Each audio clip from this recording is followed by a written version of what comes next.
A World of Difference, starring Luke Perry, with Stacy Keach as your narrator, was adapted for radio by Dennis Etchison and written for The Twilight Zone by Richard Matheson. Heard in the cast were Elizabeth Lado, Christian Stolte, David Darlow, Doug James, Jeff Lupetin, Sarah Wellington, Maggie Carney, Carl Amari, Roger Wolski, Vince Amari, Amanda Amari, Sarah Court, and Anna Sverutza.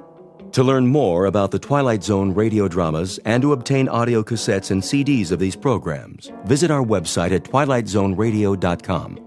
The producers of The Twilight Zone wish to thank CBS Enterprises, Carol Serling, Dennis Etchison, Dick Brescia Associates, Claire Simon Casting, Terry Jennings, XM Satellite Radio, Sirius Satellite Radio, our sponsors, and our radio affiliates for helping make this series possible.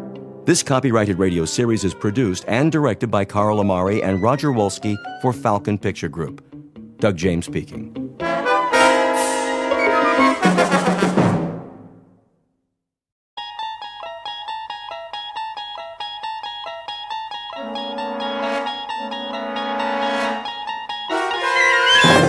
There is a fifth dimension beyond that which is known to man.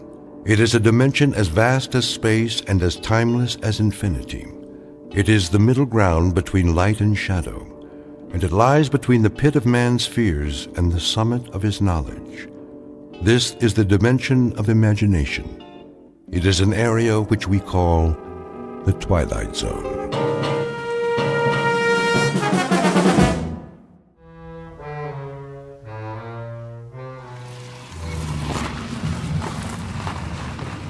Hey there, Will.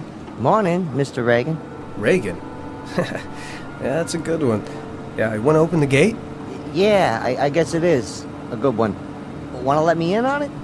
Let you in on what? You called me Will. Yeah, so? So, my name's Harold, you know that. Since when? How long you been working here? Oh, a long time. All that time, I've always been Harold. Some people call me Shorty, but never Will. And I'm Arthur. My wife calls me Artie sometimes, but if you want to be Harold, that's okay by me. Oh, I get it. You want I should call you Arthur from now on instead of Mr. Reagan? You got it. Guess that makes us even. Harold, do you a favor? What's that? Leave the parking lot open, then take the rest of the day off. Okay, I'll bite. What for? You must be tired. Didn't get much sleep last night, huh? Have some breakfast, cup of coffee, see if that helps. Helps what? To get your head on straight. You can open the gate now, Harold. Or whatever your name is. Sure, if you say so.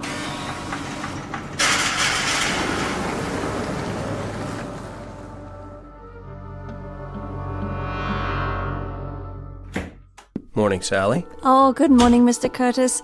I just got here myself. I hope I'm not late. No, I thought I'd better get an early start. I have to leave about 3. You do? My wife and I haven't gotten a thing for Tina's birthday yet. That's right. The party's Saturday afternoon, isn't it? If my daughter can last that long. Excited? She sure is. It's all she can think about. Are the Matson contracts ready? Right here. I finished them before I left last night. Good. I'll look them over in my office. Well, back to the grindstone. Yes, sir.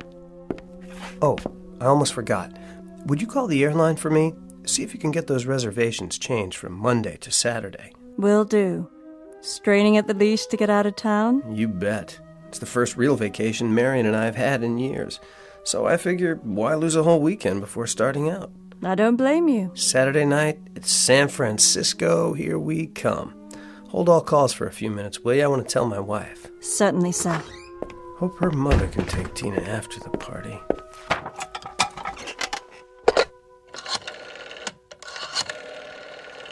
Oh, for heaven's sake.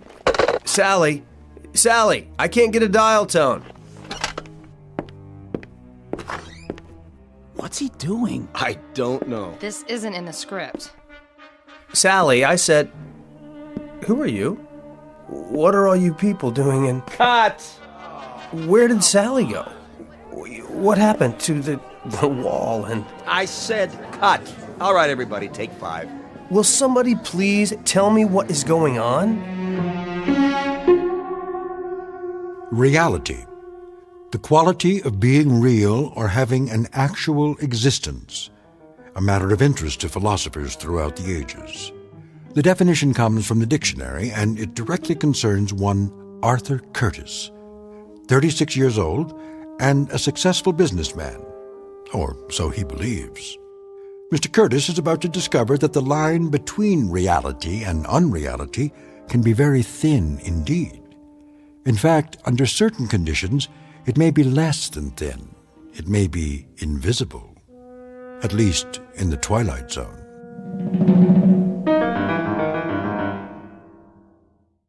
And now, The Twilight Zone and our story, A World of Difference, starring Luke Perry with Stacy Keach as your narrator. I asked you a question. All of you. What are you doing here? Get out of my office. Come on, Jerry. That's not my name. Is it so hard to make a phone call? Lose the ad-libs. Who are you? Remember, Jerry? Marty Fisher, your friendly neighborhood TV director. What are you talking about?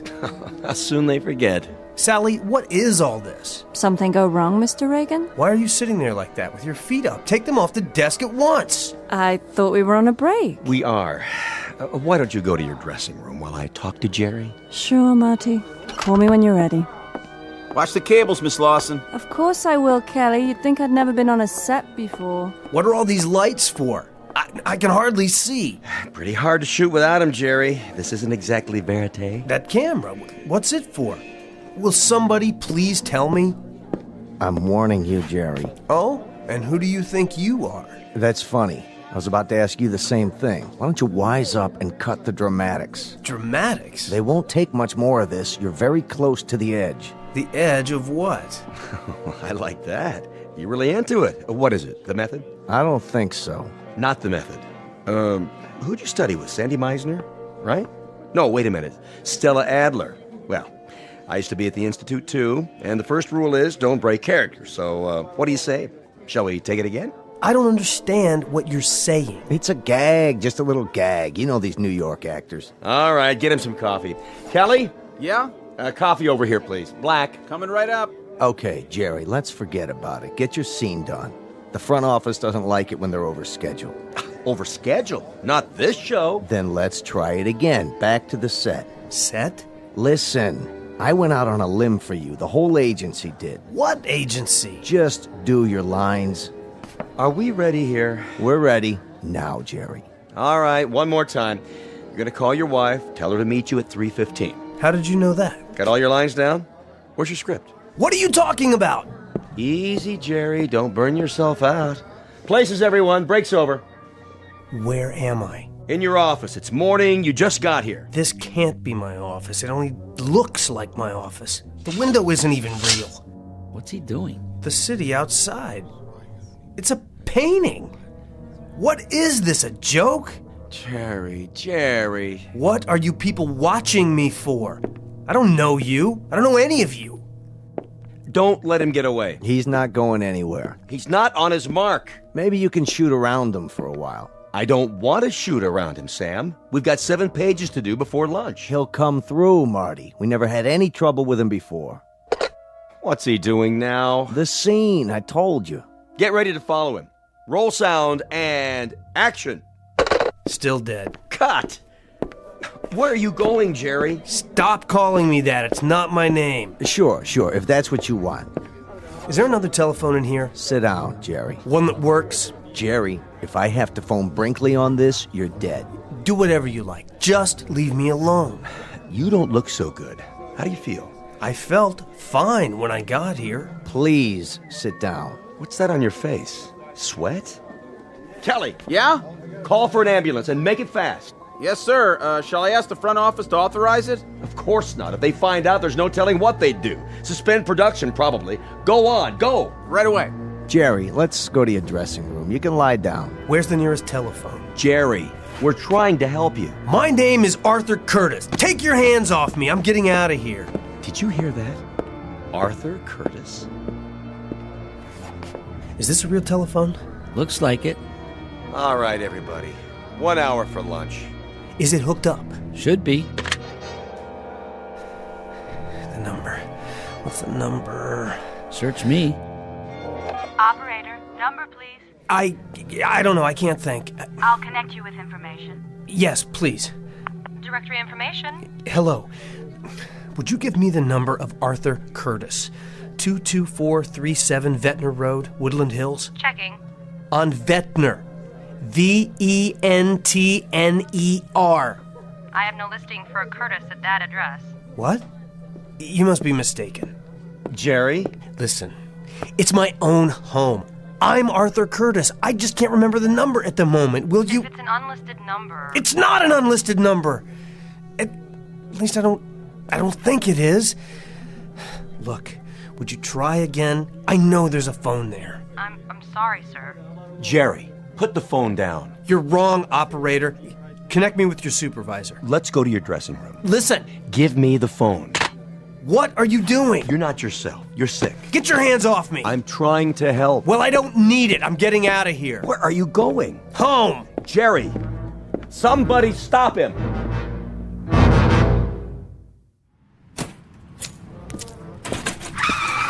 Hey, watch it, lady. Are you out of your mind? If you're drunk again, Jerry... Let go of me. Look, I don't care if they bounce you. I don't care if you never work again for the rest of your worthless life. You're going to pay me what the judge tells you to pay me, or so help me, I'll put you so far behind bars, they'll never find you again. There you are. Mrs. Reagan. I am not Mrs. Reagan anymore. Sorry. Could I speak to you in private? I haven't the time. It's about Jerry. He's coming with me. He'll be back in time for the afternoon filming. That isn't exactly what Excuse me, but I need your car. What do you think you're doing?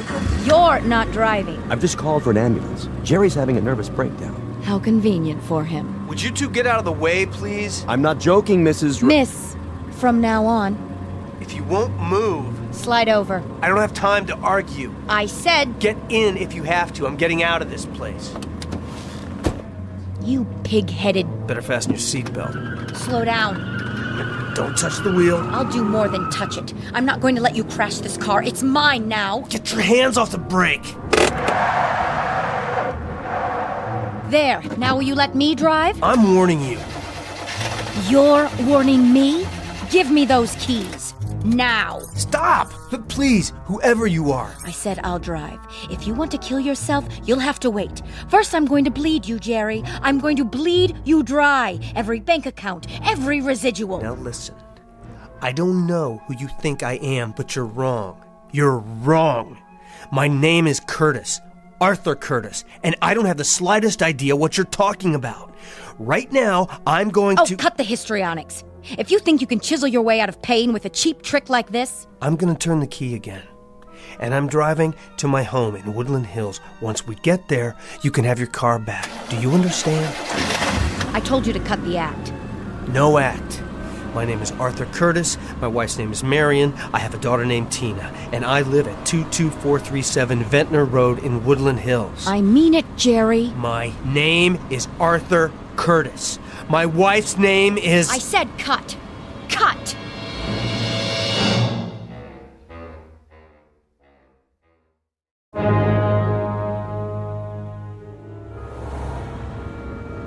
I don't understand. I've made this turn twice now. Let me know when the grand tour is over, will you? I don't know where I am. And yet I must. This is my neighborhood. I live here. Do you? I have, for years. Ever since I bought the house. But my street, it's just not here. What do you want, Jerry? An Academy Award? I've told you, my name is... Oh, can it, will you? Who are you trying to convince? You may as well give it up. You never had a less receptive audience. Why do you refuse to listen to me? Go ahead, then. Play it out. Make a complete idiot of yourself. I couldn't care less. I'm trying to find my house. Is that so hard to comprehend? Well, you're not going to, no matter how hard you try. And why is that? Simple. Because there's no such thing as Ventnor Road. Keep quiet. I'm trying to think. And what's more, there never was, except in your dreams. What's in the glove box? That's none of your business. This is my car now. There must be a map. Let me have it, please. Get your hands out of there. I'm just trying to... Tina!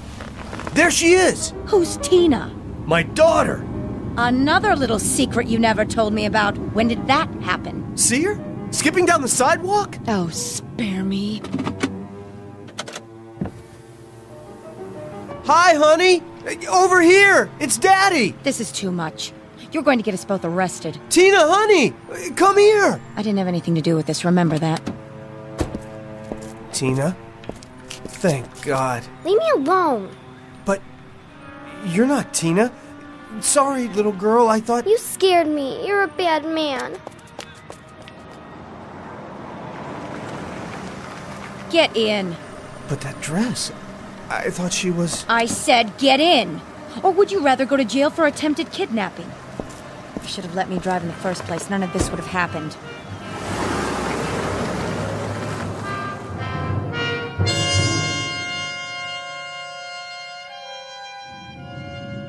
Why are you stopping? Because this is the end of the line.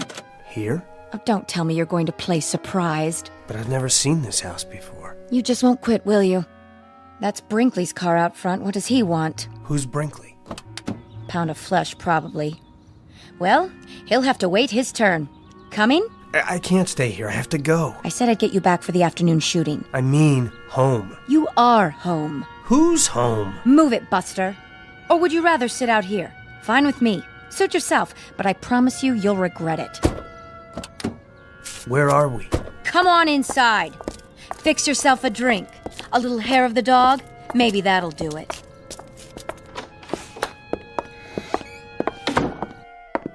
Jerry. Who are you? Better be nice to Sam. He's still the vice president of your agency.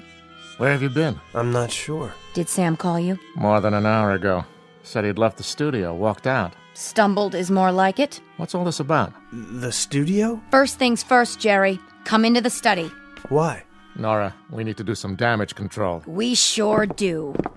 Can't this wait? I've waited long enough. I want my money now before he goes off on his next binge. Now look, I've explained to this woman that I'm not who you all seem to think I am. Frankly, I don't know what to think. But if we don't smooth this over right now, today, the network won't renew your contract. And that will cost us all money. My name is Curtis. I live... Jerry, stop it! Stop what? Would you rather I lie to you? You don't seem to realize the position you're in. Where do you hide the checkbook these days? I beg your pardon? I'll find it if I have to tear the house down. Excuse me. I have to get out of here. Jerry! Jerry! I'm going to lay it on the line. If you lose this part, we'll have to drop you as a client. We can't cover for you anymore. It's beyond that. Way beyond. I'm sorry, but you're mistaken. All right. Look, they can shoot around you today. I'll tell them you came down with something. They won't buy it, but we'll do our best to make it stick. But come tomorrow, you've got to be there, Jerry, bright and early, with bells on. I don't know what's going on. God, help me. I don't know what's going on. You said that. Jerry, enough is enough. I tell you, I found it. Get over here. Now. Leave me alone, please. Nora, he doesn't look so good. Maybe we should take him to Cedars. You're going to sign this check, Jerry, right now, before you can pull anything else. Go on. Pick up the pen. That's it. Then we'll see about the state of your precious health. Please, I'm asking you. And I'm telling you. Sign it, Jerry. I want what you owe me. His hands are shaking. Oh, no. He's not going to get out of it that easily. I'll fill in my name in the amount. Just sign Gerald Reagan. G-E-R-A-L-D. That's not my name. R-A-I-G-A-N. In case you've forgotten how to spell, too. But I've never heard that name before in my life. Maybe he should lie down. Would you both back off? This has gone far enough. I am not Gerald Reagan. My name is Arthur Curtis. Do you hear me? Arthur Curtis. I work for... Wait a minute. I'll prove it. Operator, I'd like the number for Davis, Morton and Company, 189 Brand Street, Los Angeles. Yes, I'll hold. But make it fast, will you? Of course there is. I should know. I work there. Look, I've been with them for 7 years. Don't tell me that. Don't. Here, lean on me. Sarah Bernhardt. Look at his eyes. I don't think he's faking it. Awfully good timing, if you ask me. Help me to get him to the other room. What? What is happening to me?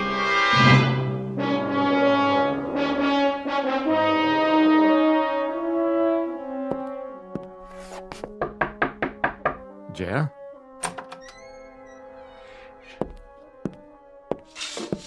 What are you doing? Just closing the blinds. Don't bother. I was hoping you'd catch a few winks. Feeling better? You don't believe me, do you?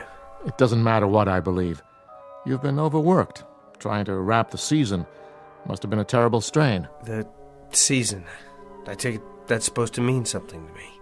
If it doesn't, we're all in trouble. Would you like anything? Some lunch? If Nora won't make it, I'll order out. No, thanks. I don't have much of an appetite. You need help, Jerry. It's not in my province, but I've known you a long time, and I hate for this to happen. It's not necessary, you know. It really isn't. Can't you see what's happened? Why don't you tell me? You know what this is? A script. For what? It's all right here. Take a look. Cast of characters. Arthur Curtis, 36, a young business executive, happily married. Let me see that. Curtis lives in Woodland Hills, California, with his wife and young daughter. Where did you get this? It's yours. From the dresser here, where you left it after studying your lines last night. Go on, keep reading. He is married to Marion Curtis, 33. A charming young woman, typical of that efficient breed which can manage a house and family and still have ample time for... Ring a bell? Who wrote this? That's neither here nor there. Some hack, probably. The point is, the only information you have about Arthur Curtis is what's written here. That's crazy. Jerry, I really do understand. Sometimes I'd like to escape myself, get away from this turmoil. The long hours, the early calls, to a simpler, sweeter existence. It's only natural. You're telling me it was all a delusion? That I'm really somebody named Gerald Reagan, a dissolute, pitiful... A sweet, unhappy man. A square peg in a round hole who never should have moved to Hollywood. Burdened with that harpy in there. Jerry Reagan, who wanted to be a serious actor once. Trying to make a living and find a little happiness. That's all. No. I won't accept that. The life I remember, it was real. I wish it were. For your sake. I wish it were. I have to go, Jerry, and report into the agency. Try to rest and forget about the series. You won't have to go back. I just spoke to the studio a few minutes ago. They're canceling production. Production on what? You may as well give me the script. I'll toss it for you. It doesn't matter now. I'm sorry, but Arthur Curtis is dead.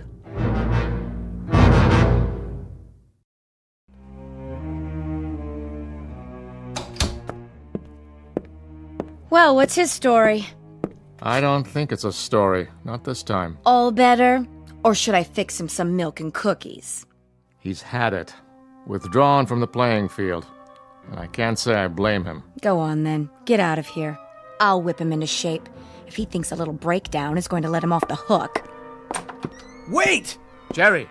Well, what do you know? It walks. Out of my way. Yes, sir. What is it, Jerry? I've got to go back.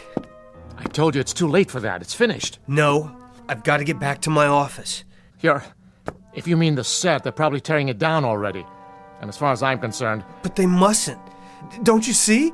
I'll never get back if they tear down the only connection I have to... Jerry, knock it off! I can't do that. Jerry!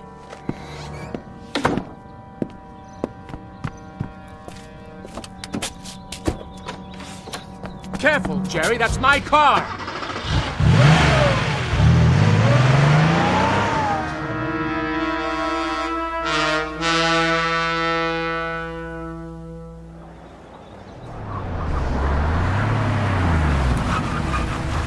Name? Open the gate. Oh, that's you, Mr. Reagan? I'm in a hurry. Oh, sure. Nice car. What happened to your... Now, Harold. Well, see, your name's not on the list anymore. I mean, Reagan's not. That other one you gave me. What did you say it was? Curtis something? I don't have time for this. Hey, did you get fired? Real sorry to hear it. Or maybe you quit. Either way, I'm not supposed to... Stand back. Huh? No, I was just saying...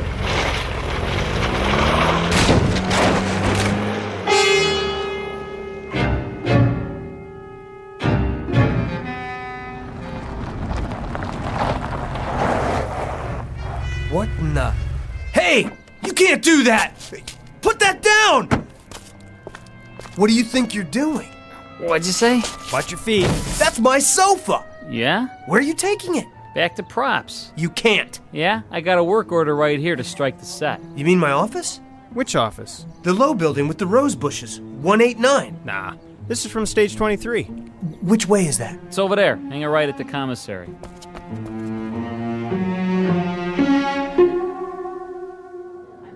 Take the wall down? Not yet. Get the desk and chairs. Where do you want them? Hold on. Pardon me, Mr. Reagan? Don't touch the desk yet, or the chair. No? How come? I have to get something. Oh, sure. Go ahead. It'll take us a while. Too bad, huh? Nice set. Real nice. Kind of sorry to see it go.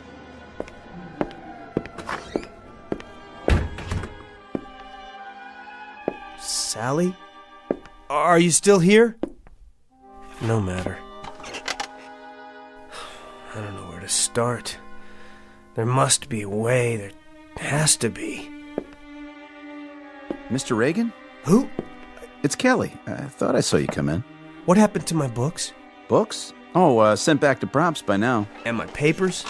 And file cabinets? Even the photos on the desk? They were pictures of my family, my wife and daughter. Were they? You mean they were real?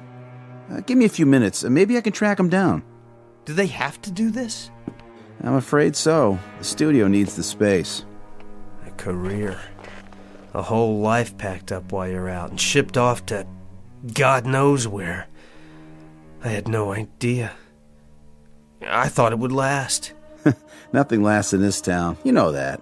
But I thought... You thought you were different. The exception to the rule? Well, I don't blame you. It's easy to fall into that. You see what happens to everyone else, but you never think it'll happen to you. Human nature, I guess. But, the next thing will come along. And what will that be? Beats me, but it always does. You have to have a little faith. And the things we collect over the years and leave behind. Oh, somebody else will get some use out of it. It was never really ours in the first place, was it? Can't exactly take it with you. No, I guess you can't. They're ready to take the walls down now. You might want to sit somewhere else. I thought if I got here in time... Thought what? Nothing. You go on. I'll be out of here in a minute. Just following orders, Mr. Reagan. Nothing personal. No. Nothing personal at all. Marion, don't leave me. Don't leave me here. Mr. Curtis? Sally? Mr. Curtis, oh, there you are. I thought you'd gone home. What? Somebody's here to see you. Go ahead, Mrs. Curtis. Arthur? Marion! Honey, I don't understand. You don't? Where have you been? I've been phoning all day. Marion, is it really you? Well, who else would it be? Honestly, Sally kept saying you were out. Out?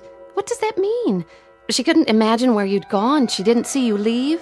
I had some business to attend to. I got lost on the way back. You did? How do you mean? It doesn't matter. I'm back now.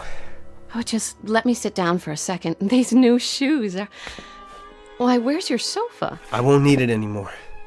Marion, let's get out of here. But I just got here.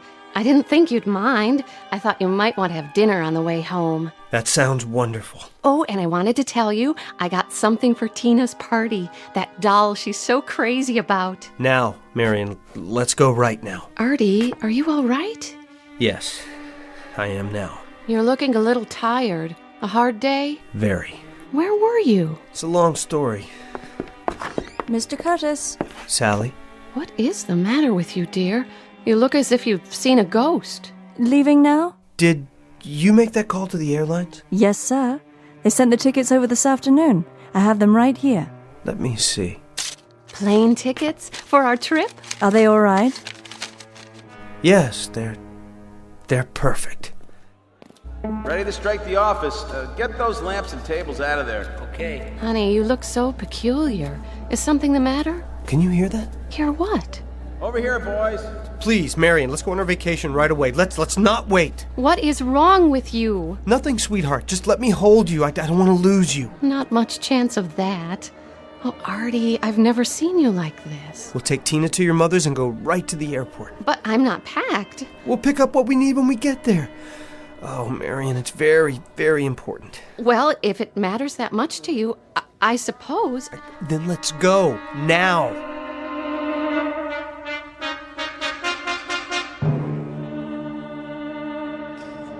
Hi there, Mr. Brinkley. Have you broken it down yet? Not just about to. Has Reagan been here? He was a minute ago. Where? The office set. And he's not there now? Nope. You didn't see him leave? I didn't. Any of you guys see where Reagan went? Nope. Sure didn't. Would you look in his dressing room? Sure thing. Well? Not in his dressing room. Then, I wonder where he's gone. Wherever it is, I hope he finds what he's looking for.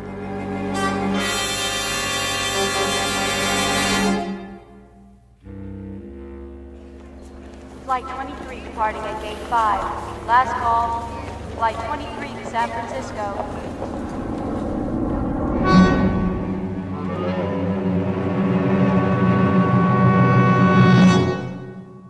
Reality.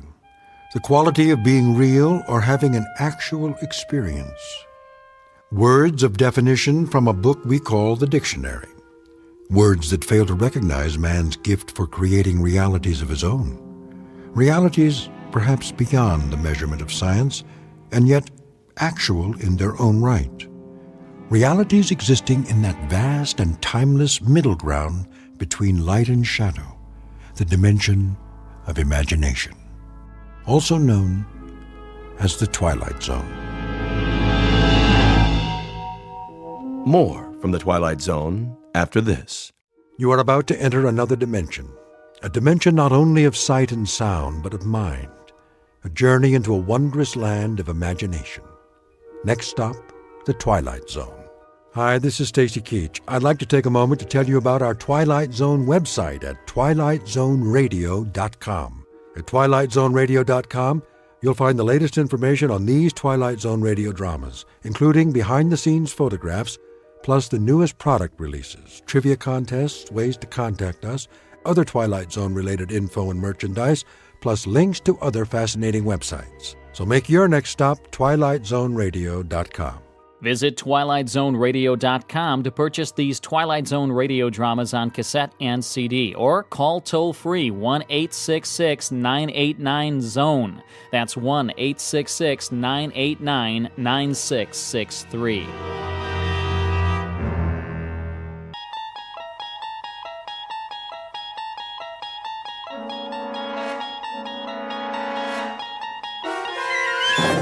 You're traveling through another dimension. A dimension not only of sight and sound, but of mind. A journey into a wondrous land whose boundaries are those of imagination. Your next stop, the Twilight Zone.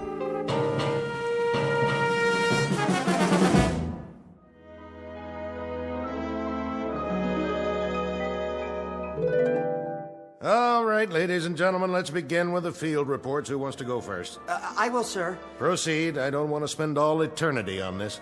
Yes, sir. First up is Angel First Class Scott Cousins. Assignment, Orion. Project, Evening Miracles. Job rating, excellent. Good man. Real stuff. Next. I have a report on Angel's second class William Allen. Assignment Beetlejuice, Project Planet Rotation and Weather, job rating, excellent. That's his third good rating this month. Recommend him for promotion to first class. I concur, Chief. Right on down the line. Miracle-wise, he's done tremendous things. First class it shall be. Moving on. Cranston? Yes, sir? Well, how about the occupied planets? How about them? Oh, I'd say solid results all the way down the line, Chief. With the possible exception. With the possible exception of what? Apprentice Angel Harmon Cavender, sir. What's his assignment? Earth. Earth? It's the dinky one, sir. In the solar system, the third planet from the sun. Oh, yes, that's the noisy one with all the trouble spots. And so who did you send down there? Cavender? Yes, sir, I'm afraid so. You'll forgive me, Cranston, but there's a question of judgment here. The last time you sent Harmon Cavender out on a project, we lost 3 planets, and it took 1,000 years to repair the damage. May I ask why we're still using that man? He means well, sir, and he's the oldest angel we have. By the laws of seniority, he has first rights to any assignment that'll win him his wings. It'll be a cold day in the other place when Harmon Cavender wins his wings. The man is an idiot. I hate to do this, but, well, I think it's time for reclassification. Oh, no! Forgive me, sir, but we haven't had a reclassification of an angel in at least an eon. This will most likely, well, destroy poor Cavender's spirit. Destroy his spirit, eh? And what has he done to our morale? Not to mention the Miracles Bureau, the solar systems, and the whole concept of natural and unnatural laws. Why, the man is incorrigible. His last project on Earth, do you recall it? Well, he was supposed to be working on a magic elixir, which would benefit the people of the planet. That's right. And after he went missing for 113 years, what did that elixir turn out to be? Gin. 113 years, and there he sat, an apprentice angel with the power of miracles, the prerogatives of a celestial entity, the acquired wisdom of 1 billion eons, and what is his accomplishment? The repeal of prohibition. With your permission, Chief. What? What's your recommendation now? That man won't win his wings, no matter the time, the place, the circumstances. With the Chief's permission, I could assign him to a very minor project.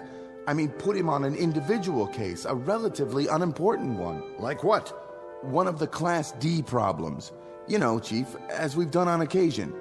Pick out one Earth inhabitant who seems unable to function without some kind of heavenly aid. Have you someone in mind? We could find such a person. Where? How about that one? Down there. Orient me. My eyes aren't what they used to be. Grep, Agnes, age 26. Habitat, New York City. Unable to hold a position, constantly in debt. Accident prone, somewhat discombobulated. Any change there would be a marked improvement. How right you are. But apprentice angel Harmon Cavender? The girl needs help, not more trouble. We could give it a try, sir. Well, let's see what he has to say for himself. Summon him at once. Yes, sir. Right away, sir. Submitted for your approval the case of one Miss Agnes Grep, whom we are about to meet up close and personal. As you will soon see, she was put on Earth with 2 left feet, an overabundance of thumbs, and a propensity for falling down manholes. In a moment, she will be up to her jaw in miracles, wrought by an apprentice angel named Harmon Cavender, who is intent on winning his wings. And though it's a fact that both of them should have stood in bed, they are about to tempt all the fates by moving into some particularly tricky territory known only as the Twilight Zone. And now, The Twilight Zone and our story, Cavender Is Coming, starring Andrea Evans with Stacy Keach as your narrator.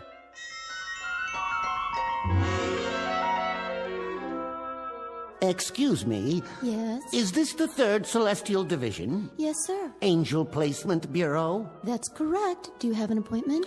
Yes, I'm looking for a Mr. Henry Polk. Our supervisor. And you are? Cavender.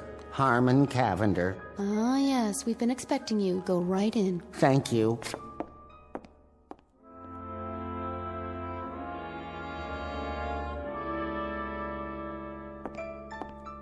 You called me, Chief? Ah, there you are. Cavender, I presume? Nice office you have here. I like the cloud effect. Makes it look like infinite space out there. It is infinite. Oh. Apprentice Angel Cavender, it has come to our attention that you are the only angel in your class not to have won his wings. Sad but true. Not for want of trying, I can assure you. It has further come to our attention that you are a clod. A clod, sir? Never mind. Before reclassifying you... Reclassify? We're going to give you one more chance. Oh. Walk over to the edge with me and look down through the cloud cover. What do you see? Oh, which one? The one in the theater, with the costume, the usherette, I believe they call them. Nice-looking girl. You think so? Good. She's your next project. Oh, thank you, sir. I especially like the uniform she's wearing. Very military, with epaulets. And what's that on her head? Is that a fez? Haven't seen one of those in ages. Quite a few ages. You will return to Earth and supply her with aid, assistance, and advice for a period of 24 hours. If you are able to improve her lot in any significant way, we will reopen your case. You mean there's a possibility of getting my wings? It would be taken under advisement. Oh. Actually, Cavender, there seems to be considerable question about the damage you can do with just arms and legs, not to mention wings or your mouth. However, we've graciously consented to give you one more opportunity. You have 24 hours to see what, if anything, you can do with that clod, that young Earth woman. Mm-hmm. Take a good look. She's the one lining up for inspection right now in the lobby. Who's doing the inspecting? The theater manager, the short one with the ridiculous little mustache. All right, girls, positions, please. Ready for inspection before we open the doors. Excuse me.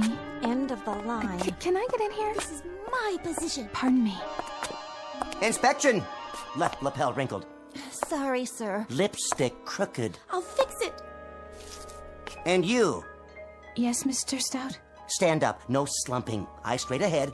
Eyes straight, I said. I'm trying, sir. It's a natural condition. You see, my eyes aren't straight. There's You're the new one. Yes, Mr. Stout, and I can't tell you how glad I am to have the job, and I'll work very hard, and this is the first time I've ever been an usherette, and I love the uniform, and... Miss Grepp, is it? That's right, Agnes Grepp. It used to be Grabinski because my father's father was Lithuanian, but when he married my mother... If you don't mind, Miss Grepp. Now then, for the benefit of the new recruits, I will go over very quickly the prescribed positions and order of the day. Pay attention, please, Miss Grepp. I will repeat this only once. You will take the spot girl position in the middle of the lobby, ready to give directions such as stairway to your right, aisle 2 straight ahead, and so forth. Excuse me. What is it? What if I have to... Have to what, Miss Grepp? You know, take a comfort break. You will wait for your 30-minute lunch period, the same as the other girls. Now then, after you have taken their stubs... Their what? Ticket stubs. You collect them. Then the directions you give the patrons will be as follows. Stairway to your right, stairway to your left, aisle 2 straight ahead. Psst. Aisle 3 to your right, balcony and loge upstairs, and... Miss Grepp, if you please. What if I need a drink of water? Yeah, you know, all those directions and my mouth might go dry. It used to go dry when I had to stand up in front of the class, and sometimes it gets dry even when I... Then you look my way and make a face. Like this.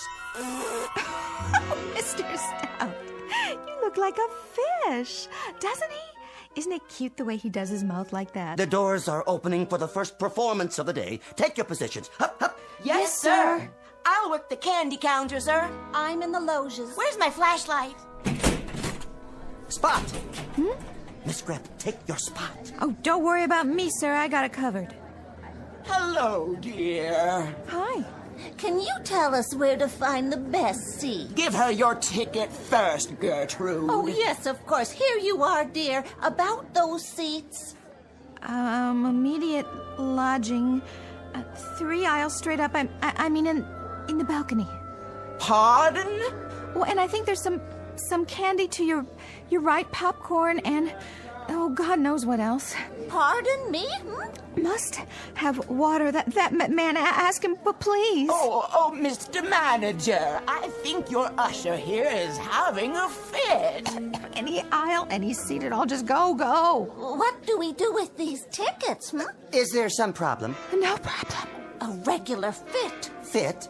A conniption. Oh. Miss Grepp? Mr. Stout? Your epaulets. Oh, Mr. Stout, look at me, please. Close your mouth at once, Miss Grepp. Consider yourself cashiered out. You will never make usherette at Blonsky's Bijou of famous Hollywood hits. Now, turn in your uniform. Up. Dismissed.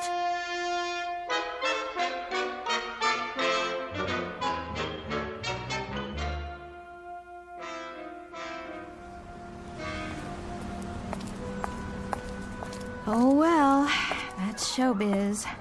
Just plain fickle, I guess. What's the difference between me and all those women in the movies? Classy, sophisticated. Hey, boss!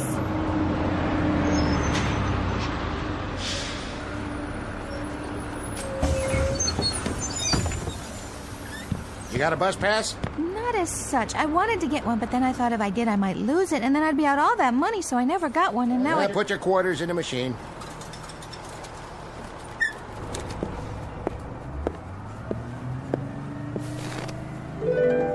Where did you come from?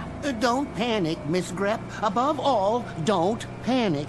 If you'll give me just a moment, I can explain. Who's panicked? I almost missed the bus, that's all. But you didn't. No thanks to you. On the contrary, I know this will come as rather a shock to you, but I happen to be a guardian angel. Say, when did you get on? I didn't see you. The whole bus was empty, and then... Indeed. I arranged it that way.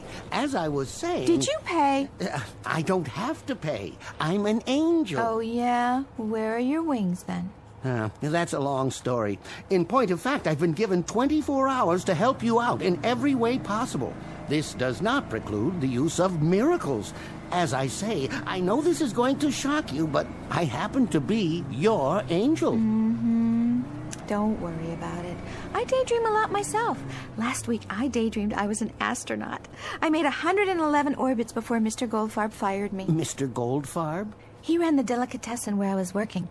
I took care of the steam table all day long, and that's where I used to do most of my daydreaming. Wouldn't you at least like to see a little miracle? Okay, if it makes you feel better. Like what? Well, for example, instead of a run-of-the-mill bus that everybody uses, how about a nice, flashy, chauffeur-driven convertible? Wouldn't that be something? All right, then. Here goes. Is that it? Well, I have a way of fouling these things up, but if you'll give me just a second to concentrate... Wow, Central Park. Well, at least it's a carriage with a convertible top. Driver, once around the park, if you please. What is going on here? What happened to my bus? Oh, I'm so sorry. You don't know how to handle horses, do you? Of course not. A small miscalculation. A Lincoln Continental, real snazzy. That's more like it. Driver, take us to, well, the lady's residence. What is the exact address? I ain't taking nobody nowhere in this here car. I signed on to drive a bus. Oh, all right.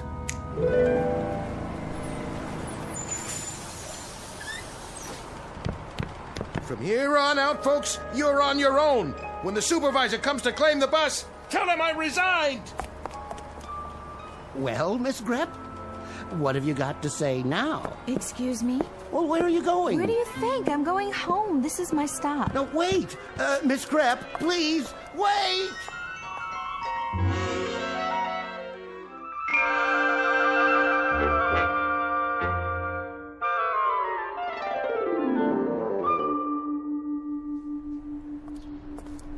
Hey, Aggie. Hi there. How's my favorite little girl today? Okay. Been playing? Yeah. I'll bet you had fun, huh? Well, it would be more fun if you could play with me. How come you have to go to work? Not anymore, I don't. I'll play with you tomorrow, okay? We'll go to the park. Promise? You come over and knock on my door in the morning and we'll go, okay? Okay. See ya, Aggie. Hi, Aggie. Hey there, Teddy. You got any candy today? Have I got candy? Look at this. I brought it all the way from Plonsky's Theater, just for you. Gee, thanks.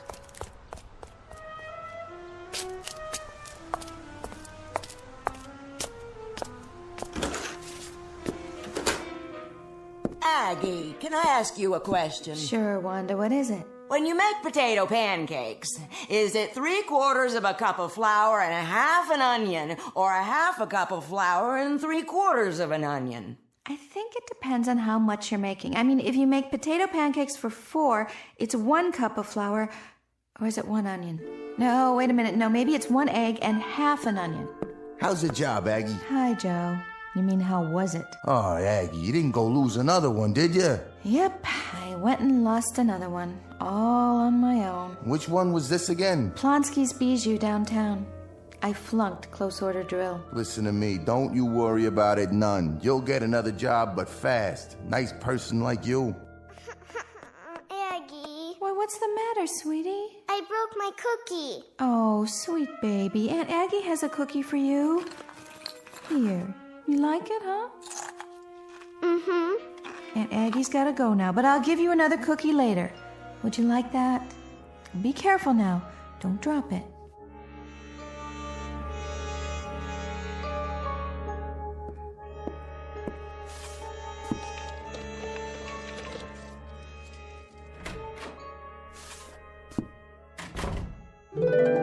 Don't panic.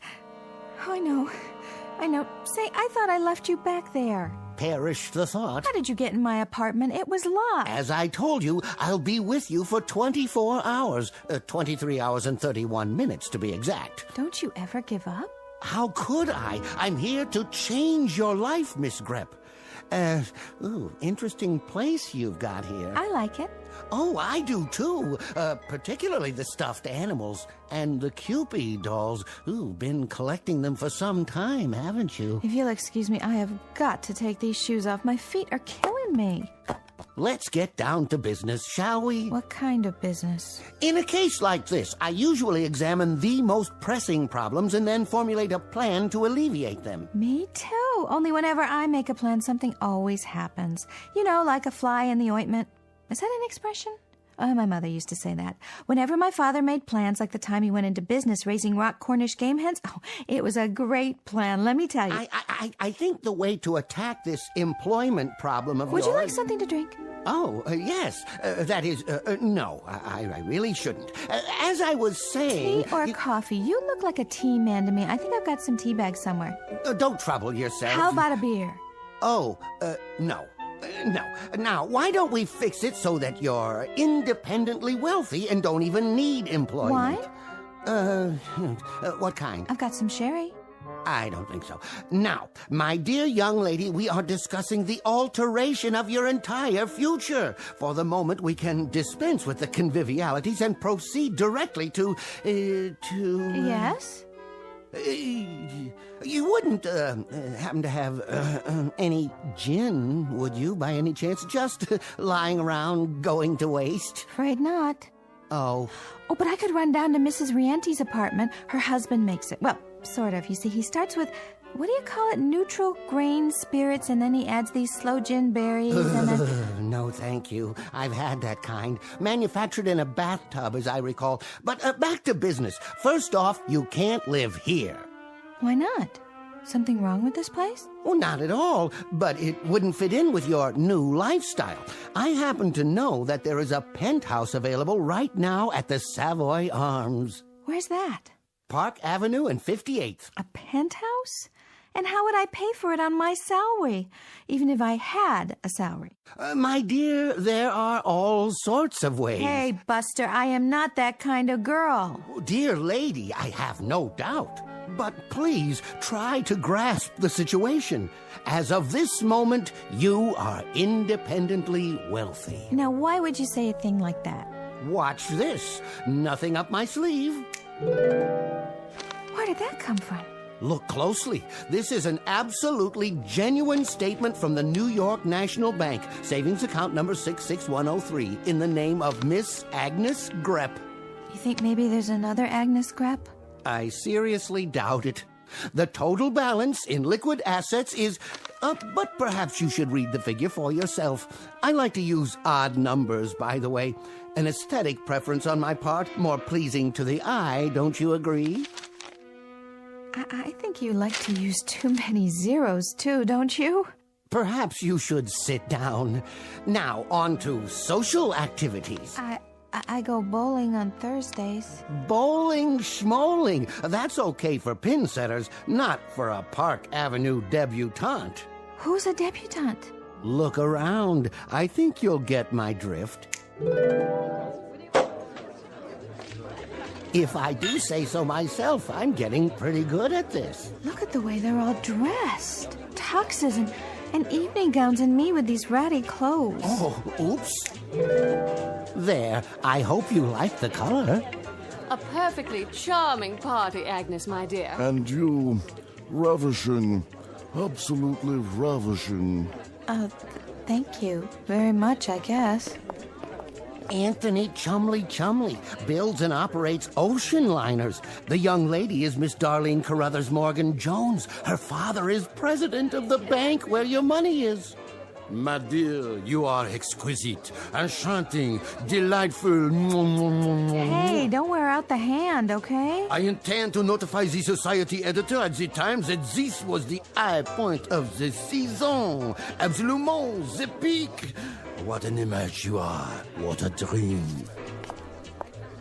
Jacques Lemond, very big in perfume. Champagne? Martinis? Over here. Very good, sir. Now this is what I call a miracle. Best martinis I ever conjured. The absolute peak. I better not drink. I get silly when I do. Say all kinds of crazy things. Come with me. If you think this is something, look in the other room. Where are we going? Your boudoir. All yours, my dear. Part of the miracle. You have got to be kidding me. I've never even seen a round bed before, well, except in the movies. Is that satin on the walls? Want to try something? Now you wait a minute. No. Push the button there, on the wall.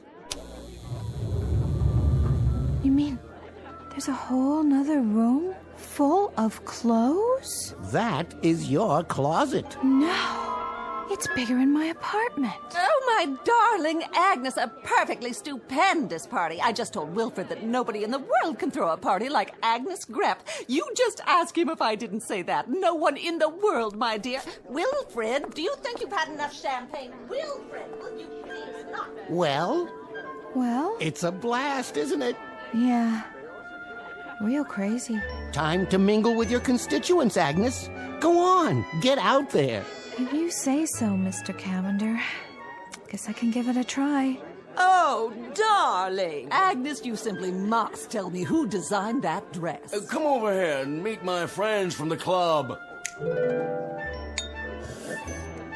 Fabulous party if I do say so. The beverages, too. Absolutely fabulous.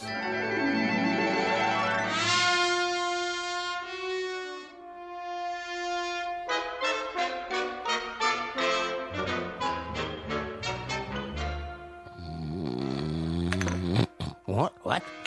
Oh, yes, the party. A real blast. A humdinger. Cavender, you have outdone yourself. What time is it? Early, sir. Where is everybody? They've all gone home, sir. Oh, and Miss Grepp, is she... She's gone on an errand, sir. You're the last one in the penthouse. Oh, did she say where? Something very pressing, I should say. Would you care for a continental breakfast, sir? A Bloody Mary? Agnes! Agnes!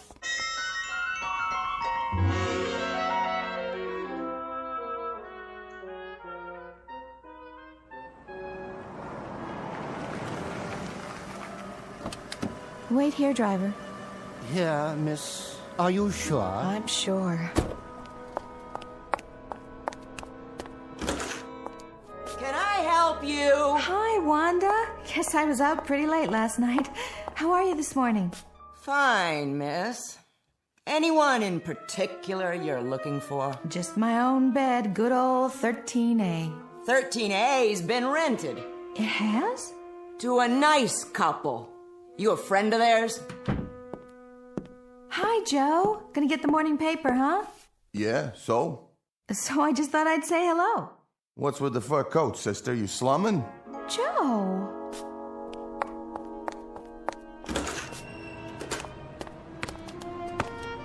Hi, sweetie. Were you waiting for me? Huh? Remember? We said we'd go to the park today, you and me. Just as soon as I change this dress and get out of these awful shoes. Who are you? It's Aunt Aggie, honey. Don't you... My mom said not to talk to strangers.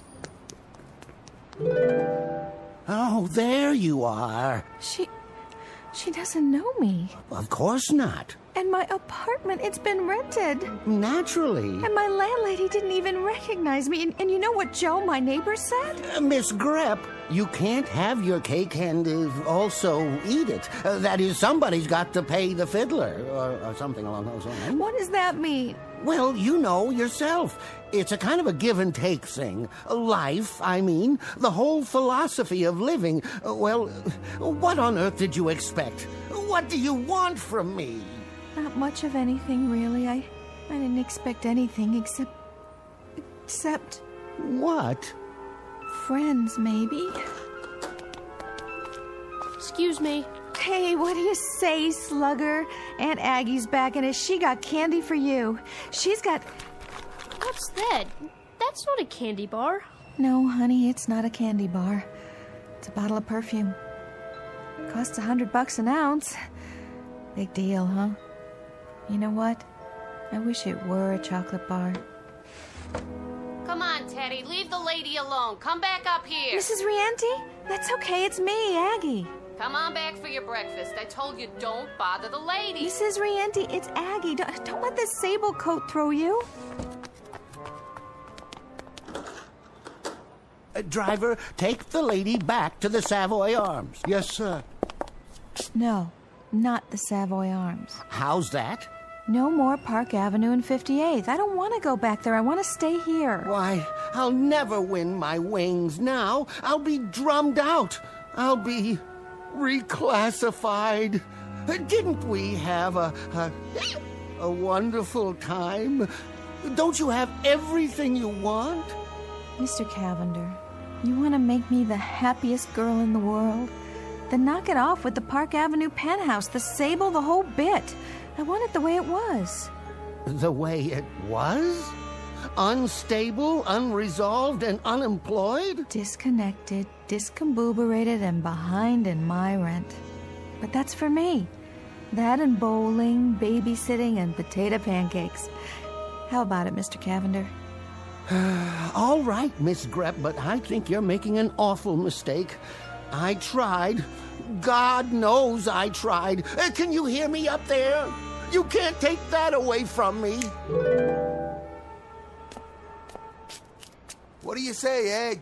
Top of the morning, Joe.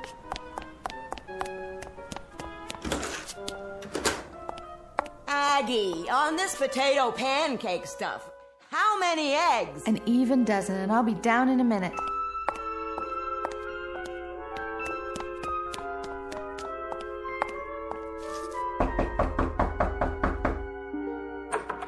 Hi, Egg. Hi, Mrs. Rienti. I hope you don't mind. I brought something for the kids. Hi, Aggie. Here you go. Here's a chocolate bar for you and some candies for you. Thanks, Aggie. No, thank you, you beautiful, gorgeous children. I just wish it was more.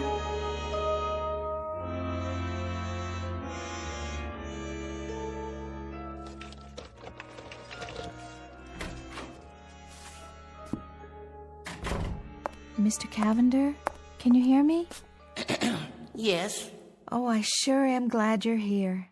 Because I wanted to say thanks a whole bunch. It was wonderful knowing you. Wonderful knowing you, Miss Grepp. Excuse me, what's that, Chief? Yes, sir. I'll be there right away.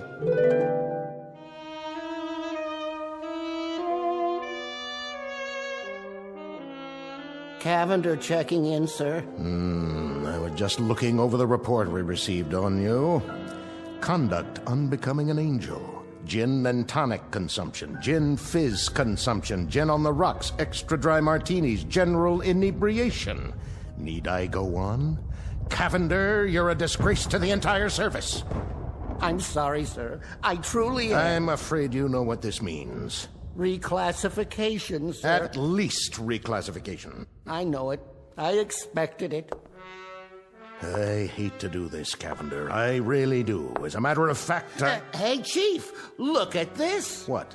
Why, this is incredible. It is. See for yourself, Chief. Come over here. My eyes aren't so hot lately. Try, Chief. You can do it. Where are you pointing? Lean over the edge. That planet there, the little blue and green one? Yeah, check the island of Manhattan, the lower part. She's happy. She is, isn't she? She looks at least 6 times happier than when I found her. She's incredibly, deliriously, totally happy. I don't understand how that could be. But I tell you she is, sir. See? See what she's doing now? What is that costume she's wearing? A bowling shirt, I believe it's called. Say again? Bowling, sir. She bowls every Thursday night. Fascinating. And is she supposed to keep her finger in the ball after it starts rolling down the lane? Ooh, no, sir. She still hasn't quite got the hang of it. I do hope she didn't hurt herself.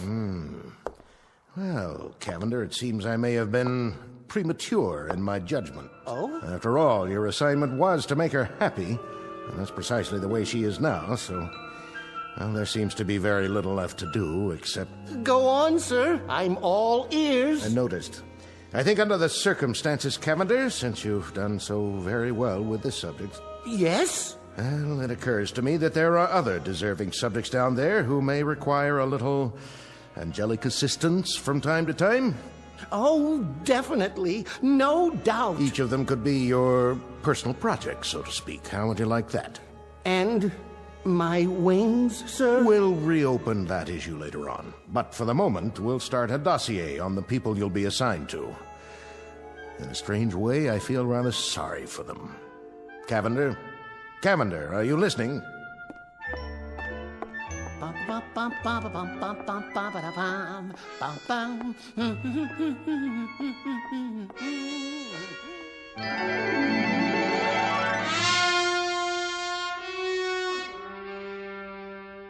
Chapter 1 in the saga of Harmon Cavender, Guardian Angel, proving, among other things, that happiness is relative, that angels have their own problems, and that some people never had it so good, or something along those lines. Tonight's excursion into the Never Never Land known as the Twilight Zone.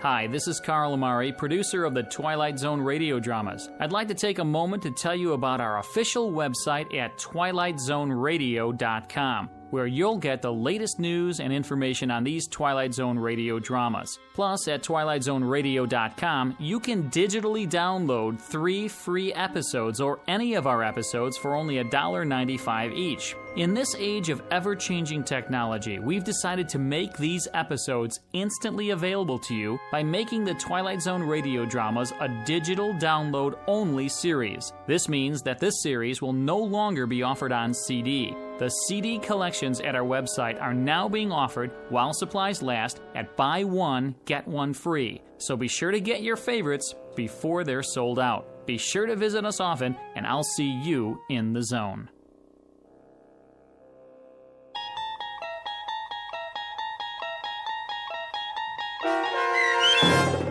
Cavender Is Coming, starring Andrea Evans with Stacy Keach as your narrator, was adapted for radio by Dennis Etchison and based on a script by Rod Serling. Heard in the cast were Richard Hensel, Roderick Peoples, Doug James, Peter DeFaria, Linda Reiter, Maggie Carney, Martin Hughes, Lauren Patton, David Darlow, Maria Stevens, and Meg Falcon. To learn more about the Twilight Zone radio dramas and to obtain audio cassettes and CDs of these programs, visit our website at twilightzoneradio.com. This copyrighted radio series is produced and directed by Carl Amari and Roger Wolski for Falcon Picture Group. Doug James speaking.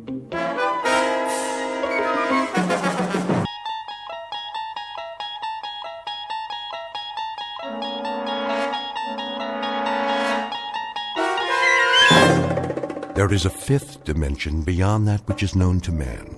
It is a dimension as vast as space and as timeless as infinity. It is the middle ground between light and shadow, and it lies between the pit of man's fears and the summit of his knowledge. This is the dimension of imagination. It is an area which we call the Twilight Zone.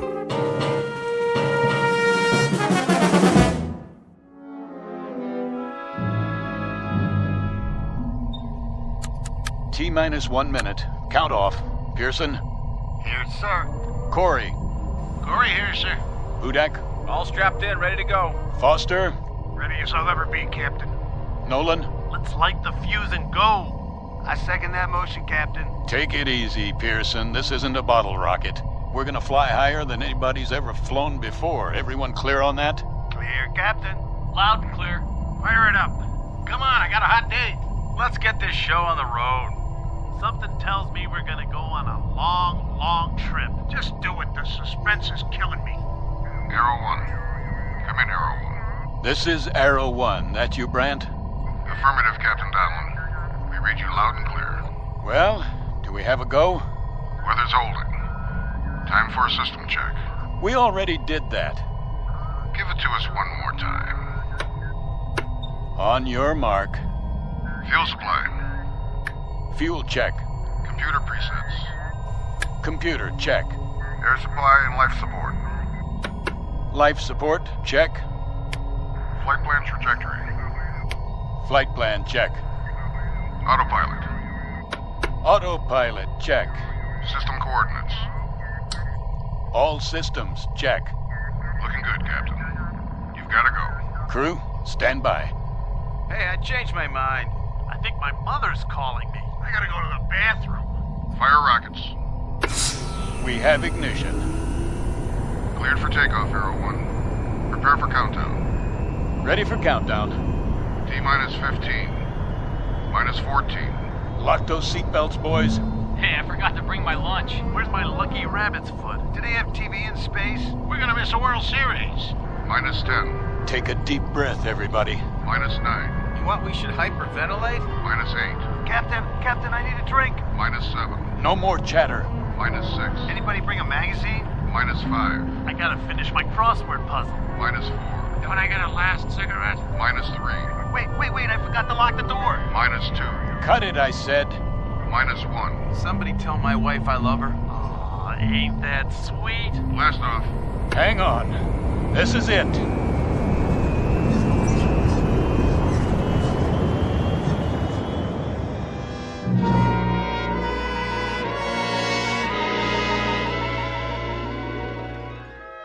Her name is the Arrow 1. She represents 4.5 years of planning, preparation, and training, and 1,000 years of mathematics and the projected dreams and hopes of not only a nation, but a world. You might say that all of human history has led to this point, with man poised to take one giant step off terra firma and into the void, the unknown that lies beyond the safety of the nest. Because she is the first manned craft aimed into deep space, beyond the moon to other worlds that until now have been the exclusive province of science fiction writers and those given to imagination without bounds. For her hand-picked crew, this has been the ultimate countdown, the last few seconds before humanity takes its best shot and fires a tall silver arrow into the air. But you know the saying about the best-laid plans of mice and men. In just a moment, this ship will veer off course and into a region not on any star map for an unscheduled landing in the Twilight Zone. And now, The Twilight Zone and our story, I Shot an Arrow into the Air, starring Chelsea Ross, with Stacy Keach as your narrator.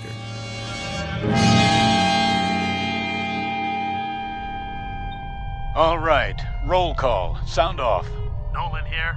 Pearson, anybody got an Alka-Seltzer? Foster, make it a bromo. Corey here. Hudak, look at me, I'm flying. How you doing, Colonel? I am A-OK. We all are, and so's the ship. Are we there yet? We're leaving the Earth's gravitational field. Instruments all in the safety zone. Pearson, give me a visual scan. Yes, sir. Everything's on the money, Captain, as far as I can see. Cabin pressure? 1.19, sir. Disengage restraints. You can remove your helmets now. We're free to move around.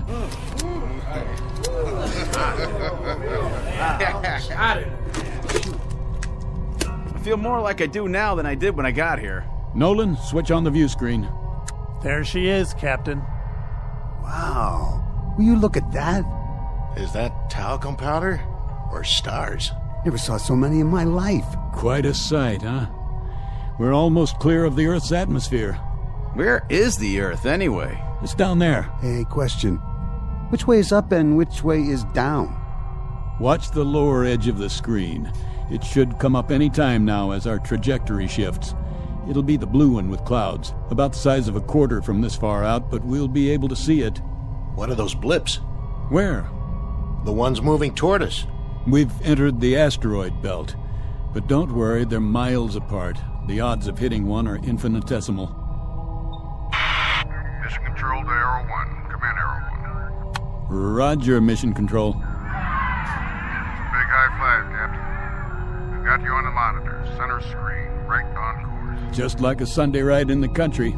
Any snafus down there? That's a negative, Arrow 1. Hold on, Captain. Someone wants to talk to you. Standing by. I just want to say how proud we are of you, Donlin. You and the entire crew. That you, General Langford? That's right, Bob. How does it feel to make history? I couldn't say, sir. We're only doing our job. Sure you are. You make it sound so simple. The President will be sending you a live message at 1400 hours. Till then, keep your eyes on the prize. I can't express how proud I am of all of you. Thank you, sir. First, keep space. Every American... What's that, sir? You're breaking up. I say, in the world. First broke... General, we're losing you. What's going on? Some kind of interference. Look, Captain. What? The stars are moving. We must be turning. Not this early. Did you punch in a course correction? No, I didn't. General Langford, we have rotation here. Till then, signing off. Wait, the ship is yawing. That's not part of the flight plan. Happens to your course. Up the screen, get deep. Get back in your seats. We're turning faster. Now! Captain, what's happening? I said strap in. What about you? I'll try for a manual override. Captain, we're spinning. Lock your belts. I can't get in the chair. We're going into a dive. 0 G's. Hold on and pray.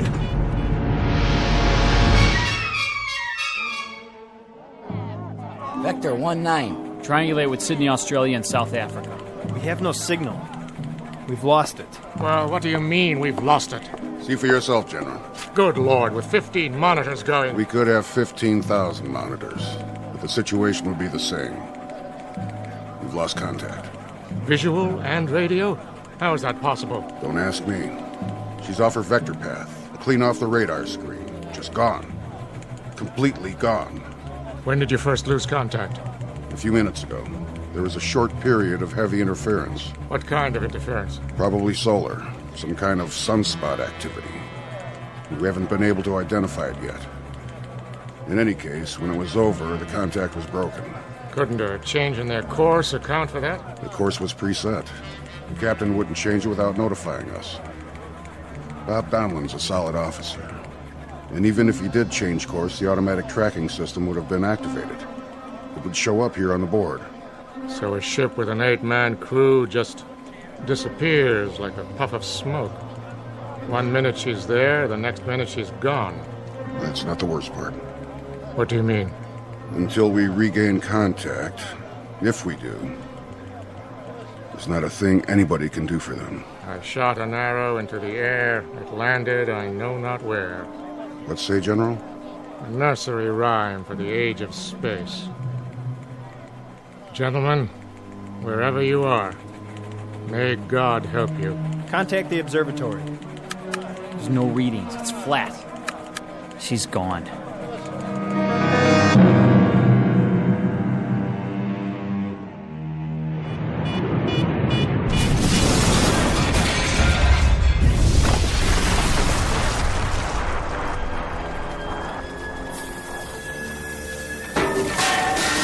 Captain Donlin?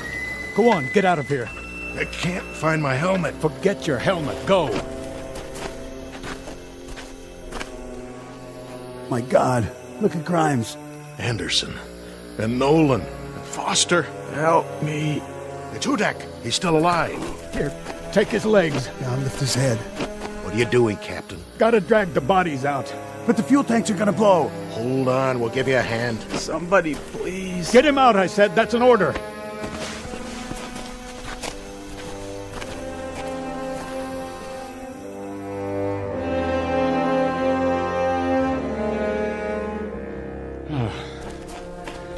think that's all of them. That's all of them, Captain. All right. Now, check the forward hold. The fire's spreading. We have to try and get the supplies out. Yes, sir.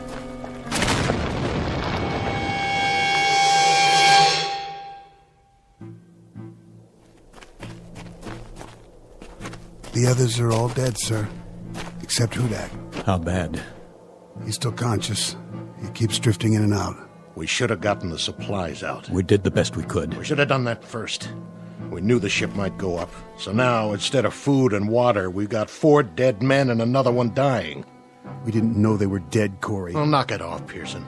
Maybe when your tongue starts swelling up, you'll realize where we are. We're on a rock here. We blew it.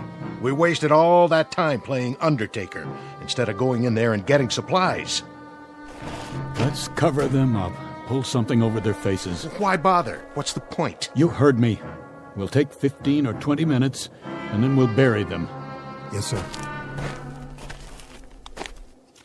First entry, log, Arrow 1, Captain R.G. Donlin commanding. The first leg of the flight went off without incident. Now we have crash-landed on what appears to be an uncharted asteroid.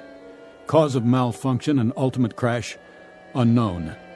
We lost our course, the electrical system went out, and there was an explosion. That's all any of us can remember. Any of us, being Flight Officers Corey and Pearson, and Navigator Hudak, who has been seriously hurt, and myself. The rest of the crew are dead. There's very little left of the ship. The radio is gone, the bulk of the supplies were destroyed in the crash, and as of this moment, there is little certainty that we have been tracked and our whereabouts known. Begging the captain's pardon.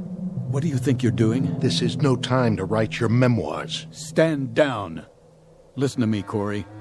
We're in bad shape, but we're still a crew. As long as we're a crew, there'll be discipline and there'll be protocol.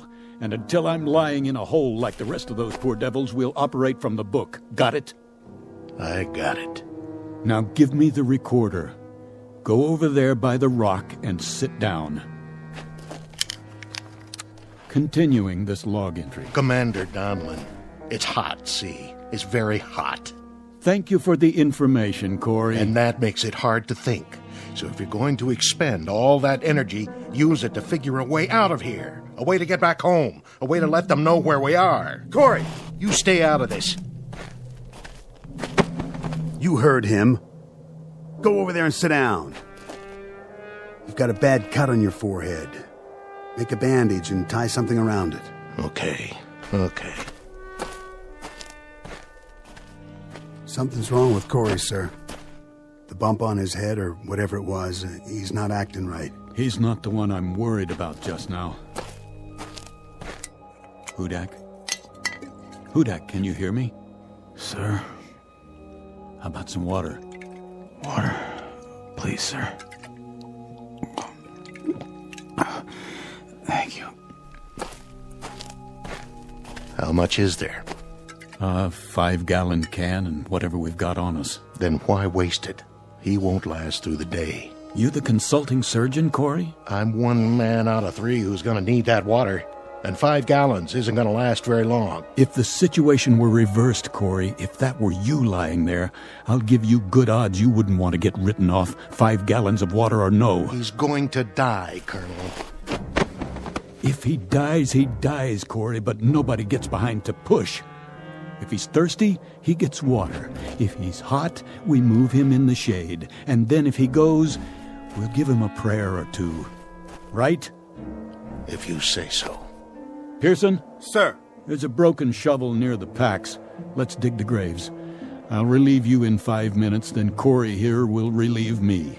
Right away, sir.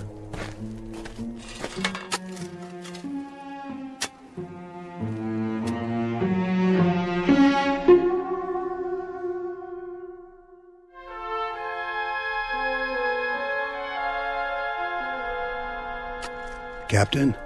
Yes, Pearson? That's odd. What is? The sun. Don't you think that's odd? The size of it, I mean? What, the size of the sun?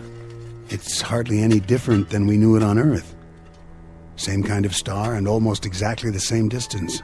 Which means that whatever asteroid we've landed on is close to the Earth. How close? Huh. Pick a number. That's how it is, huh? 100,000 miles, 200,000, maybe more. A lot more. Who knows? Hard to say after we've blacked out. But wherever we are, it's a cinch it isn't heaven. We can count on that. Yeah, I guess we can. Unless it's the other place. We can count on this, too. We've got maybe 6-7 gallons of water and food concentrates for about 4 days. And that's it. So we'd better make our plans with that in mind. What kind of plans? We have to get our bearings and see what's here. Any water, plant life. We'll use this as a base and spread out in 2-man patrols, 1 man to stay behind and watch Hudak. You think we'll find anything but rocks out there? At least we'll see what's on the other side of the rise. Look at it this way. We've got several things in our favor. The air is breathable, so we don't need suits and helmets. The gravity's close to Earth's, so moving around's no problem. No signs of animal life, friendly or unfriendly. And there's no radiation to speak of. You checked? The Geiger counter still works. I have to hand it to you, Colonel. That's what I call positive thinking. We don't have much of a choice. No, sir, I guess we don't. It took 4.5 years to build that ship. There wasn't any prototype, just the one, the only ship of its kind. So, if they know where we are and want to come get us, they've got to build another one, and that'll take another 4.5 years. So I suggest we dig in and get comfortable, because any way you look at it, we've got a devil of a long wait ahead of us. Pearson, your turn.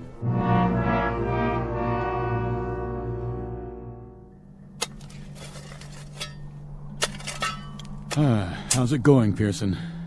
That's the last grave, sir. 4 of them. Good job. How is he? The same as when you left. Breathing pretty shallow, though. Maybe the air here, well maybe it doesn't have as much oxygen in it. It has enough. We're doing all right. You two see anything out there? Nothing we can't see from here. Yeah, we saw something.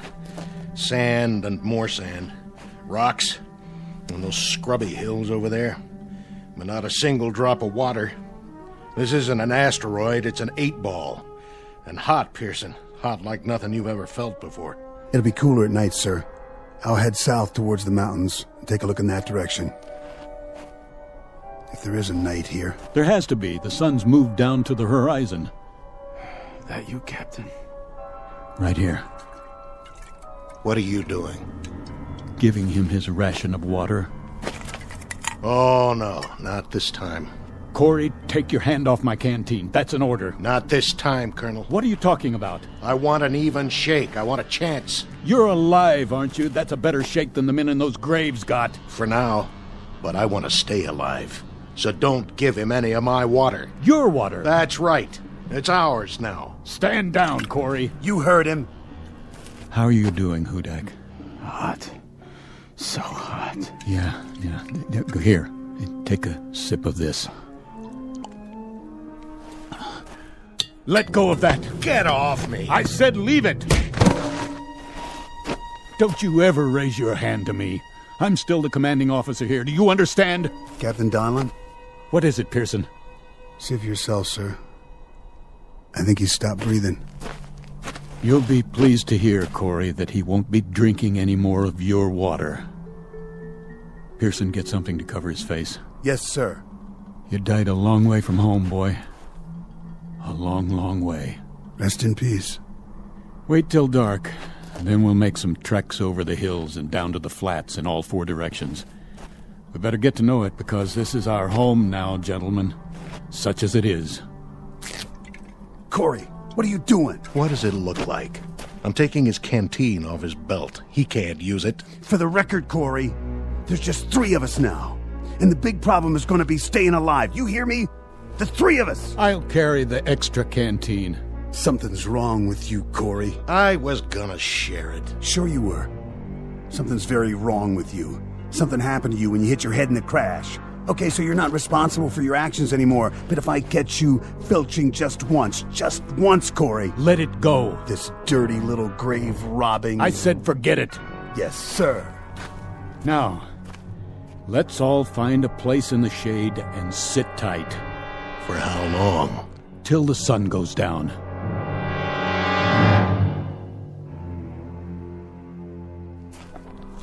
Watch your step.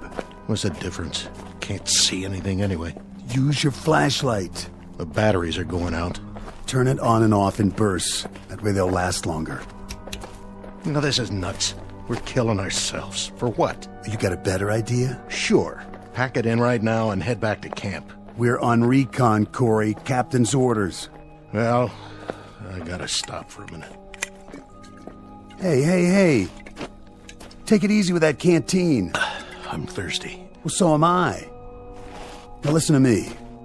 We'll need every drop of that water come morning. Right now we've got two choices. Either curl up and die out here, or keep moving. What's the point? We can't see where we're going. The mountains are getting closer. They don't even look real. There should be stars, lots of them, and a moon. Doesn't this place have a moon? It's the atmosphere. Some sort of cloud cover after the sun goes down. Where are you going? I'll peel off and head for the mountains. We'll rendezvous at base camp in 2 hours. Yeah, what am I supposed to do? Check out the flatland straight ahead. Think you can do that? Yeah, but if we split up... What? Well, we might not find our way back. Are you telling me you can't walk a straight line, Corey? There's the rise directly behind us. If you get turned around, look for a light, okay? The captain will keep the fire going. Yeah, right. Listen, soldier. For all I care, you can lie down and fry like a piece of bacon when the sun comes up. As far as I'm concerned, you're on your own. All right. If that's the way it is... Keep your sidearm loaded. What for? In case we're not alone on this rock, after all.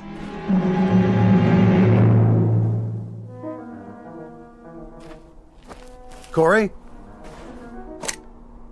Are you following me? Corey? If you're out there, something's very, very wrong with you.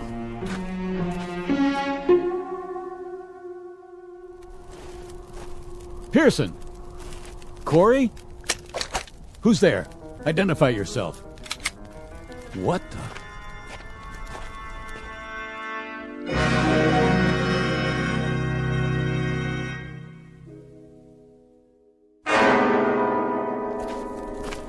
Corey?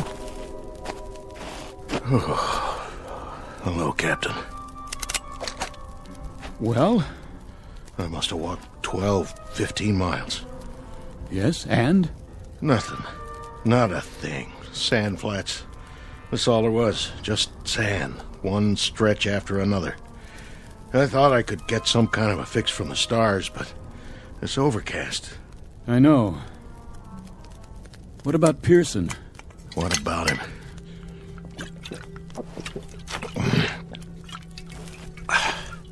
You haven't seen him? Not for hours. You didn't pass him coming back? He went south to the mountains, and I went west toward nothing. What time is it? Oh, 3 o'clock in the morning, or it would be on Earth. You kept the fire going. This is what's left of the flight chairs. There are some plastic panels scattered around. When that's gone, the only thing left to burn will be our suits. Fine with me. Not like we're going anywhere. He's been gone 6 hours. He should have been back by now.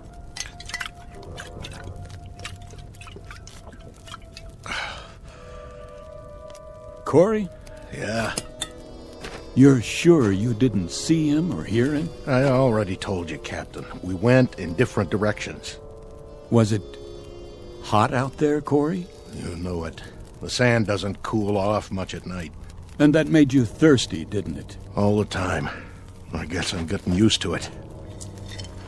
Obviously. Very used to it. So used to it, Corey, that you didn't even need any of your water. I drank some. Hardly any. This canteen is almost full. You were out all those hours and you didn't touch more than a drop, is that right? That's pretty remarkable. Downright amazing, in fact. So put me in for a medal. Buddy, what I'm going to give you can't get pinned on a uniform. Hey, what are you talking about? I want to know why you started out 6 hours ago with half a canteen and then came back with it 3/4 full. Hey, let me go. Come on, Corey, talk. I want to know where you left Pearson and what you did with him. Now. All right. It was like this. I found him, face down. He must have fallen and hit his head on a rock. That's all I know. He was dead when I got there. And where did this happen? At the foothills. You followed him there? I went looking for him. Sand was too deep, heading west. I had to change directions. It's your story you'd better change. Captain, I swear I didn't touch him. He was dead already. I saw his canteen, and I poured his water into mine. I knew you wouldn't believe me. That's why I told you I hadn't seen him. What's that for? On your feet. We're going to bring him back. No, you're nuts. It's 7 or 8 miles from here. I can't make it again. I'm dead, Captain. Correction. You're almost dead, but you're not quite yet. Let's go, Corey. I want a conducted tour all the way to Pearson's body. I want to see for myself. Let's move out.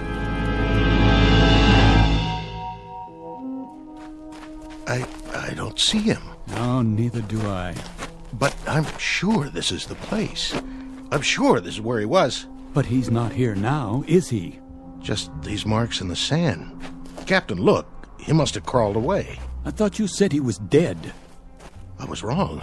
I must have been wrong. But you were so sure he was dead. You were so positive, Corey. I was. Did you do anything for him? Anything at all? Did you check his pulse, his respiration? Did you do anything to help him? I checked, I swear. Or did you just steal his water and then make a beeline back as fast as you could?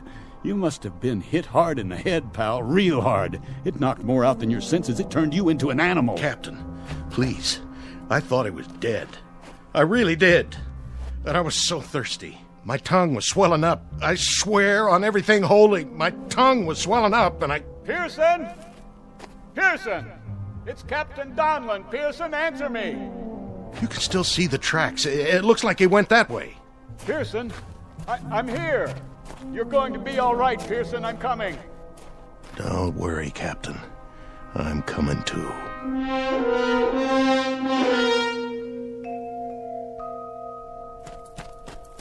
Pearson. Captain? Pearson, thank God you're alive. Water. I lost my canteen. Yeah, here. Take some of mine. Can't sit up. I'll lift you. Thanks, Captain. And not too fast. You're all right, boy. We'll take you back now. I don't know if I can walk. I'll carry you myself if I have to, but you're going to be all right. Captain. What, Pearson? What are you trying to say? I saw. What? What did you see? Where? Up there. Over the hill. Did you climb the hill? Is that it? I went. And what, Pearson? What did you see? Captain, I saw. What? Are you drawing a picture? You should have seen. You wouldn't believe it. What? No, Pearson. Sorry, Captain. Pearson. Come on, Pearson. Pearson, don't die on me. Don't. Is he gone? Yeah. He drew this in the sand first. Some kind of sign or symbol. What is it? It looks like a T, or maybe a cross. He was trying to tell me something. Well, it doesn't matter now. It might. What do you suppose he... Captain? Corey? Put the gun down. Captain, 2 men can live maybe 5 more days. 1 man can live 10. You'll forgive me, Captain, but... You killed Pearson, didn't you? In cold blood. Maybe I did. What of it? Are you gonna court-martial me? Corey, you're demented. You're a madman. You already killed once. Don't make this any...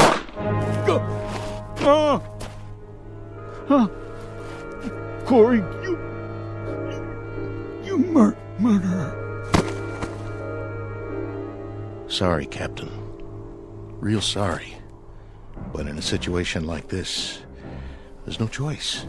No alternatives. It's not your fault. It just had to be. You can see that, can't you?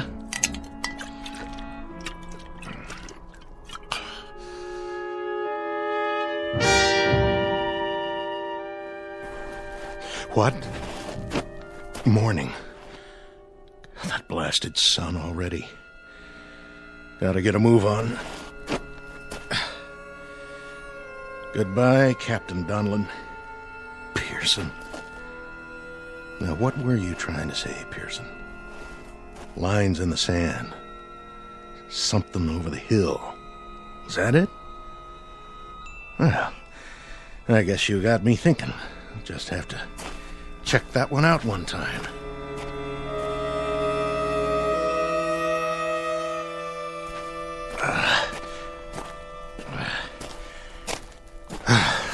There. Now we'll see what you... What? What in the... Oh, my dear God. It's a highway. Pearson. Now I know what you drew in the sand. It was a telephone pole. You were trying to draw telephone poles. And there's a sign. Reno, 97 miles.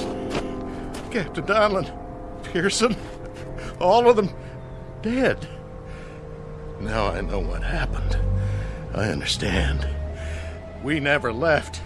That's why we went off the radar, why nobody tracked us. We never left the Earth at all. We just crashed back into it. Donlin, Pearson, I'm sorry. Oh, please forgive me. I'm sorry.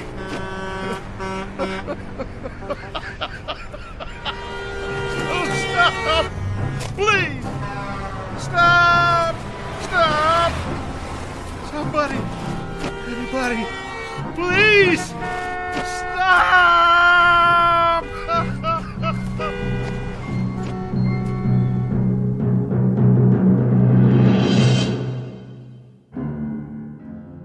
Practical joke perpetrated by Mother Nature and a combination of improbable events. Practical joke wearing the trappings of nightmare, of terror, of desperation. Small human drama played out in a desert less than 100 miles from Reno, Nevada, USA. Continent of North America, the Earth, the solar system, the galaxy, and of course, the Twilight Zone. We'll be back to the Twilight Zone in a moment. Hi, this is Carl Amari, producer of the Twilight Zone radio dramas. I'd like to take a moment to tell you about our official website at twilightzoneradio.com, where you'll get the latest news and information on these Twilight Zone radio dramas. Plus, at twilightzoneradio.com, you can digitally download 3 free episodes or any of our episodes for only $1.95 each. In this age of ever-changing technology, we've decided to make these episodes instantly available to you by making the Twilight Zone radio dramas a digital download-only series. This means that this series will no longer be offered on CD. The CD collections at our website are now being offered while supplies last at buy one, get one free. So be sure to get your favorites before they're sold out. Be sure to visit us often, and I'll see you in the zone.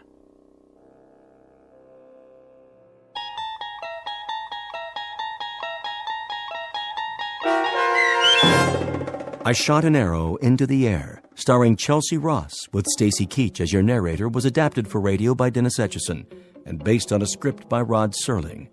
Heard in the cast were Norm Woodell, Roderick Peoples, Jeff Lupetin, David Darlow, Rich Komanek, Turk Muller, Lawrence Nepodal, Carl Amari, Roger Wolski, and Vince Amari.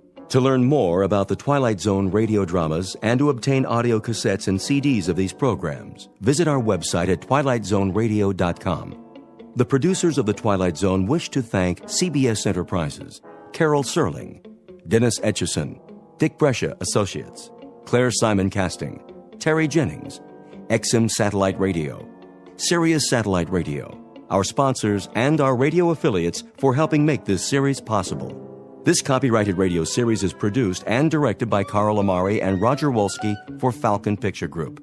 Doug James speaking.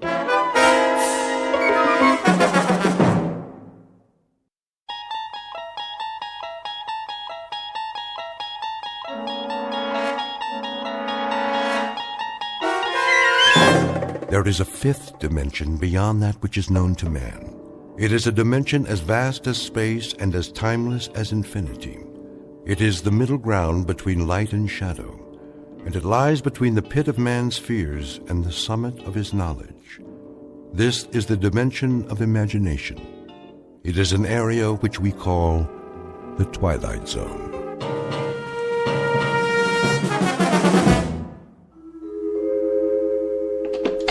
Good morning, Mr. Stasiak. How are you today? Morning, Mrs. Ricciardo. Ask me after I have my coffee. Don't you be running in the hall now, little Paul. Okay. And good morning to you, Mr. Bevis. Top of the morning, Mrs. R. Top of the morning. Did Mrs. Chatfield fix your hot water yet? I'm sure she will, Mrs. R. Our landlady has a lot of important things on her mind. But how did you take your shower and all with no hot water? Oh, it's no problem, really. In fact, I think I prefer a nice cold shower. Do you remember Bernard McFadden? Who? One of the fittest men who ever lived. Published magazines dedicated to health. He always bathed in ice water. Said it got the blood flowing. Do you know he never came down with so much as a cold? Hi, Mr. Bevis. Hi there to you, Paulie. How's old Ironsides coming? She's coming. Maybe she'll be ready tonight. We'll see. Hey, going downstairs? Oh, I thought I might. Seeing as how that's the only way to get to the street. Don't you bother the man now, little Paul. That's all right, Mrs. R. Paulie and I are friends, aren't we? Sure are. Well, then, go down and play with the other children. Don't you go far, and don't be crossing the street now. I won't. Well, what do you say, Mr. Bevis? I don't know this morning, Paulie. Come on, the coast is clear. You sure? I'm sure. Well, then I guess, like the man said, why the heck not? Stand back. I'm coming down by the seat of my pants. Stand back, everybody. He's sliding down the banister and he's gonna take off. Whoa, whoa, whoa. Hey. Excuse me, everybody. Lost my balance there at the end. Of course, it's not the first time. Gee, Mr. Bevis, are you ever gonna get it right? Practice, Janie. That's all it takes. Just a little more practice. That's what you always say. And that's what I mean. Think how much time I save every morning. Sliding down one whole floor. At least 15 seconds. Let's see, that's a minute and a quarter every week. 5 minutes a month. Why, in a year, that gives me a whole extra hour before I go to work. Do it again. Well, now, that would defeat the whole purpose, wouldn't it? But tomorrow, maybe tomorrow, I'll finally take flight and land square on my feet. What are you laughing at? Your bow tie's on crooked. So it is. Thank you, J.D. Now, who wants to help me carry my briefcase? Pick me, Mr. Bevis, pick me. I can do it, Mr. Bevis, pick me. Well, then, you'll just have to take turns. And you know something else? Why, I just happen to have a whole pocket full of shiny new pennies. And they're getting awfully heavy. I don't mind tipping, for extra special service. Let me see. Anybody around here want one? Me. Morning, Mr. Bevis. Here's an apple for you. Why, thank you, Tony. Don't know what I'd do without one of your apples every day. Well, I never. Who does he think he is, Rockefeller? Oh, that's just Mr. Bevis. Well, he acts like some kind of crazy person. Oh, he's not crazy. Maybe just a little, eccentric. The children all love him. Just the same, I wouldn't trust a man like that. Look at him. What kind of example does he set? I'd say the man never grew up, like that Pied Piper fella. Isn't that the truth? He's our own Mr. Bevis, is who he is. Guess you could say he's one of a kind.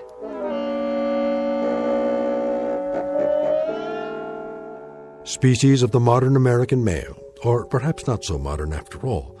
Name, James B.W. Bevis. He has a penchant for animals, children, attractive women, aged women, in fact, people in general. He also likes zither music, all things old-fashioned, professional football, at least as a spectator sport, as well as polkas, Major League Baseball, and Charles Dickens. Should it not be obvious by now, James Bevis is a fixture in his own private, optimistic, hopeful little world. A world which has long since ceased being surprised by him. Mr. Bevis, on whom Dame Fortune will very shortly turn her back, but not before giving him a paste in the mouth. Mr. James B.W. Bevis, who lives just one block into the Twilight Zone. And now, The Twilight Zone and our story, Mr. Bevis, starring Bruno Kirby, with Stacy Keach as your narrator.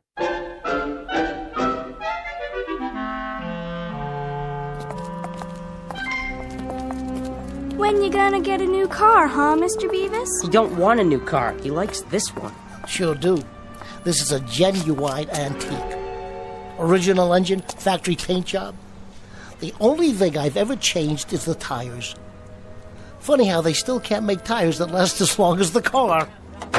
What's that on the windshield? Oh, you got another parking ticket. Keep it safe for me, will you, Paulie?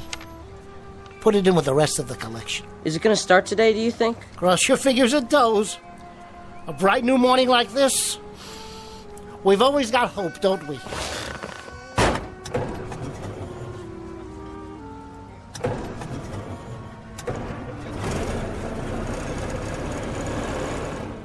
Okay, do you kids know what to do? Yeah, we sure do. That's right. Get behind it and push. All right, she's moving. Let her go. Everybody stand back. You can pop the clutch now, Mr. Bevis. Go, yeah, We gotta go. Thanks, kids. See you after work.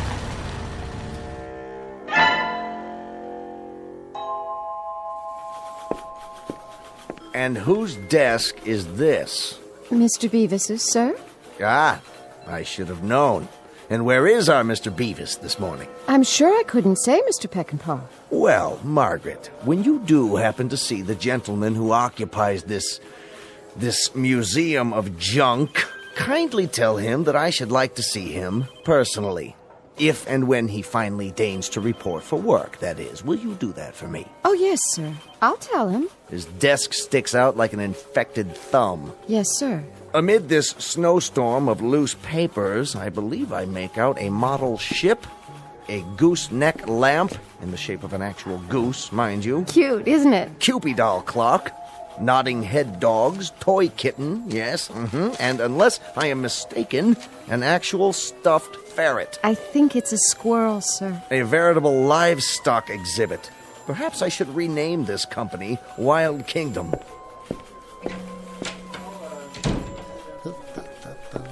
Morning, Mr. Bevis. How you doing? Is everything okay? Everything's dandy. Perfectly swell. Marvelous and fabulous, as always. And good morning to you, Midnight the cat. Spike the dog. And you, Mr. Rocket J. Squirrel. Been a good boy while I was gone. Mr. Bevis. You're looking nice too, Margaret. Pert and chipper as usual. Thanks. Mr. Peckinpah wants to see you. He does? Afraid so. I'm just delivering the message. Message received, loud and clear. Just as soon as I water my potted plant. I think he wants to see you now. Right away. Must be something special. All right, then. Into the breach. Good luck. Oh, Margaret. Yes? One thing while I'm gone. What's that? Pet Midnight for me, would you please? She needs human contact. Yes? It's James Bevis, sir. In the flesh, so to speak. You may enter. What's up, do you think? Peckinpah looked pretty mad. Is he gonna get fired? You can't fire Bevis. Well, if he does, I quit. Your desk, Bevis, is an abomination. It is? And furthermore, you keep a ledger like an ape. I'll take that as a compliment, sir. Apes are very intelligent. Did you know that of all the land mammals, the ape... Your desk is an affront to civilization. Your filing system is non-existent. In short, your eccentricities are beyond human understanding. I'm eccentric? You're saying I'm eccentric? With all due respect, sir. Bringing phonograph records of zither music to play at lunchtime. I just love the Third Man theme, sir. Don't you? I've always loved it. The first time I saw that movie, it's been years now, but I'll never forget. I said to myself, Bevis, you have to get that record. Hiring carolers to come in and serenade the office during our busiest hour. Only at Christmas time. If you'll let me finish.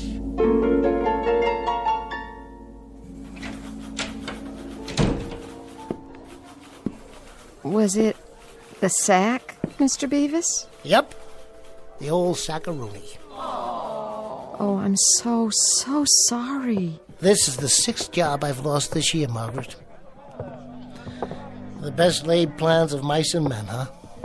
And Bevis. Oh, don't worry about it, Bevis. There's better jobs than this. Lots better. We're sure gonna miss you. Here's a box for your stuff. Thanks, everybody. My chessboard. My collection of old Mirashan pipes. My books. My pictures. And old Ironsides. Is that what it's called? Sure is. The USS Constitution. I was building this ship for one of the kids. Looks like she won't get launched today, after all. Old Ironsides will get launched. You'll see. You'll get another job, Mr. Bevis. You always have. The only job I've ever held for more than 6 months was when I was in the Navy. Is that you in the picture there? Yep. That's me on the deck next to the fantail. Well, will you look at that? He's fat, isn't he? That's the bosun's mate. This is the fantail over here. Oh, well. And she goes with all the rest. You take it easy now. Things will work out. You'll see. We'll be thinking about you. Smooth sailing, Mr. Bevis. Thanks, everybody.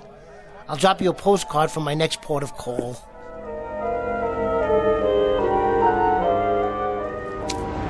Oh, Mr. Truck Driver. Mr. Truck Driver, you don't have to double park. No, what am I supposed to do? Park it on the sidewalk? Park behind me. I'm leaving anyway. Which one? Oh, let me guess. The old rattle trap, right? Anybody get hurt in that wreck? You can have both spaces as soon as I put my stuff in the back. Can you hurry it up?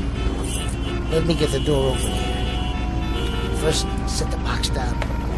Then get the keys out. Hey, Mac. I ain't got all day. Just one more minute. If you ain't moving in 5 seconds, I'm pulling in behind you.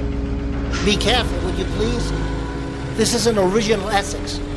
Stock parts. Okay. Watch the bumper. It's rolling. I only tapped it a little. I must have forgot to set the handbrake. That's your problem, pal. Hey, somebody stop that car.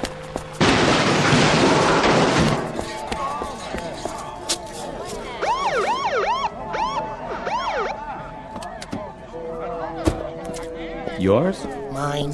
Does it do this often? Never has before. Now it looks like it never will again. Too bad. It's been kind of like an old friend to me. Stand back, everybody. Show's over. I'll phone for a tow truck. You do that. You wouldn't be interested in purchasing an original Essex, would you? For parts, I mean, they're kind of scarce. No thanks, pal. Me? I've kind of got my heart set on a 1924 Maxwell. Or maybe a 25. Thought I'd wait till the new models come out so I can make me a better deal. Sure. I understand, officer. Ever have one of those days? All the time, son. All the time. The difference between me and you is I get paid for it.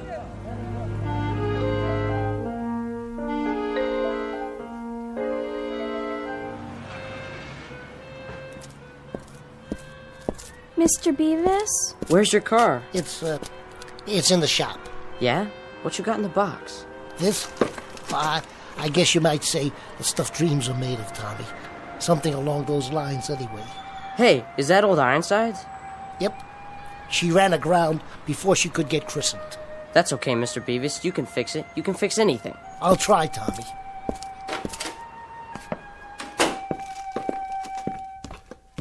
Afternoon, Mrs. Chatfield. You'll find all your things in the hall, Mr. Bevis. My things? Your Victrola, your stuffed animals, all of it. Your clothes, too. Okay, I give up. What are they doing in the hall? You're being evicted, Mr. Bevis. I'm not sure I catch your meaning. Evicted. 6 weeks in arrears on your rent. That's it as far as I'm concerned. Mr. Bevis, you're still going to finish Old Ironsides, aren't you? Well, there may be a slight delay. I'm going to have to change shipyards. But we'll get her launched. Yes, we will. That's a promise. We'll get her launched somehow. Yeah, but how? I don't suppose you've ever had one of those days, have you, Tommy? Not yet, but I think you're having one. You know what else I think, Mr. Bevis? What's that? I think you better say your prayers and be real good. Because right about now, you need a miracle.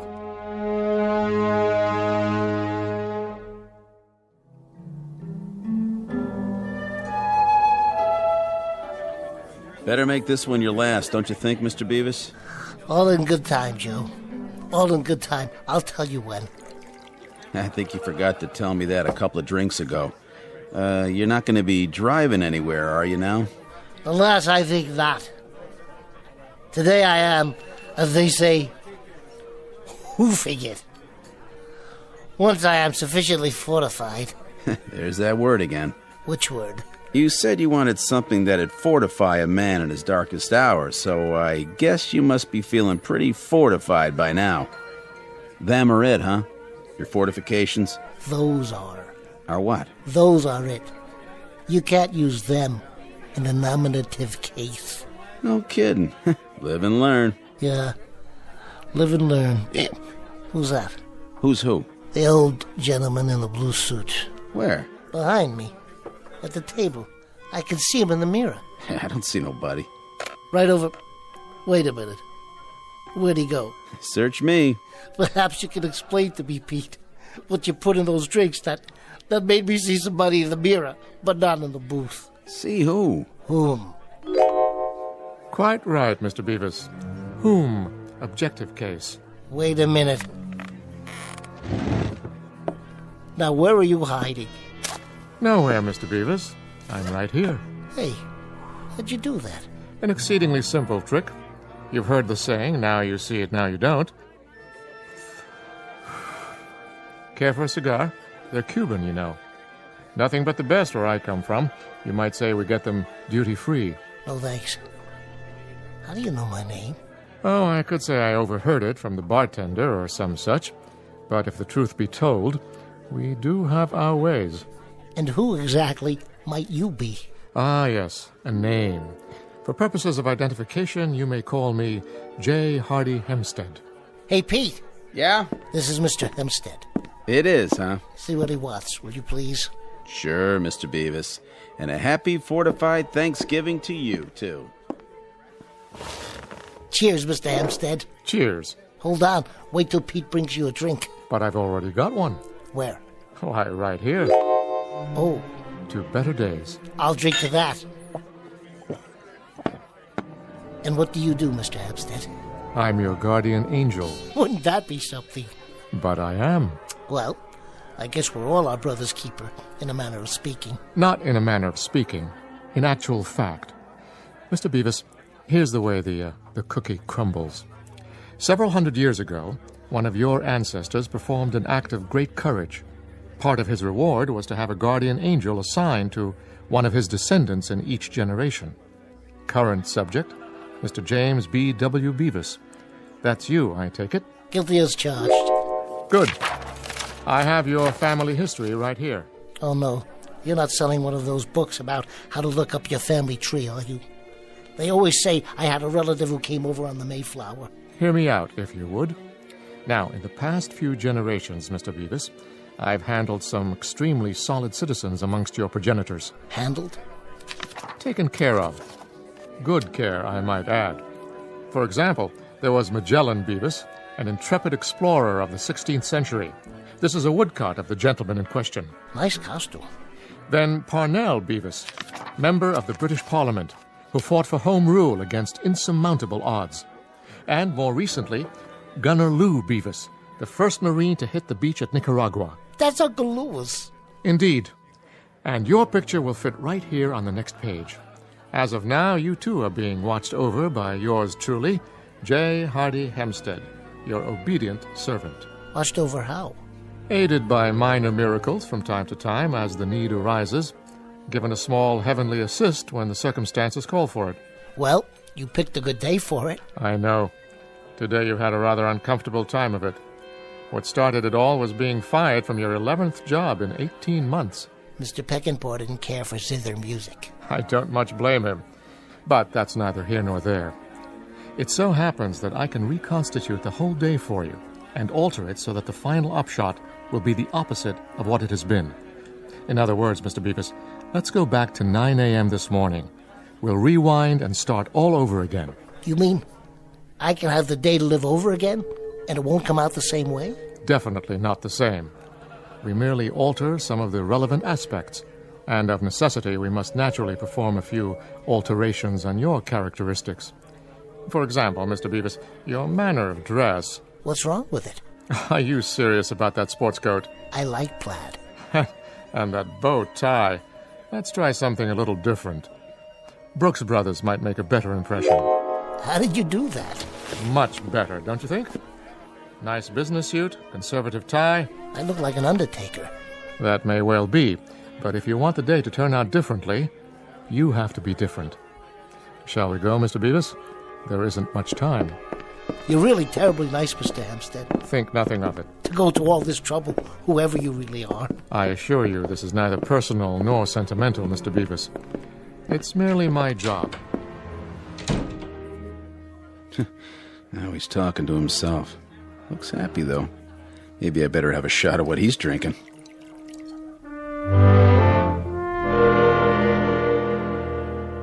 Good morning, Mr. Stasiak. How are you today? Morning, Mrs. Ricciardo. Ask me after I have my coffee. Don't be running in the hall now, little Paul.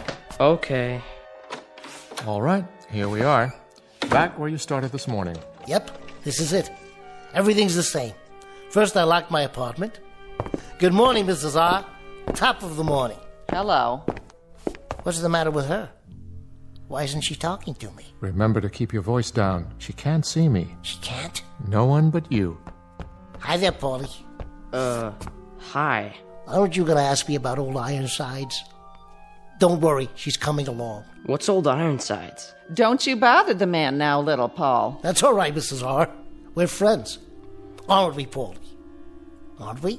Go down and play with the other children. Don't you go far, and don't be crossing the street now. I won't. Well, what do you say, Paulie? Looks like the coast is clear. The banister's nice and shiny. Don't even think about it. Hey, what's going on? That nonsense was for the old Bevis. You're the new Bevis, remember?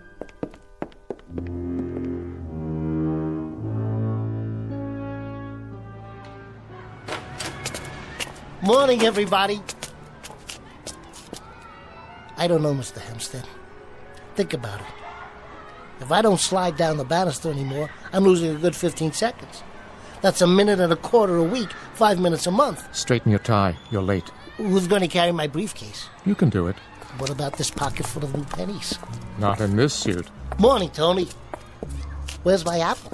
You want an apple, mister? That'll be 25 cents. Let's go. Oh, Mrs. Chatfield. Oh, good morning, Mr. Bevis. I wanted to talk to you about the rent. Oh, I found it in the box. 3 weeks in advance. You're a wonderful, wonderful roomer, Mr. Bevis. That's a switch. This part I don't mind at all.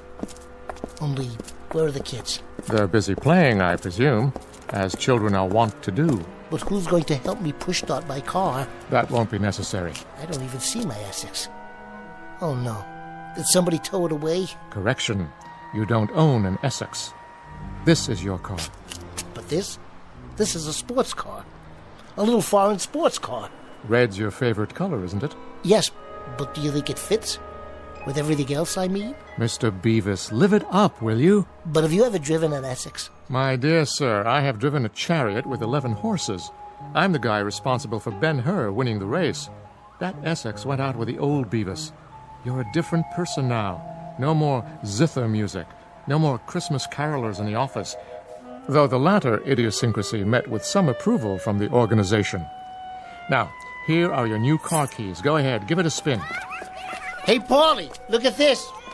Want to take it for a test drive? He acts like he doesn't even know me. Shall we go, Mr. Bevis? Yeah, okay. Better times are ahead, I promise. If you say so.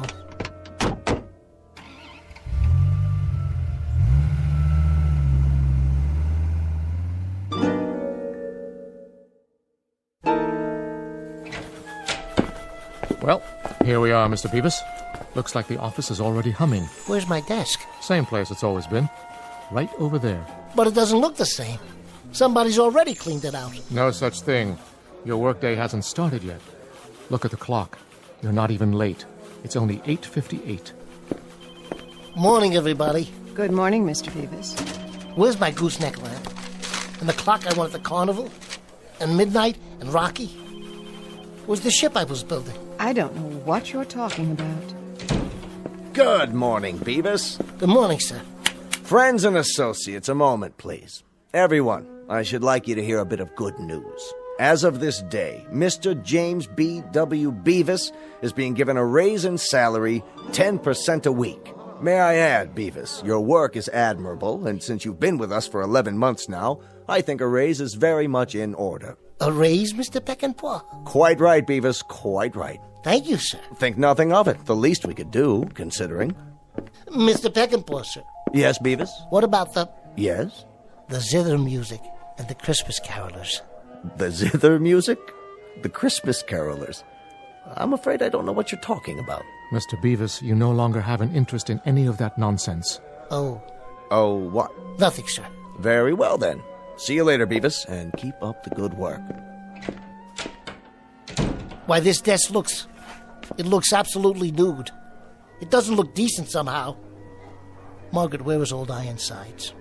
Are you feeling all right, Mr. Bevis? I think I'd better get some air. Yes, that might be a good idea. I got a raise. Naturally. Where are you going now? You only just arrived. Outside for some air. Or I might go back to my place. So early in the day? I was thinking, maybe I'll play some stickball with the kids in the street. Mr. Bevis. Yeah? They won't play with you. Why not? You're not the same, Bevis. Not anymore. You mean everything's changed? Even that? It's only today that we can see the changes. Actually, they started some time ago. I'm beginning to understand. Good. Well, Mr. Bevis, still want to get on the elevator? Yes, I think I will. Why? Things seem to be going your way, don't they? I guess they are, Mr. Hempstead. Bevis, what do you say we level with one another? I mean, really, what is it you want? After all, for a person like yourself, 10% is the most even I can get for you. Frankly, I don't get you. I'm used to Bevises with big dreams, gigantic hopes, fantastic aspirations. Magellan Bevis sailing around the Horn. Parnell Bevis standing alone in Parliament booming out his convictions. Gunner Lou Bevis. Over the top men, Semper Fidelis, nobody lives forever, let's go, boys! That was the spirit. Mr. Hempstead, sir, I don't want to seem ungrateful. But the things I want, the things I believe in, I know they're odd. But they're worth considerably more than 10% a week. I take it then that you prefer your bow ties and plaid coat and old Ironsides. I'm afraid that's the case. And you realize things will be as they were. There'll be no job, no car, no place to live for a while. It's been that way before. I see. Complicated, is it? Hardly. Take a look out the window. Hey, there's my old Essex down at the curb. You'd best feast your eyes. It won't be around for very long. The truck will hit it as previously ordained. You'd better go back in for a minute and get it over with. Here comes old Peckinpah now. This time he won't be talking about a raise. You know something? It doesn't make a bit of difference. Not one bit.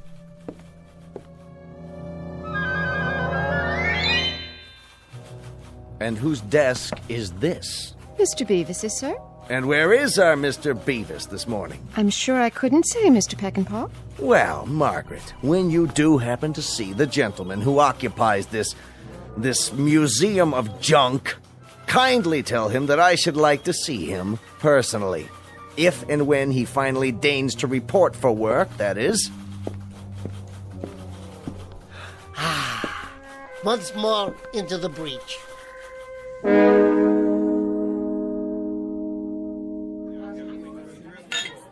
How do you feel, bud? Fortified? I do indeed. Today I lost my job, my car, and I've been evicted, or I'm about to be all over again.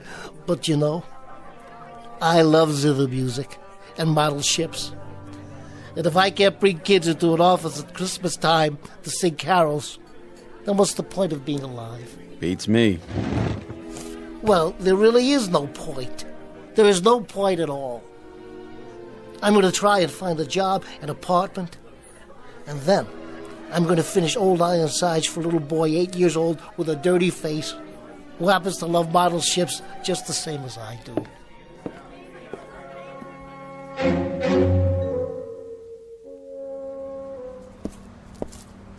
Wait a minute. That's my car. Mr. Hempstead, wherever you are, you're still watching over me. You must be. This your car, buddy? Yes, it most certainly is, officer. And you don't know. You can't imagine how glad I am to find it here. You see, a truck tapped the bumper and it rolled down the street because I didn't have the handbrake on. That was the first time, of course. But now, thanks I'm sure to Mr. Hempstead. Well, I don't know any Hempstead. And I don't care if it's the first time or the 100th time. What are you doing? Writing you a ticket. In this city, we kind of take a dim view of parking next to a hydrant. You mean a fire hydrant? Big and red, right there by your front fender. What hydrant is that, officer? Hey! Where'd it go? I think I have a pretty good idea.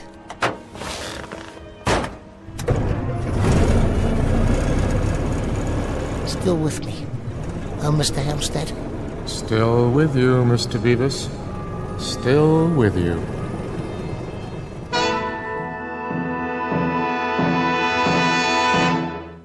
Mr. James B.W. Bevis, who believes in magic, the magic of a child's smile, the magic of liking many and various people and things and being liked in return, and the strange and wondrous mysticism that is the simple act of living. Mr. Bevis, one species of the modern male who lives in his own private and very special Twilight Zone.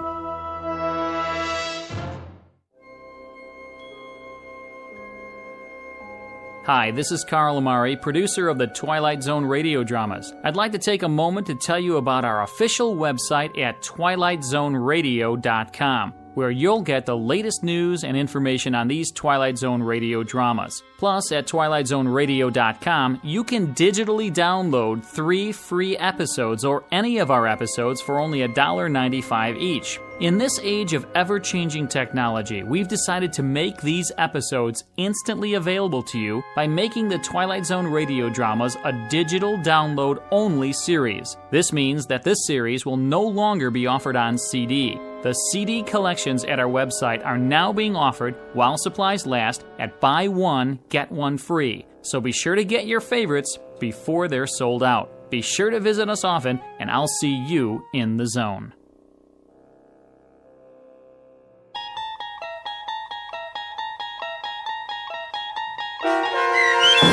Mr. Bevis, starring Bruno Kirby with Stacy Keach as your narrator, was adapted for radio by Dennis Etchison and written for The Twilight Zone by Rod Serling. Heard in the cast were David Darlow, Christian Stolte, Fernette Lebo, Jeff Lupetin, Linda Reiter, Meg Thalken, Max Kirsch, Carrie Darlow, Riley Baugh, Kurt Nabig, Doug James, Carl Amari, and Vince Amari. To learn more about the Twilight Zone radio dramas and to obtain audio cassettes and CDs of these programs, visit our website at twilightzoneradio.com. The producers of The Twilight Zone wish to thank CBS Enterprises, Carol Serling, Dennis Etchison, Dick Brescia Associates, Claire Simon Casting, Terry Jennings, XM Satellite Radio, Sirius Satellite Radio, our sponsors, and our radio affiliates for helping make this series possible. This copyrighted radio series is produced and directed by Carl Amari and Jason Mallow for Falcon Picture Group. Doug James speaking.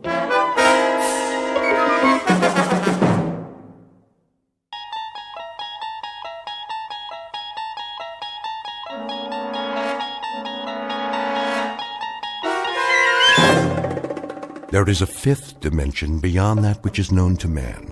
It is a dimension as vast as space and as timeless as infinity. It is the middle ground between light and shadow, and it lies between the pit of man's fears and the summit of his knowledge. This is the dimension of imagination. It is an area which we call the Twilight Zone.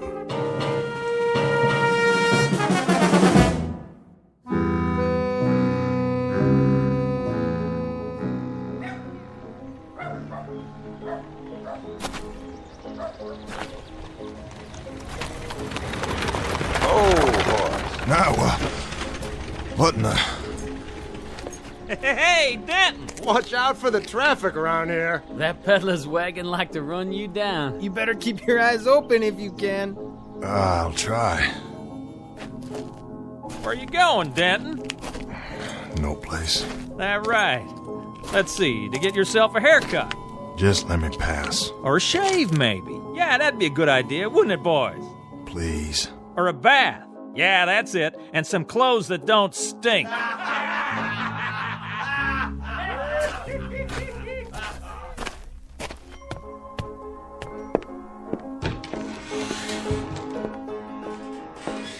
That'll be a nickel. Here you go, Charlie. Al? How about a drink, Charlie? Well... Please, I'm dry as a bone. You got any money? Can't you put it on my tab? Well, see, Al, it's like this. You didn't pay last time, or the time before that. Matter of fact, you haven't paid all year. You know I'm good for it. Afraid it's cash on the barrelhead from now on. I need a drink, Charlie. Just one. Not today, Al. Who'll cover me for a shot of rye? Don't do this to yourself. Somebody? Anybody? Don't, Al. Just don't. One drink. That's all. How about it, Miss Smith? No can do, Al. Liz here don't pay for drinks. Other people pay for her drinks. You see what I mean? Go get yourself cleaned up. I'll stop by if I can and see how you're doing. Sure, yeah. But I need one thing first. I'm thirsty. I can't make it if I'm thirsty. Just go. Do it for me. For old time's sake. That's how it is then. I'm sorry, Al. It's the way it has to be. If you say so. See you later, everybody. Well, hello, Denton. Get what you need in there? No. I'll bet you didn't. But I'll tell you something, Denton. I know how you can get yourself a drink. Yeah? How? You see that peddler's wagon come through? Well, he's setting up in front of the hotel. Why don't you go ask him if he's got a drink? Go on, ask him. Maybe he's got what you need. Oh, okay, I'll do that. Oh. Whoops. Did you trip, Al? Ought to pay more attention. My boot was right in front of you, and you didn't even see it. I'll try and be more careful.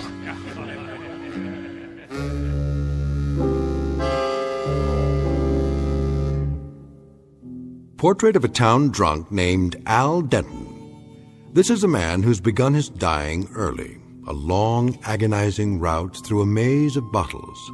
What he really seeks is not another drink, but a fresh start. Al Denton would probably give an arm or a leg or a part of his soul to have that. The question is, where does a man turn when the last of his luck finally runs out? In a moment, Mr. Denton will make the acquaintance of a newcomer who just might be willing to help, along with the third principal character in our story. Its name, Colt. Its caliber, .45. Mr. Denton hasn't met either one yet, but when he does, he'll find that their true function is to give him what he needs more than anything else: a second chance. And now, The Twilight Zone and our story, Mr. Denton on Doomsday, starring Adam Baldwin, with Stacy Keach as your narrator. Hey, Al, I just thought of something. You want a drink so bad?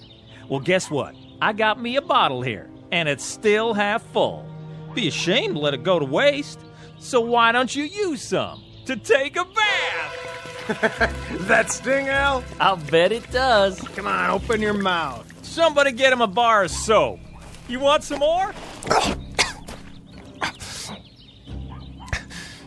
Yes, sir. Well, first, let's see some appreciation. Let's see you pay for the drink in your own special way. A little song, Al. How about it? Song? You know the one I mean. How dry I am. How dry I am. How dry I am. Pretty good, Al. Here you go. Open wide and wet your whistle.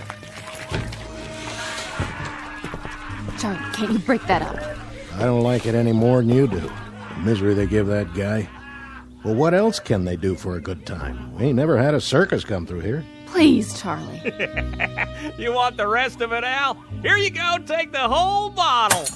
Oh, it's all broke now. Come on inside, Dan. Let's get a fresh one.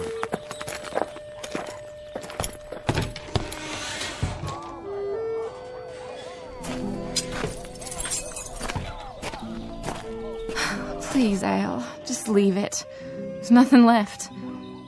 Here, can you stand up? Oh. Thank you, Miss Smith. What's that? Huh? On the ground. Oh. You mean this? Well, that's a nice-looking gun. Colt 45 Peacemaker is what it is. You packing a gun now, Al? Oh, it's not mine. Well, whose is it? I don't know. Somebody must have dropped it in the street. You weren't so bad with a gun in your day, were you, Al? Well, that was a long time ago, Miss Smith. A very long time ago. Well, you know something? This is the very first time I've held a gun since... well, I can't remember how long it's been. Too many bottles, Al. Yeah. Way too many. Come on inside. I'll get you a towel so you can wipe your face. Thank you kindly. Will you tell me one thing? If I can. Why do you drink so much? I don't really know. I just got in the habit one day and then kept to it. Kept to it till I ended up like this. I didn't used to. I always had a clean shirt, hair combed. That could change, you know. A shave, a bath, some different clothes. You don't have to go on this way. I want to change. But you don't know how hard it is. Here we go again, boys. Well, looky.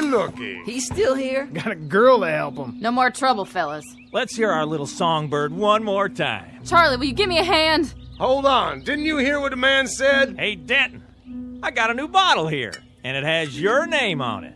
Only first, I want to hear 3 more choruses of How Dry I Am. Let's have it. No, Al. But if I do, he'll give me a drink, Miss Smith. The devil with him. I'll give you a drink. You won't have to do this for it. How dry... oh, how dry I... Al. Al. All right, Rummy. Now you can come in and get your drink. Tell Charlie to set one up. You've been a good boy. Thank you. Wait a minute, Denton. Huh? Hey, gunfighter. What do you... Where'd you get the gun? Oh, you mean this? I found it. I found it over there in the street. That a fact? Maybe it fell off the peddler's wagon. Looks good in his hand, don't it? Yeah, like it fits. Been a while since you used one of those, hasn't it, Rummy? Well, yes. Speak up, Rummy. I can hardly hear you. Been quite a while, hasn't it? Quite a while. What say? A long time. Well, maybe you'd like to try it out. Maybe you think you could even outdraw me. That'll be the day. Sure will. No. No what? No, I don't know how to use it anymore. But the time was you did. Let's see you try. I told you I wouldn't know how. Stop it. Come on. You and me, Denton, will draw. Whenever you're ready. That's enough, Dan. It's not funny anymore. Out of the way, miss. The gunfighter and me. We're gonna have a little showdown. Charlie, where are you? Come on, Gunner, right here. Let's pull. I'll give you first chance. How about it? Dan, stop this! Come on, boys. She's right. This ain't a joke. Go back to the bar, Charlie. Can't you see we got private business out here? Listen, Dan, I put up with a lot from you boys, but... Here, I'll give you a break, Rummy. I'll do it left-handed. What do you think of that? I'm telling you to break it up. Now, we both got our guns in our hands, okay? Nice and easy. That fair enough for you? Miss Smith, Charlie, tell him... please tell him... Ow! I'm bleeding! You see that? He shot the gun right out of his hand. I don't believe it. Al, are you all right? Oh, Miss Smith, please tell him it was an accident, will you? I don't want any trouble. No trouble here anymore. No trouble at all. Now, please, mister. What? Listen, I didn't mean for it to go off. Must be a hair trigger. I just wanted you to know that. Well, you gotta understand, it was an accident, pure and simple. Come on. Let's get out of here. Better get that hand looked at. That was no accident. That was some real shooting, Al. Come on in. Get a drink of the good stuff. I don't know what happened. Go on. You're entitled. But I wasn't even aiming. Well, however you did it, I'd say you got your eye back today. I don't think so. You must have been practicing or something. I ain't seen shooting like that since... I can't even say. And against Dan Hodling, too. It isn't even my gun. I just found it. Have another drink. All you want. On the house. Hey, Rummy! Mr. Hodling, I swear it was an accident. I didn't even draw. I sure didn't mean to. Put that glass down and face me, Denton. I want to see you take a bullet in the stomach. Dan, it's over. Give the guy a break, will you? Charlie, take this gun quick here. I don't even want it.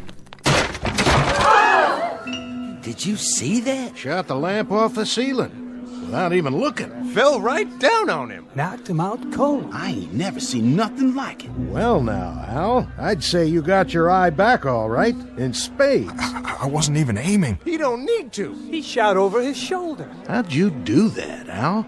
I can't really say. He was looking in the mirror, behind Charlie. How's that for a trick shot? Mr. Denton, maybe you let us buy you a drink. What?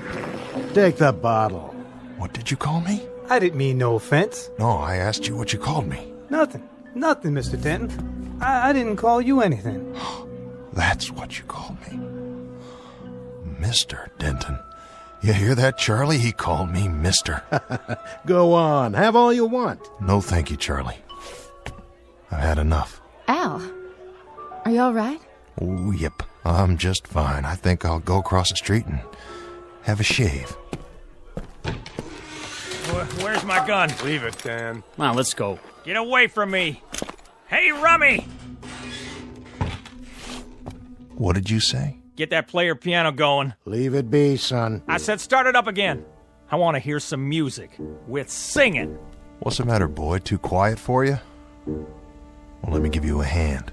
Didn't you hear me? I said...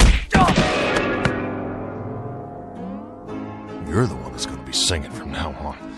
You pick the tune, and you sing it, and don't call me Rummy anymore. Well, sir, things are sure going to be different from now on. I hope you're right, Charlie. I hope to heaven you're right.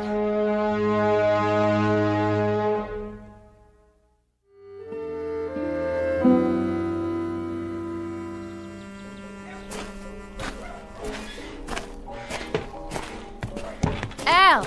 Oh, hello, Liz. I just wanted to tell you, I think things are going to be all right from now on. I believe that. What things? Don't you understand? You don't have to worry about bullies like that anymore. I heard what Charlie said. Charlie? You're as good with a gun now as you ever were. Well, that's what he says. I remember too, Al. And I think he's right. Oh, I was good. I was real good. I was so good that once a day somebody would ride into town and make me prove it. And every morning I'd start my drinking a few minutes earlier. Until one morning, the guy who asked me to prove it turned out to be 16 years old. I left him lying there on his face right in front of the saloon. I left him bleeding to death with my bullets in him, and he was 16 years old. It doesn't have to be that way. Oh, doesn't it? No, I've seen it before. It's gonna start all over again. Every fast and fancy man who owns a gun will come riding down this street. But you know something? This time it will be different. Afterwards, it'll be me lying there face down, bleeding to death. Oh, Al. I think I'll go in and get a shave now. I'd like to look proper on the day I die.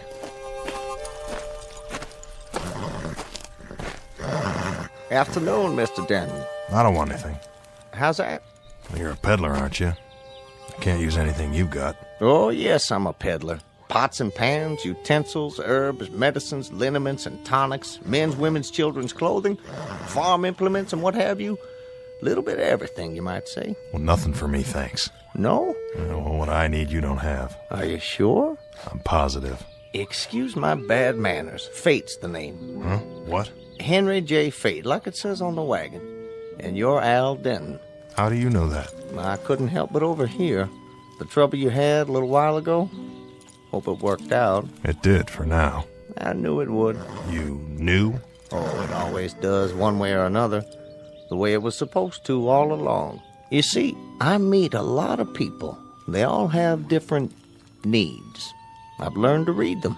Try to have something for everyone. Is this yours? What's that, Mr. Denton? The .45 Peacemaker. It's an expensive gun. Yes, I'm sure it is. It was lying in the street when I came out before. I was thinking maybe it fell off your wagon. Oh, no. That doesn't belong to me. It's yours now. Yeah.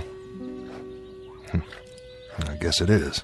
Good day to you, Mr. Denton. And I'm sure it will be a good day. You know something I don't? Oh, not at all, not at all. But when we make changes, it's bound to be a good day.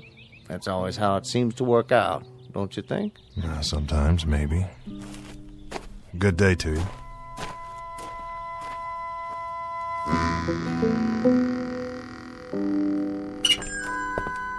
Well, hello there, stranger. Sorry to bother you, Ned. Bother me? Why, you couldn't bother me, Al. Could he, Jake? Not on your life.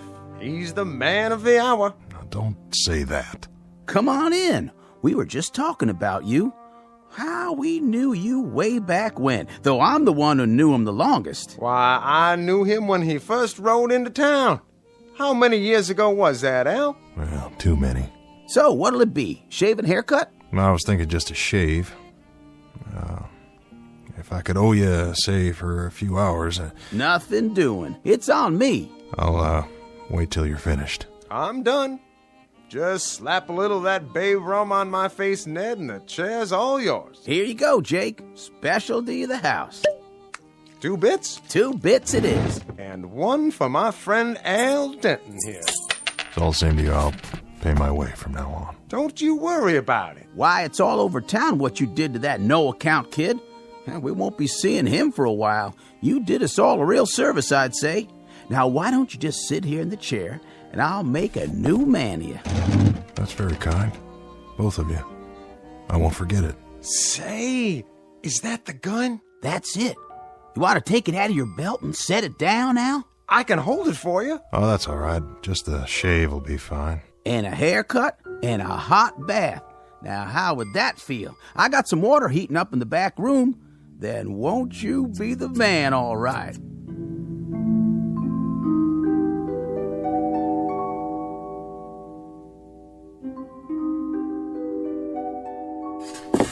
There.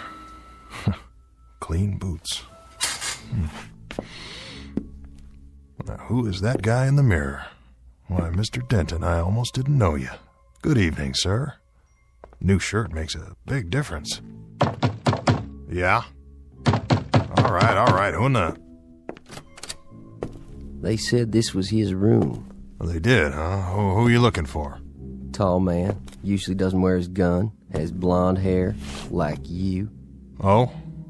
Sounds like that describes... It describes a fella named Al Denton. Supposed to be the top gun here. That wouldn't be you by any chance. It would.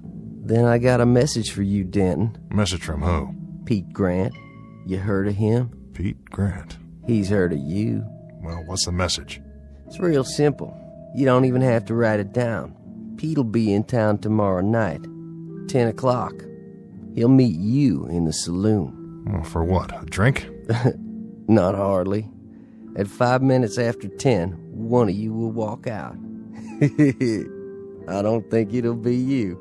Is that it? That's the end of the message, Denton. You got an answer for him?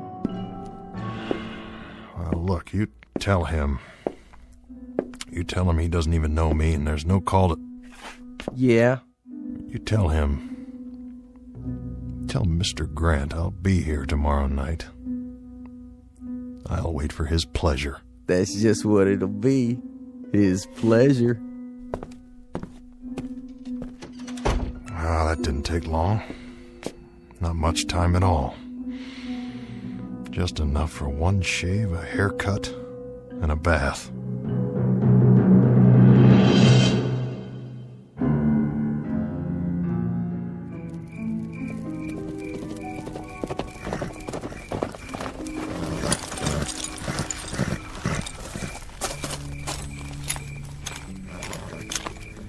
Back already? That's all it took. You deliver the message? That I did, Pete. How'd he look? What do you mean? Denton, they say he's as good as he ever was. Is that how he looked?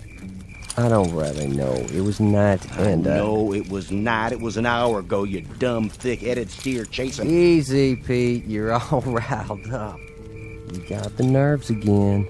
Grab your chow, and you better get some sleep. Sure, Pete. Whatever you say. Soon's I water my horse.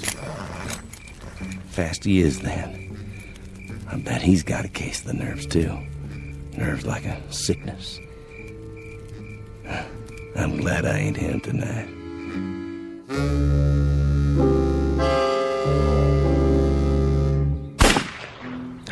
Missed it by a mile. Try this one. Now, take it slow and easy.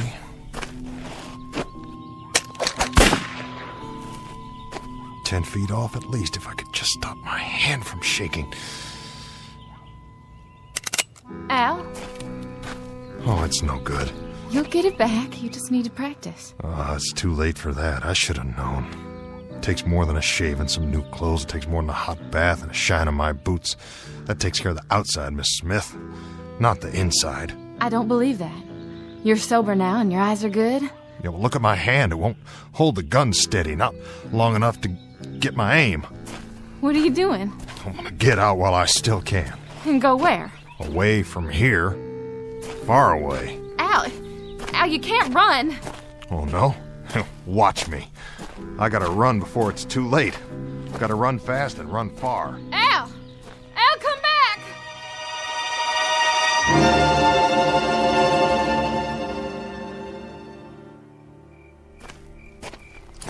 Evening, Mr. Denton. Who are you? Oh, it's you. Mr. Fate. That's my name, and peddling's my game. Yeah, sorry, but I don't got no time to talk. You shouldn't, you know. Shouldn't what? You shouldn't run away. That's what you're doing, isn't it? How do you know that? I told you I learned how to read people, what they need. And you don't need to run. I don't. No, I guess not. I should stay here and get shot to death for no reason at all. I guess that's what I should do. Curse this gun. Curse the moment I found it. Oh, my, no. Don't curse it, Mr. Denton. Use it. Well, I would if I could.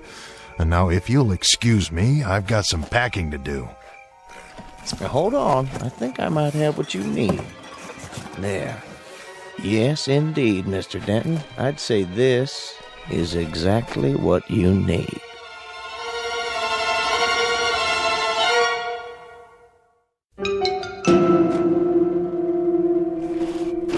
I told you before, you don't have anything I need. Not even this? What? It's one of my potions. You might call it that or an elixir. Either way, it'll help solve your latest problem, Mr. Denton. Oh, my, yes. It'll help solve it in no time at all.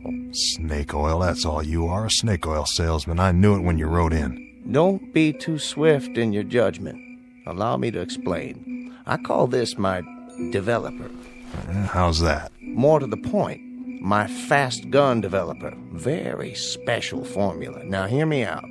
The man who drinks this becomes the fastest of the fast.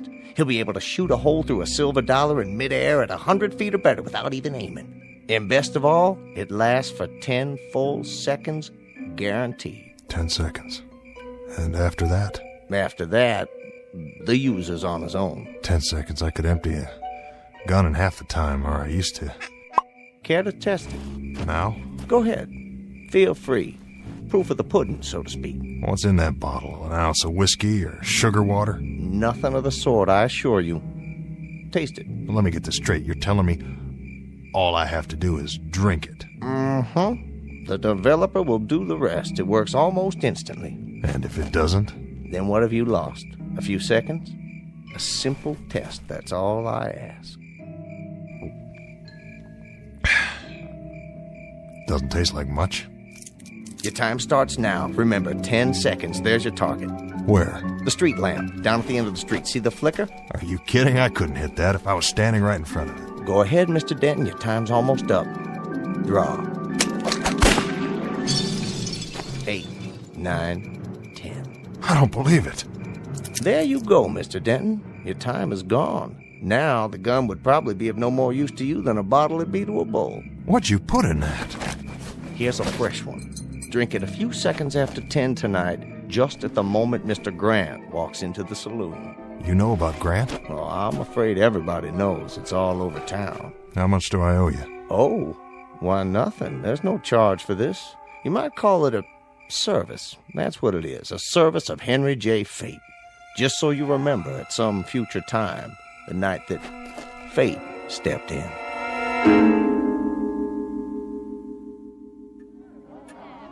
Look at the time. Coming up on 10 o'clock. I don't think that Grant fella's gonna show. Well, it'd sure be a whole lot easier that way. Save me from getting the place shot up. I tell you, Al don't miss. One shot is all it'll take. Yeah, you're right about that. You gonna fix that lamp on the ceiling? I might. And I might not. Maybe I'll hang it on the wall like a trophy with a plaque underneath and Al Denton's name on it. You do that, Charlie, and I'll even pay for the engraving. Sounds like Al now. Yep, right on time. Hello, everybody. We've been waiting, Al. Knew you'd be here. Evening, Ned. You're looking good tonight. Thanks to you. Don't worry none. That gunfighter won't show. Probably too yellow. Ah, who ever heard of Pete Grant anyway? After tonight, nobody. That's who. How about a drink, Al? Not right now, Charlie. You shouldn't be here. I don't have much of a choice, Liz. But I thought you were going away. I thought so too. But here's how I figure it. A man's got to play the cards he's dealt. Because there's no place that's safe. Wherever you go, someone will find you. You mean Pete Grant? Yeah, him or someone like him. All the Pete Grants of the world. You don't have to prove anything. Go, right now. Just go. It doesn't matter where. You've got your life back. Why do you want to throw it away like this? Ready for that drink, Al? No thanks. Think I'll pass. Suit yourself. It's not 10 o'clock yet. There's still time. See, now that's just it, Liz. There isn't any more time. I've wasted too much of it already. Get on a horse and ride. Go to another town. Start over. I could meet you there. If you want me to, we could... Listen, who's that coming? That would be him.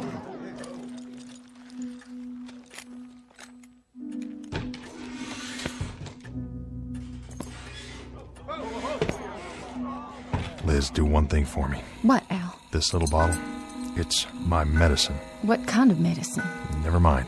When he calls me out, you pull a stopper and hand it to me before I turn around. Then get rid of it. I don't want anybody to see. But what is it? A chance. About the only chance I've got. What'll it be, mister? I'm looking for somebody. Who might that be? At the end of the bar. You Denton? That's right. I heard about you. Oh, yeah?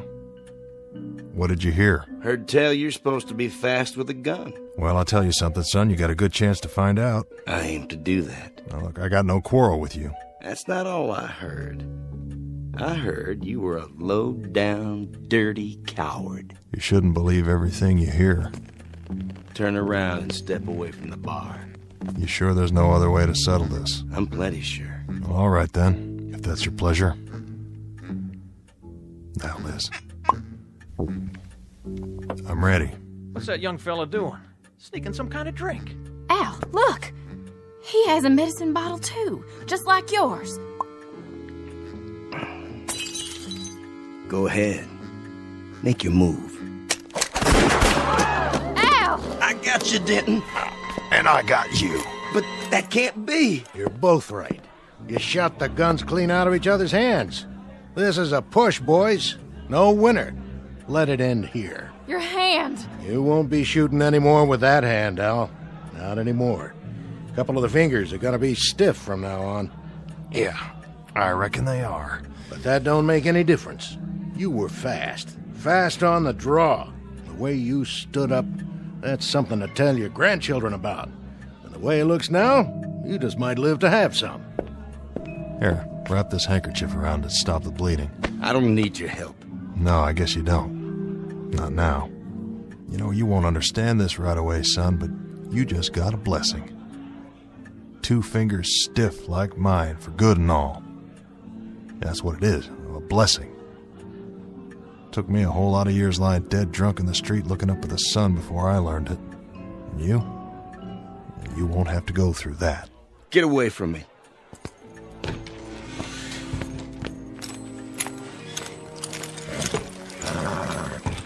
Get him, Pete? No more than he got me. Then it's over and done. Yeah, it's over and done. Let's ride.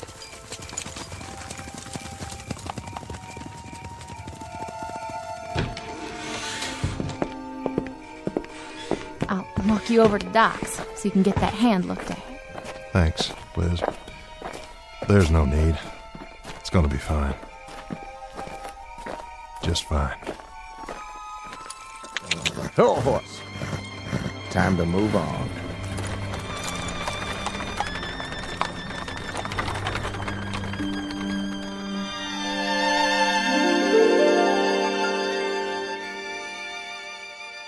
Mr. Henry Fate, like his wagon says, a dealer in everything.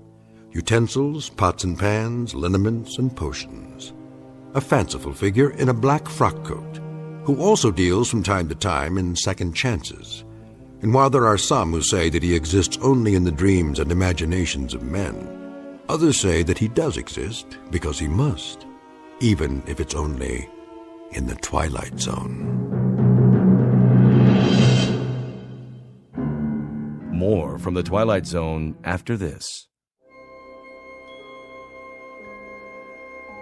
Hi, this is Carl Amari, producer of the Twilight Zone radio dramas. I'd like to take a moment to tell you about our official website at twilightzoneradio.com, where you'll get the latest news and information on these Twilight Zone radio dramas. Plus, at twilightzoneradio.com, you can digitally download 3 free episodes or any of our episodes for only $1.95 each. In this age of ever-changing technology, we've decided to make these episodes instantly available to you by making the Twilight Zone radio dramas a digital download-only series. This means that this series will no longer be offered on CD. The CD collections at our website are now being offered, while supplies last, at buy one, get one free. So be sure to get your favorites before they're sold out. Be sure to visit us often, and I'll see you in the zone.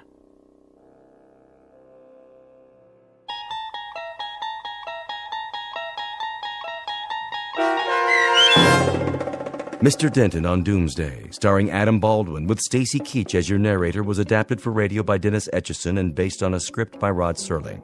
Heard in the cast were Christian Stolte, Jeff Lupetin, Richard Shavsden, Craig Brawley, Brooke Sanford, Kurt Nabig, Doug James, Roderick Peoples, Lynn Foley, Carl Amari, Roger Wolski, and Vince Amari.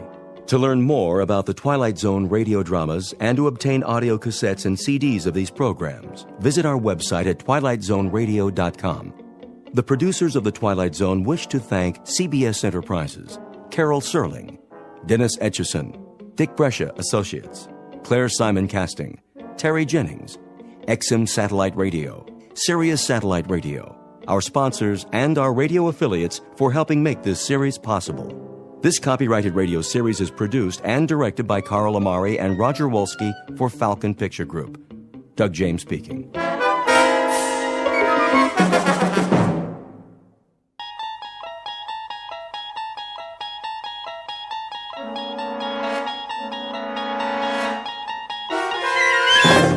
There is a fifth dimension beyond that which is known to man. It is a dimension as vast as space and as timeless as infinity. It is the middle ground between light and shadow, and it lies between the pit of man's fears and the summit of his knowledge. This is the dimension of imagination. It is an area which we call the Twilight Zone.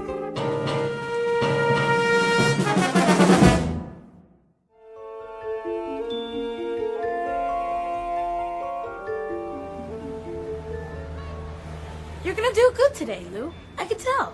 Yeah? How can you tell, Tommy? 'Cause you're the best salesman there is. Well, maybe I used to be. You are, Lou. You always have such neat stuff. Oh, yeah, I got everything. A little bit of this, a little bit of that. Something for everybody. Help me set up the table, will you, Tommy? Sure. There we go. We'll be ready to start in a minute. What's in the bag today, Lou? Take a look. See anything you like? lots of toys. Always. Which one's your favorite? Let's see. The little wind-up dogs. They're so cute. And the monkeys. And the zap gun. It's cool. Pow, pow, pow. I thought I gave you one to test for me. You did, but, well, it kind of broke. Don't worry about it.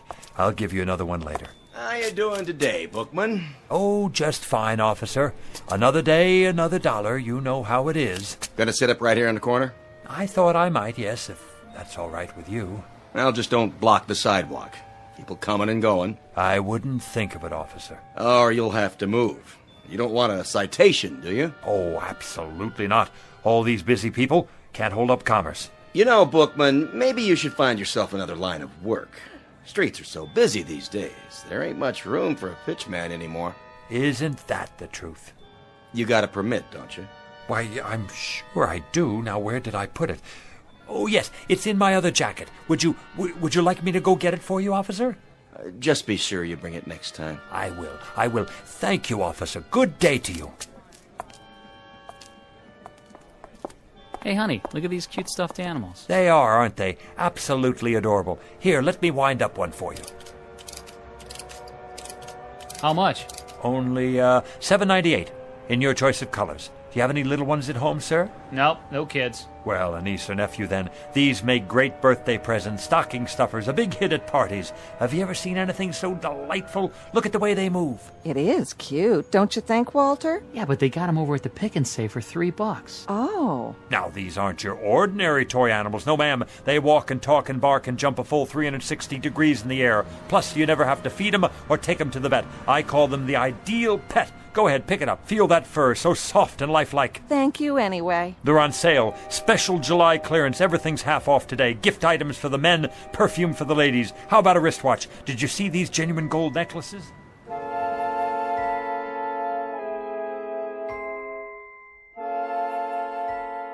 Street scene.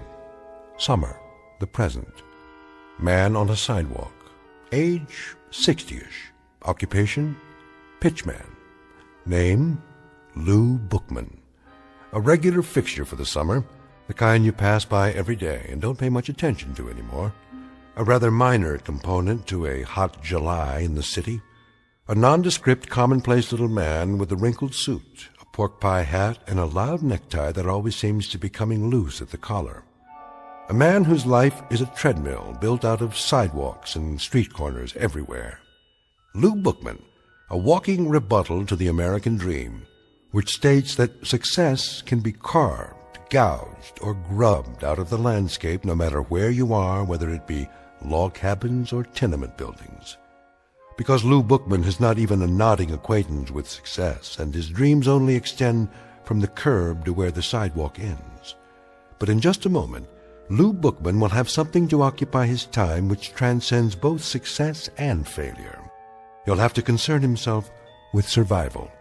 As of 3 o'clock this hot afternoon, Mr. Bookman will be stalked by his toughest customer to date, a man in a black suit who's out to close a deal of his own and who won't take no for an answer. In the Twilight Zone. And now, back to our story from the Twilight Zone. One for the Angels, starring Ed Begley Jr., with Stacy Keach as your narrator.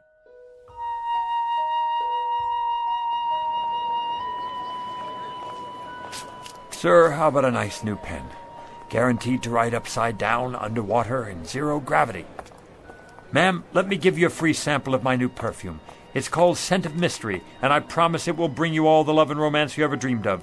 How about you, sir? Nothing for me. No? You sure? I'm just observing. The reason I ask is you've been standing there for quite a while. Are you quite sure I can't show you anything? What about a new digital watch? Comes in a gift box. Not today, Mr. Bookman. Oh, you know my name. Have I seen you before? You look... Who are you talking to, Lou? What? Oh, that man there in the black suit. Which man? The one standing by the... Well, I don't see him now. He must have moved on. Strange, don't you think? To be wearing a black suit on a day like this? It's getting awful late. Is it really? I gotta get home before my mom gets mad. You run along then, Tommy. You absolutely positively can't be late for dinner. You gonna have dinner now, too? Sure, Maggie, sure.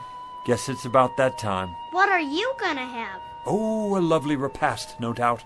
The chef's special. We're having spaghetti and meatballs. My favorite. Sounds positively scrumptious. I think I have a can left myself. I hope you put your stuff away. Oh, don't worry, I can do it. Hey, Lou, can I walk with you? That would be my pleasure, Maggie, to be in the company of such a pretty girl like yourself.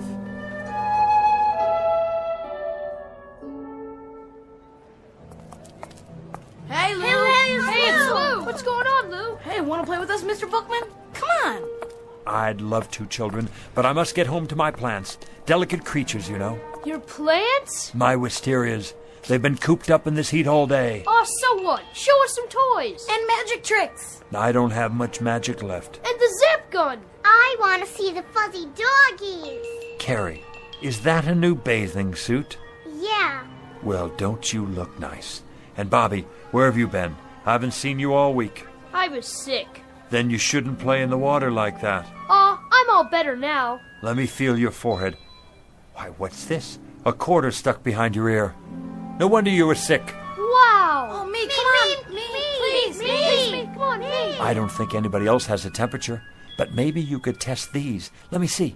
These rings, to be sure they're okay. Oh, yes, toys. Yes. Oh, they may look like toys, but they're not toys you can buy at the 5 and dime. Anybody can sell toys, but these, my young friends, are very, very special.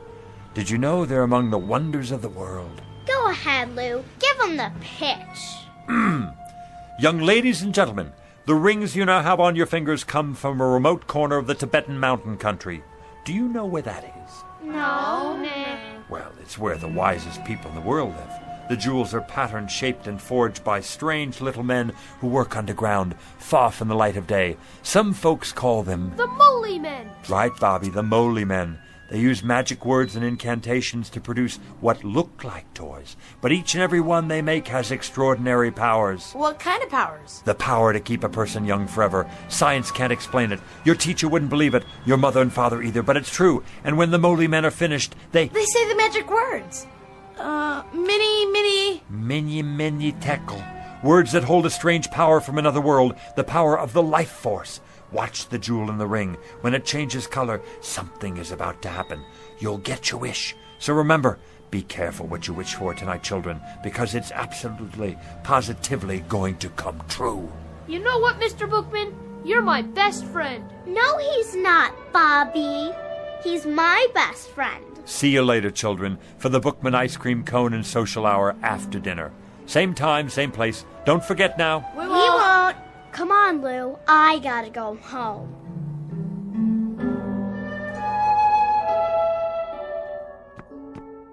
That you, Mr. Bookman? Good evening, Mrs. Magnuson. Hiya, Lou. Need a hand? That's all right, Mr. Stolberg. I got it. You make out okay today? Oh, yes, as always. Sold out half my merchandise. Yeah? Looks like you got a whole lot left. Want to come over for a cold one? That's kind of you, but I'm on the wagon these days. Well, I'll keep one on ice for you anyway.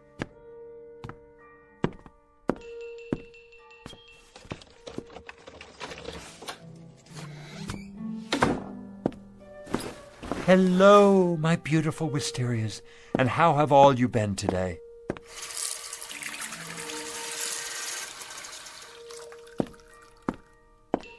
Did you say you're thirsty?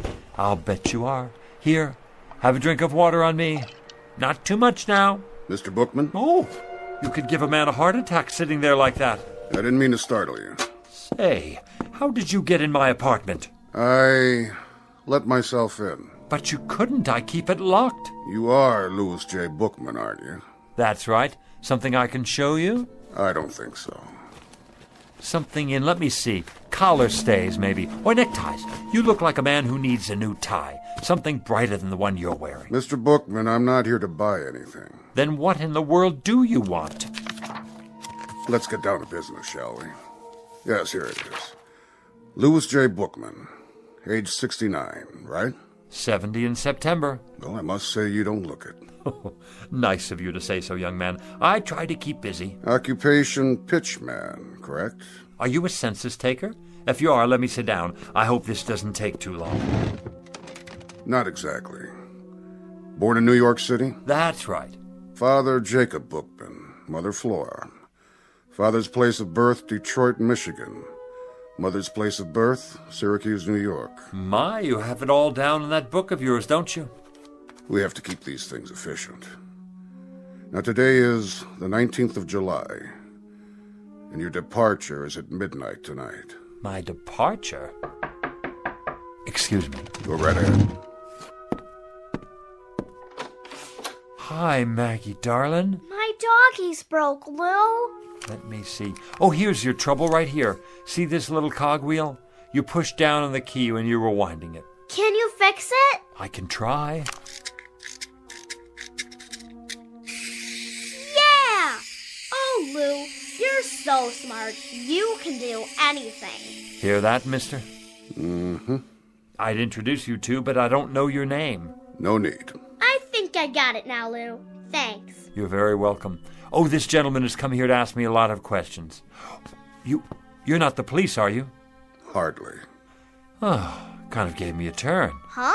I'm glad he's not the police. I've got my vendor's license here somewhere. I thought maybe I forgot to renew it or something. Who's the police, Lou? This gentleman here. What gentleman? That one in the other chair. Which chair? Mr. Bookman, she can't see me or hear me. Why not? Why not what, Lou? Why can't you see him or hear him? See who? It works great now, Lou. Thanks a lot. See you after supper, huh? Wait a minute. What about our manners? Aren't you going to say goodbye? Oh, yeah. Goodbye, Lou. Thanks. I mean to the gentleman. Oh, it's a game. I get it. The Invisible Man. Goodbye, Mr. Invisible Man. See you, Lou. I can see you, yet she can't. Only those who are to accompany me can see me. Understand my words, Mr. Bookman? Only those who are to accompany me. I'm still not sure Now then, don't you think you'd better start making your arrangements? Arrangements for what? For your departure. My departure where? You still don't get it. I just never understand you people. You get this idiotic notion that life goes on forever, and of course it doesn't. Everyone has to go sometime. Go? You don't mean... That's right. No, that's ridiculous. I don't have time. I'm a busy man, a very busy man. Let me make you a cup of tea before you go. No, thank you.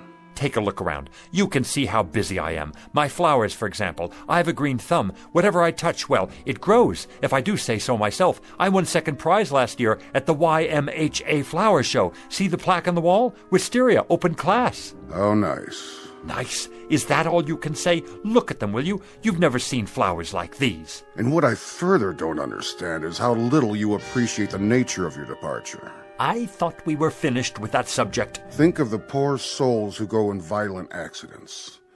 These are the non-precognition victims. We're not permitted to forewarn them. You, on the other hand, Mr. Bookman, fall under the category of natural causes. Natural causes? What's natural about it? As opposed to accidents, car crashes, things like that. You know, I find you a devious sort of fellow. Very devious. Not to say dishonest. In what way? I can see it in your eyes. You don't want to look at me. To tell the truth, I'm not sure I like you very much. Why don't you just come out with it and say what's on your mind? Mr. Bookman, I have done everything but phone your own undertaker. How much clearer do you want it? If you still don't know who I am... Don't touch my flowers. If you need an illustration... I told you, don't touch them. I thought this might erase any doubts.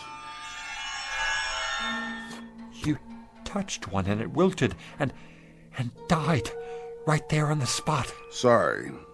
That was unavoidable. It actually turned black. Do you mean your death? Exactly, Mr. Bookman. Now, shall we get down to business?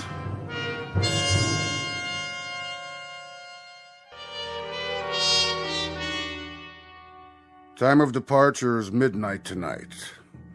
I trust that will suit you. Did you say tonight? The preordination is for death during a nap. I presume this, too, will meet with your approval. What if it doesn't? You'll find this a relatively simple and painless and barely noticeable... Please, I don't want to go. They never do. But I can't go yet. For one thing, there's nothing wrong with me. I'm a healthy man. Outside of a cold last winter and an infected splinter, I don't think I've been sick a day in the past 20 years. Be that as it may, the departure time is set for midnight, and at precisely midnight it will be. Don't I have anything to say about that? Not as such. We are, however, required to consider appeals. What kind of appeals? There are 3 categories. So I need to fill out a form, right? Give me one and I'll start right in on it. No forms. We listen to what you have to say up to a point, but frankly... What are the categories again? Frankly, Mr. Bookman, I must tell you that I see very little here in the way of an extenuating circumstance. In any event, there are 3 major categories of appeals. One is hardship cases. What kind of hardship? Do you have a wife or family who might suffer your demise beyond a reasonable degree? No. No family. Second category is priority cases. Statesmen or scientists, primarily. Men on the verge of discoveries. I take it you're not working on any major scientific pursuit at the moment. No, I'm not. What about the third category? Well, Mr. Bookman, that would be unfinished business of a major nature. I don't know how major this would seem to anyone else. Go on. But I've never made a truly successful pitch. A sales pitch? Oh, surely you must have many times over if that's your profession. Yes, it's what I do, and I've managed to get by after a fashion. But I never hit it just right, you know? I'm not sure I... The man I learned from back in the Carney, he had it. He could sell igloos to the Eskimos. But what I'm talking is a big pitch. One where it finally all comes together and the words just flow off my tongue. Not just any words either. Something I believe in. Something so good that people won't have a choice. They'll have to listen. A pitch so big the sky will open up. A pitch for the angels. I guess that wouldn't mean much to you. But it would mean a great deal to me. It would mean that I could have one moment in my whole life when I was successful at something. Just one moment when the children would be able to be proud of me. The children? I've always had rather a fondness for children. That's in the record. Then you know how I feel. Not precisely, but... The problem here, Mr. Bookman, is that you'd require a delay until... Until I could make a pitch. The kind of pitch I told you about. One for the angels. That's right. I'm terribly sorry, Mr. Bookman. You see, these categories are fairly specific and... I see. And when reference is made to unfinished business of a major nature, well, the only interpretation to be made here is simply that... That my business isn't major enough. That's not quite the way we look at it. That I'm not, then. What other way is there to look at it? What I mean is that, unfortunately, Mr. Bookman, the ability to achieve success in a given professional venture is hardly of a significant... I get it. You don't have to spell it out. I'm small potatoes. And who cares what happens to a potato? They're nothing special.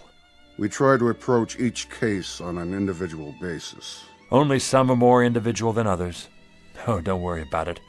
I've heard the same thing all my life. We go out the way we came in. Since I never had that much to start with, that's how I'm supposed to leave. It's not your fault. You're just doing your job. Means a great deal to you, does it? You could say that. Uh-huh.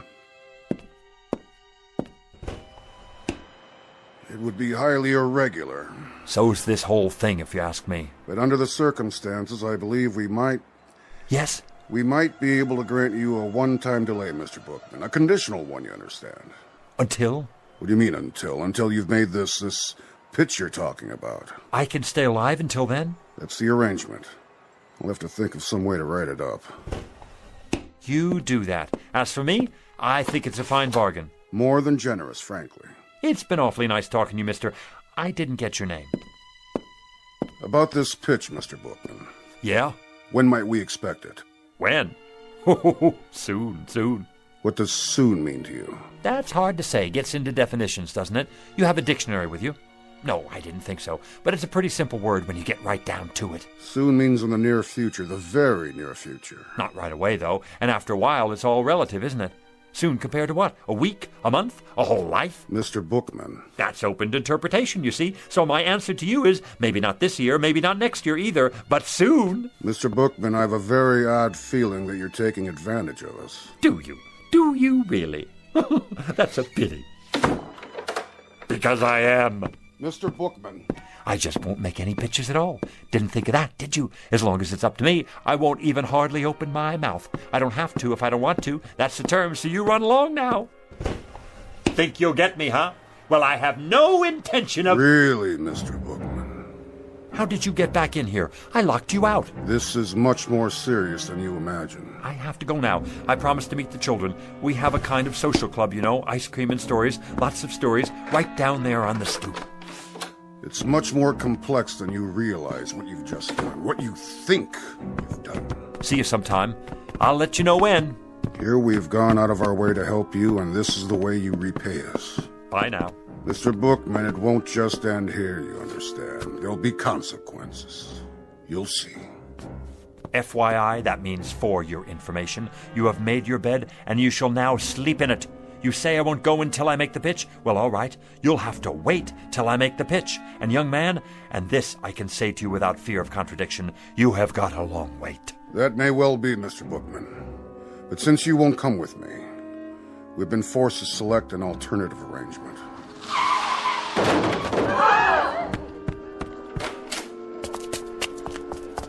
What happened? He didn't even stop. Ran right out. Not his fault. I swear I didn't even see her. She just jumped off the curb. I didn't have a chance to hit the brakes. Has someone called a doctor? Who got... Oh, no! Maggie! I swear to you, I never had a chance to stop. Call an ambulance. You're gonna be all right, Maggie, darling. Oh, my little Maggie. Hi, Lou. See? You're gonna be just fine. Lou? Who's that man? What man? Where? I told you, Mr. Bookman. Consequences. You can't take her. No, siree, you can't take her. I'll go. I'll go as planned. Never mind the pitch. I don't even want to wait. I want to go right away. Go where? Who's he talking to? What man? He's out of his head. Mr. Death! Mr. Death, come back! You mustn't take the little girl. I'll go, please, please, Mr. Death, you will. I'll go with you. Right here. Right now.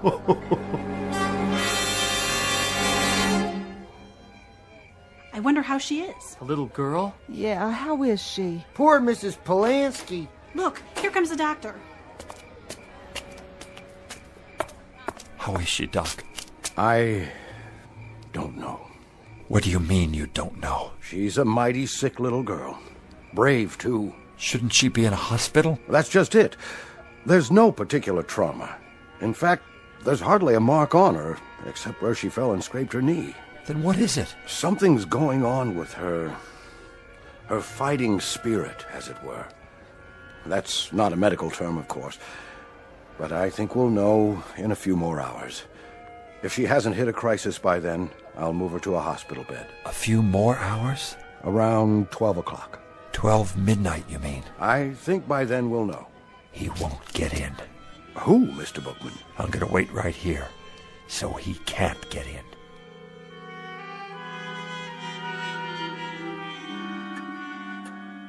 Come to bed, Mrs. Polanski. I can't.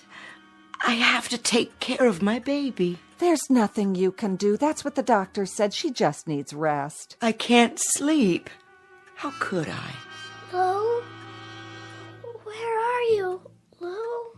Is that Mr. Bookman she's dreaming about? Such a nice man. He's like a grandfather to her. But he can't help her now. My precious little Maggie. Lou? Help me, please.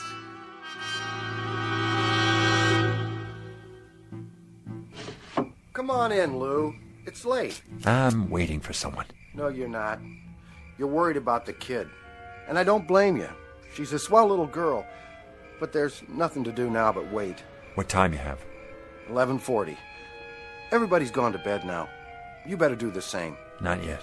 Take my advice. Give it a rest. 11:40, huh? Better get set up.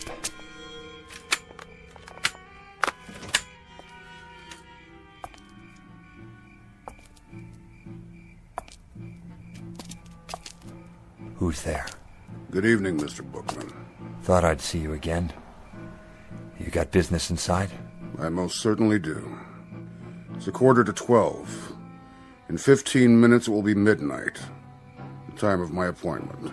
Mr. Death, the little girl's only 6 years old. Please, you don't have to do it. I'm ready. I'm sorry, Mr. Bookman. But I'm ready now. We had to make another arrangement. It's impossible to change at this point. She's to come with me. So you see, I must be in there at midnight. And if you're not in there by midnight? That would be pretty much unheard of. If I didn't get there at precisely 12 a.m., then the whole timetable would be upset. Oh, my, no. It's unheard of. Nice pocket watch you have there. But have you thought about digital technology? A wristwatch? It's more efficient, if you ever need a good one. What are you doing, Mr. Bookman? What am I doing? Oh, nothing. Just setting up a pitch is all. At this time of night? Oh, I very often have a late-night sale. Very often. Not many customers out and about. They come, they show up. You're here, aren't you? Oh, yes, I'm here. But I'm afraid I'm not much of a customer. How do you know? Have you ever seen my stock? Now you take a tie like this one right here. Like what? Like this tie. Looks like a toy dog to me. Oh, excuse me. Here, this is what I meant. Now you take this tie. I already have several. Go on. What's it look like to you? It looks like a tie. Feel it. Mm-hmm. So? If you'll feast your eyes, my good man, on what is probably one of the most exciting inventions since atomic energy, a simulated silk so fabulous as to mystify even the ancient Chinese masters, not to mention the silkworms, a perfection of detail, an awesome attention to fit and finish, a piquant interweaving of gossamer softness, absolutely and positively the smoothest substance ever to embrace the human neck. If it's a synthetic, as you say... Come closer. I can't hear you. How did the manufacturer get it so soft? It's the thread, of course. The thread? I'll answer all your questions in just a moment, but first let me explain the applications of this magnificent invention.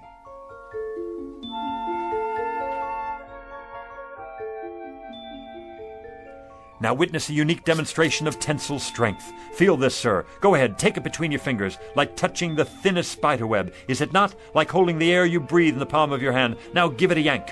If you wish. There, you can't break it. As strong as steel, and yet as delicate as shantung silk. No mere synthetic substance, but a molecular blend of atoms the like of which has never been seen. Actually, it is surprisingly strong. Where did you say this was made? Let me answer your question, sir.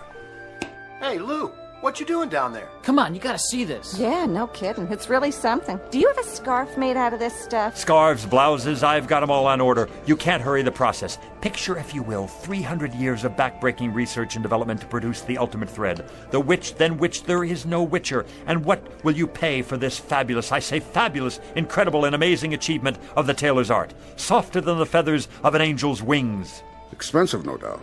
$20?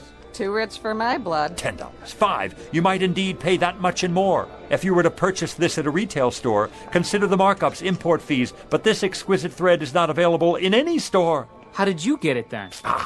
I have connections in the government, you see. It's smuggled in from behind the bamboo curtain by Oriental birds specially trained for ocean travel. Each one carries a minute quantity in a small capsule underneath their ruby throats. It takes 832 separate crossings to supply enough thread to go around one single spool. But tonight, as a special get-acquainted offer, and to help advertise the product, I'm giving away a very limited number, not at $20, not at $10 or even $5, but at the ridiculously low price of $1 a spool. If you promise to take it home, test it out, and tell your friends. I'll take all you have. No, you don't. What about me? I gotta have some of that for my wife. Wait, that's not all. Everyone who purchases a spool of this thread gets a free bonus pack of imported sewing needles and a gold anodized thimble. One size fits all. Gather in close now. You got change, Lou? Sure I do. You, ma'am. Sir.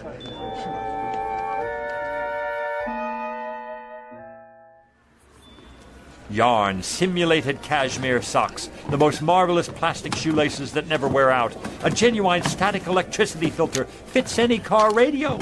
I gotta go. No more cash. Me too, if I can carry all this stuff. Suntan oil, nose hair clippers, eczema powder, athlete's foot eradicator. I'm getting sleepy, Mr. Bookman. Good night, and thanks. Wait till I show my daughter what I got. How about you, sir?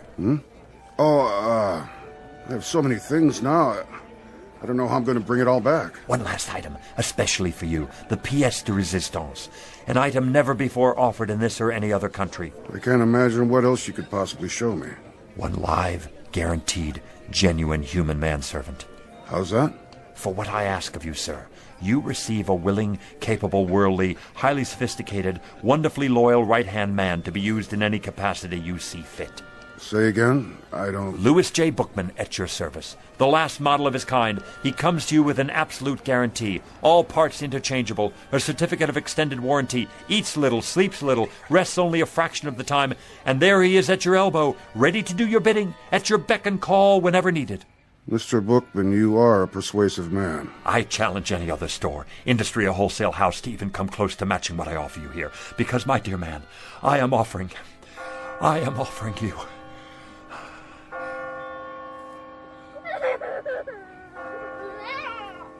Midnight. It's midnight, and I've missed my appointment. Oh, thank you, Doctor. It's a miracle. Just give her the sedatives every 3 hours, Mrs. Polanski. All she needs now is rest. But she's going to be all right.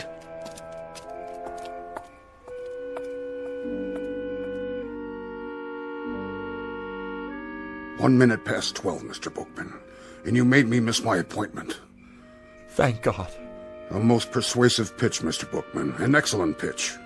It had to be to make me lose track like that. The best I've ever done. The kind of pitch I've always wanted to make. A big one. So big the sky would open up. A pitch for the angels. That's right. A pitch for the angels. I guess it's my time now. As per our original arrangement. Well, I'm ready. After you, Mr. Bookman. What is it? You'll excuse me for a minute. I forgot something. My folding table. You never know who might need something up there. It is up there. Up there, Mr. Bookman. No need to worry about that. You made it.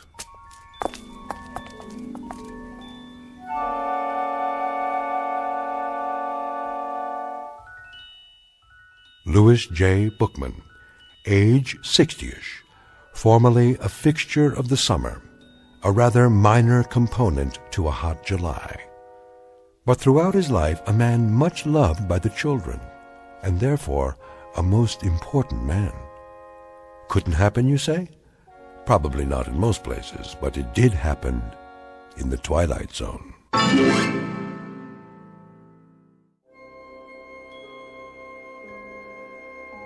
Hi, this is Carl Amari, producer of the Twilight Zone radio dramas. I'd like to take a moment to tell you about our official website at twilightzoneradio.com, where you'll get the latest news and information on these Twilight Zone radio dramas. Plus, at twilightzoneradio.com, you can digitally download 3 free episodes or any of our episodes for only $1.95 each. In this age of ever-changing technology, we've decided to make these episodes instantly available to you by making the Twilight Zone radio dramas a digital download-only series. This means that this series will no longer be offered on CD. The CD collections at our website are now being offered, while supplies last, at buy one, get one free. So be sure to get your favorites before they're sold out. Be sure to visit us often, and I'll see you in the zone.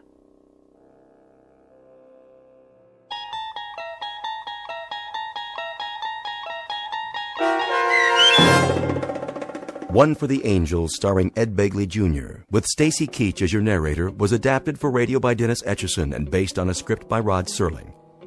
Heard in the cast were Rich Kominick, Lauren Patton, Linda Ryder, Richard Hensel, Doug James, Adam Tangway, Martin Hughes, Meg Thalken, Roger Wolski, Carl Amari, and Irene Olson.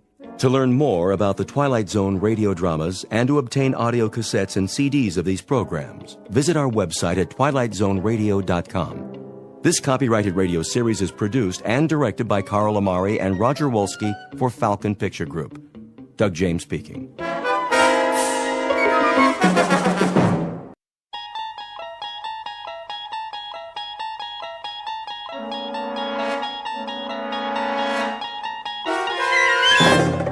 You're traveling through another dimension. A dimension not only of sight and sound, but of mind. A journey into a wondrous land whose boundaries are those of imagination. Your next stop, the Twilight Zone.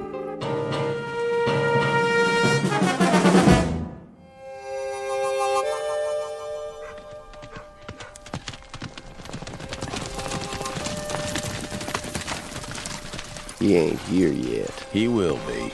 Almost noon. Knows what's waiting for him. Yep. He knows he's gonna get shot. Let's go inside and have a drink.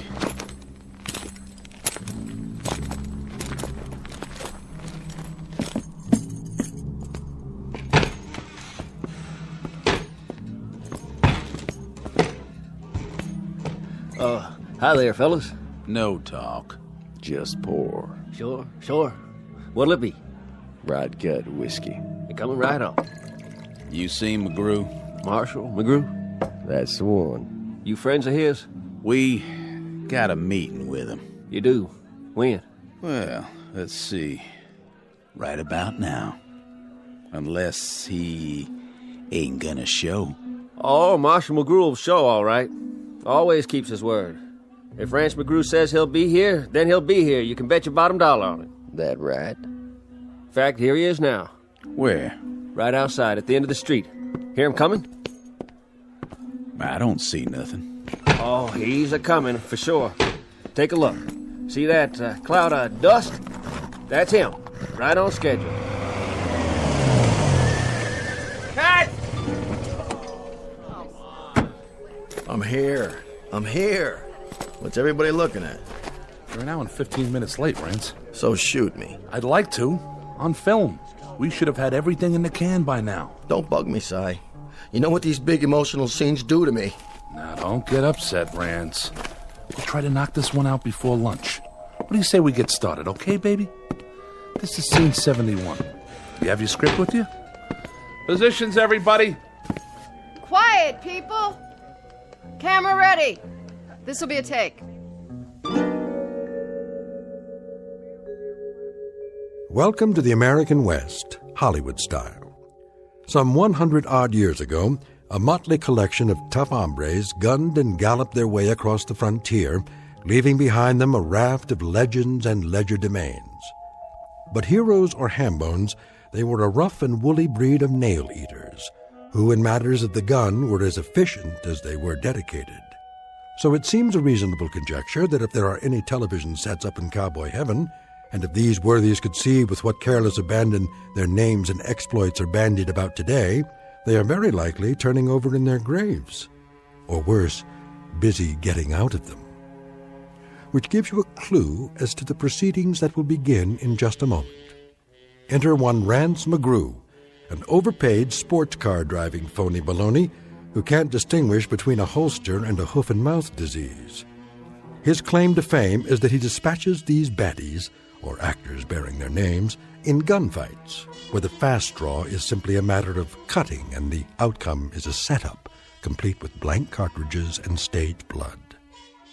But Mr. Rance McGrew is about to discover that this week's edition of Make Believe is being shot not on the usual back lot, but on a peculiarly authentic location, one found only in the Twilight Zone. And now, The Twilight Zone and our story, Showdown with Rance McGrew, starring Chris McDonald, with Stacy Keach as your narrator. Get me a key light on the end of the bar. Coming up. Props, where are the breakaway bottles? Right here. You know the scene, Rance? Read it to me. Interior saloon, cover shot of two bad men at bar. Rance McGrew enters through the swinging doors. He walks slowly to the bar, glancing sideways, left and right. But glancing left and right? That's what the script says. Well, how am I supposed to do that? Is my head on a swivel? I don't know, Rance. I didn't write it. I'm going to tell you something, Si. When a cowboy enters a bar, he walks to the far end of the room, he gets his drink, he looks at it, then he looks straight ahead and drinks it. He doesn't look left and right. Take it from me. A man lets his eyes roll around his head, he can get himself in a whole lot of trouble. Capiche? All right, Rance. Anything you say, we'll shoot it your way. Now, can we begin? In a minute. My stomach's killing me. A scene like this, it gets to me, you know? These miserable emotional scenes, they're draining. Where are my pills? Right here, Rance. Well, don't just stand there. Give me one. Make it 2. Water. Yes, sir. All right, boys, if you're set up, this is scene 71. A tracking shot of Rance as he enters the saloon. Let's get with it, everybody. We're way behind. This one's for real, people. Stand in, out. The star's here. Cowboys 1 and 2, positions. Outside the door, Rance. I got it. Where's wardrobe? Yes? Do something about my shoulder pads. More on the left side. Let me just open your vest. Holster. Right here? An inch lower. No problem. Now, my gun. Here you go. It should be right where my fingers hang. A real gunfighter had to get his gun out fast. Did you know I took lessons from the national fast draw champion? Did you? Oh, you don't believe me? Ready when you are, Rance. Watch this. You hook it with your fingertips, like so. You bring it up in an arc. Careful, sir. Give it a little twirl. Whoops. Rance, what are you doing? What's wrong with this holster? It's got oil on it. Replace the mirror behind the bar. We'll have to wait for the new glass. I told you, Si, never, ever rush me. Okay? I'm a perfectionist. Wasn't like this in the Old West. What wasn't? In the old days, they made sure. They had to. Men's lives depended on it. You can't hurry justice, Si. All right, everybody. Lunch!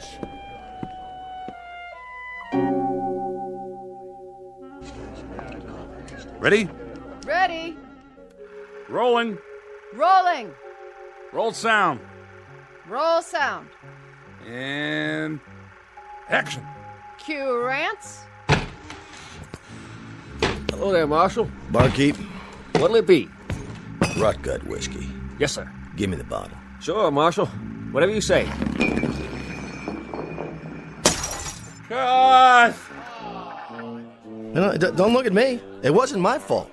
Look at here. Hey, buddy boy. Yeah? You try to gag it up one more time, you'll wind up plucking chickens at the farmer's market. It was an accident, Rance. Was it? He put English on it. He deliberately made it curve before it got to me. English on a bottle? The guy needs a catcher's mitt. What'd you say? Nothing, Rance. He didn't say a thing. How much longer? These boots are killing me. Here's a new bottle. Let's try it again. From the bottle. Positions, please. Positions. Scene 71, again. And rolling. Sure, Marshal. Whatever you say. Now, hold on. That there's a new bottle. You want I should open it for you? I can do it. Oh, dang. Here's a glass for you. Don't need one. You see that? He don't even use a glass. He's some tough hombre. I guess you boys know that... I guess you boys know I'm the marshal here. We heard tell. Sure did. Then I guess you know that I know that Jesse James is due here any minute now, aiming to call on me. I know that, too. Likewise. Well, what do you know? I figured he was too yellow. But it sounds like Jesse's here. Marshal, please. No killing inside. Easy, barkeep. Ain't gonna kill him none. I'm just gonna maim him a little bit. Pick off his pinky, maybe, with a clean shot. Jesse won't take kindly to that. He sure won't. Well. Marshal McGrew, ain't it? Yep. We'll take a nice, deep breath, Marshal. Why's that, Jesse? 'Cause it'll be your last. Oh! You shot it clean out of my hand! I didn't. That was a sound effect. I can't get my blasted gun out of the miserable holster. Cut. Take it easy, Rance. I thought somebody oiled this holster. I wiped it down. It's too dry. We'll do an insert later. See? I can't even get it. Oh, look out. Whoops. Bring another mirror. This is absurd, isn't it? I mean, really. First the gun, then the bottle, then the gun a second time. You just can't appreciate the delicious absurdity of it. I drive all the way in from the beach just to shoot a few lousy scenes in my new car, my own car, mind you, and look what happens. I mean, I studied with Sandy Meisner, okay? I played Pinter, Albee, Beckett. And now, can't you people do anything right? I ask you, is that too much? Would you like to sit down, Rance? Why do I bother? Week after week, why? I give, and I give, and I give. For what? Let's go to the fight scene. Jesse and Rance. First, Jesse knocks him through a table. Cue the player piano tape. Stunt double. Somebody get the tables. How do you feel now? What do you mean, how do I feel? Sorry, Andy. It's not your fault. But these oaths out there, they wouldn't know a real line from a cereal commercial. Hand me my throat spray. The antibiotic one or the one for the allergies? I don't care, just give it to me. Cut! Print it! I think they're ready for your close-up, Rance. All right, Angie. Don't you think I know that? I'm the only professional around here. Did you double for me in that scene? Yes, sir. Looking good. Thanks. I tried to do it just like you would. I like the bruises. Nice makeup. It's not makeup. Okay, boys, this is the death scene. Rance in the bar, Jesse lying over there. Rance thinks he's unconscious. Jesse picks up a gun off the floor and fires at Rance's back. Well, at his back? That's correct. Hey, I don't want to give you a hard time, Si, but... Well, you got a problem with that? But that's not the way Jesse James used to operate. Well, he does in this script, okay? What I mean is, everything I've read about the guy, I mean, he fought pretty fair and square. Why can't I just yell something, before I pull the trigger? Whoa, that's thinking. Warn the fastest gun in the West that he's about to get shot at. Look, buddy boy, you happen to be up against Rance McGrew. And when you're up against the best, you're going to play it dirty or you're going to play it dead. Now quit arguing and let's get to it. Ready at the bar, Rance. Your marks by the brass rail. Here's the bottle. Hold it. I told you ginger ale. This is cola. It's supposed to look like whiskey, though, Mr. McGrew.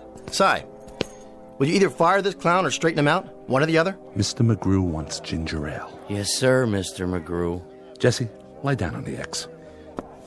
I don't care what he says. Jesse James wouldn't shoot anybody in the back. Yeah, but Rance McGrew would. Rance McGrew would also fire his own grandmother. So do me a favor. Play it his way, or we'll never get this episode finished. You're the boss, but I can just see the real Jesse James turning over in his grave right now. I don't mean just once. I mean about 400 revolutions per minute. All right, let's get with it. Scene 93, take one. Quiet, everyone. Camera, roll sound, and action. Here's your bottle, Marshal. You stupid clod.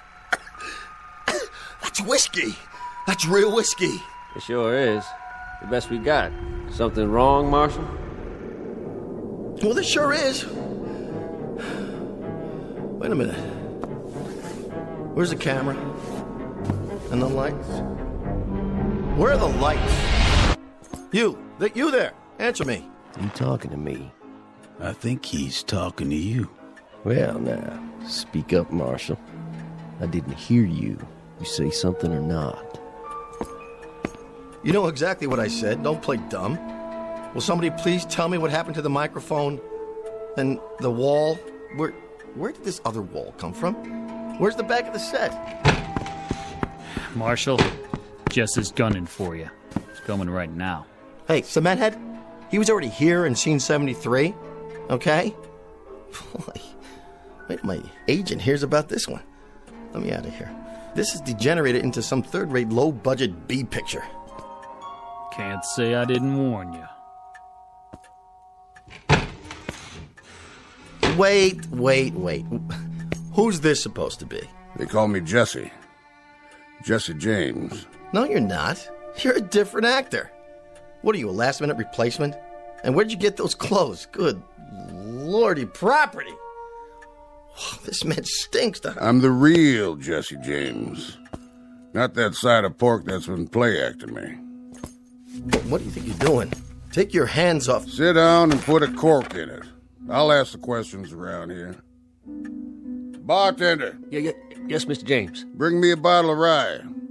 And wind up that player piano in the corner. I like a little music with my drinking. Yes, sir. Right away, sir. Turn the volume down. Cut! Shouldn't we cut? Cut already! Will somebody please tell me what is going on?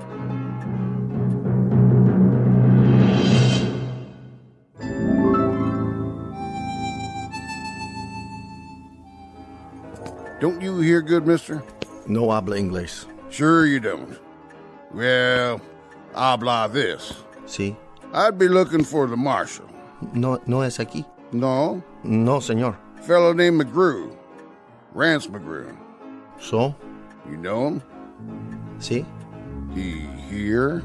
Come si, come sa. Come what? Sai? Sai? Sí. Who's Sai? The director. Get me out of here! Where you going? That away. You wouldn't be McGrew now, would you? Not a chance. Then what's this badge doing pinned to your chest? Well, where's the fellow who loaned me this vest? I think you and me. We better have a little talk, Marshal. Talk? Maybe a long talk, maybe a short talk. But a talk just the same. Okay. You're supposed to be a tough hombre. But you don't look very tough. No? Know what you look like? I couldn't venture a guess. You look like a marshmallow. A I do? Don't that rile you none? No, not much. Why not? I haven't been myself lately. It's these allergies. Come on. First we'll have a drink, and then we'll talk. Then we'll have a showdown. A showdown? Where's that bottle? Right here, Mr. James. I gotta see this. Yeah, see what?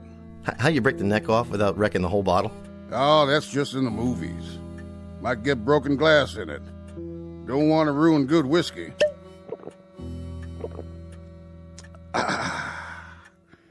Here, your turn. No, thank you. No? Just a ginger ale, please. Marshmallow. Well, see, I'm on the wagon. It's in my contract. Have a smoke. I gave that up too. I'll roll one for you. Can't. Union rules. Rules, huh? Yeah, it's the law now. Show you what I think of the law. Of course, you know how to do this, don't you? Roll your own, I mean. Actually, I never could get it right. You know, that string on the little pouch? It always gets caught in my teeth.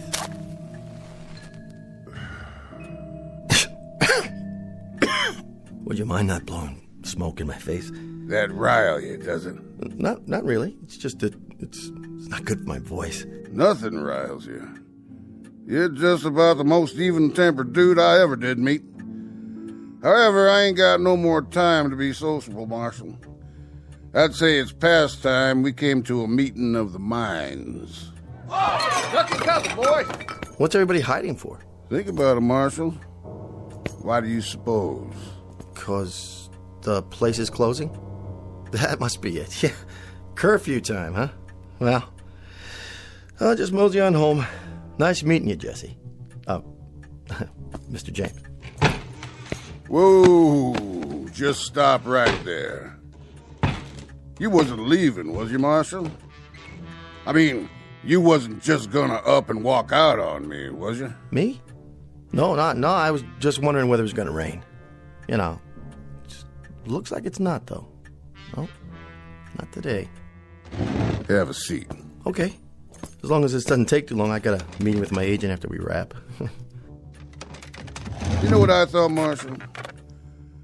I thought you was gonna play some kind of trick on me. Me? Why would I do a thing like that? Remember the time that bad guy had you covered from behind? And you started out the swinging doors, and you swung one door back and knocked the gun out of his hand? That was the opening show last season. Or how about when that rustling gang was waiting in here to bushwhack you? 10 or 11 of them. 13. I was up for an Emmy for that one. That was where you shot from the hip and brung down the chandelier. I gotta hand it to you. Some shooting, Marshal. I did better next week. Horse thief named McNasty shot a glass out of his hand. Bullet ricocheted and hit his partner out there on the porch. Got 1,300 pieces of mail on that one. I bet you did. I just bet you did. Why, folks couldn't help admiring a man of your talents. Thing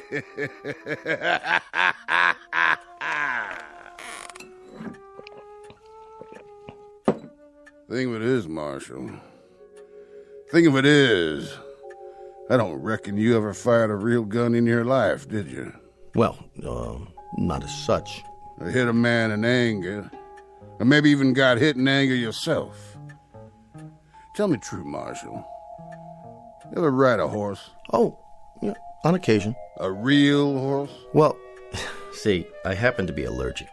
Hives. Hives? Yeah, you know, a rash. Cats give it to me, too. So you don't ride, you don't shoot, you don't bite. You just strut around wearing a phony badge and going through the motions of killing off fellas like me. There was an episode when we let one of the Dalton boys off. It kind of a complicated plot. It seems he had a kid sister going to school in the East, and she came out to visit him on the day he was supposed to be hanged. She made an appeal to me, and I saw to it that he got a suspended sentence. Mm-hmm. He told me about it. He did? He also told me how you captured him. Jumped 800 feet off a cliff and landed on the back of his horse when he wasn't looking. Stuntman. Heights, they bother me. That figures. So you see, Marshal, we had this meeting up there. Up there? And all us decided, my brother, me, the Dalton boys, Sam Starr, Billy the Kid, quite a few of us. And the consensus was, Marshal, was that you wasn't doing a thing for our good names. Well, see, you have to understand, I don't write these scripts. I mean, I do have input at the development stage, but... We had a little election up there, and they chose me to come down and maybe take a little shine off your pants. How's that? Don't you get it? We see you week after week shooting down this fella, shooting down that fella, capturing a bushwhacker, bringing in a rustler, but all the time winning. Man, you just don't never lose. You're the winningest fella ever come down the pike, and that's for sure.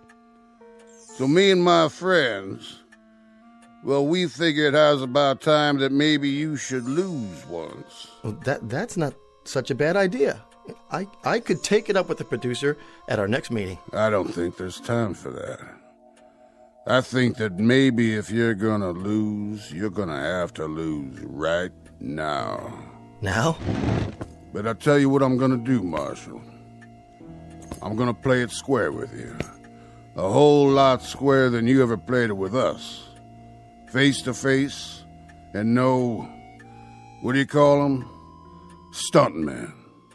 Could you be a little more, precise about the terms? Right out there, on the main street. You and me. Oh, I think there's been a misunderstanding. See, I'm not really Marshall McGrew. That's my name, yes, but it's a part I play. Right outside. Me coming down one side of the street, you coming down the other. Just the two of us. But I've done that before. Did you happen to see Gunfight at Red Rock? Yeah. Then you know. It was lousy. 2 thumbs down. Way down. After you, Marshal.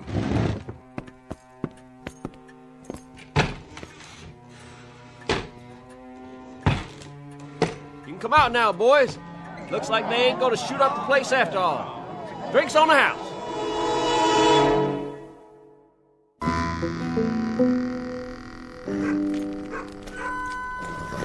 We take 20 paces each. You come around that corner. Which one? By the general store. I'll come around that one over there. Then what? I'll let you make the first move. Nothing could be fairer than that, could it, Marshal? Fair? Oh my, no, indeed. Nothing at all. That I can think of, unless... What? Could we make it tomorrow afternoon? Your girl can call my girl and... This afternoon. Now. You mean now? As in right now? Or in the general sense, as opposed to the past, let's say, or the future, or... Too much, John. Let's go. Stuntman? Oh, Stuntman. 14, 15, 16... Better check on my bullets. But the blanks. All blanks. What am I supposed to do? Ready, Marshal? I'm coming for you. All right, here goes nothing. Talk about method acting. Go ahead, Marshal. Make your move. This is ridiculous. I'm gonna count to 3. Why not 5 or 10? 1. It never happens this way. Makeup! I got sweat in my eyes. 2. I didn't even want to be in the series. I wouldn't have signed up for it at all if it hadn't been for the residuals. God, that and the fact that they let me use my own name in the title. Rance McGrew, Frontier Marshal. Had a nice ring to it, I thought. 3. Slap leather. Props! Would you fix this holster? Reach for the sky. Okay. There's my gun, see? You win. Just like I figured. This guy couldn't outdraw a crayon. Jesse, give me a break. Will you give me a break, Jesse? I'm too young to die. Think of all the guest spots I could do after the series. Not to mention the syndicated reruns. You say you got nominated for an Emmy? Twice! Man, you can't act any better than you can draw. What about it? I'll do anything. I mean it. You name it. I'll do it. I'll do it. I'll just give me a break this one time. Anything? Anything. Say it. Marshal, you know something? You and me, maybe we ain't such a long ways off from a bargain after all. What is it you want? Well, sir, I ain't exactly sure what it is I want, but I'll think about it some. You will? You mean you're not gonna shoot me down like a dog? Like a cur? Like an empty beer bottle? Like an old tin can set on the fence post of life? On a lonesome road somewhere, a road less traveled, you might say? Nope. But I'll tell you what I will do, if you stop talking like a schoolmarm. What's that? I'll see to it that you play it mighty careful from now on. Done? You gotta play it straight. No more of this Hollywood junk. You got it. We may be stiffs up there, but we're awful sensitive. We'll be watching you, Marshal. Jesse? Jesse? Where'd you go? Where do I send the deal memo? Here you go. What? It isn't whiskey this time, Mr. McGrew. It's ginger ale like you ordered. Okay, people, this is a take. Quiet, please. Where'd all these people come from? And the lights. The camera. You all right, Rance? Yeah, I'm all right, but where'd you all go? Where do we go? Rance, you're such a kidder. We didn't go anywhere. Are you sure you're all right? You look a little pale. Yeah, I'm fine. Make up. Touch up, Mr. McGrew, please, so we can get the shot. The shot? Jesse's on the floor. What's he doing there? You knocked him down, remember? Or rather, your stunt double did. Chair and a table. How much longer? This floor's really uncomfortable. Just a few more seconds. But that's not Jesse. Not the real Jesse. Rance, please. After this one, we'll call it a day. Now, you think he's unconscious, but he tries to get you in the back. Before he can shoot, you fall to the floor, roll, turn over with your gun in your hand, fire, and let him have it while you're still on your belly. Got it? That's what was in the script. Of course it is. Now, do you think you can do that? Somebody wants to talk to you, Mr. McGrew. Can it wait? Tell him Rance is about to shoot a scene. He says he's Rance's new agent. My agent? My agent hasn't come to see me in years. Driving a big convertible with cowhide seats, steer horns on the hood. Like he's some kind of Texas rancher or something. A new agent, Rance? Look, I don't know what your chain of command is nowadays, but go out there and talk to him if you have to. Find out what it is he wants, and what it is you want, and what it is so we can shoot. Sure thing, Si. I'll do that.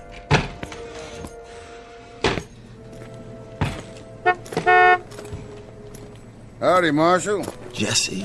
Deal's a deal. You said anything. I like the red blazer. Houndstooth, isn't it? That what they call it? You don't know about the yellow slacks, though, and the beret. I think you've been watching too many old movies. Be that as it may. Have a cigar. I don't smoke. That's right, I remember. No offense. Well, now, to get to the point, anything is the following. let's keep it simple. I'm just gonna stick around from show to show and make sure you don't hurt no more feelings. Such as? Take this here scene. Change it so's the other Jesse don't fire at your back.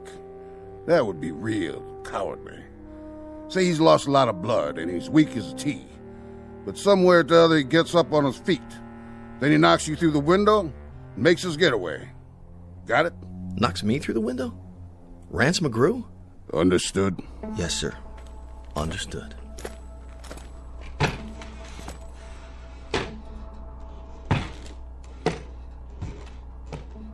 What? Are you out of your mind? No stunt double? Jesse does what? Scene 93, take 2. Places. Lights. Roll sound. And action.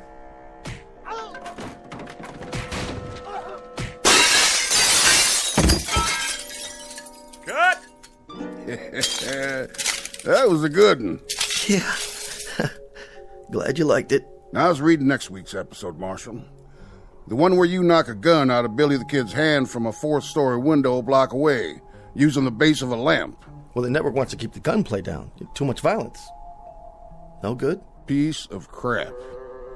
The way I see it, Billy hears you, whirls around, shoots from the hip, and knocks the lamp out of your hand. How's that sound? Fine. Fine. Now, looking ahead 2 weeks, I think we ought to give Sam Starr a break.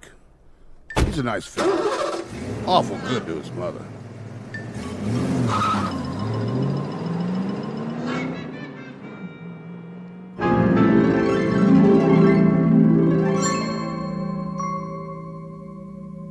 The evolution of the so-called adult Western and the metamorphosis of one Rance McGrew, former phony baloney, now upright citizen and defender of truth, dedicated to all things involving tradition and the history of cowboy lore.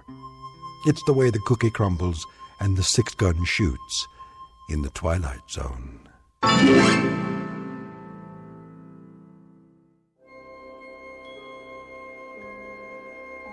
Hi, this is Carl Amari, producer of the Twilight Zone radio dramas. I'd like to take a moment to tell you about our official website at twilightzoneradio.com, where you'll get the latest news and information on these Twilight Zone radio dramas. Plus, at twilightzoneradio.com, you can digitally download 3 free episodes or any of our episodes for only $1.95 each. In this age of ever-changing technology, we've decided to make these episodes instantly available to you by making the Twilight Zone radio dramas a digital download-only series. This means that this series will no longer be offered on CD. The CD collections at our website are now being offered, while supplies last, at buy one, get one free. So be sure to get your favorites before they're sold out. Be sure to visit us often, and I'll see you in the zone.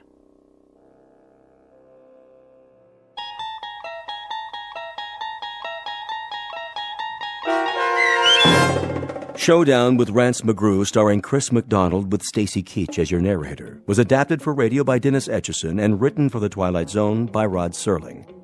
Heard in the cast were Mike Starr, Frenette Lebo, Doug James, Kurt Nabig, Rich Komanek, Sean Cross, Steve Key, Jeff Lupetin, Carl Amari, Roger Wolski, and Vince Amari. To learn more about the Twilight Zone radio dramas and to obtain audio cassettes and CDs of these programs, visit our website at twilightzoneradio.com.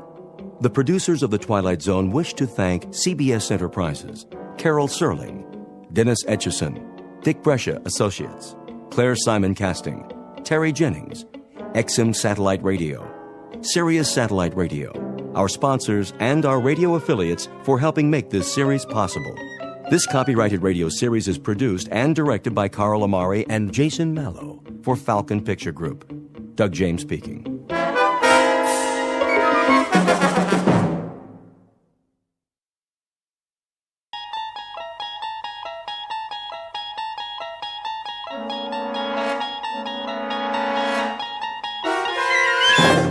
You unlock this door with the key of imagination.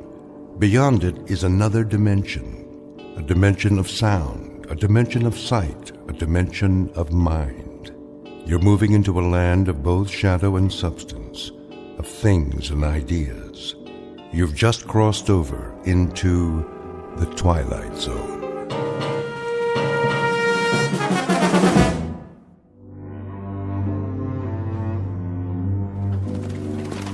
Oh, up.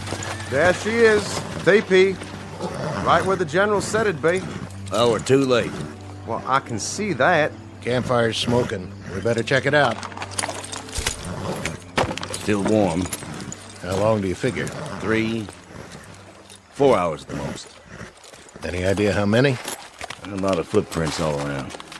My guess is that if your general's looking for Sue, he's going to have his breeches full of them before the sun goes down. That all you can tell us? Thought you were a scout. Well, they don't leave much behind. That's the Sioux way. Nothing their enemies can use. And a little ways downriver, that'd be the junction? Not a ways. Right here. Bighorn, Little Bighorn. This is where they converge. Right here? That'd put the Menoconjou fort about 4 miles up. That's where he's thinking about crossing. Wonder where they are now. Them Sioux? I wouldn't be impatient, Mr. Two Stripes. We can go back and tell General Custer that his Indian trail's just as fresh as ever. A little too fresh for my pay. Give me some of that water. Go fill your own canteen, Corporal. I don't mind. Have a drink if you want. Take cover! Dang Indians! I knew they was around! Hold your fire! I said hold it!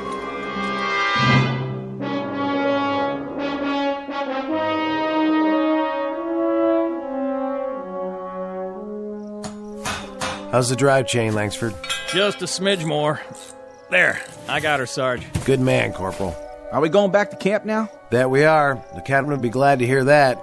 Get him on the horn, will you, McCluskey? Tell him the tank's up and running and we're on our way. Sure thing, sir. What in the... Those were shots, weren't they? Put it down. But I heard... So did I. Easy, Tiger. These are just training maneuvers. If we start to get trigger-happy, it could turn into a real war. Hunting season, maybe. They still got buffalo around here?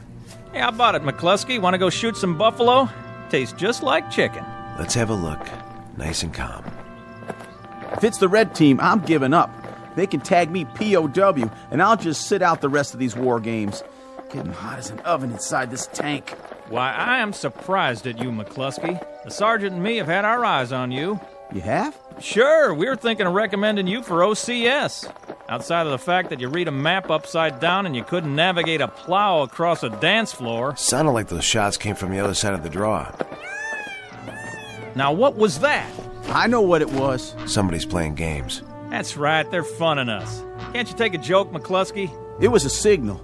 Just the way the Indians used to do it.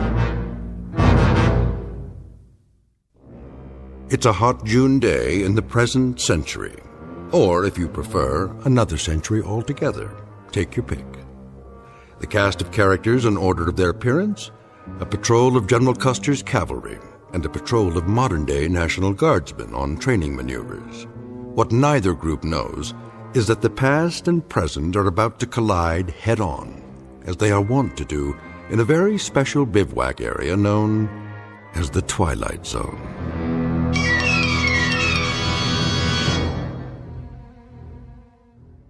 And now, The Twilight Zone, and our story, The Seventh, is made up of phantoms, starring Richard Grieco, with Stacy Keach as your narrator.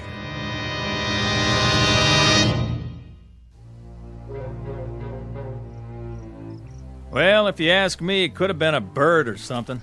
What about the rifle shots? Listen up. I've been on a lot of these training missions, and sometimes the men get bored, so they play pranks on the other team. But we do our job, that's all. Now let's take a quick look over the rise, make sure everything's A-OK, and get back to base. Got it? Got it, Sarge. Loud and clear. I'll check it out. Go ahead.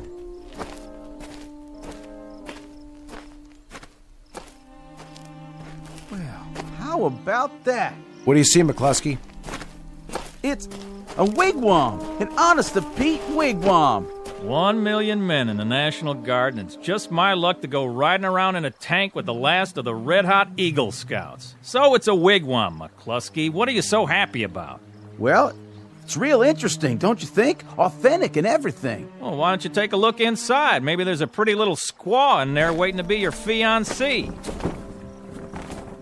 Nope. Whatever was here cleaned it out. Don't you think that's kind of strange? Leaving a wigwam made out of real hides, sitting in the middle of nowhere? Must have been some kind of youth camp or something. Either that or somebody's making a movie.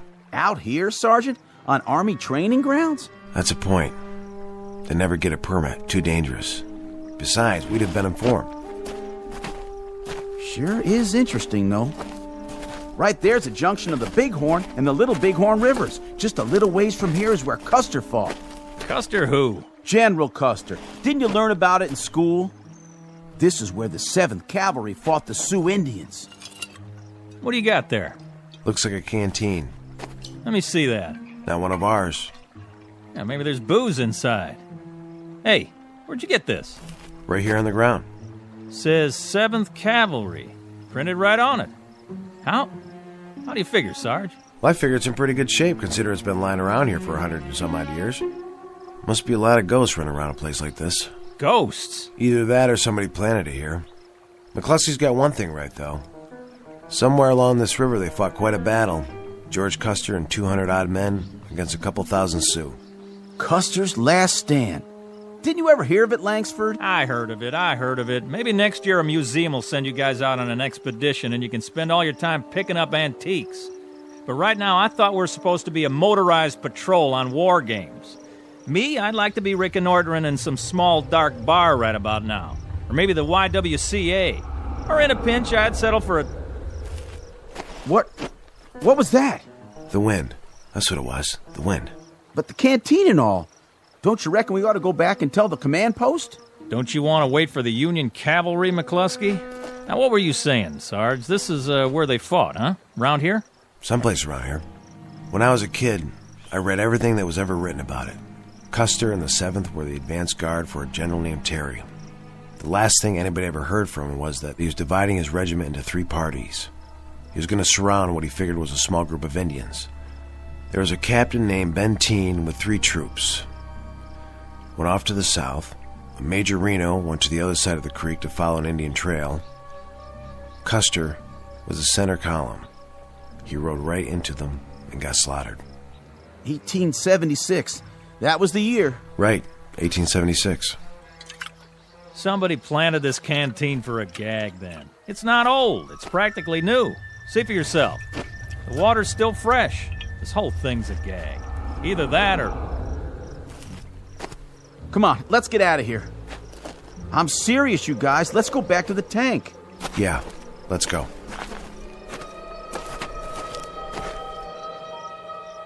All right, Sergeant.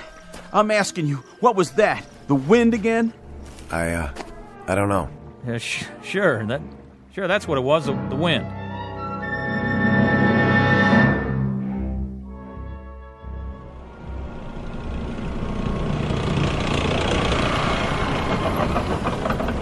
There they are.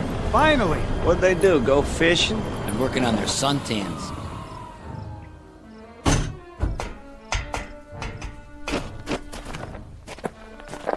Well, boys, never thought I'd be glad to see you again. Hey, the captain's PO'd.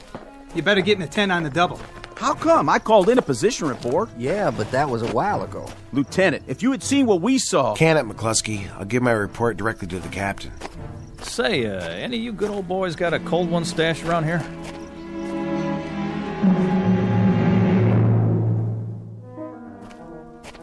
Sergeant Connors reporting, sir. You may enter, Sergeant. Sir? Nice of you to come back, Connors. Did you bring your tank with you? Begging your pardon, sir? You were gone so long, I figured you drove it to a used car lot and traded it for a convertible. We got a little hung up by the riverbed. Hung up? The blue team was north of us. You went south. We had trouble with one of the drive tread chains. Corporal Langsford proceeded to repair it with the toolkit, at least temporarily. Connors, for a guy with as much regular Army time as you've got, you played this one boneheaded from start to finish. Sir, I can't explain. Explain? If there was an umpire around, you'd have had your tank crossed off and your men. Missing in action, all 3 of you. I'm sorry, sir. We heard some rifle fire. We went to check it out. Rifle fire. According to the lieutenant, you were down by the Little Bighorn. That's 40 miles from tactical maneuvers where you were supposed to be. How could you hear arms fire? We never found out where it came from, sir, or who it came from.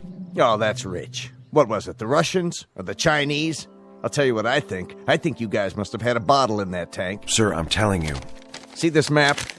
Tomorrow, you'll take your tank, or rather, the United States government's tank, if you can find it, and you'll head up here to Rosebud Creek. But, sir... Follow the creek about 15 miles. We figure that by now the blue team has moved across to... What's the matter, Connors? You hungover? Nothing like that, sir. It's just that Rosebud Creek. That's Custer's route. What? When he left Yellowstone River, he went with Major Reno. Reno found an Indian trail along Rosebud Creek. Sergeant, let's synchronize, shall we? My watch says 2320 hours. My calendar says this century. If you have a thing about Indians, you got here a little late in the day. We heard them, sir. You heard what, exactly? Indians, war cries. Where? When? This afternoon, sir, at the junction of the Bighorn and the Little Bighorn. I know it sounds crazy. We found a canteen with 7th Cavalry stenciled on it, and a wigwam close to the river. A wigwam? Teepee, whatever you want to call it, but it was there. Are you bucking for a Section 8, Sergeant? It was the same teepee that Reno's scouts found the night before the battle. Mm-hmm. Reno's scouts, I see. Reno being... Major Reno. When Custer split the force into 3 columns, he sent Reno's to the north. All right, Connors, that'll do. Line up your patrol and move out at 0600 tomorrow morning. And if you meet any Indians at all, take a deep breath and count to 10. They're probably all college graduates out running tests on the soil.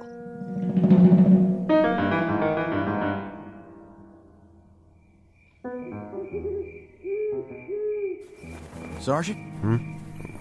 What? You awake, sir? Yeah, I'm awake. What's the matter? Nothing, sir. I was just lying here thinking. Thinking about what, McCluskey? Well, sir, wouldn't you say it's strange? The only thing that's strange around here is you. Now, will you knock it off so a fella can get himself a little shut-eye? Langsford's right. We've got an early detail in the morning. I know, Sergeant, but the teepee and that canteen and all... Listen, kid, I'm asking you politely. Sorry, guys. I don't mean to be a drag or nothing, but that sound we heard today, it could have been a signal, don't you think? Indians do that. I mean, they used to. They can imitate anything. Birds, animals, and you could never even hear them creeping up on you. They could even shape change, according to some folks. And then there's the Little Bighorn, General Custer. I read one time that there's no such thing as a coincidence. That's it. I'm moving my bedroll. Someplace where a man can get a night's sleep. Will you guys pipe down over there? Simmer down, Colonel. And you, Private, do me a favor. Put a cork in it. All right, Sergeant Connors. I'll try.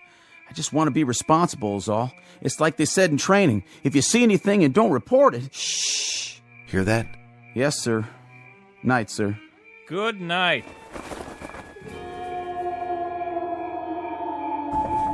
What in the blue hell was that?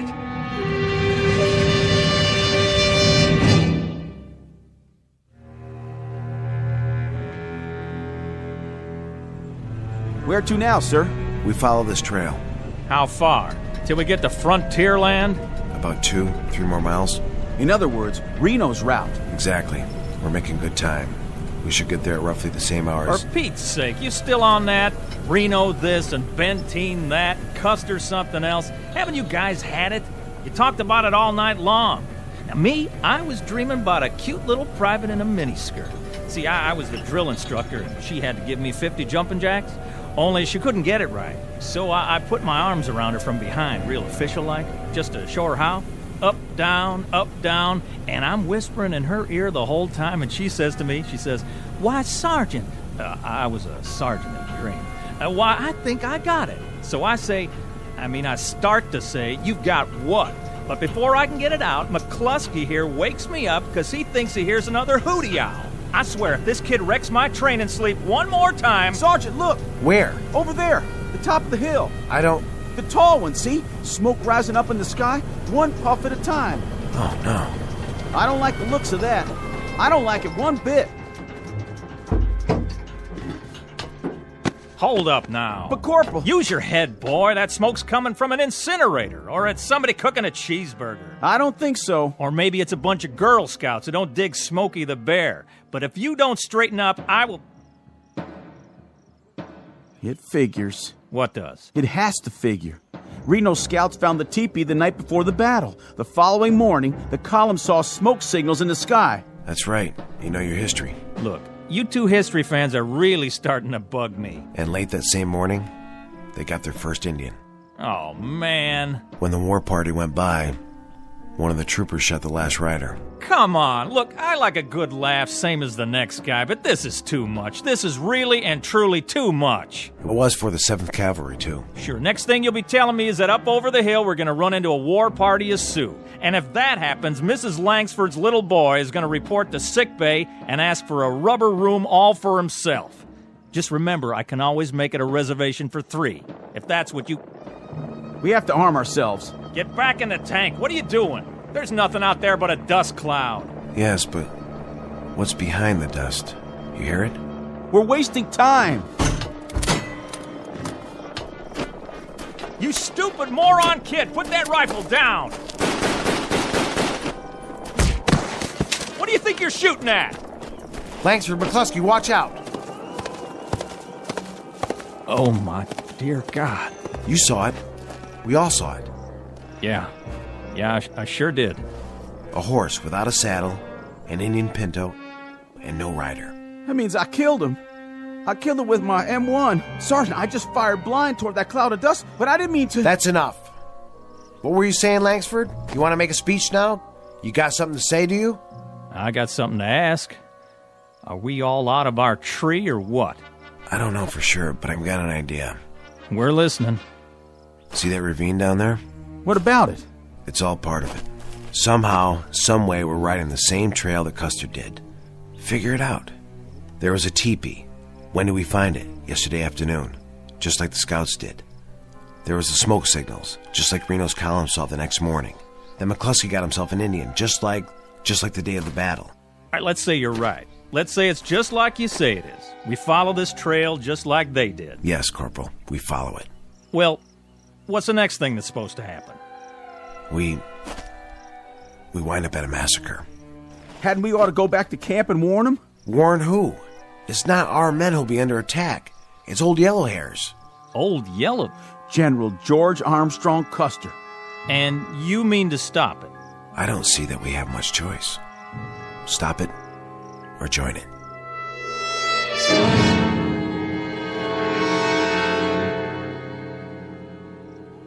Sure is hot. Hotter out there. What do you think happened to him? Probably kicking back with a fishing pole. I hear there's trout up here. They gonna bring some back for us? Miller, Yes, Captain. has Connors reported in? Not yet, sir. Get him. I've already tried. Try again. Yes, sir. Bluebird 9, this is CP. Come in. Bluebird 9. No dice, sir. Keep trying. What if they're out of range? Then they've disobeyed a direct order, and this time they won't get away with it. Bluebird 9. Come on, guys. This is Bluebird 9. Go ahead, CP. They're acknowledging, sir. Give me the microphone. Connors, this is the captain. This is McCluskey, sir. McCluskey, where... Sorry, you're breaking up. Private, do you think you might extend yourself enough to give me your position? We're 4 miles down Rosebud Creek, about to cross over. You're about to come back here double time. You're about to report to me personally, and you're about to do it inside of a half hour, or you'll be spending the next 3 national holidays in a guardhouse. Do you read me? Yes, sir. Just a minute, sir. Here's Sergeant Connors. Captain. Connors, do I have to send a couple of MPs down there? Captain, we're just a mile away. Away from what? From where Major Reno met the Sioux. Listen to me, Connors. I'll give this to you just once. When these maneuvers are over, you can come out here on a vacation, dig up arrowheads, or anything you like. But right now, I want a government-issued tank back here at the command post and 3 National Guardsmen named Connors, McCluskey, and Langsford right alongside it. You've got 30 minutes to bring her back. Now acknowledge. Connors. Acknowledge. Connors. He's broken off, sir. Lieutenant. Yes, sir. Take a jeep and 3 men. See this line on the map? Follow the creek down here. I think this is the crossing he talked about. Just follow his tread marks and bring them back here. What if he resists? Resists? They don't seem to want to come back. Well, I'll tell you what to do in that case, Lieutenant. You do whatever it takes. Sir? First you apologize to them, and then you shoot each one of them in the leg, throw them in the Jeep, and get them back here. Now, do you read me? Yes, sir.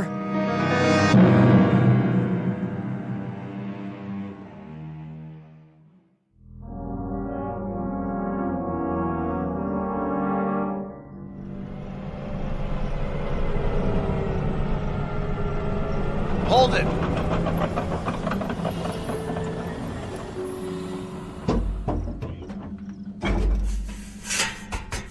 So this is what we've been busting our humps for, huh? A big fat nothing. Nothing, all right. Nothing and no one. But right down there is the spot. Don't tell me. Where Reno had his fight. Well, all I can tell you guys is you'd better get a couple of cigar store Indians out here, and you better do it in a hurry. That is, if you want to make a good impression. Because I know a National Guard captain who's probably on his way over here right now with a great big net. Where are they, Sergeant? How come we missed out? Missed out? You want to know why we missed out? Let me explain it to you. We missed out because we're looking for dead cavalry, buried Indians in a battle that was over and done with before my great-grandpa was born. Now that's where we missed out. I got it all pegged, you know. I really do. The whole thing is strictly an illusion. One of them heat mirages. That's the straight goods. Out here with the sun beating down, we went and talked ourselves into it. That's not it. That's not it at all, McCluskey. What are you thinking, sir? Do you remember what it was that Reno found before the battle? I'm not sure. He even sent a message back to Custer about it. Sure, the village. Village? What village? What do I have to do to level you guys off? Tie you to a tank or something? Reno scouts found an Indian village. An hour after that, the whole troop went into action. Oh, my aching back. I give up. I swear, I give up. This is where the men separate from the nutcases. Where you going? Back to the CP if I can find it. You guys keep playing your games, and I'll see if I can send back a padded ambulance. Arrivederci, y'all. Should I stop him, Sarge? We can't. He's the only one who's following orders. From now on, we're on our own. What is it? You tell me. That's it. That's what?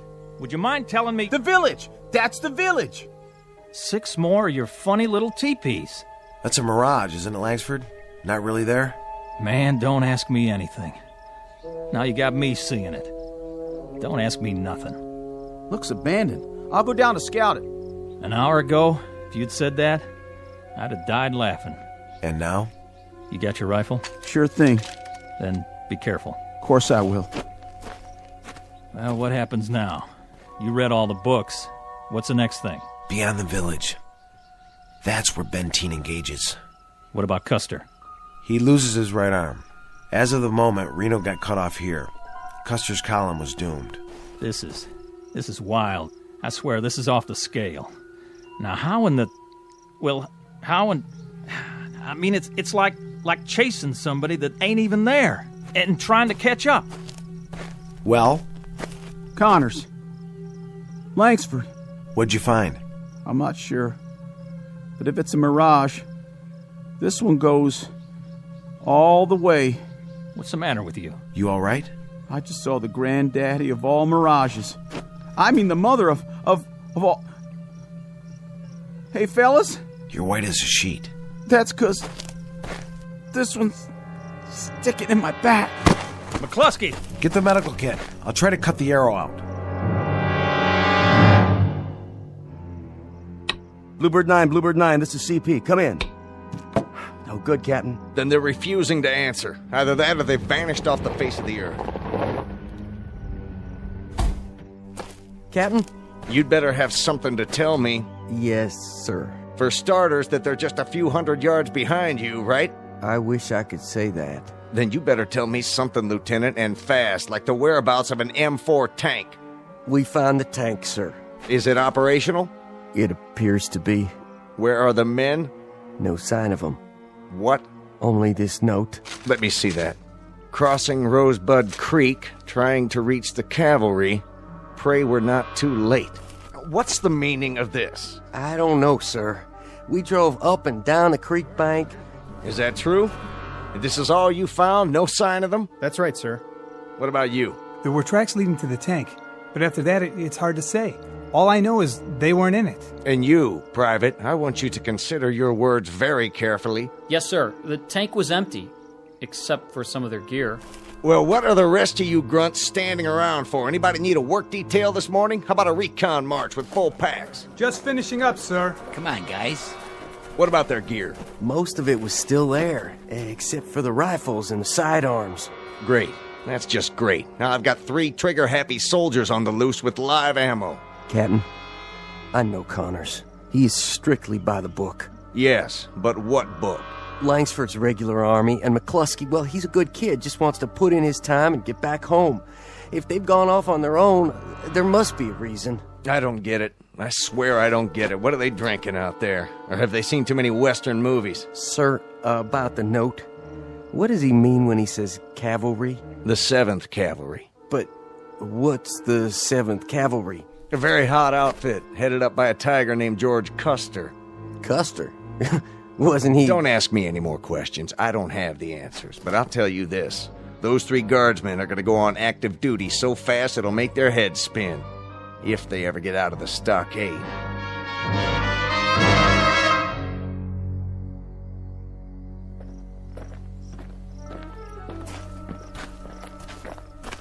Not much farther now. Come on. We're gonna make it. We're gonna make it, man. We got you, okay? Just hang on to my shoulder. Where are we? A few hundred feet away. They're right over the ridge. Sarge, you hear it? The wind, that's all. Not that. Sure we hear it. This time we all do. Wait a minute. Listen. That's them, Sarge. The 7th. You think he's right? We made it. We made it after all. Almost. Don't count your chickens. Let's go. Somebody give me my sword. We don't have swords, McCluskey. We got U.S. government issue 45s. Put in a clip, work the slide, and she's ready to go. Here. We've also got our M1s and the machine gun. Set it up. With pleasure. Can't stand up. Just lay low. Keep pulling the trigger. Look at Custer.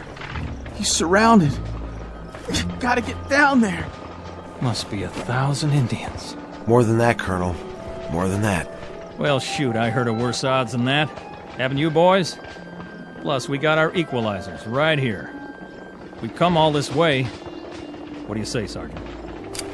I say we do it. Why not? Let's go.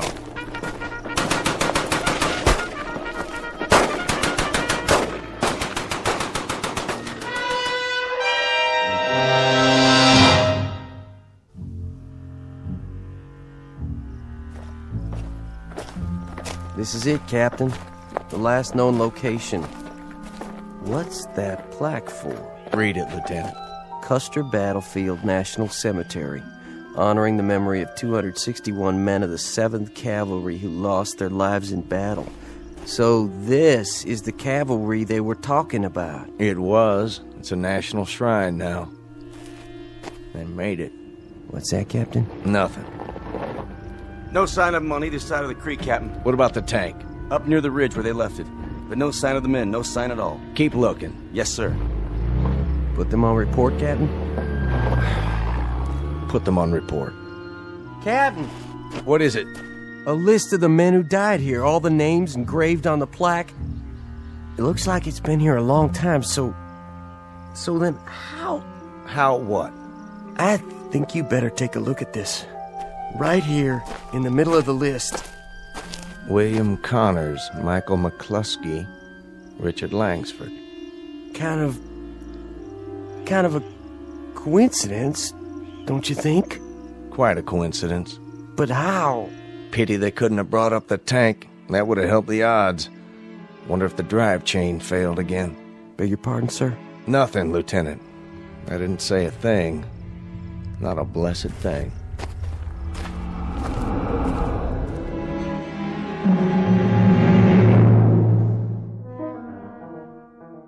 Sergeant William Connors, Trooper Michael McCluskey, and Trooper Richard Langsford, who on a hot afternoon in June made a brave but hopeless charge down a hill and never returned. Look for this one under P for Phantom in the pages of a historical ledger filed in a reading room known as the Twilight Zone. More from the Twilight Zone after this.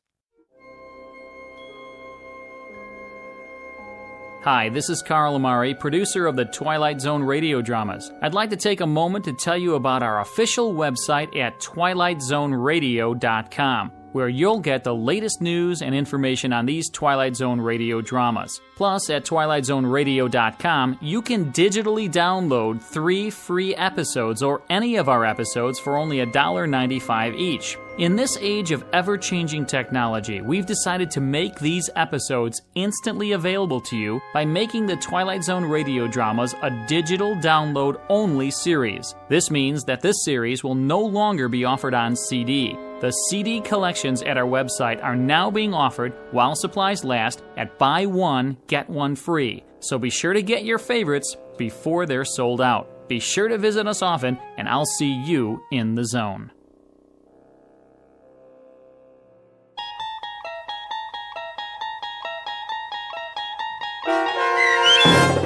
The Seventh is made up of phantoms, starring Richard Grieco, with Stacy Keach as your narrator, was adapted for radio by Dennis Etchison and based on a script by Rod Serling. Heard in the cast were Craig Brawley, Jeff Lupetin, Christian Stolte, Kurt Nabig, Doug James, Roderick Peoples, Lynn Foley, Richard Shavsden, Carl Amari, Roger Wolski, and Vince Amari. To learn more about the Twilight Zone radio dramas and to obtain audio cassettes and CDs of these programs, visit our website at twilightzoneradio.com. The producers of The Twilight Zone wish to thank CBS Enterprises, Carol Serling, Dennis Etchison, Dick Brescia Associates, Claire Simon Casting, Paul Patch, Terry Jennings, the American Forces Radio and Television Service, our sponsors, and our radio affiliates for helping make this series possible. This copyrighted radio series is produced and directed by Carl Amari and Roger Wolski for Falcon Picture Group. Doug James speaking.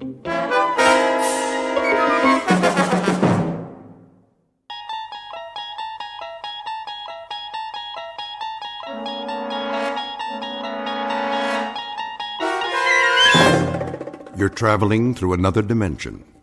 A dimension not only of sight and sound, but of mind. A journey into a wondrous land whose boundaries are those of imagination. Your next stop, the Twilight Zone.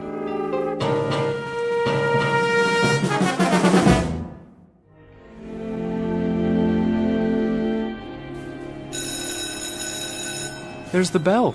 We're gonna be late. Aw, so what? Last day before vacation. Yeah, but Fowler doesn't care. He'll mark us absent. Weird old guy, huh? Yeah. How did you do on the test? Me? I aced it. You did? Nah. Did you study? Well, I read all the pages, but I don't know. I don't get this poetry stuff. Why can't they just say what they mean? All right, class, let's begin. I trust you've brought your books and that you have read the assignment. What's that? I can't hear you. Good, that's good. Now then, we've studied a number of poets this term, their themes and their methods, and we've analyzed their works, at least a sampling as time would allow. Is that correct? Got it. Today, I thought I'd talk about one of them, Alfred Edward Houseman. I'm sure you'll recall the name. Born what year? Mr. Graham? What year, sir? Precisely the question. Well, sometime in the last century, I think. Close, Mr. Graham, closer than usual. Mr. Graham's career is laid out for him. After the varsity football team, he will be a second assistant in the information booth at Grand Central Station. In the interest of time, let me refresh your memory. The date of A.E. Houseman's birth, Mr. Graham, and for the benefit of the rest of the class, was 1859, a long time ago. So long ago that it happened before our own Civil War, in fact. I could, of course, ask you to tell me about the war between the states, but I choose not to press my luck any further. In any event, the subject of this class is literature, not history. His death occurred in what year, Mr. Butler? Well, I would say around 1900, sir. Upon my word, young Mr. Butler, it seems that you and Mr. Graham are kindred spirits. You are both masters of inexactitude. So allow me to enlighten you. Alfred Edward Houseman died in the year 1936, but we are concerned here with his achievements rather than the circumstances of his death. And perhaps his best-known work was A Shropshire Lad, which, of course, you know well by now, since it was part of your latest assignment. Nevertheless, I thought I might take it upon myself to read just a bit of it aloud. When I was 21, I heard a wise man say, "Give crowns and pounds and guineas, but not your heart away. Give pearls away and rubies, but keep your fancy free." But I was 21, no use to talk to me. The heart out of the bosom was never given in vain. 'Tis paid with sighs a plenty and sold for endless rue. And I am 22, and oh, 'tis true, 'tis true. This being the last afternoon of the semester, and this also being just 3 days before the Christmas holidays, I thought it might behoove me to show at least a minute degree of compassion and let you out early. I might add here that while your final exam papers are not ready to be returned, you have all, amazingly enough, passed. My delight is surpassed only by my sense of shock.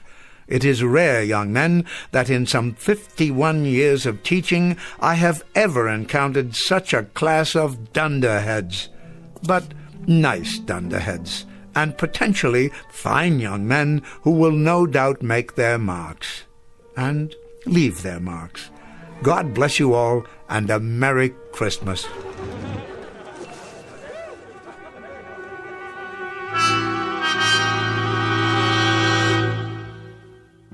What you've just witnessed is not the end of a semester. It happens to be the end of an era. Professor Ellis Fowler, a teacher of literature, a gentle, bookish guide to the young, is about to find a package under his Christmas tree, and not a pleasant one. He doesn't realize it yet, but after half a century of planting seeds of wisdom and then watching the fruits of his harvest, he will discover that he has come to the end of the field and is about to be discarded, and that the campus of the Rock Hill School for Boys lies on a direct path to another institution commonly referred to as the Twilight Zone.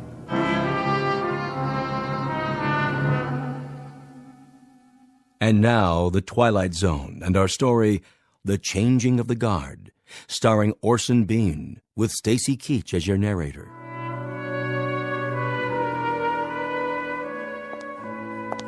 Merry Christmas, Professor.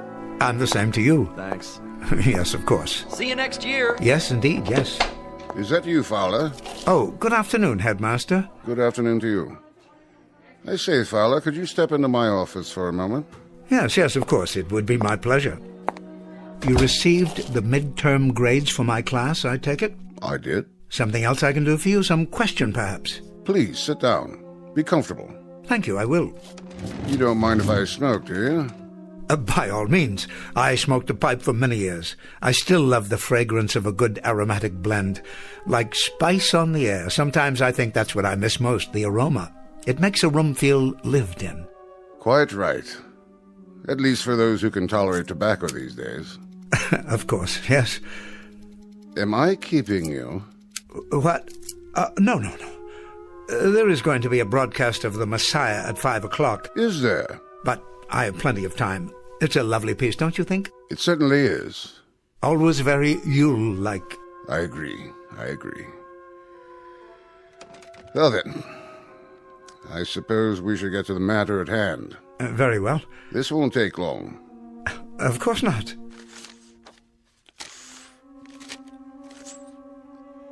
You're looking very well these days.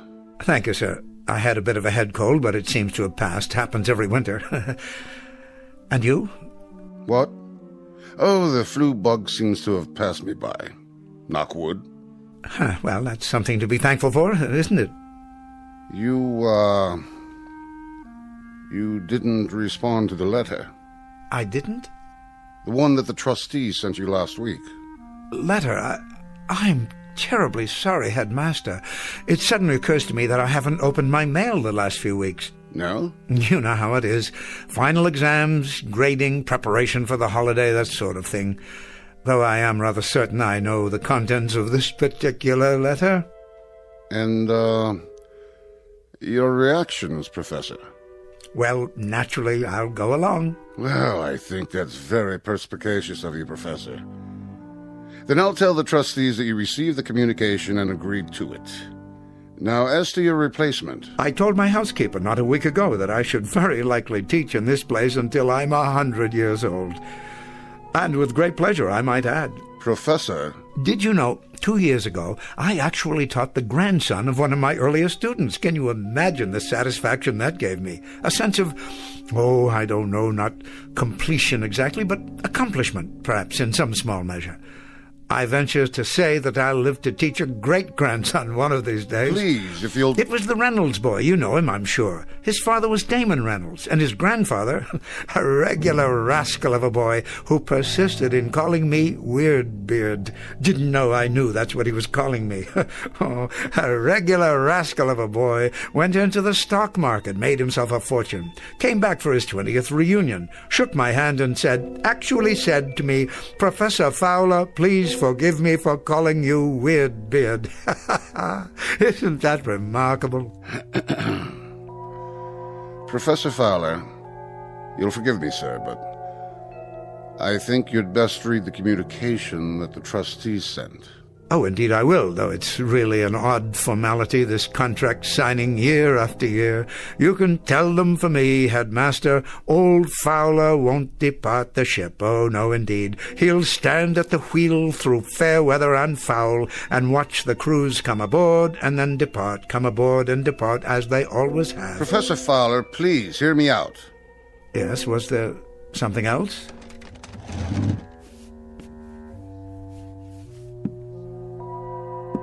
The communication that the trustees sent you was not a contract. Not this time.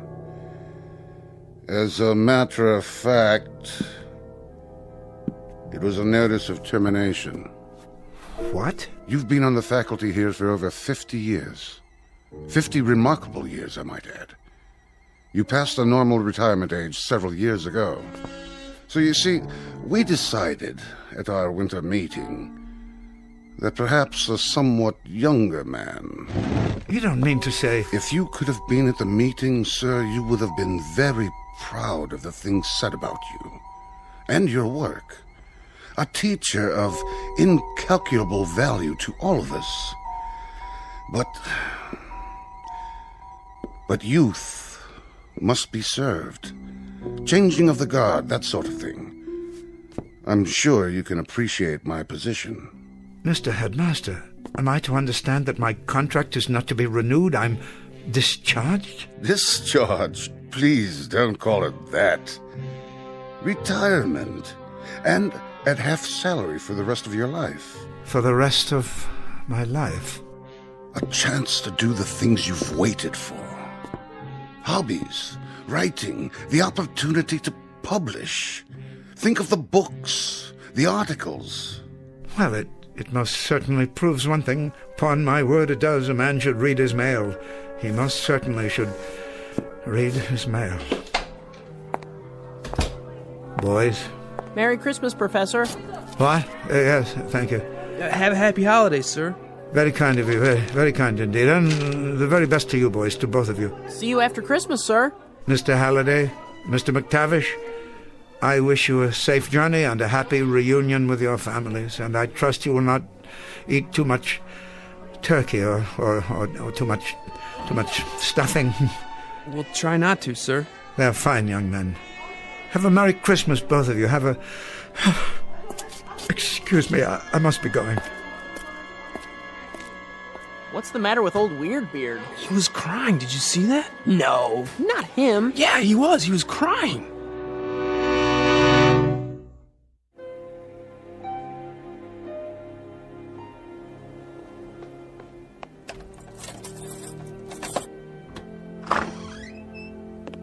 Letter. A letter, he says, of all the... Oh, Mr. Fowler, I was worried about you. Huh? It's later than usual. I didn't hear you come in. Oh, that's all right. I had my key. Why have you left the door open? Sorry.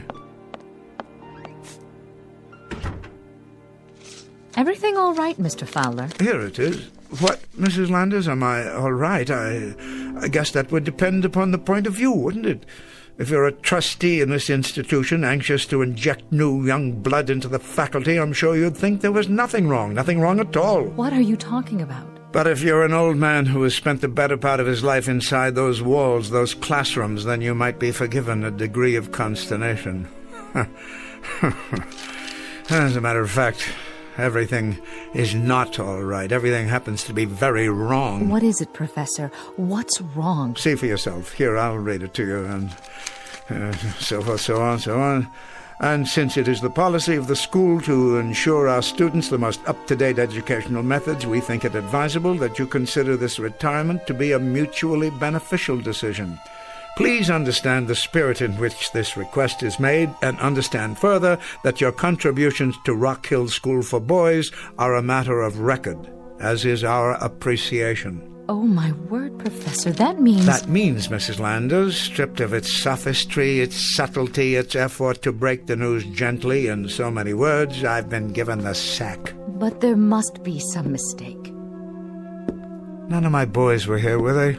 Your boys? The students. They had a wonderful tradition that went on for many years. On the last afternoon of the winter term, they would gather outside, just there, beyond the window, and sing Christmas carols. I came to expect it after a while. They haven't done that in years, Professor. Not since before the war, as I recall. Of course, I should have remembered. I've become a worshipper of tradition, Mrs. Landers, a worshipper of tradition and a fervent follower of ritual. I know it now. I know it, and I can admit it. I guess that's why this whole thing has taken me by surprise. Can I get you anything? Anything at all? I'm an antique guarding antiques. I am the curator of a museum that houses nothing but some very fragile memories. Professor, you're the finest man. You're absolutely the finest man. And you, Mrs. Landers, have been the most wonderful housekeeper a man could wish for. Now, could you do me one small favor? Anything at all. Could you possibly brew me up a pot of tea? Oh, yes, that's a good idea. Would you mind terribly? Handel's Messiah is on the radio in a few minutes. I'd like to listen to it. I'll bring it right in, sir. Professor? What is it? You'll be all right for a few minutes. Don't be silly. I'm fine. I think I'll sit here and read the rest of my mail until then. It'll be just a moment. I'll be right back. Of course you will. And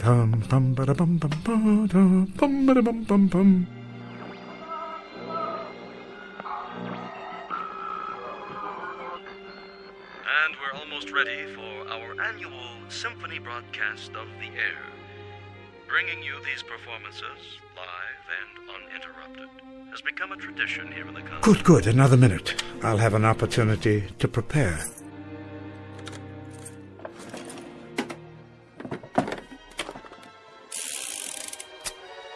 There. Now I believe I'm quite ready.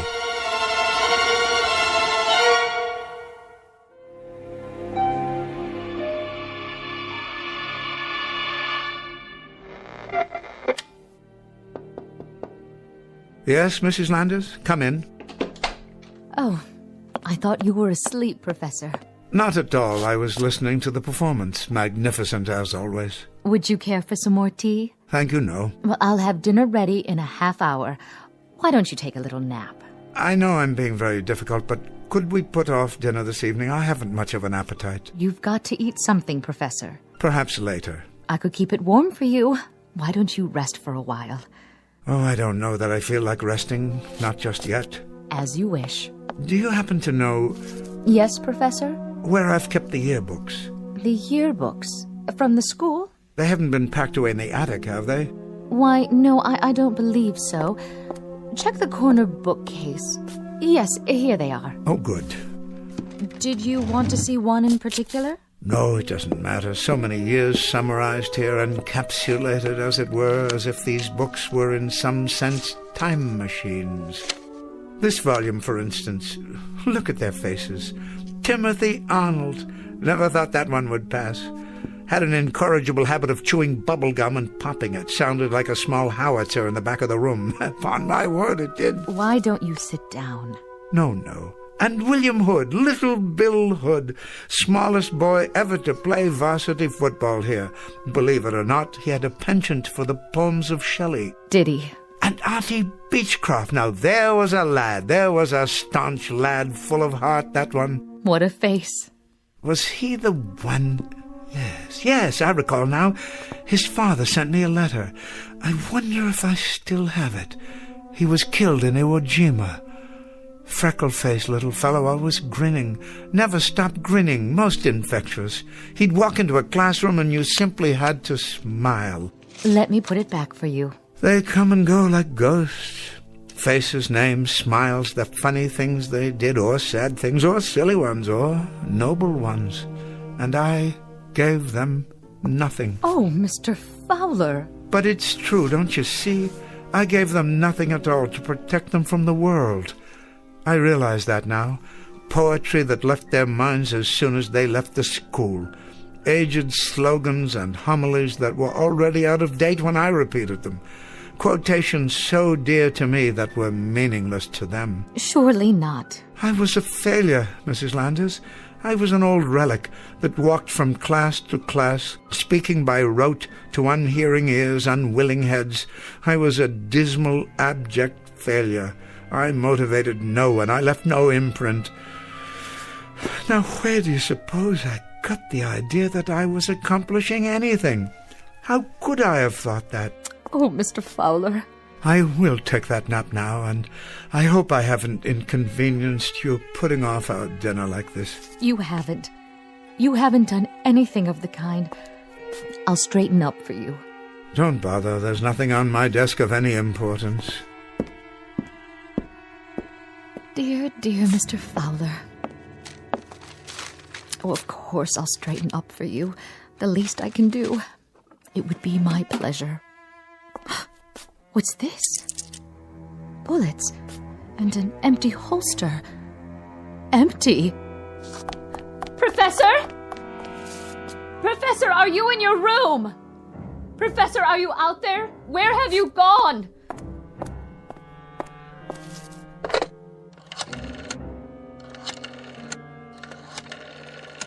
Oh, hello. The headmaster, please. Quickly. It's about Professor Fowler.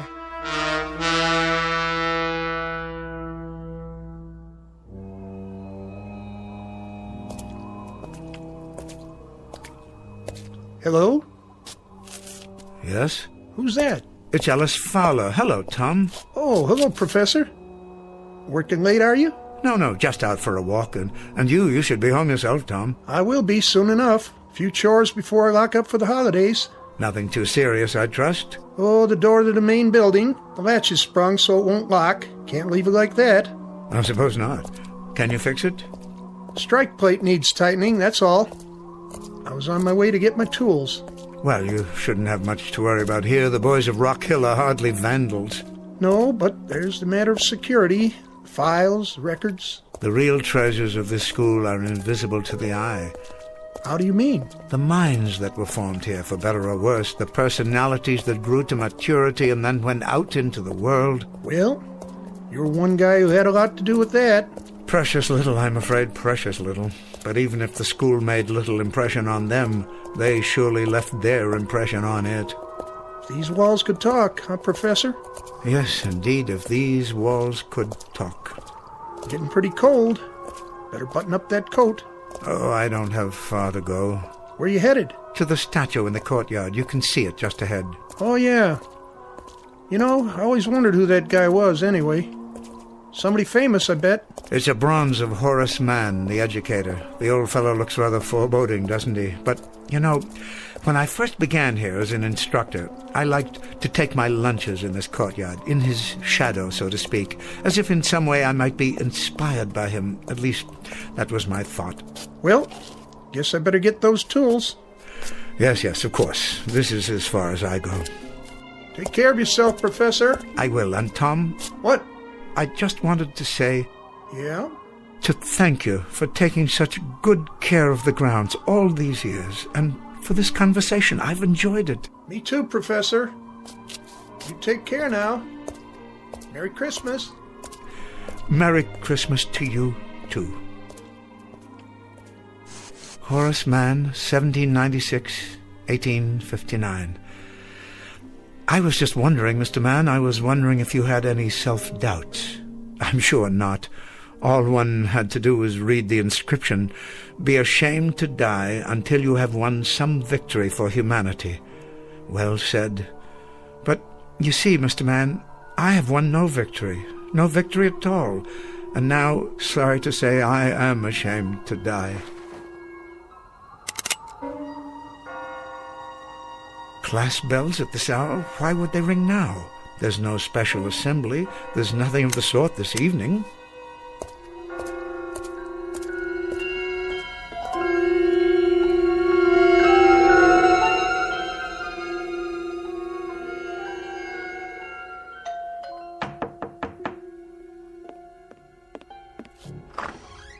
Oh, Headmaster. I came as quickly as I could. Thank you. Not at all, Mrs. Landis. I didn't know who else to call. Have you found Professor Fowler? Not a word. I'll contact the local authorities. If they see him... He couldn't have gone far. I'm afraid I must bear some responsibility for this. Oh, the professor doesn't blame you. Of course, he wouldn't. It's not in his nature. But perhaps if I had handled it differently... He should have been included in the board's deliberations. I want you to know that it was a most difficult decision. Most difficult. Well, the only thing that matters now is to find him. They say there'll be more snow tonight.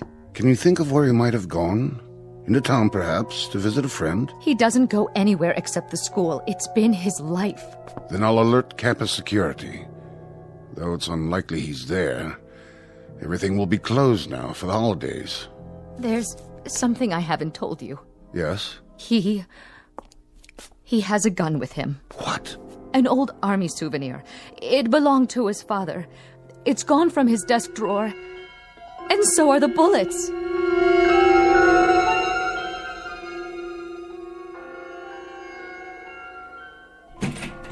Old Tom hasn't repaired the door yet. But why is the class bell ringing? There are no classes at this hour.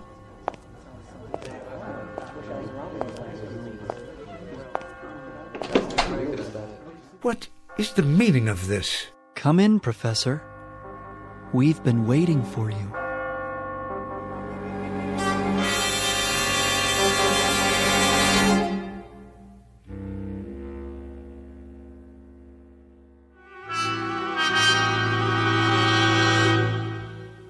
What are you boys doing in my classroom? We're here to see you, sir. I don't quite understand. Forgive me, boys, but I'm not at all sure. What I mean is, I don't recollect how...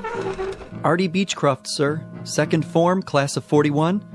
How have you been, Professor? How's that? How's that again? You say you're Artie Beechcroft? Yes, sir. Of course you are. I'd recognize you anywhere. And I'd recognize you, sir. You've hardly changed. Why, Artie, I'm delighted to see you. I'm truly delighted to see you. I've thought of you many times over the years, and I've missed your presence. And I've missed you, too. But what are you doing here? Forgive me, but you shouldn't be here at all. If memory serves, weren't you... That's right, Professor. I was killed in the Battle of Iwo Jima. One of this nation's proudest hours.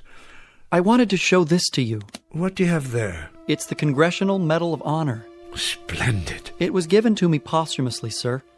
My father was very proud. Oh, my, and a very prideful thing it is, Mr. Beechcroft, a very prideful thing, and I am indeed proud of you, too. Thank you, sir. That means a great deal to me, more than you know. You were always a fine young man, but I don't understand. How can you be... Professor? What's that? It's Bartlett. Third form. I died in Roanoke, Virginia. I was doing research on X-ray treatment for cancer. You were? I was exposed to an overdose of radioactivity and contracted leukemia myself. Such a sacrifice, Bartlett, a terrible price to pay. But think of how many people have benefited from your efforts, your courage. Perhaps a few, sir. I hope so. I remember, Bartlett. I do remember. I read about it. That was a brave thing you did. An incredibly brave thing. I kept remembering, Professor. Something you'd said to me. A quote from a poet named Walter. Yes, Howard Arnold Walter, wasn't it? He said, "I would be true, for there are those who trust me. I would be pure, for there are those who care. I would be strong, for there is much to suffer. I would be brave, for there is much to dare." I never forgot that, Professor. It was something you left me. I never forgot. How very decent of you, Bartlett, to say that. That's why I brought the medal to show you, Professor Fowler. Yes, Mr. Beechcroft? Because it's partly yours. Not at all. It is. You taught me about real courage. You taught me what it meant. Why, how incredible. Professor? Why, it's Weiss, isn't it? Dickie Weiss. You were the first one, Dick, to... The first one to die in World War II, Professor. I was an ensign at Pearl Harbor, on the Arizona. Yes, you were. I remember you, Dick. It was in all the papers and on the radio. You saved a dozen men. I did my best, sir. You certainly did. Got them out of a boiler room after they were trapped and lost your own life doing it. You were at my elbow that day, Professor. What? You may not have known it, but you were. But why? It was a poem you taught me by John Donne. Any man's death diminishes me, because I am involved in mankind, and therefore never send to know for whom the bell tolls. It tolls for thee. Thompson, sir. Second form. Class of 39. I died on New Guinea, but you taught me about patriotism. Rice, sir. Third form. I died in the Battle of the Bulge. You taught me about duty, about never giving up against impossible odds. Hudson, sir. Second form. Class of 1951. I did my service in Korea. You taught me about loyalty. Whiting, sir. Fourth form, class of 53. I became a civil rights attorney. You taught me about ethics and honesty. I'm overwhelmed. We have to go back now. So soon, Artie? I'm sorry, Professor. Go where? To the place where we belong. But we wanted to let you know that we were grateful, that we are forever grateful, and that each of us has in turn carried with him something you gave us, something that lives and will not die, not ever. We wanted to thank you, Professor. Yes, thank you. We won't forget. Take care, Professor. Take good care. You don't know how much. Goodbye. Goodbye. Must you go so soon, please? Can't you stay a little bit longer? Artie, I'm reminded of another poem by Shelley, if I can recall. It goes like this. Peace, peace, he is not dead, he does not sleep. He has awakened from the dream of life.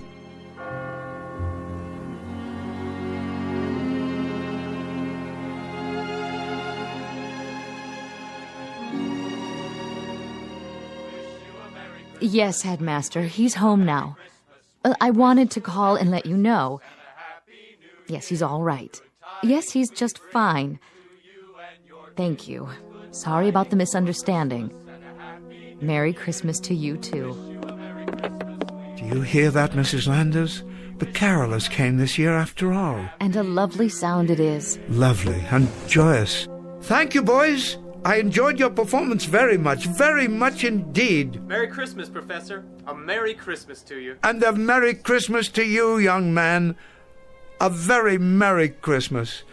And may I add how grateful I am to all of you. I've always felt that Christmas caroling is a wonderfully special tradition. Merry Christmas, boys, and may God bless you.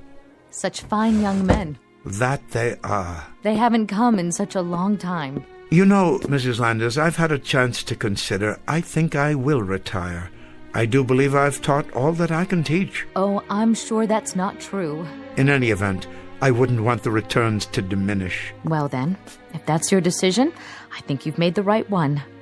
I'm sure you have. So am I, Mrs. Landers. So am I. I hope so. Because, you see, I do believe that I may have left my mark, such as it was. A few gauntlets of knowledge I've thrown out that may have been picked up here and there after all. Be ashamed to die until you have won some victory for humanity. I didn't win them myself, but perhaps I helped others to win them. So in that way, even in some small measure, they are victories that I can share. I'm sure that's so. I've had a good life, Mrs. Landers. A very rich life. A very fruitful life. And as for this particular changing of the guard, I wouldn't have it any other way. We wish you a Merry Christmas. We wish you a Merry Christmas. We wish you a Merry Christmas and a Happy New Year.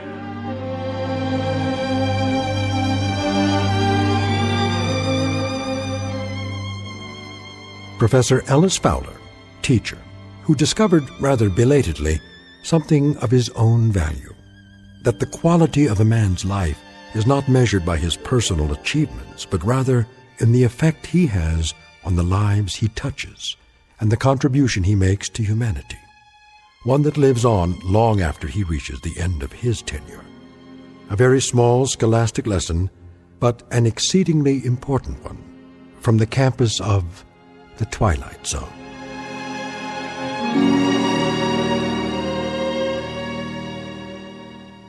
Back to the Twilight Zone after these words.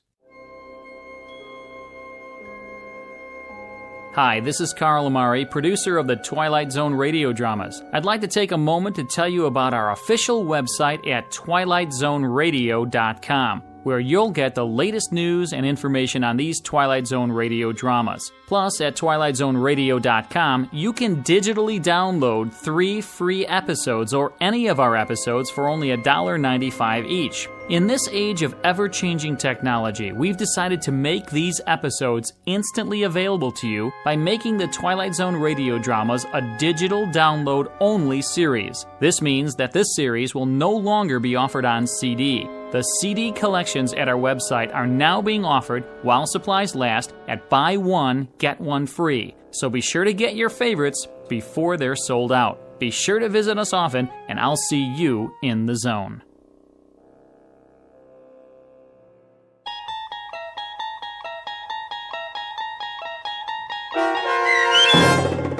The Changing of the Guard, starring Orson Bean with Stacy Keach as your narrator, was adapted for radio by Dennis Etchison and based on a script by Rod Serling. Heard in the cast were Rich Komanek, Alyssa Fraden, Brooke Reed, Kyle Tequila, Chad Reinhardt, Joe Sherman, Justin Chiloa, Doug James, and Carl Amari. To learn more about the Twilight Zone radio dramas and to obtain audio cassettes and CDs of these programs, visit our website at twilightzoneradio.com. The producers of The Twilight Zone wish to thank CBS Enterprises, Carol Serling, Dennis Etchison, Dick Brescia Associates, Claire Simon Casting, Don Longo, Terry Jennings, the American Forces Radio and Television Service, our sponsors, and our radio affiliates for helping make this series possible. This copyrighted radio series is produced and directed by Carl Amari and Roger Wolski for Falcon Picture Group. Doug James speaking.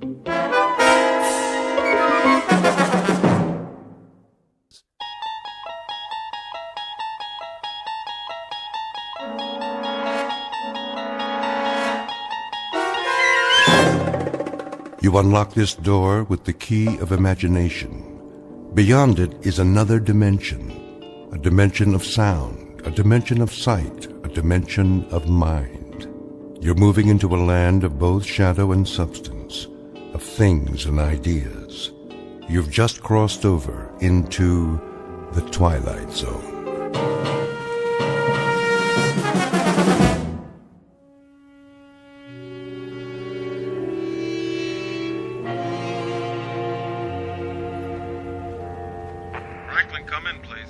Roger, dispatch, this is Franklin. There you are, Bobby boy. Hey, Smitty. What's your present location? I'm out on Arrowhead Road. Say again, Franklin, where are you? Old Arrowhead Road, just past the fork. What are you doing there? Following up on those lights. What lights? Last night, the captain told me about it. Thought you were off duty. I am. It's time for one last stop, then I'll bring the car in. Roger that. See you back here at... Say 1700? 10-4.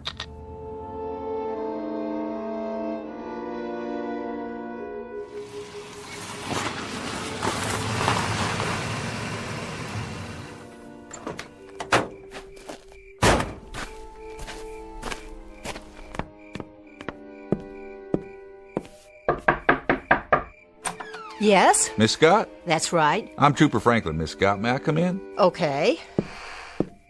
Nice place you have here. How gracious of you to say so. I see you got a fire going. Smoke from the chimney. I don't have much choice. You know how cold it gets up here? Matter of fact, I do. I don't know whatever possessed me to take a cabin in the mountains. Excuse me while I put another log on the fire. Yes?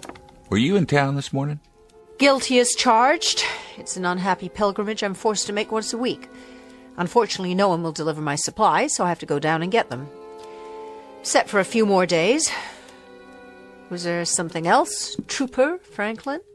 Mr. Barth, the general store said something about... Did I forget to pay him? No, nothing like that. Well, what did he say? Apparently, you told him you saw some lights in the sky. Oh, that. I may have mentioned it. So? Well, I thought I'd stop by, ask you a few questions. That's very intrepid of you, Trooper. Just following up. Actually, I did see something in the sky last night, and I did mention it to that pickle barrel wheeler dealer. But I mentioned it to him because the general run of dialogue down in the village is dull enough to make me want to retire from the human race. Is it? I've had it up to here with stories about rainfall, wind velocity, snow level, and of course some very gripping bingo games. So I thought I'd inject something new into the dialogue, which happened to be a very small aside about seeing lights that flashed on and off for about 15 minutes last night. That's all. I can assure you, officer, there is no cause for a general alarm, let alone martial law. At least not so far. What kind of lights were they? Mr. Franklin, if you're looking for a red-hot gun-em-down battle against the forces of evil, you'd better saddle up and head north. Find yourself an abominable snowman or something. There's nothing here for you. You're from New York, aren't you, Miss Scott? The way you say it, it sounds like a misdemeanor. Not at all. I was just interested. We heard tell about your taking a cabin here, living alone. You were some sort of fashion designer, weren't you? I was some sort of fashion designer. My yearly salary would have bought the main street of that rinky-dink whistle-stop down there. I had what is euphemistically known as a nervous breakdown, so I came here to this cabin to be alone. But you can't be alone here. You have to share your private life with some country bumpkins and a bunch of state troopers right out of Gilbert and Sullivan. So, Trooper Franklin, to sum it all up, you won't find anything here. So why don't you just run along? I think you're quite right, Miss Scott. I don't think there's much out here for me, or for that matter, for anyone else. And what's that supposed to mean? That's supposed to mean that in your book, anyone who doesn't buy their clothes on Fifth Avenue is a bumpkin. And I guess everybody who doesn't broaden their A's is provincial. And culture is something that can only be inherited by insufferable snobs, of which you, Miss Scott, are a charter member. What was that? Stay away from the window. The light outside is so bright, I can't see anything. I said stay back. What? What was it? Get in the house and bolt the door. Just do it. My pleasure.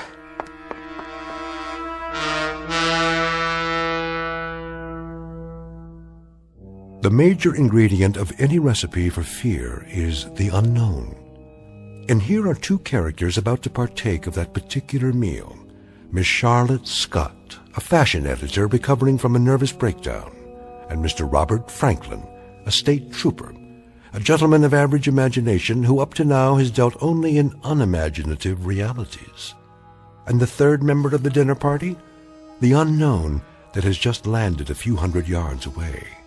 This person, or thing, is soon to be introduced.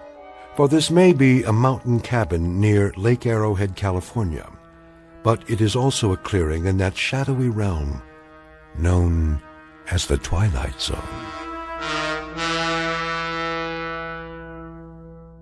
And now, The Twilight Zone, and our story, The Fear, starring Jane Seymour and James Keach, with Stacy Keach as your narrator. Sorry, but until we know what's out there... I understand. I guess. You're not frightened, are you, Miss Scott? It so happens, Mr. Franklin, it so happens that You put me in the wrong sorority. I'm a charter member, all right, but not of the Society of Snobs. I'm the founder and chairman of the board of Society of Frightened People. People who are so frightened they can't face the world and have to run off to little mountain retreats like this one. They act superior because that's supposed to hide their tensions and neuroses. Thank you for your honest answer. Do you have any coffee? I think so. Then I'll go out and look around while you make some. Deal? Deal. If I don't see anything, I'll stay here for a while until it comes back. Then I'll take you into town if you like. I doubt that'll be necessary, but what was that? The noise and the light. Could have been a meteor, I suppose, or an aircraft off its route. But you don't really think so. Those would be rational explanations. Give me an irrational one, then. Go ahead. I can take it. Take your pick. Maybe something from outer space. Right. Take a look out that window. Do you understand everything out there? I sure don't, especially up here. There are more things in heaven and earth, Horatio, than are dreamt of in your philosophy. If I remember my English class, that's Shakespeare. Isn't it, Miss Scott? Yes, it is, but the question is, what's that? Where? You can see it from the window, over there. Just beyond the trees. It looks like a light of some kind, a white light. Yes. I see it. About 400 yards. Now you tell me, am I imagining things, or is that light blinking on and off?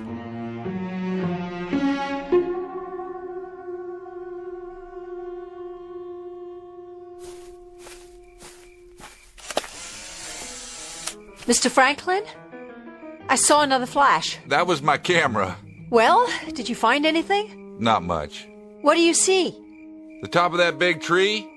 It's been sheared off. Shine your flashlight up. The top of the branches are all cut through or burned. They're still smoking. They're what? Stay there on the porch. I want to take a couple more pictures. What in the... Hey, that's my car! What happened?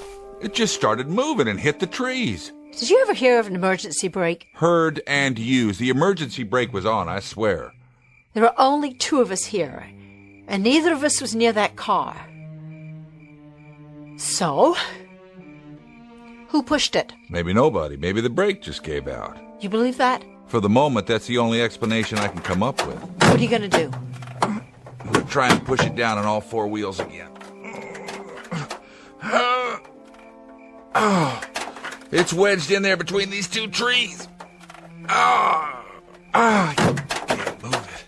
But if I can get the door open, I can call for backup. Be careful. There. Radio should be okay.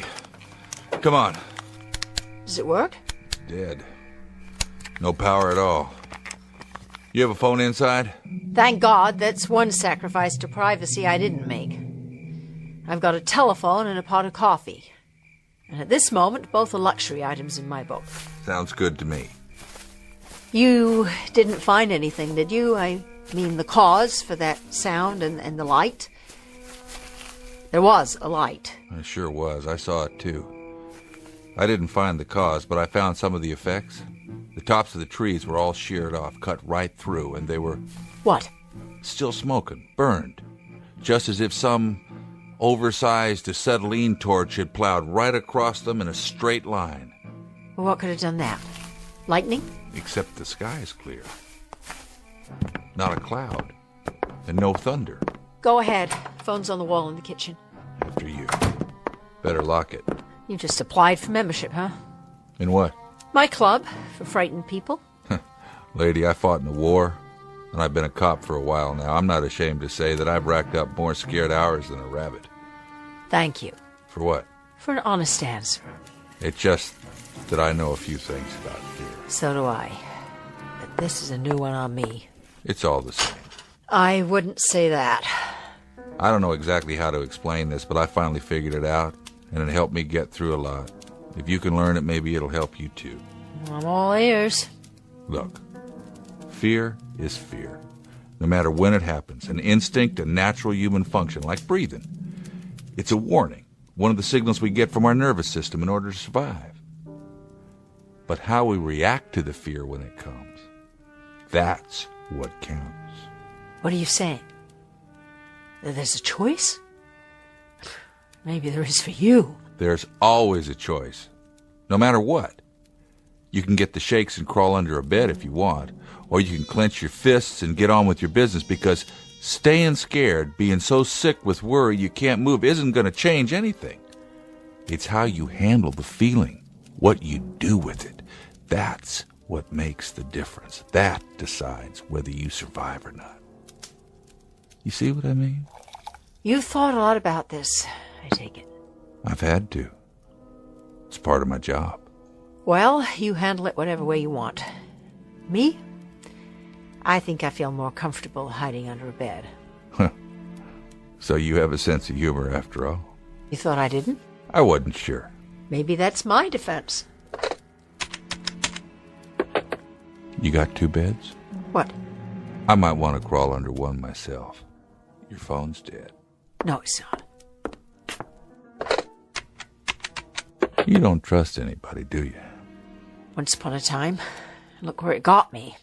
Coffee ready? Here. Thanks. This is getting to be like a bad movie. Is it? I don't see many movies. Now, I suppose that in the next scene somebody knocks on the door. Somebody or something. I like comedies myself. I'm not much for science fiction and horror. Neither am I. You don't make bad coffee for a fashion designer. And you're pretty astute for a state trooper. What are you looking at that door for? Waiting for the knock, I guess. If we could predict it, we wouldn't have anything to worry about. Well, what do we do till then? Wait a while. I'll hang around, just in case. In case what? Just in case whatever's out there decide they've scared us enough and crawls in out of the dark. Crawls? Or hops, or skips, or jumps. I like that better than crawl. I'm not too big on the word dark, either. What are we really talking about? Something that makes loud noises, flashes light, and burns the tops off of trees. Whatever it is, I'd like to nail it, though. Pay back the taxpayers for my wrecked car. That, I'm afraid, falls under the heading of duty. I call it an admirable attitude, especially under the circumstances. I'll tell you something, Miss Scott.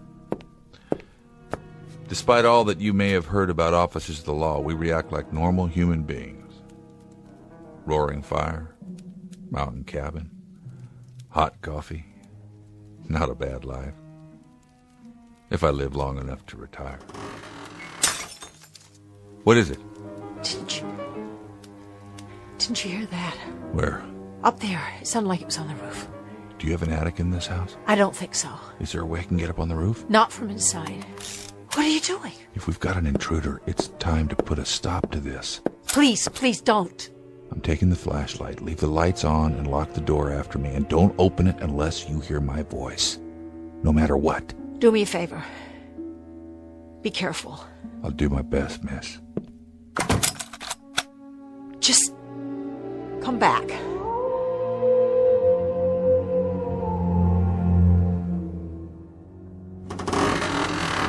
Oh my God!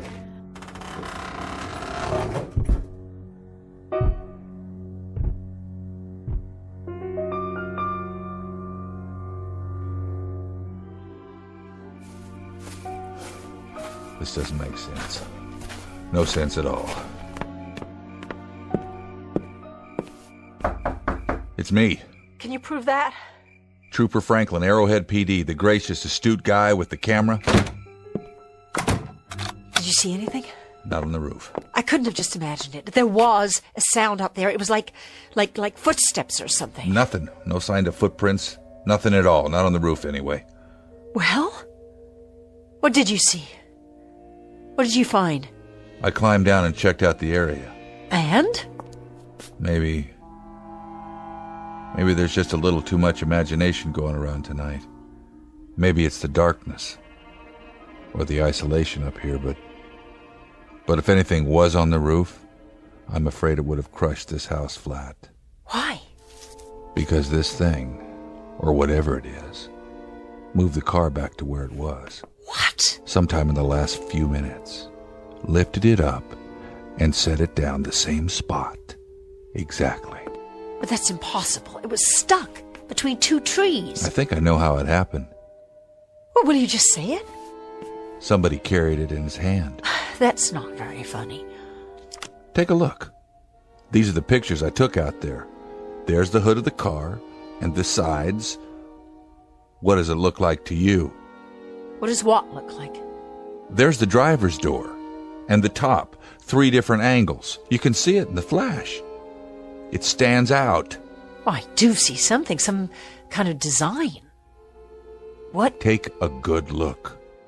Swirls? Circles? I've seen a lot of them, just never this big. What is it? A fingerprint. Oh, you're joking. One big fingerprint about 2 feet wide. The car was lifted up and carried in somebody's hand. If you're trying to scare me, you've made your point. You can stop now. And if it is a fingerprint, then we shouldn't have any trouble finding our invader because he must stand better than 100 feet tall.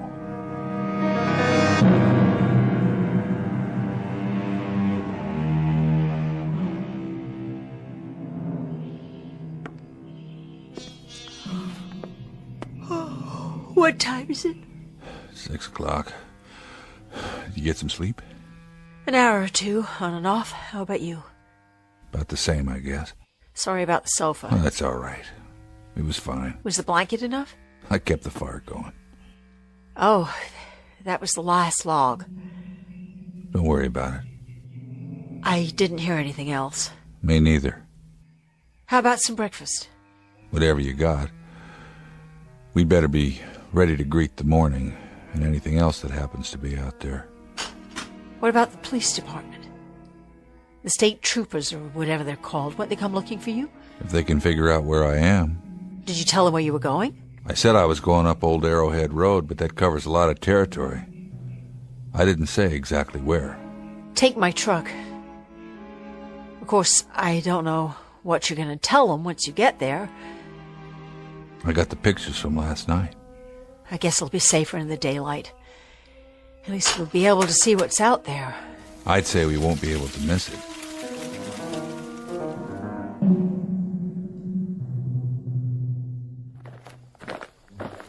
There's the car. Just where you parked it the first time. With the dent still in it. I guess they don't do body work. Oh my God. It really is a fingerprint. That or a practical joke. You got any friends out here who'd go this far? Little bent, maybe. If I did, they'd have been committed by now. Where's your truck? Behind the house, I'll get it. Keep your eyes open. Oh, I will. I'd better check out the radio one more time. Just don't go anywhere, all right? Bring it around. Still dead. Miss Scott? Oh, dear Lord! What? What happened? Come and see. Is the truck gone? No, it's there, but just come. It's you've got to see this. There. Now you tell me something, will you, trooper? What's that? The sinkhole? Will you look? It's more like a crater, actually. All the way from the back of the house to the trees? It wasn't there before? No. To tell you the truth, it looks like a... Go ahead, say it. A footprint. Right, a footprint. That's 20 feet long. That's what it is, all right. A footprint. But this part is only the toe. What? The whole thing is more like 50 feet across. Let's get out of here. I gotta make a record of the evidence. Are you crazy? Run. Run where? The village, down the road. Who cares? Someplace, any place, as long as it's away from here. Use your head. It's 30 miles to the village, and no matter what direction we go, something that tall could just block the way or reach down and crush us. Besides, whatever it is, it's as big as the mountain. Then what can we do? Try and fix the car radio so we can phone for help. And then pray that whoever's walking around out there has a name like Gulliver. Just an overgrown, nice guy who doesn't mean any harm. You do anything you want, but I'm not staying here. I'm getting right out now, and I'm not coming back, and I don't care if I ever see this place again. Miss Scott? Miss Scott! Stop, please! Where are you? Down here! Don't try to get up. Don't try. Did you break anything? Shh. What? Stay down. It'll see you. What will? That thing. There's no... It was there. I looked through the top of the trees. It was in the tree? It was behind the tree, standing above the branches. Where? Where? I don't see. It's gone now, but it was there. Its legs. It started walking this way, and its legs were standing right in front of me. Come on, we're going back. No way. There's nowhere else to go. I can't. Do you break anything? I don't think so. Then hold on to me. I'll help you. We have to hide. There's no place left to hide. Down there in the gully, under a tree, under the leaves, all right? Anywhere, just don't let it see us. We're not going to hide. We have to. We can't. You didn't see it. I thought you were from New York. What's that got to do with anything? New Yorkers are supposed to be tough, aren't they? Oh, so this is a macho thing. I'm talking about survival. So am I. Well, if you're a precious male eagle... Listen to me. You don't survive by running scared. Nobody does. Do that and they're controlling you like a rat in a maze. The only chance is to take control of yourself. And how do you do that? Make a plan and carry it out no matter what. Do you hear what I'm saying? No matter what. Otherwise you're done for. You may as well dig a grave right here and climb in, because that's where you're gonna end up. Now get a grip, New York. Show me something. Show that thing. Or give up right now. You can't have it both ways. So make a choice. One or the other. Do you want to live, or do you want to die? All right. I'll try. You were wrong about one thing, Trooper. What's that? I saw it. And it had a big, round head with one eye right in the middle. But what? It's not 100 feet tall. From where I was, I'd say at least 300 feet tall.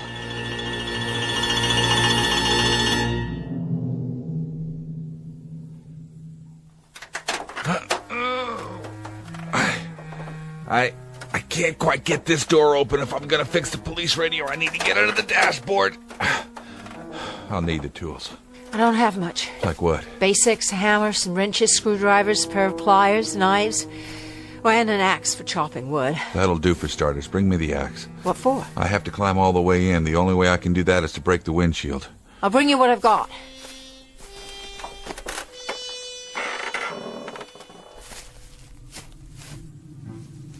Miss Scott? Charlotte! I brought what you asked for. Come here. Tools look pretty rusty, but the axe is okay. Now. What happened to all the birds? What? The birds. I wake up to songbirds every morning. I hear them all day long out here. I don't even think about it anymore, but now I just noticed there are no more birds. What's that sound? I don't know. Oh, God, something's out there. And it's coming this way. Please, no. Get behind the car. What good will that do? Now. It'll see us. I hope it does. That's the Arrowhead police copter. Down here! Hello, we're here. Look down here. It's heading north. They didn't even fly over the cabin. What's wrong with them? They must have come looking for me after all. When I didn't check in. They'll make another pass. When? On the way back. After they get to the top. And what if they don't? Give me the axe. Now the hammer so I can clear out this glass. Let me help you. Use the axe. Clear the hood if you can. So I can climb in. Wait. You've cut yourself. Don't worry about it. Your arm's bleeding. I'll go get a towel or something. Forget it. Forget it. Put a couple of logs out in the clearing. I don't have any then more use logs. branches, deadwood, anything. Pile some leaves around them and light it. Maybe the copter will see the smoke. You got any matches? In the house. I'll find the wood first.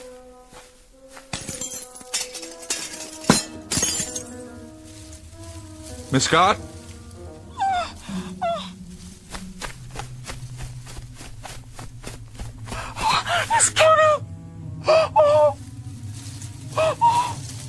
I see it. Tell me what you see. I've never seen anything like it in my life. 2 legs, 1 head, 1 big eye. Why doesn't it see us? Maybe it does, or maybe... Something's wrong with it. Stand back. What are you doing? Take the truck. Get going. I'll try to keep this nightmare busy. Maybe you can reach the village and get help. If I tell them about this, they'll lock me up. You're going to have to run the risk. Why doesn't it do something? I don't think it sees us. Why? Is it blind? That's a good question, because if it wanted to destroy us, it could have done that a long time ago. Us, the village, and the state of California. Go ahead, will you? Take off. Funny thing, Trooper. Scared as I am right now, I've got a kind of thing about futile gestures, so if it's all the same with you, I think I'll just stick around. You're learning, Miss Scott. You really are. But I don't think you grasp the situation.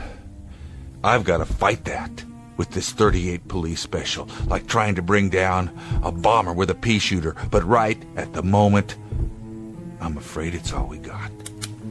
Look out! It's falling! I don't think so. And then what? It's getting smaller, collapsing, like some kind of balloon. Run! Not anymore.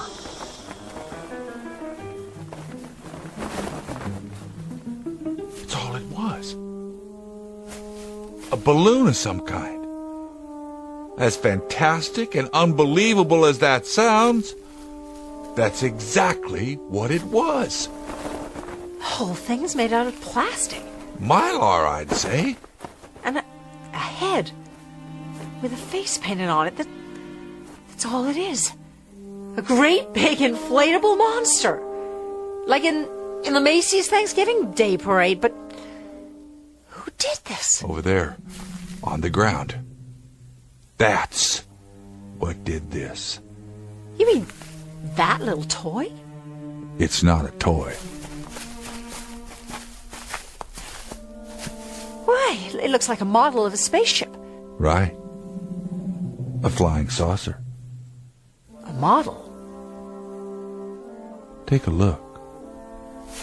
Take a look, Charlotte, at what caused this whole nightmare. I don't understand. Get down on your knees. You can see it through the windows, the portholes. I don't believe it. There are little people inside. They're just tiny little figures in spacesuits. They look like toys. Not toys. They're real. 6 inches tall. And this is their spaceship. Let them go before they do any more damage. Go now. Do you hear me? Go back to where you came from. There they go. Where do you suppose they're from? I don't know. But you know something? I wish them luck. They were more frightened than we were. Maybe the next place they land, they can be the giants. But what if the next ship that lands here, what if the next one really are giants? Then I think you'll spit in their eye, Miss Scott. You think so? Yes, I do. I really, truly do.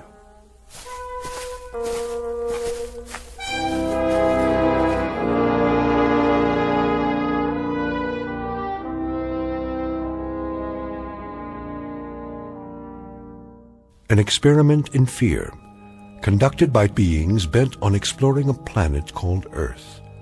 A simple laboratory exercise with 2 isolated humans as the subjects. The purpose? To determine whether this planet is suitable for a race of creatures only 6 inches tall. Too small to frighten anyone without the help of some rather basic special effects. Because fear, like size, is extremely relative. It depends on who's looking down and who must look up. It also depends on other variables, like the time of day, the mood, the atmosphere, and the sound of things that can't be seen in the dark. But it's been said before, and with great validity, that the very worst thing to fear is fear itself. So the next time you hear something go bump in the night, take a deep breath and count to 10 before you give in to panic. The truth is, what's out there may be even more frightened of you. A tale of irrational terror and tiny visitors from the Twilight Zone.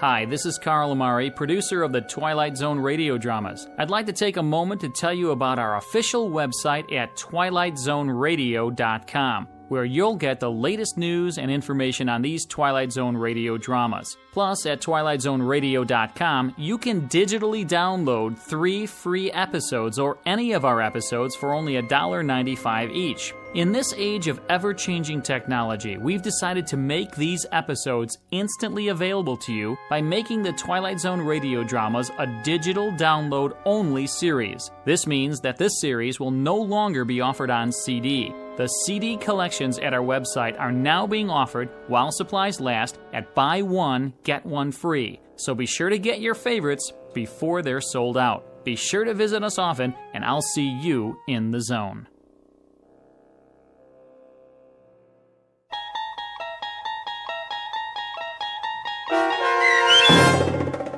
The Fear, starring Jane Seymour and James Keach, with Stacy Keach as your narrator, was adapted for radio by Dennis Etchison and based on a script by Rod Serling. Heard in the cast was Bruce Grossman.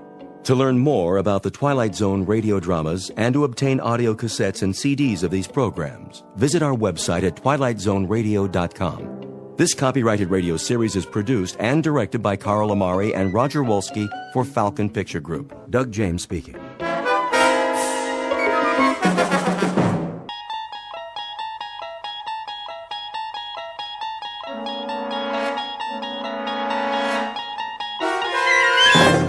There is a fifth dimension beyond that which is known to man.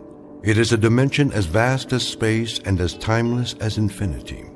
It is the middle ground between light and shadow, and it lies between the pit of man's fears and the summit of his knowledge. This is the dimension of imagination.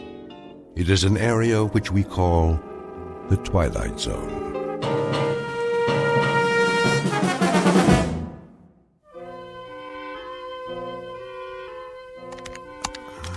On hands plus shipments received Franklin? equals a total inventory. Franklin, dear, would you like something to eat? Not just now. Minus the number of products scanned. And we have the total sales from the period from... It's no trouble. Flora, please. I have to bring the books up to date before I go back to the store. The auditor's coming this afternoon.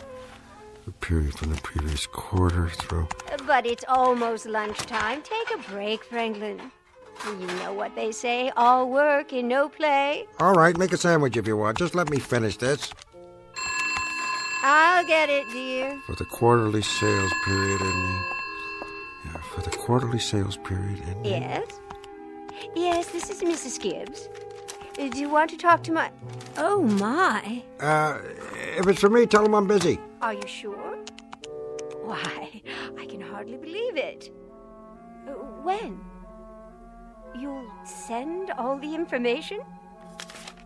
Yes, that would be wonderful. But how... It was? You did? Well, I didn't think I had much of a chance. Oh, for the love of... I suppose that will be all right. I'll have to ask my husband. Oh, how exciting. Thank you so very, very much. Goodbye now.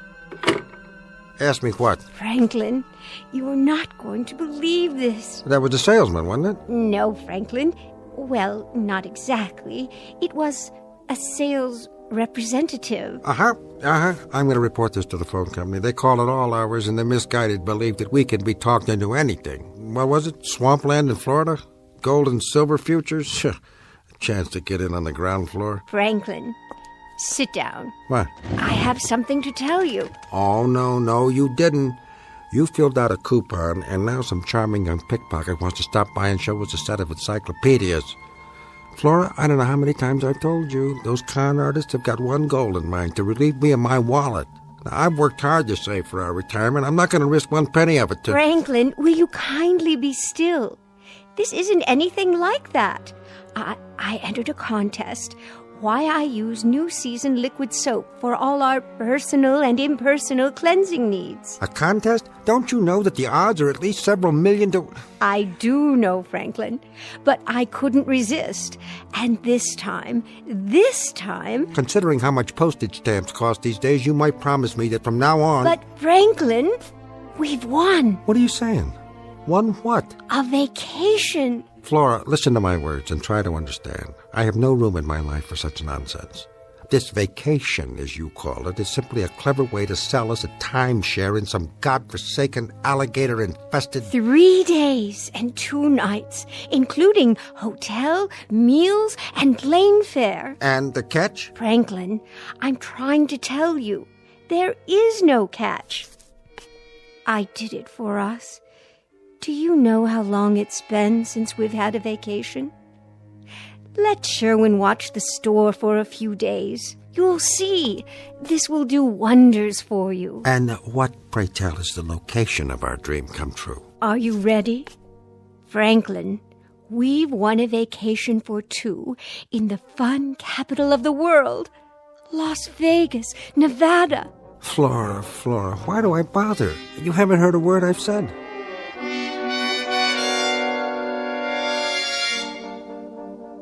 Mr. and Mrs. Franklin Gibbs. 3 days and 2 nights, all expenses paid, at a Las Vegas hotel, won by the lady's special talent, her knack with a phrase. But unbeknownst to either Mr. or Mrs. Gibbs is the fact that there's an additional item in their prize package that was neither expected nor advertised. For as soon as they arrive at their destination, one half of this couple will succumb to an illness worse than any virus, more insidious than any flu, and impossible for medical science to cure. An inoperable, deadly, life-shattering affliction known as the fever.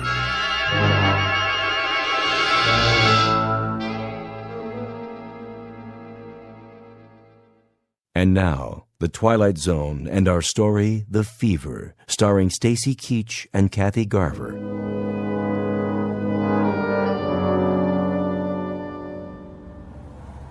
Franklin, look. Look at what? The Las Vegas Strip. So many lights.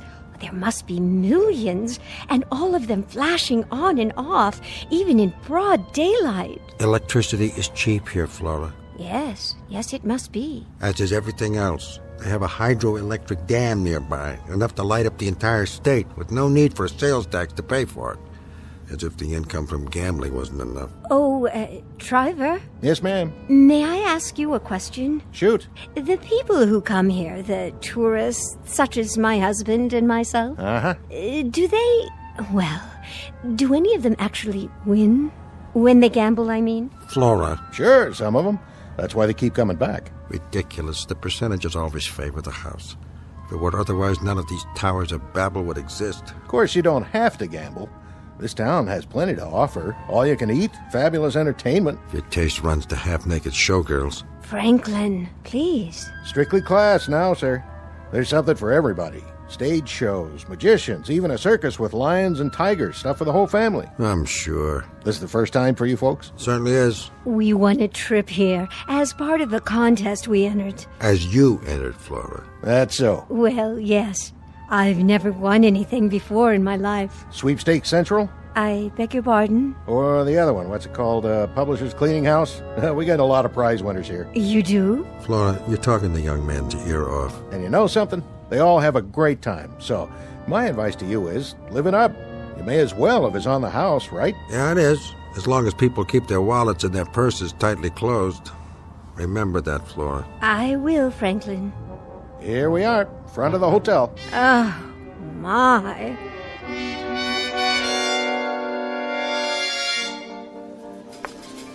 Drinks? Drinks, anyone? One more Scotch Rocks. Yes, sir. This here silver dollar is all yours. Why, thank you, sir. If you make it fast. I only got a few more left and I'm out of here. Be right back. Drinks? Here goes to nothing.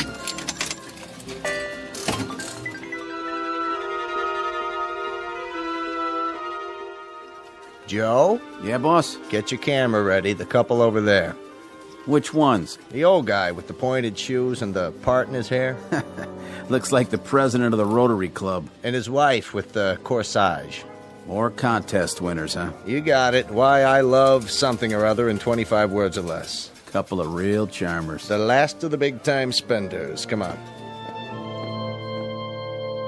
Oh, Franklin, isn't it exciting?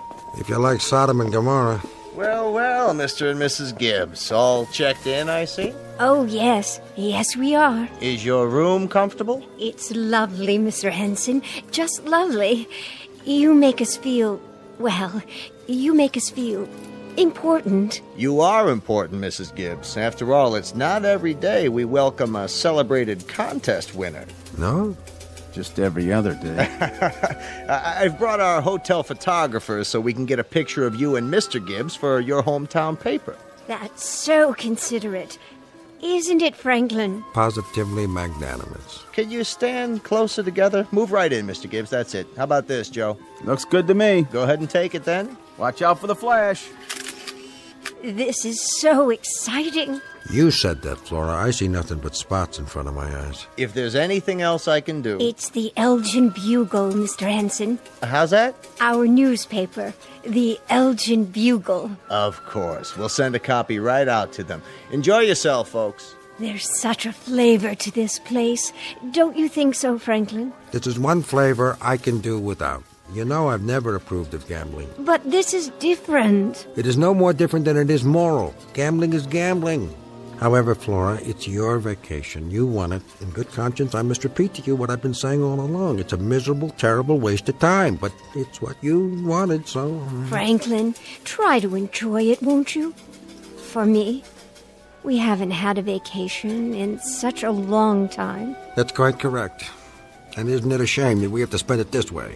In a roadhouse whose chief stock and trade is semi-clad chorus girls and the sound of one-armed bandits. I must tell you, Flora, at this given moment, I feel somehow unclean. Oh, Franklin. Now what?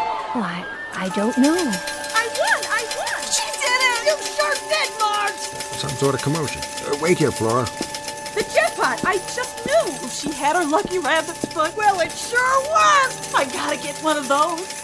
Over here, Mr. Henson. Which machine? Number 13. Excuse me? Yeah? Oh, hello, Mr. Gibbs. Exactly how much did the young lady win? 3 specials in a row. That's 5 G's. 5? 5,000. 5,000 what? Dollars. What'd you think? For doing nothing but standing here and pulling the handle of this mechanical contraption? You got it, pal. Could be you next time, huh? Have a good one. I don't believe it. Surely it's some kind of publicity stunt. Flora? All bets down. Play the combinations. Red and black. Got me. Flora, where... Place your bets. Who wants insurance? Flora, where have you gone? What do you think you're doing? It's just a nickel machine, dear. We go to Las Vegas. We waste 3 days and 2 nights. We do it because that's your silly way of enjoying yourself. And it doesn't cost us anything. All well and good. But now you're spending money. Not even spending it, you're just throwing it away. This is when I have to take a firm hand. You're obviously not mature enough to... Please, Franklin, don't make a scene. I won't play. I promise. Very well, then. The nickel's already in. All right. Go ahead. Throw it away. There. You see? Nothing. Not very lucky, am I? I'm going back to the room. Franklin, it was only a nickel. 20 of them to make $1, and I work hard for those dollars. Kindly watch where you're going. Sure, buddy, sure. Hey, come over here. I want to show you something. I'm on my way to my room. You want a hot tip? Look at this machine. I've been working it for 1 hour and 30 minutes. This miserable, crummy, money-grabbing... here. You want it, you can have it. Really, I'm not a... It's all set to pay off. Only thing is, I'm tapped out. So I'm turning it over to you. I'm in a hurry. Go on, give it a try. It's a sure thing, I tell you. Please, I wouldn't even know how to. It's easy. Here's my last $1. You put it in the slot right here. Hey, let go of my hand. And drop it in. Then you pull the handle. I tell you, I'm not interested. Good. I'm giving you a gift here. It's all yours. Drinks? Anyone? Drinks on the house? Hey, sweetheart. You got one more for the road? Now, what's this supposed to mean? 2 cherries, indeed. What in the world?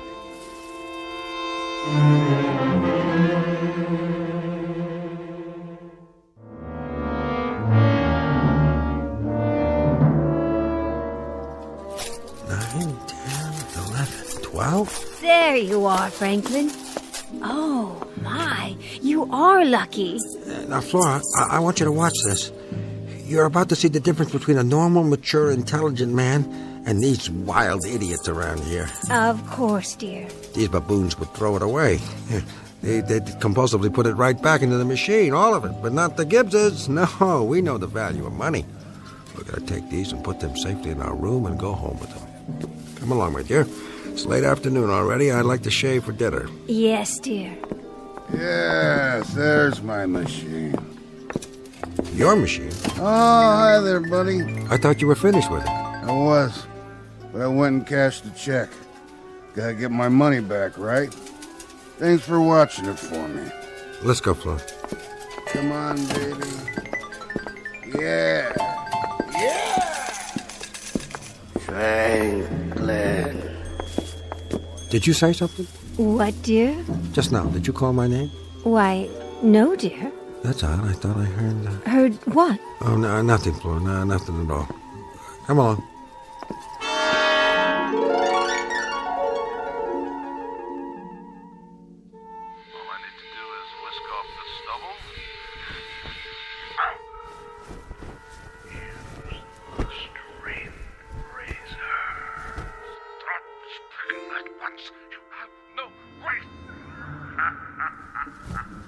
Franklin?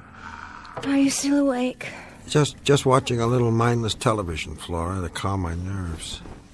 Did I wake you? No, that's fine. Put on your pajamas and get under the covers. You need your sleep. Of course, dear. In a moment. See you in the morning, Franklin. Franklin. What?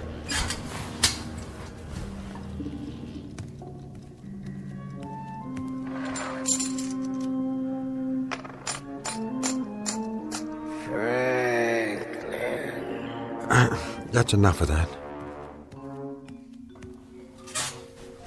Franklin? Something the matter? Nothing's the matter, except this money. What money? The silver dollars from that machine. This is not the kind of money I like to have in my possession. No. It's tainted, Flora. How can you say a thing like that? It's only... It's immoral at best. Nothing good can come of money won like this. I'm going to go down there and feed it back into the machine it came from.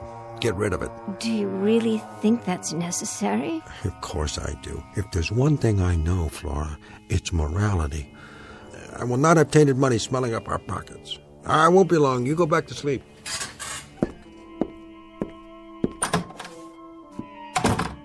Oh, Franklin. Franklin.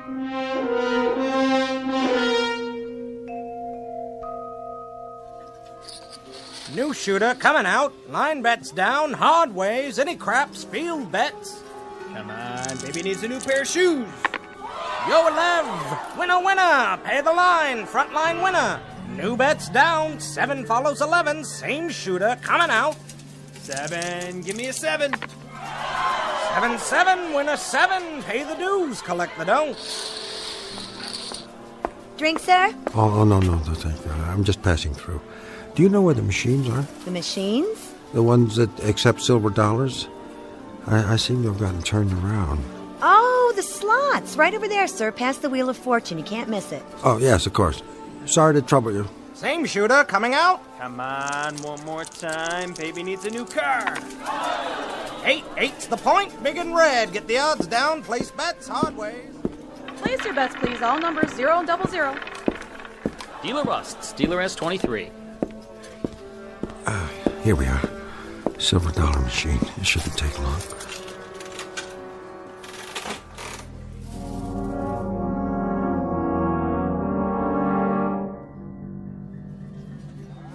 Change right here. Miss, I'll take some change. How much this time, sir? Let me see. Another $20 worth, please. No, make it 40. Yes, sir. Oh, wait. I don't seem to have anything more in my wallet. I'll write you a check. Well, you can cash a personal check at the cashier's cage. Well, why can't you take it? I assure you I'm good for it. Here's my identification. You'll have to see the cashier about that. But I can't leave this machine. I put so much money into it already. You see, it's a matter of mathematics, the law of probability. If you'll just show your ID to the cashier. Franklin, there you are. Oh, Flora, thank God. You stand right here. Don't let anyone touch this machine. When you didn't come back, I got dressed and came downstairs. Never mind that. Stay here and guard my machine. Your machine? I don't understand. Trust me, Flora, this won't take long at all.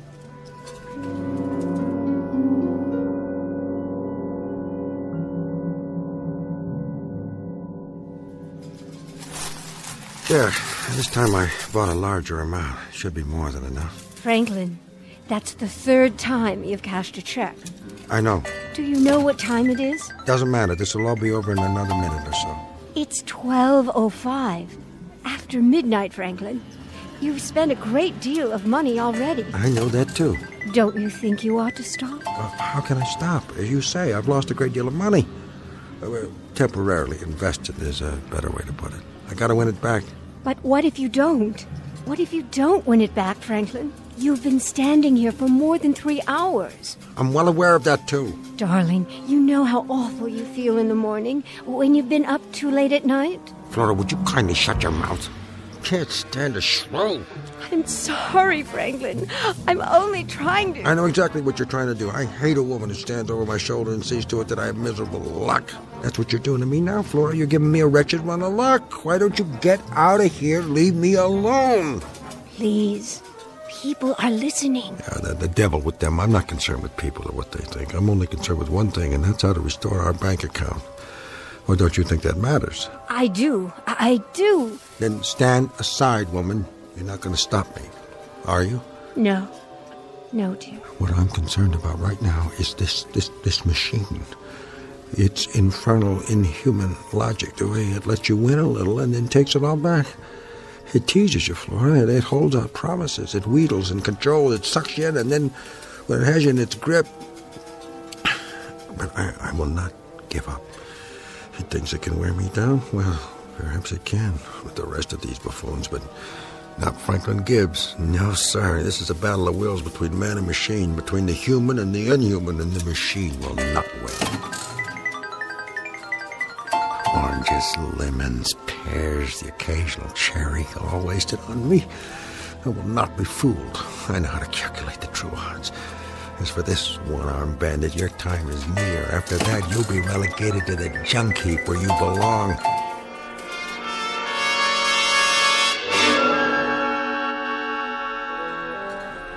Another stack, quickly. Silver dollars again, sir? That's right, silver dollars.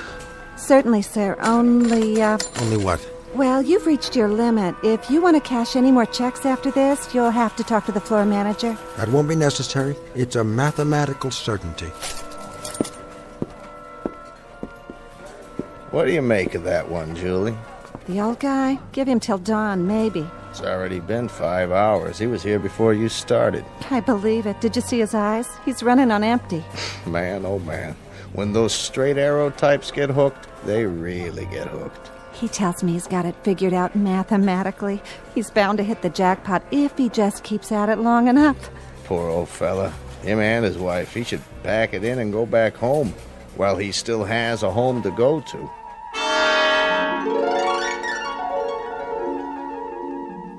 Oh, Franklin, I don't know how much longer I can stand here.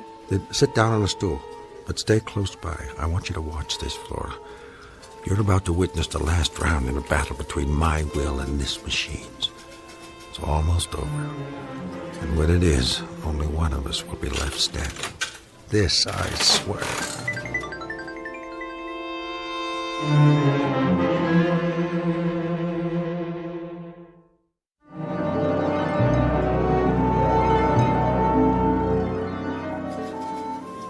Franklin, you look so pale.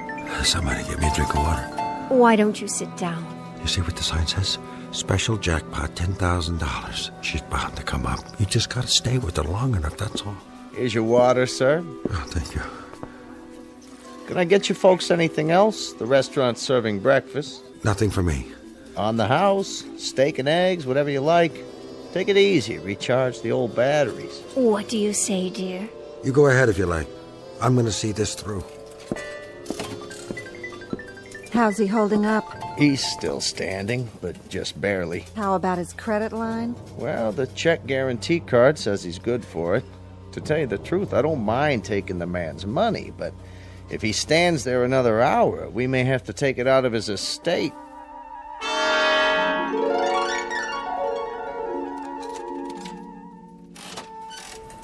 What time is it? It's 8 o'clock, Franklin. In the morning. I swear, Flora, it's not just a machine. It knows. You know, it mocks me. It teases and beckons and cons. You put in 5, you get back 4. You put in 6, you get back 5. But I'm onto it. It's gotta pay off. Understand, Flora? It's just gotta. Franklin. Franklin, darling, please. Give me back my dollar. That's my last one, you miserable, dirty. Look at it, Flora. Look, Flora, it's watching, enjoying this. You see? That's his face. And the reals, those are the eyes. And down below, that's the mouth. I tell you, it's not just a mechanical thing. It knows. Give it back. Give it back. Give it to me. Don't, Franklin. You'll hurt yourself. Yeah, well, we'll see about that. Franklin, watch out. It's going to tip over. Franklin! Get him off that thing. Sure, boss. Be careful with him. He put a pretty good dent in it, Mr. Henson. It's all right, folks. Just a little accident. This machine's out of order till further notice. He took my dollar. Get him out of here. He needs a doctor. You want I should help him to his room? Bring him to my office. Find a doctor and tell him to meet us there. He don't want to go, boss. Monster, it owes me $1. My last dollar.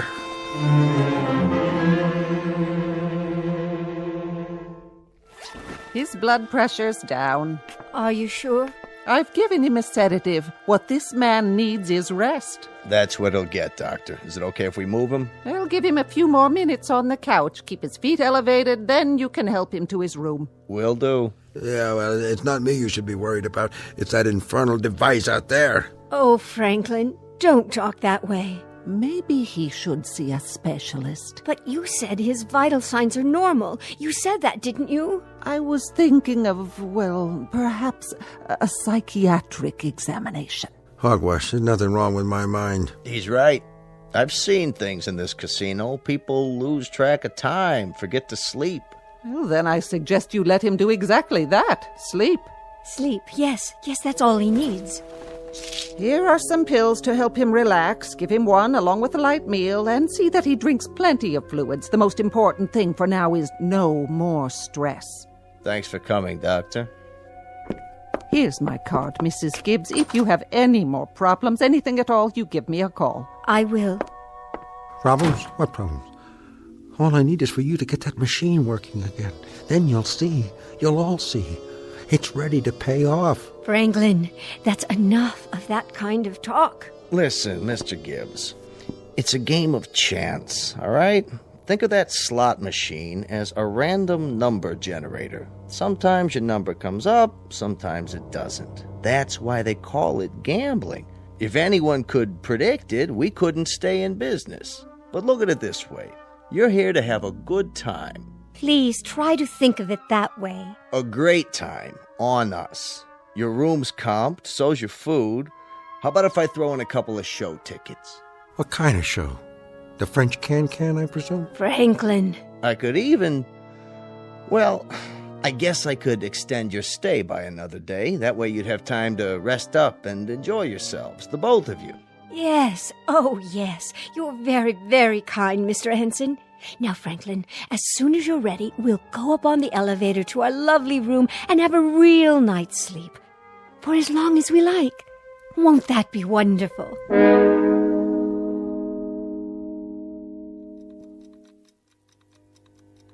Franklin, are you sleeping?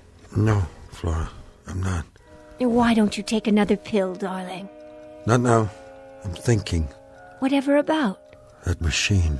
Franklin? It was ready to pay off. It deliberately broke down so it wouldn't have to. You don't really believe that. Don't I? It isn't even a machine, Flora.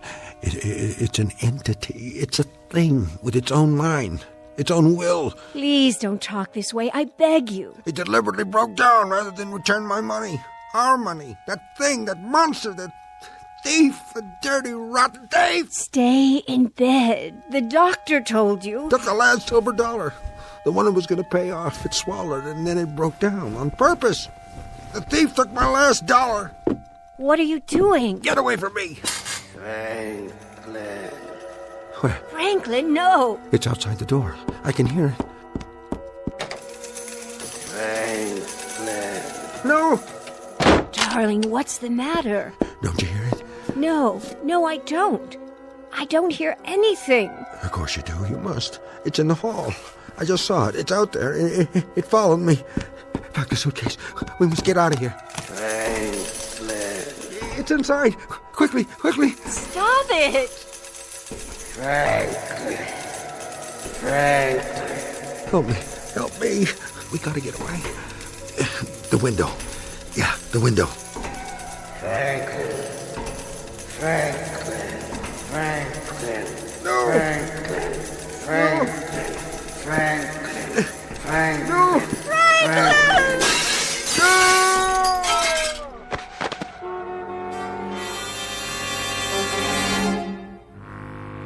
That man! Somebody get help! Call an ambulance!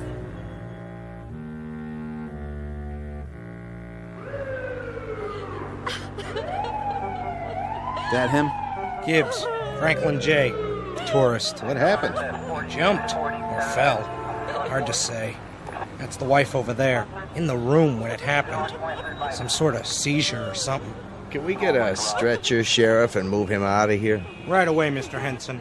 Let's go, medics. Yes, sir. He doesn't need a stretcher. He needs a body bag. His wife said he hadn't slept in 24 hours? That's right.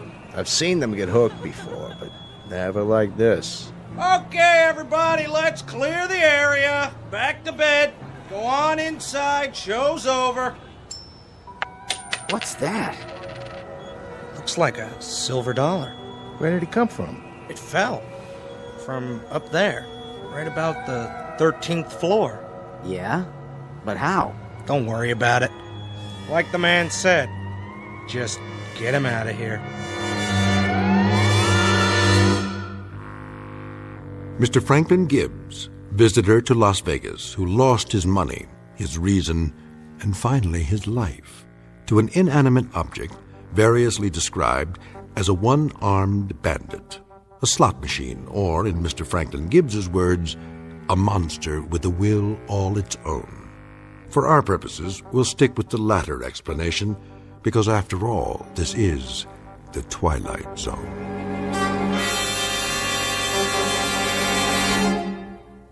More from the Twilight Zone after this. Hi, this is Carl Amari, producer of the Twilight Zone radio dramas. I'd like to take a moment to tell you about our official website at twilightzoneradio.com, where you'll get the latest news and information on these Twilight Zone radio dramas. Plus, at twilightzoneradio.com, you can digitally download 3 free episodes or any of our episodes for only $1.95 each. In this age of ever-changing technology, we've decided to make these episodes instantly available to you by making the Twilight Zone radio dramas a digital download-only series. This means that this series will no longer be offered on CD. The CD collections at our website are now being offered while supplies last at buy one, get one free. So be sure to get your favorites before they're sold out. Be sure to visit us often, and I'll see you in the zone.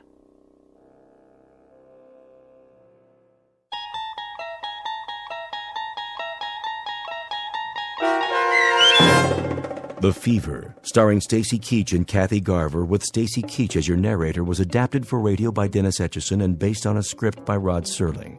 Heard in the cast were Roderick Peoples, Christian Stolte, Rich Komanek, Jeff Lupetin, Meg Thalken, Heath Corson, Susan Hart, Beth Cady, Nancy Center, Carl Amari, Vince Amari, and Roger Wolski. To learn more about the Twilight Zone radio dramas and to obtain audio cassettes and CDs of these programs, visit our website at twilightzoneradio.com. The producers of The Twilight Zone wish to thank CBS Enterprises, Carol Serling, Dennis Etchison, Dick Brescia Associates, Claire Simon Casting, Terry Jennings, XM Satellite Radio, Sirius Satellite Radio, our sponsors, and our radio affiliates for helping make this series possible. This copyrighted radio series is produced and directed by Carl Amari and Roger Wolski for Falcon Picture Group. Doug James speaking.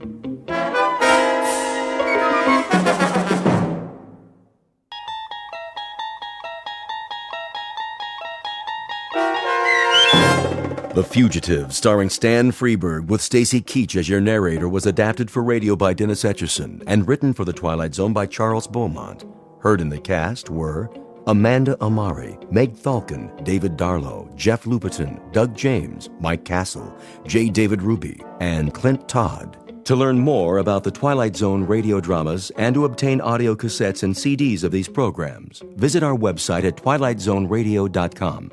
The producers of The Twilight Zone wish to thank CBS Enterprises, Carol Serling, Dennis Etchison, Dick Brescia Associates, Claire Simon Casting, Terry Jennings, XM Satellite Radio, Sirius Satellite Radio, our sponsors, and our radio affiliates for helping make this series possible. This copyrighted radio series is produced and directed by Carl Amari and Roger Wolski for Falcon Picture Group. Doug James speaking.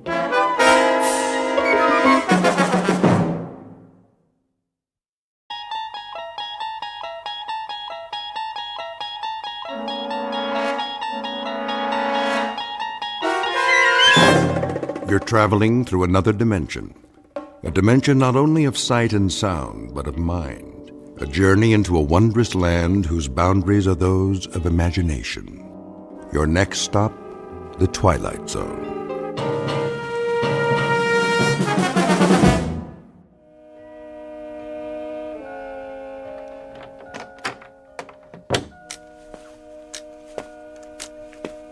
Jenny, that you?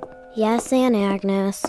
And where are you going, young lady? Oh, no place. And what are you going to do when you get there? Well, play, I guess. Finish your homework first. I did. English and arithmetic and... Jenny? Honest, Aunt Agnes. Go look in my room if you want. It's late. Dinner will be on soon. I know. I'll be back in time, I promise. Well, see that you do. Bye, Aunt Agnes.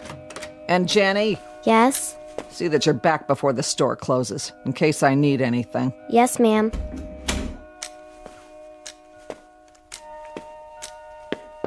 Ben? Ben, are you in there? Come in. Hi, Ben. Why, who's that? It must be my favorite princess. Ben, will you help me? What's the matter? Howie and the boys are in the park playing softball and... Well, why aren't you out there with them? You know they don't like girls on their team, but if I bring somebody else to play... Now who might that be? You, Ben. You're so much fun and... I don't know. I'm getting pretty old, you know. No, you're not. They like you. Sometimes they don't like the things I do. Then do it for me, Ben. We can be on the same side. I need you. Well, if you put it that way, after all, you are my princess, aren't you? Of course I am. You know that. Across the far reaches of time and space. Yep. Well, then I'd better provide the transportation. Come on, Princess Jenny. Never mind your leg brace. Just right on my shoulders. There we go. Oh, thank you, Ben. We'd better hurry. The game already started.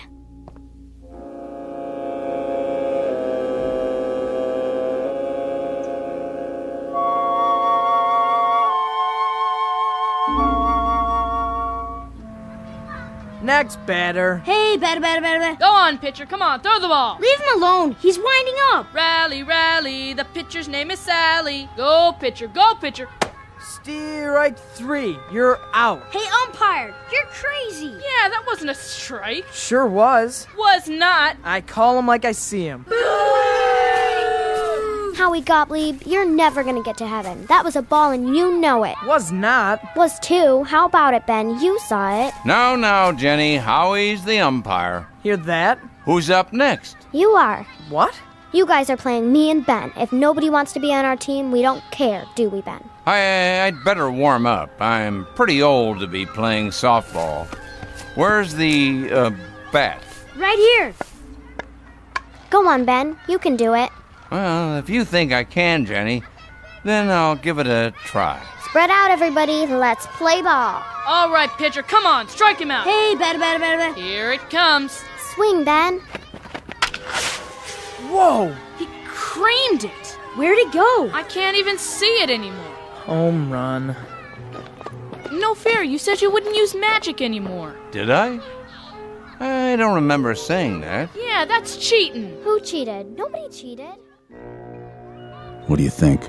I'm not sure. Could be him. If it is, it's certainly a clever disguise. Keep walking. Don't let them spot us.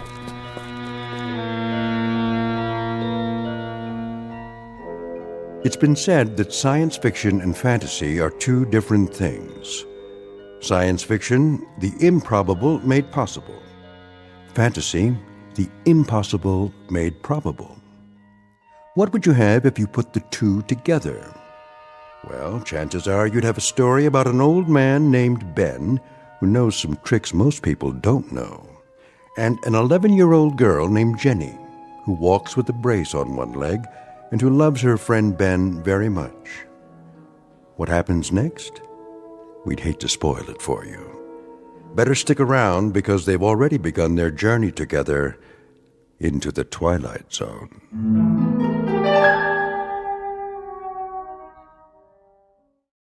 And now, The Twilight Zone and our story, The Fugitive, starring Stan Freberg, with Stacy Keach as your narrator.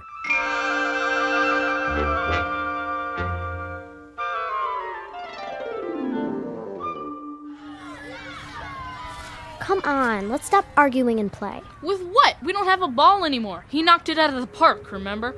I really should apologize for that, I guess. All right, never mind. We'll play something else. Like what? How about Spaceman? Yeah, that's a good one. In that case, those who wish to play, Spaceman, please raise your hands. I do.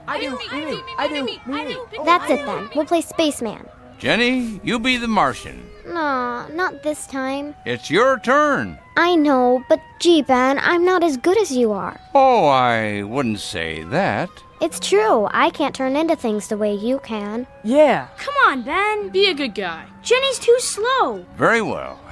But this is the last time. Yes. This is gonna be so much fun. What should I do? What are you asking her for? Because Jenny gets to write the script. Who says? I think it's only fair. Go ahead, Jenny. Well, see that rock over there by the bushes? Yes? That'll be the rocket ship. I see. And I'm the captain. What are you talking about? Whoever heard of a girl being a captain? Yeah, Jenny. All right, you bunch of babies. Howie, you be the captain. The rest of you are lieutenants and stuff. Who are you? I'm the beautiful princess. Aww. Listen to her now. She gets to choose. Okay, now, Ben, you go over there to the ship. Like this? We just landed, see? This is Mars. We're exploring, trying to find out if any Martians are here. Got it? What do you want me to do? Hide behind the bushes. I mean the ship. When we get there, you come out and make it scary this time. You know what I mean, really horrible. Not too horrible. Howie, you're a sissy. Okay, man, stick with me. Get out your ray guns. You're supposed to hide, Ben. Very well. Goodbye for now. Find anything, Captain Spaulding? You're Captain Spaulding. Okay, well, did you? No, sir. Nothing round here. Then let's blast off for Earth and go home. What about the girl? Leave her here. Hey, you can't do that. Sure I can. I'm the captain, aren't I? You think there's any Martians hiding in the ship?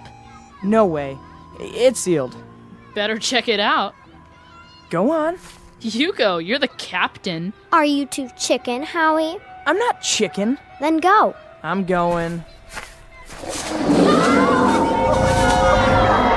It's only a Martian. But it's 10 feet tall. Then shoot your ray guns. Zap! Zap! Zap! He went back behind the ship. You got him. I think they did. Ben, how do you do that? Oh, just a little trick I learned. Yeah, but where? Remember what I've said. You mustn't tell anyone about my tricks. Ben's magic, aren't you, Ben? That's enough for one day. Time to go home, Jenny. I'll provide the transportation.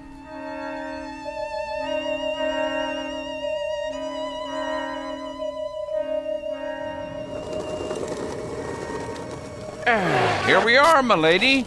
Door-to-door service. Thanks. Ben, how do you know how to ride a skateboard? Oh, I've watched your friends. I'm a fast learner. Pretty neat. That'll be 10 cents, please. I'll pay you tomorrow. Can I trust you? Maybe yes, maybe no. In that case, it's a deal. Come on. I'll carry you upstairs. Ben, you're so nice. Mwah. Oh, my. What did I do to deserve that? Say I'm weary. Say I'm sad. Say that health and wealth have missed me. Say I'm growing old. But add, Jenny kissed me. What's that? Earth poetry. You made it up? Not me. But I like it. So do I. Up we go now. Careful of the stairs. I'm always careful. Ben? Tell me something. What is it, little monkey? Well, if you can do so many things, Some things. how come you don't make my leg well? Because then I wouldn't have the fun of carrying you. You'd get yourself a young boyfriend and I'd never see you again. I'm serious. You could do it, couldn't you? Oh, perhaps. But Jenny, I mustn't. Why? People would wonder how it happened. Besides, I shouldn't interfere. That's not interfering. That's... I told you to be back before the liquor store closed. Oh, it's my fault, Mrs. Gann. Jenny told me, but I must have lost track of the time. It's always your fault, isn't it? Don't be mad at him, Aunt Agnes. Shut up, you. Put her down. Of course. Get inside, girl. I'm going. You ungrateful little gutter snipe. Mrs. Gann, please. You stay out of this. After all I'd done for the girl, after I fed you, took care of you, gave you a place to sleep, where'd you be without me, huh? Well, I'll tell you, in an orphanage. And if you don't mind your P's and Q's, that's where you'll end up. Now get to your room. Please, Aunt Agnes. I said get in there. What are you looking at? Mrs. Gann, don't you ever lift your hand to Jenny again. Oh, don't you tell me how to raise that child. You heard me. Now you listen to me. I've had a stomach full of you hanging around that girl, turning her against me, filling her head with crazy ideas. This ain't none of your business, you hear me? I hear you. Well, I ain't gonna put up with it no more. And if I hear tell of you even talking to her from now on, I'm gonna call the cops. So that's how it is. You bother us again, and that's what'll happen. So help me. And shut up with all that slobbering. You hear me? Now what? Yeah? Mrs. Gann? What about it? Excuse us, madam, but we're trying to gather some information about a tenant of this building. They call him Old Ben. Him? Do you know the gentleman? He's no gentleman. No? If that's not the proper term. You cops. In a way. FBI, probably. Or the IRS. I knew it. May we come in? I guess so. What did he do? If you don't mind, we'll ask the questions. Okay, but ask him in the kitchen. I gotta fix dinner. Very well. How long has he lived here? In this building? Year and a half? Yeah, that'd be about right. Oh, they're talking about Ben. Do you know his previous address? Mr. Nobody knows nothing about him. What his name is, where he come from. Most interesting. Have you ever seen him do anything unusual? Like what? Well, what you might call magic. Nah. Kids say he's good at tricks, but I never seen any. Can't say that he works. Maybe he gets checks in the mail, but not that I know. So he has no visible means of support. Ben? Jenny? What is it? Ben. Oh, Ben. Something wrong? 2 policemen. They're talking to my aunt. They're after you. I didn't think she'd go through with it. No, Aunt Agnes didn't call them. They came right after you left. Jenny, this is very important. What did they look like? I was in my room. I just saw a little bit of them in the kitchen. But I don't know. Tall, kinda. Dark-haired. Young, but not real young. Suits and, I think, neckties. And did the suits look brand new, without a wrinkle, like they'd just been made? Yeah, that's right. It's them. I knew it would happen someday. They've finally caught up with me. Who has, Ben? What are you so scared of? What did you do? I can't tell you that, Jenny. Was it something bad? Not what you and I would think of as bad. Then tell me. I thought we were friends. We are. Best friends. Friends don't keep secrets. I don't know where you came from or why you're running away.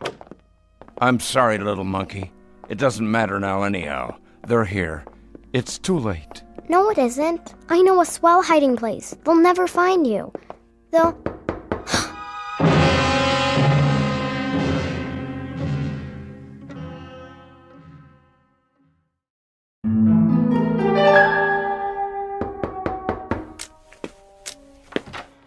Yes? Jenny, what are you doing in here? Nothing. Is he here? Not a trace. Where is he? I don't know. You're lying. She's lying. I can tell. She knows. Do you, child? No, sir. I came to see him, but he was gone. I think he's out on the prairie feeding pigeons. The prairie? That's what we call the park on the corner. We pretend it's out in the wilderness, and we hide behind the bushes and play games and... You pretend too much. Yes, ma'am. Well, if you see him, please say nothing of our visit. Oh, don't worry. I know how to keep my mouth shut. You too, little girl. Okay. We'll check back tomorrow. You do that. And you, get home right now. Yes, ma'am. Wait, what's that? What's what? That thing in your shirt pocket. Oh, that's just Gandalf. Gandalf? My pet mouse. You remember Aunt Agnes. What's it doing out of its cage? Oh, he gets bored staying in my room all the time. Well, you put it back in right now. I never should have let you keep it. I have a good mind to... Bye, Aunt Agnes. I ought to beat you till you can't sit down, but I won't, because I'm too tired. Go to bed and don't let me hear a peep out of you. Good night, Aunt Agnes. And don't try sneaking out again if you know what's good for you. Keep that filthy white rat out of my sight. Come on, Gandalf.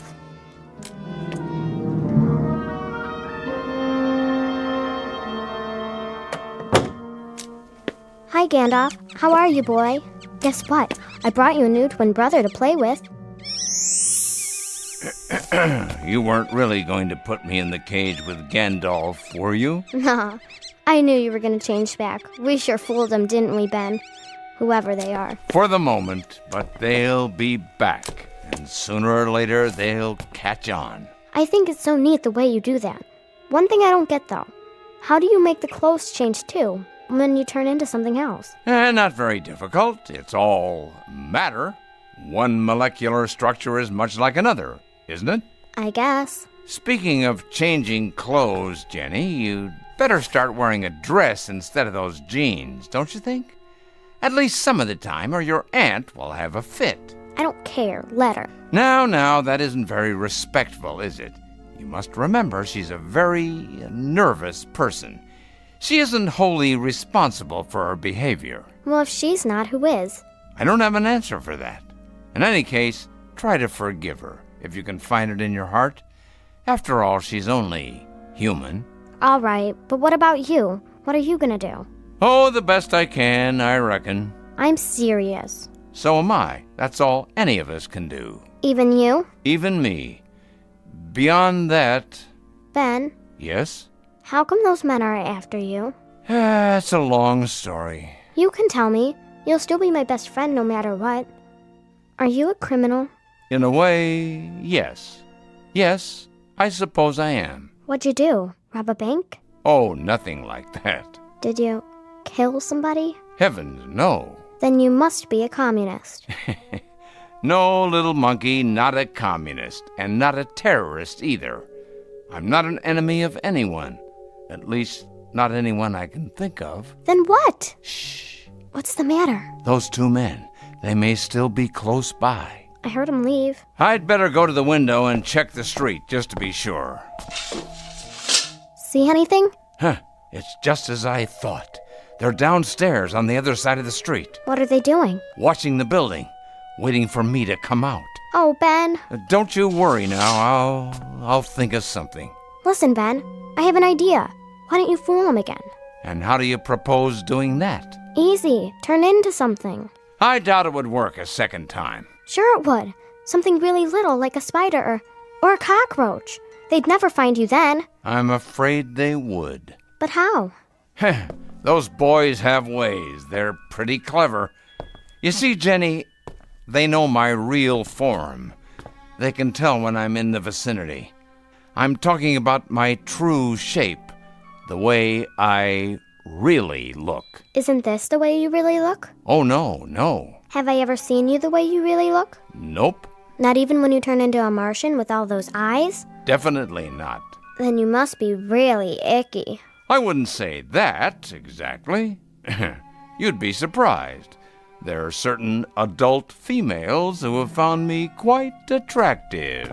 Or so they said. I want to see. No, Jenny. You've been very good about letting me keep my secrets.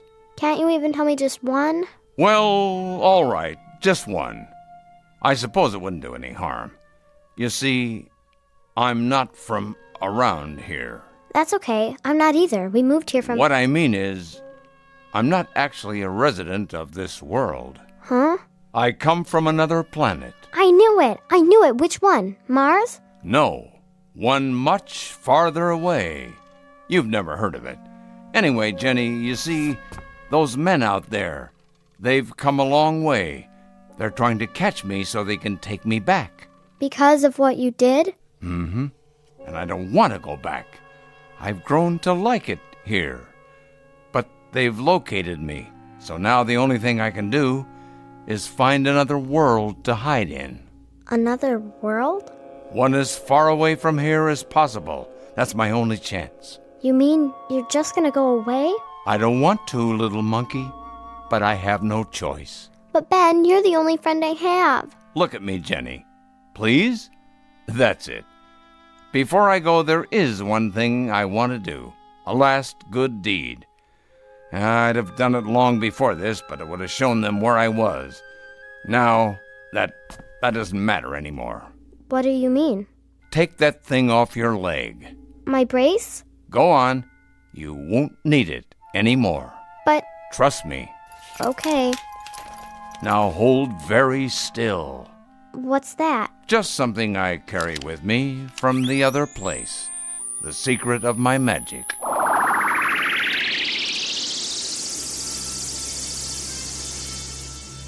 My leg. It feels all funny. Sort of tingly. Jenny! Yeah? Who are you talking to? Myself. Well, you can go crazy that way. Cut it out. Okay, I will. Good night. Night. Ben, is that you? No, Ben! Stay away from the window! Don't go outside! Don't! Ben, look! My leg! I can walk without the brace! It doesn't hurt anymore! Oh, Ben! Ben! Come back, Ben!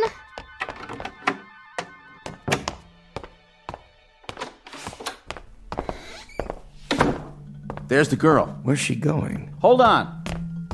What?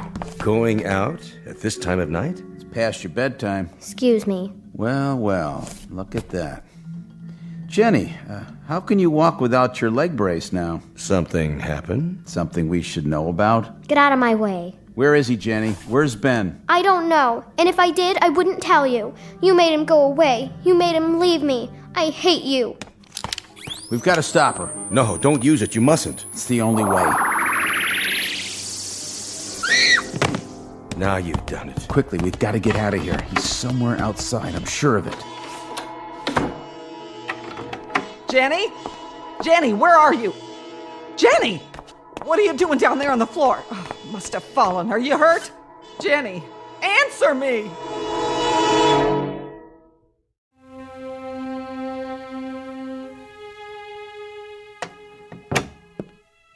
Well? Well, what? She's all right, ain't she? I'm afraid not. Oh, no. I don't have any money for a hospital. Hospital?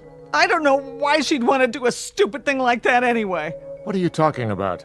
Going down the stairs without her leg brace. What do you think? Whatever's wrong with your niece, Mrs. Gann, it doesn't have anything to do with her legs. Nothing to do with... In fact, her legs appear to be perfectly all right. Both of them.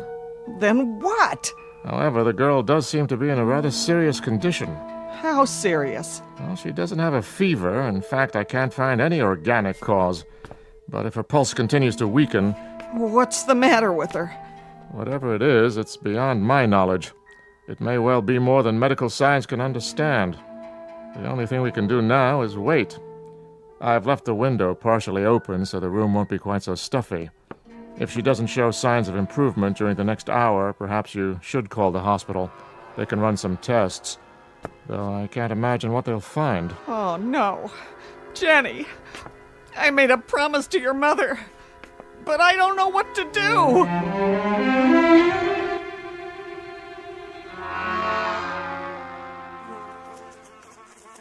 No, Ben, no.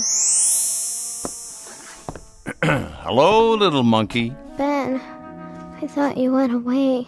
I did, but I couldn't stay away from my best friend for long. Besides, being a fly isn't much fun.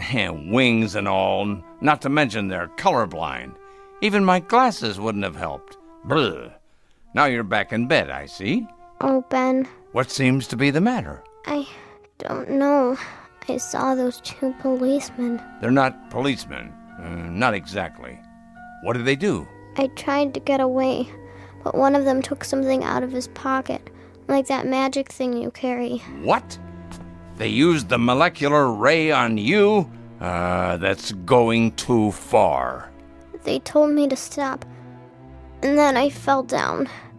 Am I gonna die, Ben? Eventually, as we all must, but not now. Do you trust me? You know I do. Then close your eyes. What are you gonna do?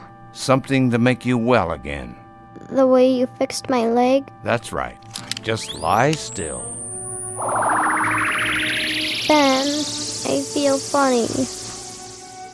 Better? Yes, I'm fine. How did you do that? Just another little secret I brought with me. That should neutralize anything they've done. It did. Ben, listen. They're here. Your Majesty? Your Majesty. I've been expecting you. We're sorry to intrude like this, but you're aware of the rules. Yes, at ease. Where's my aunt? She's sitting on the sofa, resting peacefully. We've paused her temporal flow just while we're here. She won't know anything's happened. That was a terrible thing you did. Hurting an innocent child. We didn't want to hurt her, Your Majesty. It was the only way, sir. We knew you'd return to make her well again. I understand, but I still don't like it. Ben, what's going on? How come they called you Your Majesty? Well, little one, I have to confess. You see, I'm something of a fraud. Why? I'm not really a criminal, and these two men aren't really policemen. Something more along the lines of palace guards. Huh? They're actually my subjects, and I regret to say I'm what you would call their king. Oh, come on. Crossed my heart and hope to die. Then what are you running away for? It's hard to explain. Wouldn't make much sense to you, I suppose. I guess I wasn't cut out to be a king. All that responsibility, the fuss, the pomp and circumstance, I don't know. After the first 1,000 years, it sort of got me down, you know? I knew it would be at least 4,000 more years before I could turn the job over to someone else. So I just took off, Jenny. Split. Hightailed it. Went on the lam. In short, I skedaddled. Begging your pardon, but it wasn't 4,000 Earth years, Your Majesty. Quite right. In Earth terms, it would have been even longer. Well, all I can say is he must have been a pretty good king to cause all this trouble. Oh, he was, miss. He was the best of kings. You should have seen him in his royal attire, with all his royal appendages. The grandest leader to walk upright in the entire galaxy. That's enough now. But it's true.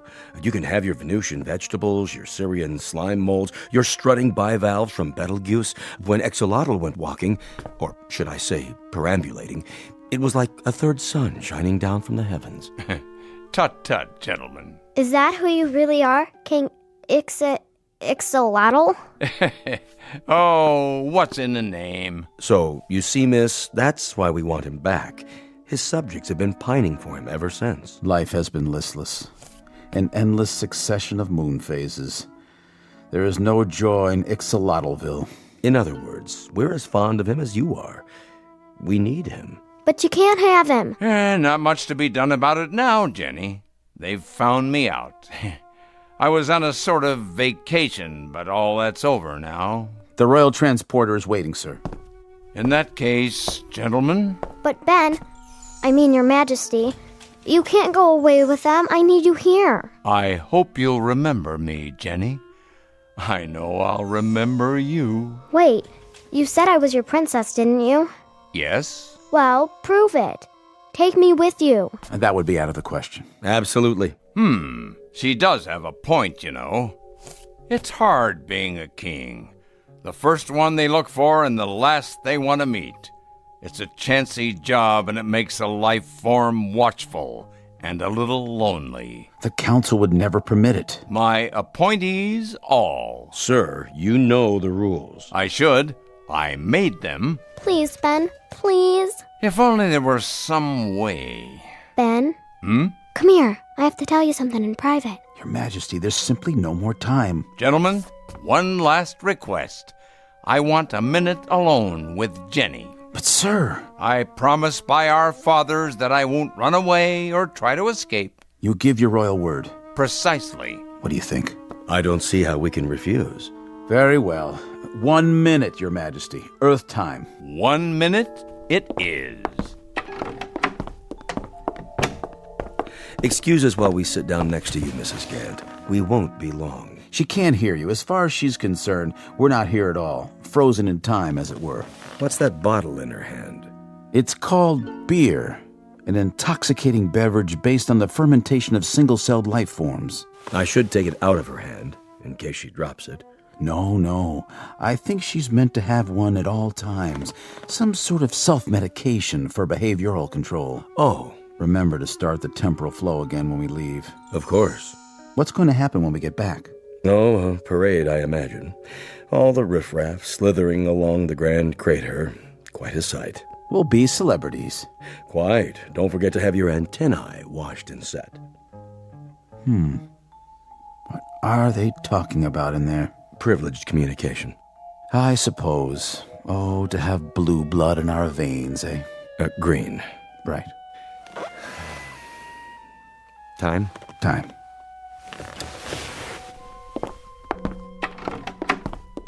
Sorry, Your Majesty, but the minute is... Yes? Oh, no. Your Majesty, you can't be serious. But we are. This isn't fair. This isn't fair at all. You can't do this to us. Why not? But there are two of you. What's the matter? Can't tell us apart? In that case, they'll just have to take both of us. Both? Yes, the council wouldn't like it if you made a mistake. What if you brought back the wrong one?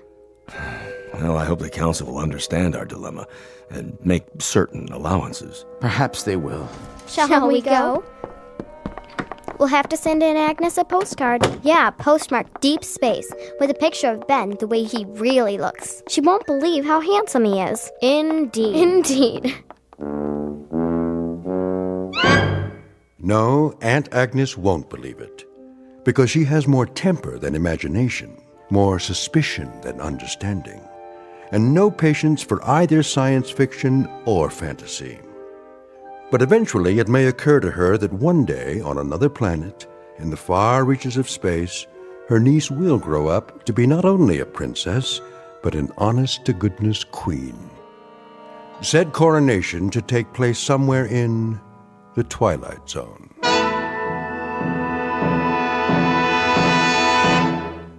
More from the Twilight Zone after this. You are about to enter another dimension, A dimension not only of sight and sound, but of mind. A journey into a wondrous land of imagination. Next stop, the Twilight Zone. Hi, this is Stacy Keach. I'd like to take a moment to tell you about our Twilight Zone website at twilightzoneradio.com. At twilightzoneradio.com, you'll find the latest information on these Twilight Zone radio dramas, including behind-the-scenes photographs, plus the newest product releases, trivia contests, ways to contact us, other Twilight Zone-related info and merchandise, plus links to other fascinating websites. So make your next stop twilightzoneradio.com. Visit twilightzoneradio.com to purchase these Twilight Zone radio dramas on cassette and CD, or call toll-free 1-866-989-ZONE. That's 1-866-989-9663.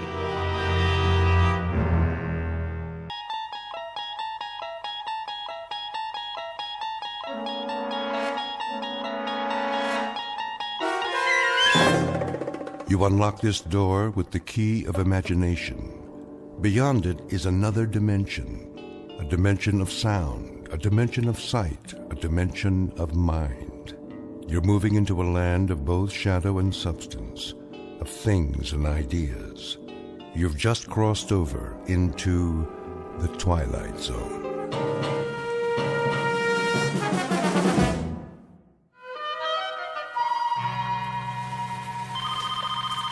Education Toy Company. O'Brien? Yes, Mr. Judson. Where's my robot?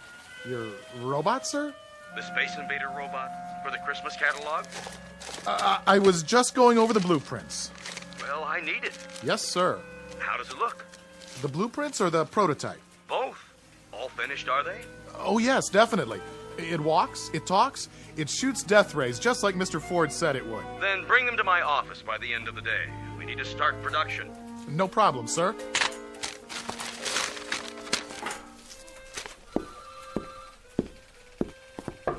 Horace? Horace, Mr. Judson wants to see the robot. Horace? Why are you just sitting there?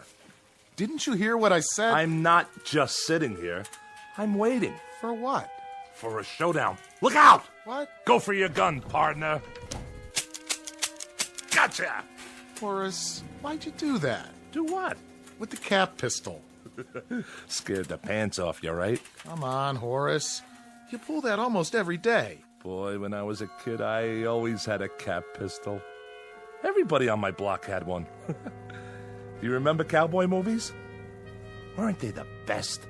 I want to talk to you about your design for the new robot. I made believe I had my own horse. We used to gallop out of the theater and shoot up the whole neighborhood. Bow! Got you right in the heart! You're loco. You missed me by a mile. Horace, do you know how loud you're yelling? Oh, I wasn't. I'll bet you could hear it all the way to Mr. Judson's office. How much? I'll bet you my ball of silver foil. Hey, Lenny, remember that? Remember when you could peel the foil off old cigarette packs and gum wrappers and roll into a great big ball? I had one that must have weighed 5 pounds. Boy, wonder whatever happened to it. I've been in the office next to yours for 12 years. I know all about how you used to collect tinfoil. How will you listen to me for a second? You must have had a miserable time when you were a kid. I did. I couldn't wait to grow up. What do you want, Leonard? There's something wrong with the plans. There is not. I designed this toy. There's nothing wrong with it. See? If you'll listen, the kids will go crazy about it. You know what it does? I know what it does. Look, Horace, I'm trying to help you. I mean a toy where the eyes flash and it walks over anything. It's a good toy. It is a good toy, but it can't be turned out at the price point Mr. Judson wants. Look here. What?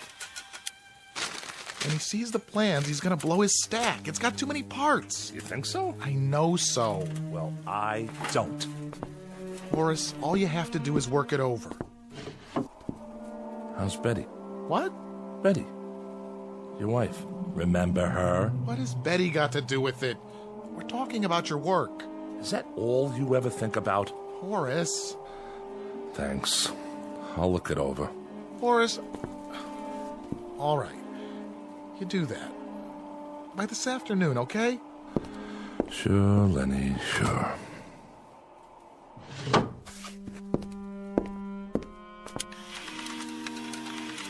great little toy, if you ask me. I would have loved to have this.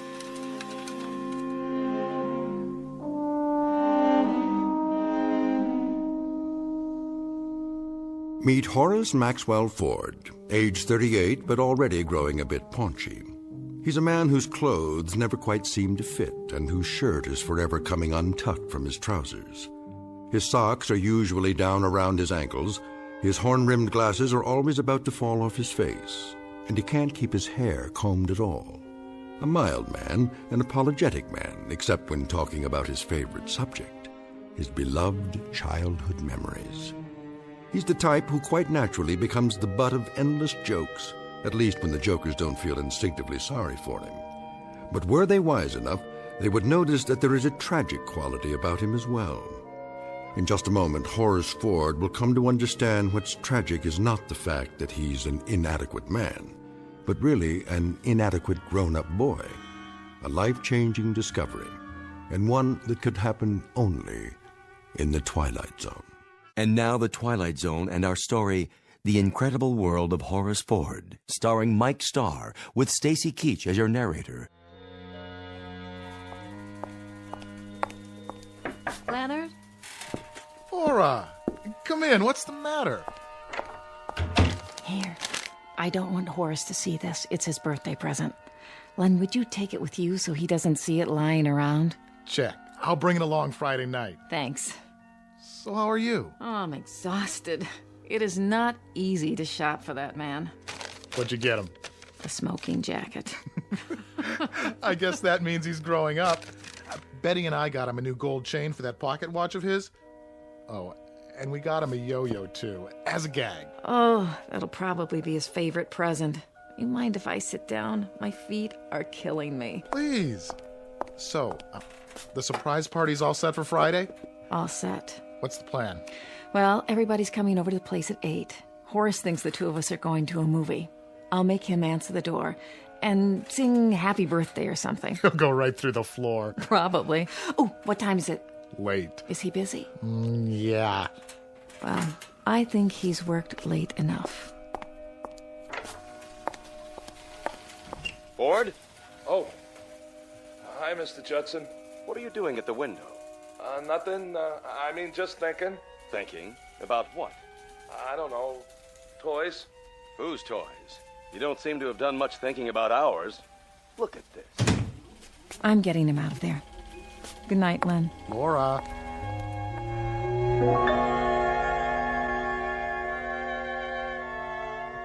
Well, look at it. I know what it is. The blueprint for the robot. What happened? If we put this into production the way it is, do you know how much money we'll lose? But it's a good toy. That has nothing to do with it. See here, Ford, you've been with us a long time.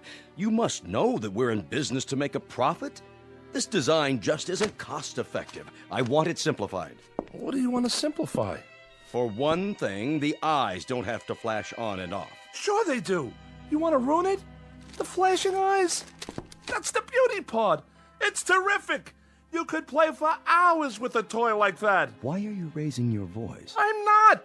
But you're talking about... Look, Ford, I don't want to argue about it. Just do the design over. Don't you remember when we used to play soldiers? With a mechanical man like this, you could...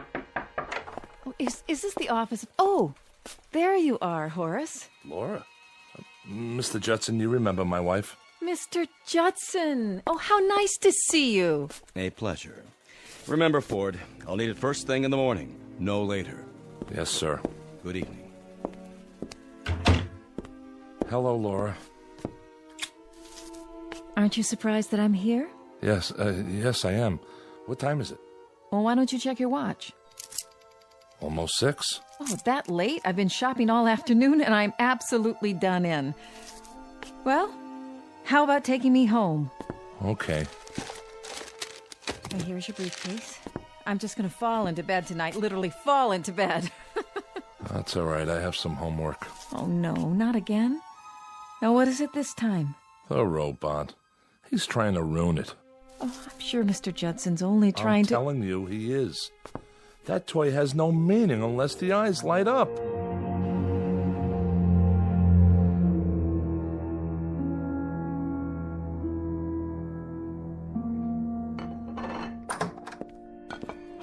children. Mama. How's my boy? Fine. That's good. Are you hungry? A little. Dinner's almost ready. Laura, there's something wrong with the chicken. It's like leather. These birds they give you nowadays, like people don't know what chickens are anymore. Well, it looks all right to me. How was the office today? It was okay. What's the matter? Nothing's the matter. No, I can tell just from your voice. Everything's fine. Let's eat dinner. I'm telling you, Mr. Judson's just plain nuts. He reminds me of Corey. Hey, Mom. Remember Mr. Corey? I had him in 5B. What a character. You take the least common denominator class and you multiply. You know what we used to call him? Guess. I wouldn't even tell you. Boy, I'll never forget the time he caught me with one of those jawbreakers in my mouth. You know, the kind that change colors while you suck them? Horace. So he made me stand up, and every minute he'd point that pointer at me and say, Mr. Ford, what color is it? And I'd have to take it out of my mouth and tell him.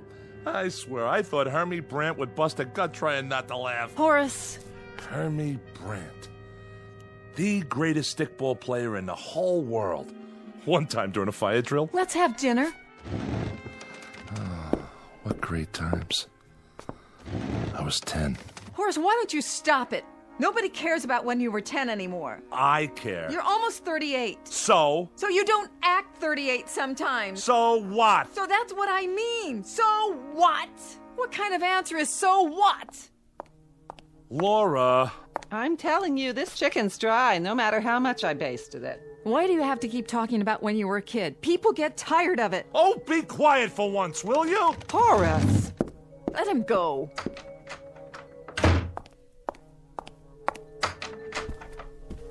Horace? Horace, the chicken'll get cold. Oh, come on. Don't lie there on your bed. Eat a little. Laura didn't mean it. I'll cut you a leg and a second joint. Your favorites. You remember Hermie Brandt? No. How come you never remember anything about Randolph Street? Oh, it was a terrible place. We're in a good neighborhood now, in a nice apartment. Why do you have to always... What was terrible? Listen, I had the best times there. Like, remember when Pop used to give me an Indian rope burn? I mean, he didn't, but he pretended like he was going to... When you were a kid. Why don't you have kids of your own? Talk about them. Randolph Street. You know what I'm gonna do? I'm gonna go back there. Right now. Horace, we're having supper. I haven't been there since I was 11. Why shouldn't I? Horace, it's a dirty old street. What are you gonna see? Stay home. Where are you going? So long. Horace, listen.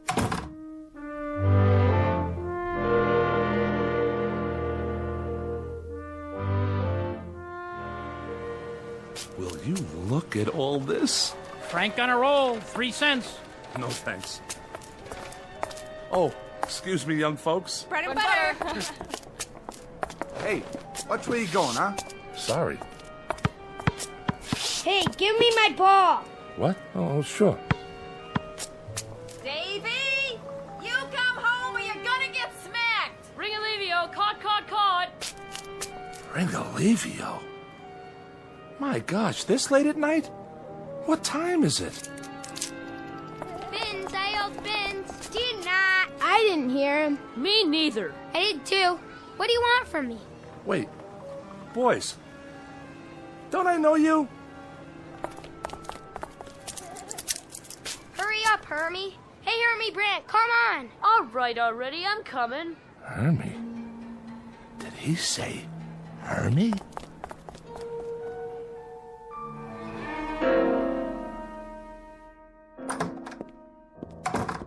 Nice of you to come back.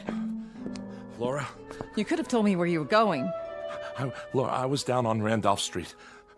Listen, Laura, I have to tell you something. Look, your mother's asleep. Do you know what time it is? No, I don't care. Where's your father's pocket watch? I don't know. Laura, I saw some kids on the block.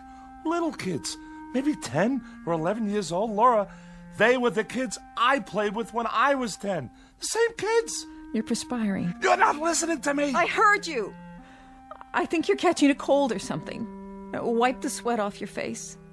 They couldn't have been the same kids, dear. I saw them! I saw Hermie Brandt and George Langbard and Cy Wright. Maybe they looked like some of the kids you used to know. I'm telling you. Horace, you're talking like a child. All right, if you don't want to listen, I'm going to bed. Horace. Oh. Yes, young man, what do you want? He dropped this. Dropped what? Well, this is Horace's watch. Where did you...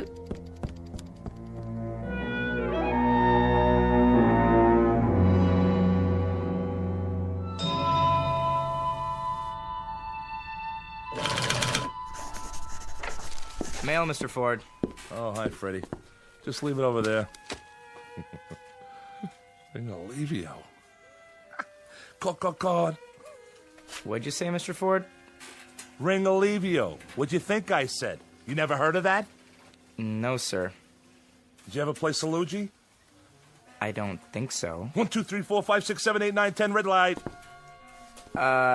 See you later, Mr. Ford. What were you brought up anyway? Mr. Ford speaking. No, I'm not finished yet. Well, I don't know when it'll be ready. I can't help it if Mr. Judson wants to know. Listen, you can't turn these things out like donuts. Horace? Hi, Lenny. You tell him I am rushing it. Well, what does he think I am? Then let him do it. Sure, you can tell him that.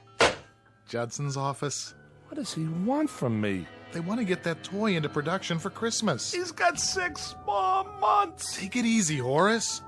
Look, he's an okay guy, but he's in business. You gotta remember that. It's nothing personal. How's it coming? Now, don't you start on me. What's wrong? I'm not sure.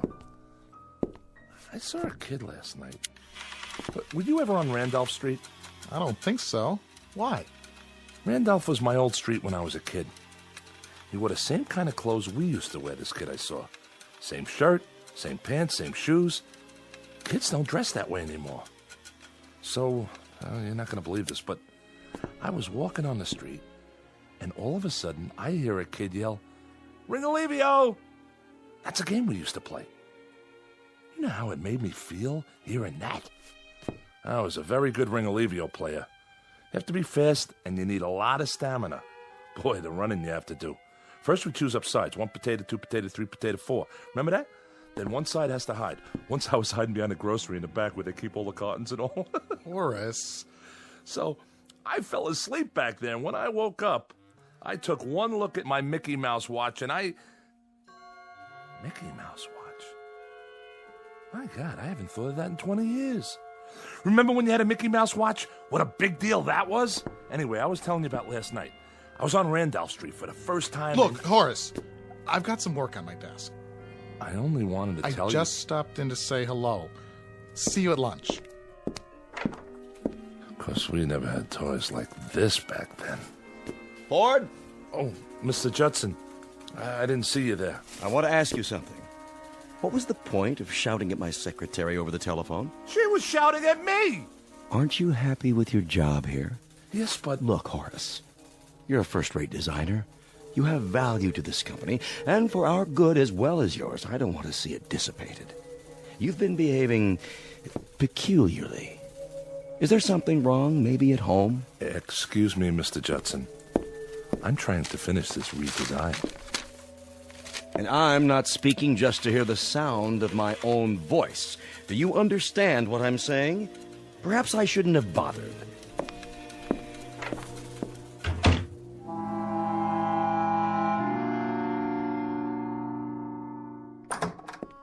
Hello?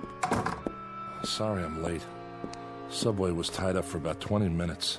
Somebody jumped? Nobody jumped. Why do you always think that? Well, it happens if you read the papers. Something broke down.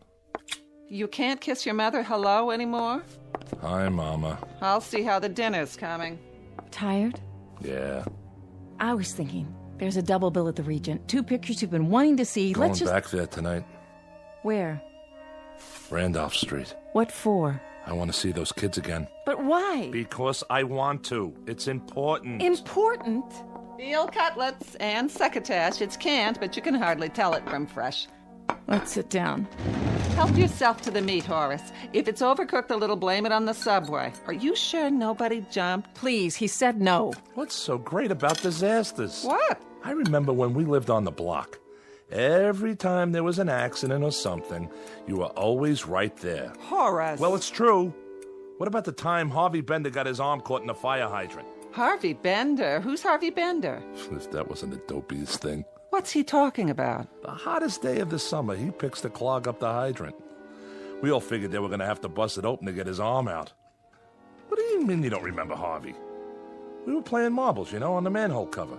I remember it like it was this morning.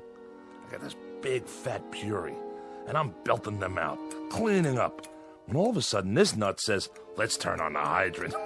I swear, he was the gooniest kid. His favorite thing was Shakespeare, sock in the ear. Horace, stop it! Why should I? Just stop! Please. But he was one of the kids last night. Who was one of the kids? Harvey Bender. What?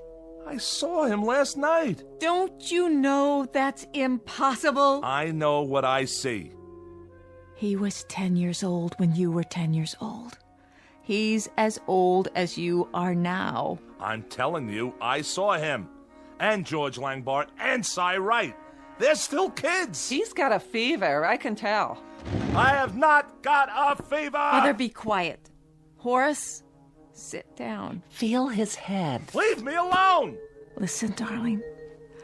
I don't know what's happening at your office, but I can see the way you come home. You're tired. Overwork, and sometimes I would like you to see a doctor. What for? Just to let him check you. You think I'm imagining it? No, I don't. Yes, you do. Listen to me, Horace. Horace, where are you going? To see my friends. Horace, please.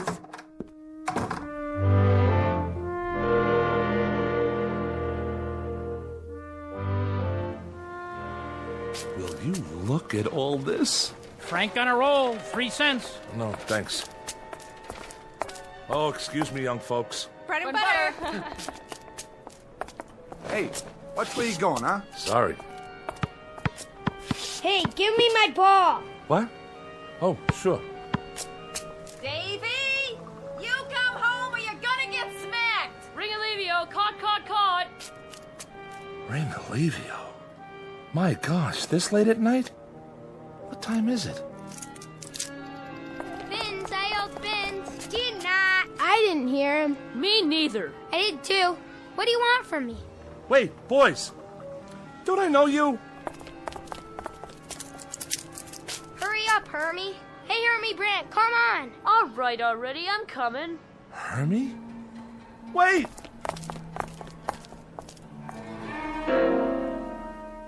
Hey, let's swipe some apples from the fruit stand. Hey, Nitsy. We each grab one. Next to Larry. Next to Larry.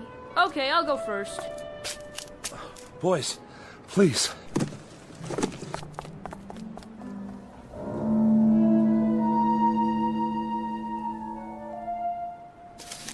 Some apples, huh? Sour. Hey, what do you think about the big birthday party? He didn't even invite us. Can you believe it? Who are you talking about? Yeah, and I'm supposed to be his best friend. That stinks. We had to myrtleize him, right, Hermie? Boy, and how? Listen to me. I can explain. Come on. Let's get him. No. No!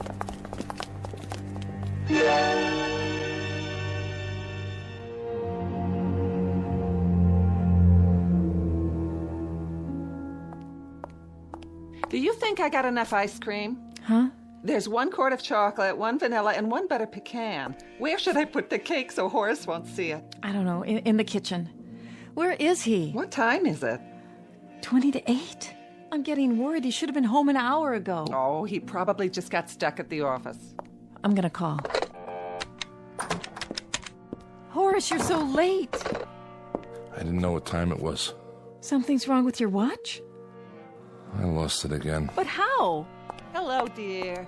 I'm fired. You're what? What are you talking about? I went and had a hamburger. That's why I'm late. I'm asking you something. You're fired from your job? Would you stop? Well, what are you yelling at me for? I want to know from Horace. He's trying to be funny, huh? No. Why were you fired? I was inadequate in my work. Who said that? What does it matter? It doesn't matter, Horace. A man loses his job he's had for 15 years and it doesn't matter? What do they mean, inadequate? Don't they know what they've got? I tell you, gold. They've got pure gold. Would you please stop it? Your life's blood is in that place. I want you to call Mr. Johnson or whatever his name is. You get him on the wire and you let him know what's what. I'm not calling anybody. A weekly paycheck. You think you can find that on the street? What's going to happen to us? All of a sudden, my whole life is going before me. Up, down, up, down. I'm 61 years old. It's time I didn't have to be afraid anymore. Why don't you look at me when I'm talking to you? What's going to happen to me? Shut up! I'm going to talk to Horace alone. What did I do wrong? Ever in my whole life? Somebody tell me. I couldn't help it. It's only a job. Like there are other jobs. You were stagnating there. I never had another job. Why did she have to cry? She's an old woman, Horace. That's always her first reaction to trouble. She's scared to death. Step on a crack, break your mother's back. She'll be all right. Did you get any severance pay? I don't know what I got. I walked out of there. Well, let's forget about it for now. We've got the weekend. Monday you can start looking. We'll make a list. I've got to support her, and you, and myself. You think that's easy? You know what Mr. Corey said? He said that I would Mr. Corey was your teacher in 5B. Mr. Judson, he said that I was having a nervous breakdown. He's out of his mind. Listen, I'm telling you, I saw those kids, and I know who they are. Horace! They were running up and down the street, swiping apples and having fun. That's all they were doing, having fun. They yell fins. Did you ever yell fins? It's not the subject we're talking about. That is the subject. Me making a living for 3 people while they're swiping apples and running in the street. Well, you're a grown-up man. What do you think you're supposed to do? They were sore because they weren't invited to some kid's birthday party. That's the biggest problem they've got. Horace, you have got to stop this! That's what I'm gonna do. When I went back the second time, the same things happened all over again. Some man wanted to buy me a hot dog. Those teenagers walked by holding hands, and when they let go to walk around me, they said bread and butter. Then this guy bumped into me. I tell you, Laura, nothing changed.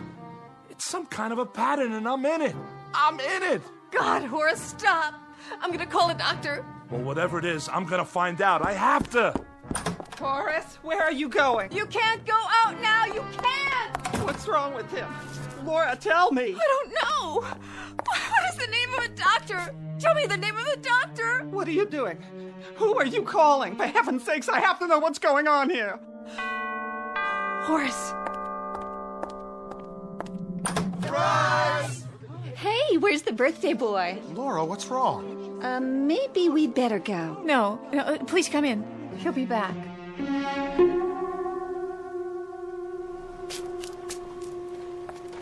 Frank on a roll, 3 cents. No thanks. Oh, excuse me, young folks. Bread and butter. Hey, which way you going, huh? Sorry. Hey, give me my ball. What? Oh, sure. Davy, you come home or you're gonna get smacked. Ring-a-levio, caught. Ring-a-levio? My gosh, what time is it? Where's my watch? Fins, I yelled fins. Did not. I didn't hear him. Me neither. I did too. What do you want from me? Wait, boys. Hurry up, Hermie. Hey, Hermie Brant, come on. All right already, I'm coming. Hermie? Wait! Hey, let's swipe some apples from the fruit stand. Hey, Nitsy. We each grab one. Next to Larry. Next to Larry. Okay, I'll go first.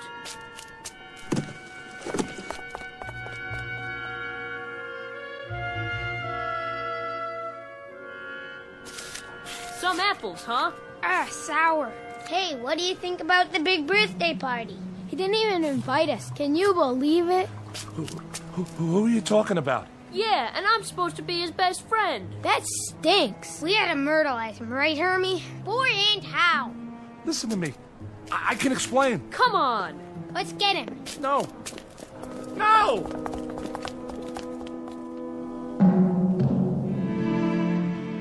No. No. Why don't we bust in on the party? Fellas. Ah, what for? He'd probably start crying like a baby. Listen, fellas. Can't you hear me? Can't you see me?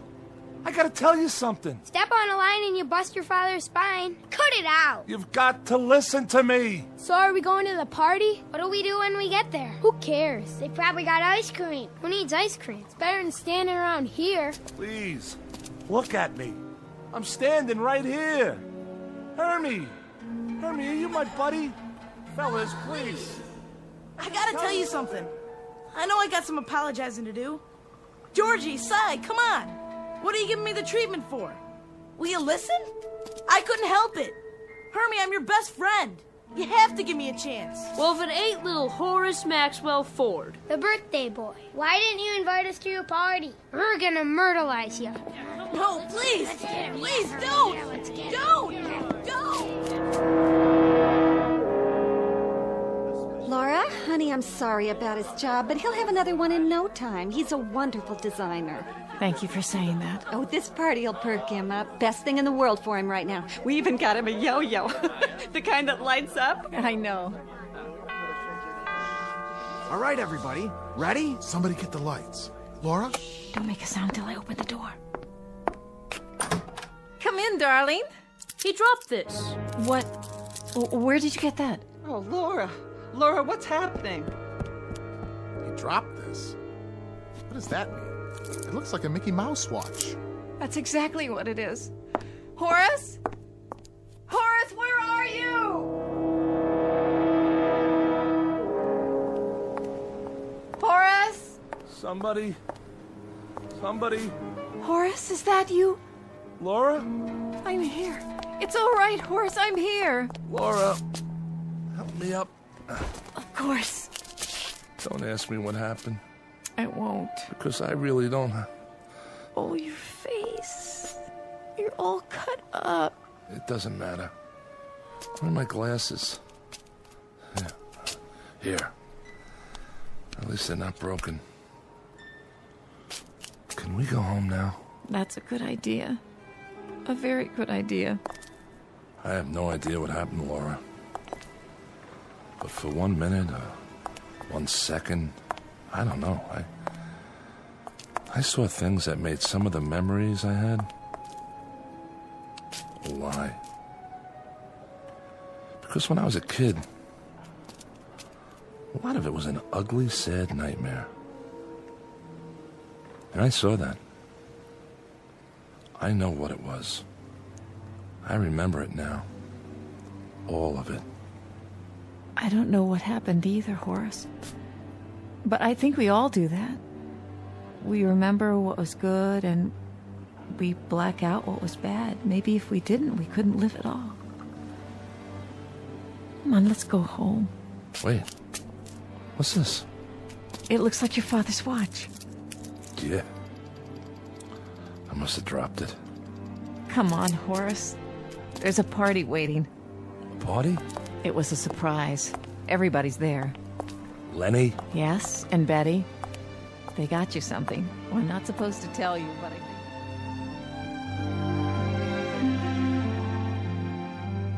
Mr. Horace Maxwell Ford, age 38, a bit disheveled but soon to be whole again, with his shirt tail tucked in, his socks up, his glasses straight, and his hair combed, at least most of the time. A mild man, except when talking about his favorite subject, his beloved toys.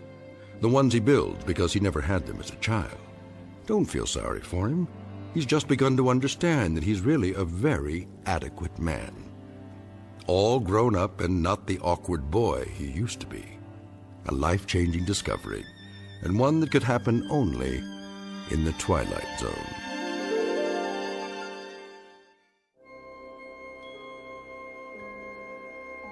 Hi, this is Carl Amari, producer of the Twilight Zone radio dramas. I'd like to take a moment to tell you about our official website at twilightzoneradio.com, where you'll get the latest news and information on these Twilight Zone radio dramas. Plus, at twilightzoneradio.com, you can digitally download 3 free episodes or any of our episodes for only $1.95 each. In this age of ever-changing technology, we've decided to make these episodes instantly available to you by making the Twilight Zone radio dramas a digital download-only series. This means that this series will no longer be offered on CD. The CD collections at our website are now being offered while supplies last at buy one, get one free. So be sure to get your favorites before they're sold out. Be sure to visit us often, and I'll see you in the zone.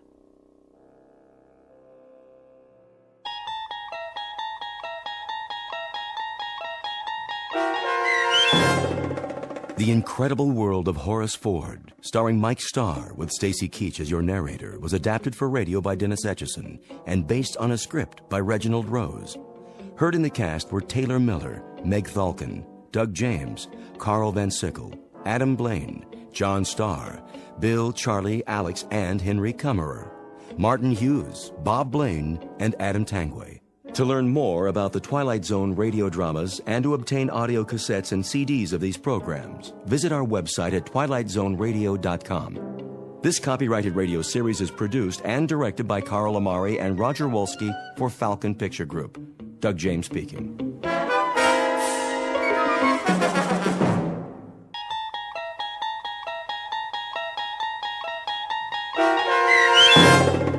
The Jungle, starring Ed Begley Jr., with Stacy Keach as your narrator, was adapted for radio by Dennis Etchison and written for The Twilight Zone by Charles Beaumont. Heard in the cast were Alyssa Fraden, Jeff Lupetin, Doug James, David Darlow, Ivan Vega, Joseph Minoso, Tim Rose, Roger Wolski, Vince Amari, and Carl Amari. To learn more about the Twilight Zone radio dramas and to obtain audio cassettes and CDs of these programs, visit our website at twilightzoneradio.com. The producers of The Twilight Zone wish to thank CBS Enterprises, Carol Serling, Dennis Etchison, Dick Brescia Associates, Claire Simon Casting, Terry Jennings, our sponsors, and our radio affiliates for helping make this series possible. This copyrighted radio series is produced and directed by Carl Amari and Roger Wolski for Falcon Picture Group. Doug James speaking.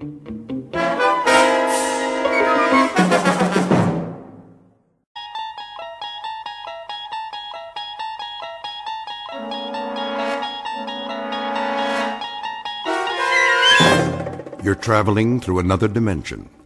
A dimension not only of sight and sound, but of mind. A journey into a wondrous land whose boundaries are those of imagination. Your next stop, the Twilight Zone.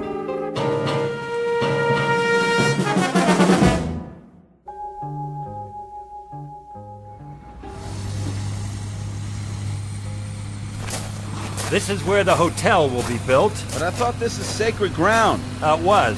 That's all been taken care of. Over there, a shopping center with restaurants. A lot of jungle to be cleared. Nothing but trees and vines. We may burn the rest of it. I haven't decided. Hey, Mr. Richards. Yes, Walt? I just hit something. What do you mean? In the ground. Now, let's have a look. What is it, a boulder? No, I don't think so. Looks like a wooden chest of some kind. Here, let me break it open. Use the shovel. What in the... Oh, I know what it is. So do I. More mumbo-jumbo. Get rid of it. Yes, sir. Not so fast, Alan. These are artifacts, hand-carved effigies. Devil dolls, strings of beads. The museum will want to see them. Nonsense. They're a dime a dozen. The natives think that if they bury them here, it'll stop the project. Well, it's not going to work. Just the same, they're sacred. They're junk. Superstitious nonsense. What do you want me to do, Mr. Richards? Cover them with a bulldozer. We've got 5 acres to clear by sundown. Yes, sir. Hold on. We're not alone. Bokwa? I told you to stay away from here. Who is he? The Kikuyu medicine man. A troublemaker. Mr. Richards. Listen, Bokwa. I've had it up to here with your voodoo. You are the one who does not listen. I've tried to explain. The government of this territory signed an agreement.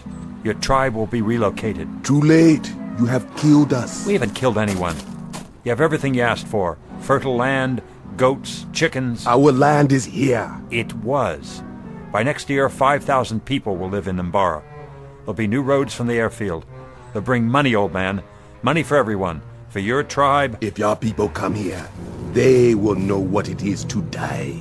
Hear me well, Bokwa. Right now, my company is sending a full construction crew. If you do anything to harm them... What, Mr. Richards? You'll be eliminated. The bringer of death. Mbara is my dream. I've been planning it all my life. This will be the greatest development in East Africa, and there's nothing you can do to stop it. And what of our dream? What must we do? Wait while you make your city and others come? While Uchui does its work? What are you talking about? Uchui. It means magic. Magic, huh? I have a permit to build on this land, and that's exactly what I'm going to do. Keep your dolls and amulets off my property. You will not find them all. Some are buried deep. They will join with the earth and rot, as your people will rot. Like this one. Alan, that doll. What about it? The long hair, it looks like Doris. Your woman. How do you know what my wife looks like? In our dream, Mr. Richards. In our dream. Get out of here, now. And if any harm comes to my wife, I swear I'll kill you. Easy, Alan. Goodbye. Do you understand? I'll kill you! Mr. Alan Richards, from the engineering firm of Richards and Cooper, who hates with all his heart something in which he does not believe.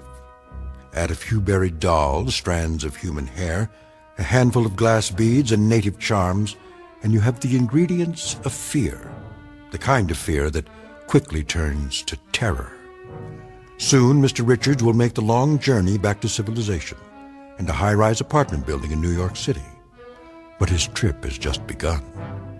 Although he doesn't know it, he's about to take an even longer trip, the longest one of his life. It will lead him from the Upper West Side across Central Park and directly through the heart of the Twilight Zone.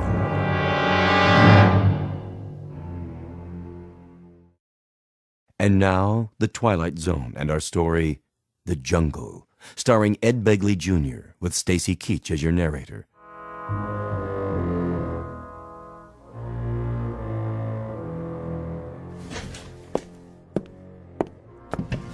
Oh, great.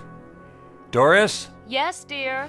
Where are my cufflinks? In the jewelry box on the dresser. Ah, I've got it. What? I say I've got it. What's this? Find them? Yes. Doris? Then everything's all right. Oh, you look great. Very handsome. Thank you. Doris? What's this? What's what? A little cloth pouch. I found it in the jewelry box. Oh, that. Did you get it in Africa? I don't remember. Well, let's open it. See if that refreshes your memory. Alan, please. Polished stones, bits of glass. What's this? A bit of fur. A lion's pelt. Just a tiny piece. And the straw? It's from a swallow's nest. Oh, for the love of... Well, what about it? You tell me. There's nothing to tell. I decided to bring back some souvenirs. That's all these are to you? Souvenirs? Of course. Even this one? What? For God's sake, Doris, it's a preserved human finger. It's supposed to bring good luck. I won't have this garbage in my house. Alan, they're only mementos of our trip. You sure? I'm sure. Good. Then you won't mind if I dispose of them in the fireplace. Alan, don't! Why not? It's a capitu. You mustn't. Why not? Forget it. You wouldn't understand. Are there any more souvenirs? No. Doris, listen to me. We aren't in Africa now. We're in New York. Do you hear what I'm saying? Please. I don't want to talk about it. This sort of thing is for weak people. Ignorant, uncivilized people who don't know any better. Not for you. Not for me. All right. You're not listening. We have done nothing wrong, and we have nothing to fear. Least of all from a bunch of witch doctors 5,000 miles away. You think I'm afraid of witch doctors? What else do you expect me to think? No, Alan, no. It's not that. Then what? What is it you're afraid of? Africa. The land itself. You remember what the old shaman said? A long time ago, when the men started drilling and clearing. Who, Bokawa? That shriveled-up faker? He said we were wounding the land, hurting it, making it bleed. He said the land would make us pay. Doris, we left Africa weeks ago. Did we? I wonder.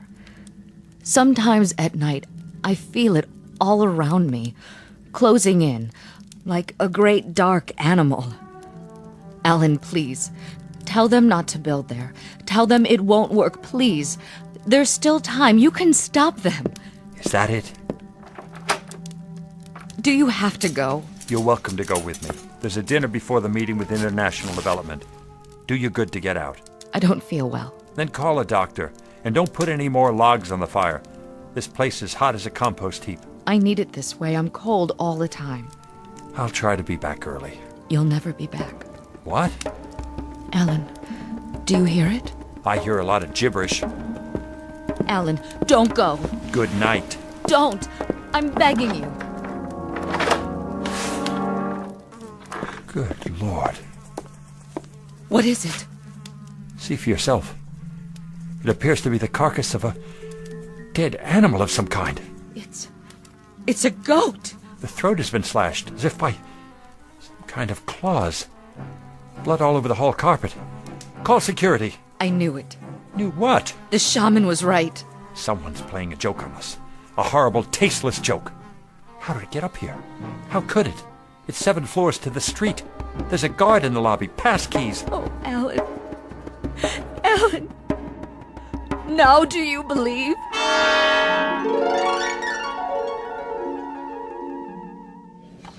So, to sum up, the site is clear. Drainage and leveling have already begun, along with preliminary work on the diversion of the river.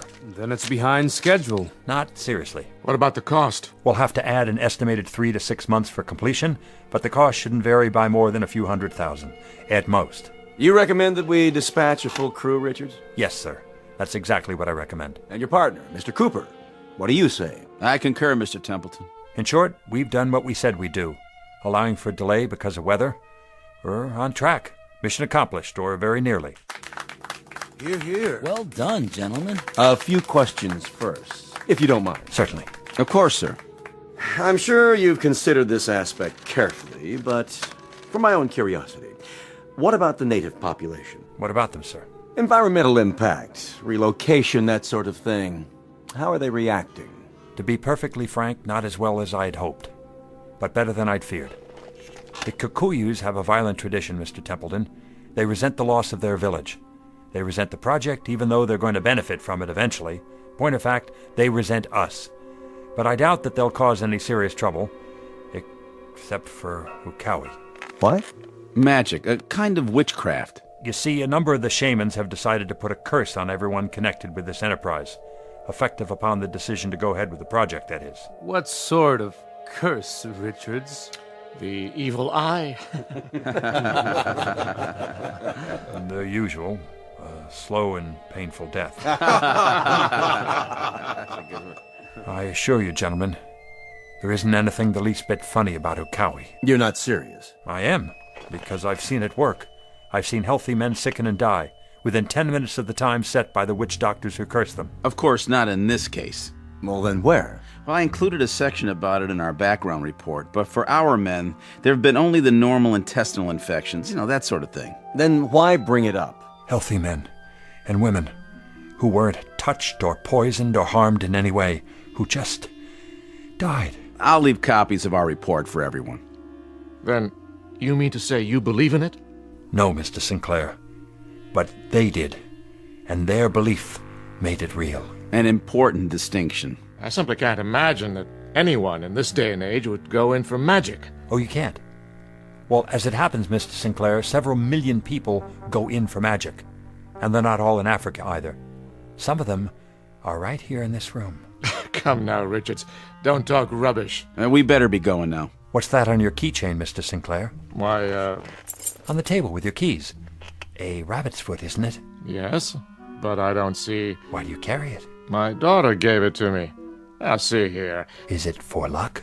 Yes, I suppose so, but I don't see what that has to do with magic. Mr. Sinclair carries around the severed foot of a dead animal in the hope that it will bring him good fortune. And he doesn't see what that has to do with magic. Well, Sinclair, he has a point. Mr. Hardy is amused, although it's a known fact that he's practiced witchcraft for years. What? Or have you finally given up astrology? A sophisticated man with an educated mind who reads his horoscope every day and allows the stars to run his life. And a fair job they've done so far, young man. That, Mr. Hardy, is exactly what a Kikuyu witch doctor said to me when I suggested that panther bones could not foretell the future. He's got you there. Oh, you needn't smile, Mr. Templeton. I've seen you knock on wood more than once. And you, Fielding. Don't try to pull me into this. How long has it been since you walked under a ladder? And the rest of you, do you cross your fingers? Throw salt over your shoulder? Worry when a black cat walks in front of you? All right, Mr. Richards. I think you've made your point. Think of it.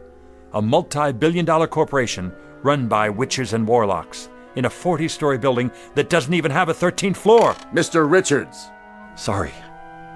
All of you. Please. Mr. Cooper and I will be leaving now. Well, gentlemen, what do you think? Well, he's quite competent as a project manager. Yes, that is true. I'd say he may have left the jungle behind, but the jungle hasn't left him.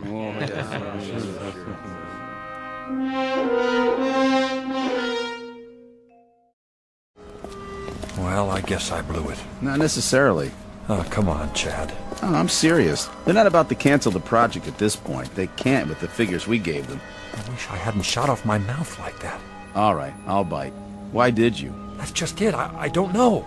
You sure about that? Why wouldn't I be? I couldn't say, but it wasn't like you. Something's happened. Hasn't it? Maybe I'll tell you about it sometime. Tell me now. I'm not going anywhere. You're not? Let's stop off for a drink. I better get home. You don't sound like you're looking forward to it. I'm not, I guess. Trouble? Oh, it's not her fault. But something funny did happen tonight. Funny haha or funny peculiar? You don't have to answer. It's not what you think. I don't think anything. Come on, here's Riley's. We'll have a beer. Help you sleep. Besides, I want to hear it. Whatever it is. All right, but just one. Well? Well, what? Are you coming? Yeah, sure. I just thought I heard something. So did I. That cab better get a new fan belt. Sounds like fingernails on a blackboard. Yeah, that must have been it.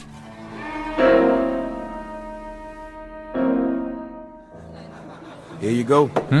2 drafts. Oh, sure. Thanks, Riley. No problem. Don't drink both of them now. What? Your partner, what's his name? Chad. Nature calls, huh? Been gone a while. He had to phone somebody. Huh. Okay, Mr. Richards. Enjoy. Well, I got through to Sinclair. What's that? Sinclair, on the phone. You did? Hey, just got home. Says they voted to go ahead with the project. I see. You almost sound disappointed. Oh, no. What's the matter? Nothing. Hey, this is me, remember? Your body's here, but your head is somewhere else. You look like you're 1,000,000 miles away. Only a few thousand. Sorry, Chad. So am I. You want to talk about it? I seem to have done enough of that already.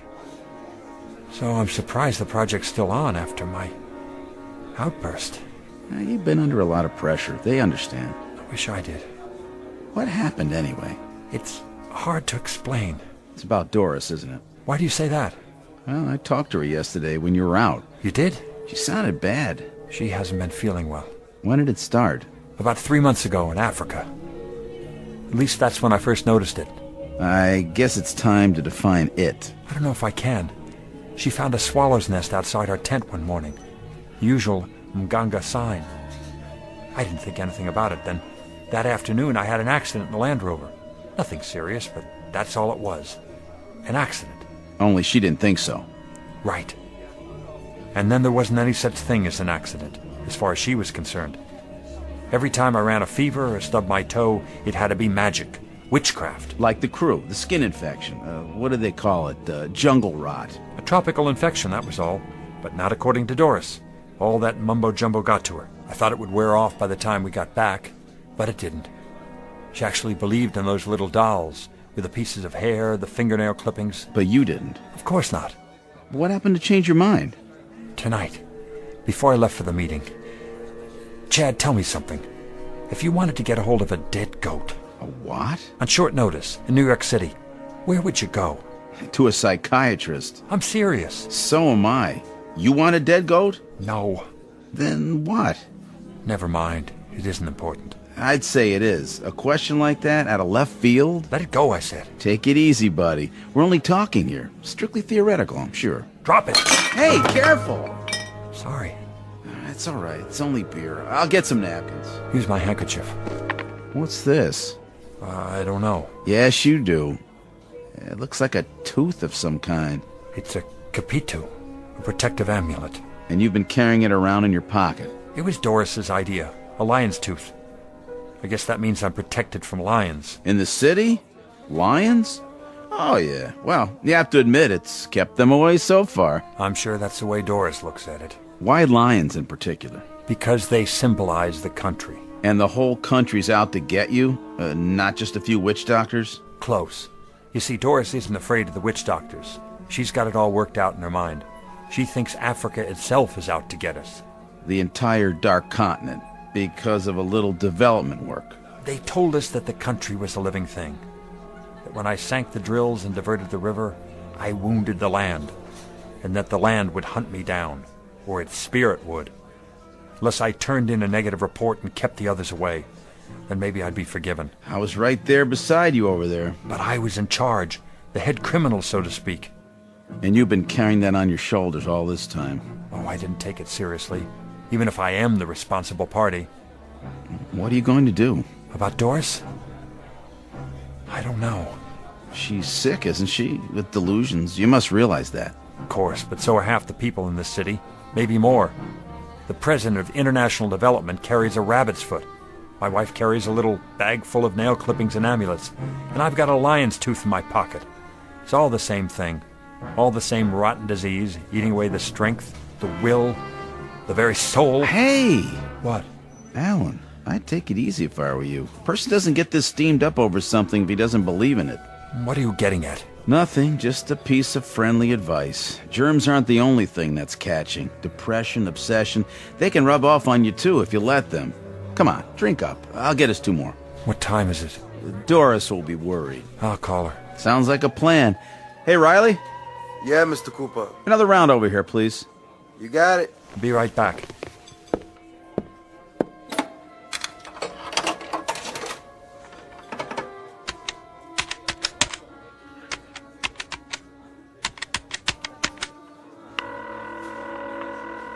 Hello? Honey? Where are you? We just got out of the meeting. At this hour? The dinner ran long. I'm with Chad. Was everything taken care of? Security took the carcass away. They had to call animal control. Then they scrubbed the floor outside our door, but the blood wouldn't come out. They're going to recarpet in the morning. Good. Doris, how you feeling? Oh, just dandy. How do you think I feel? A sacrifice on our doorstep. Take a sleeping pill. I took one. Then take another one. I'll call the doctor tomorrow. He can't help. It's not a question of nerves anymore. It's bigger than that, can't you see? Be home as soon as I can. Chad? Chad? Something the matter, Mr. Richards? What happened to Mr. Cooper? Who? The man I came in with. Where is he?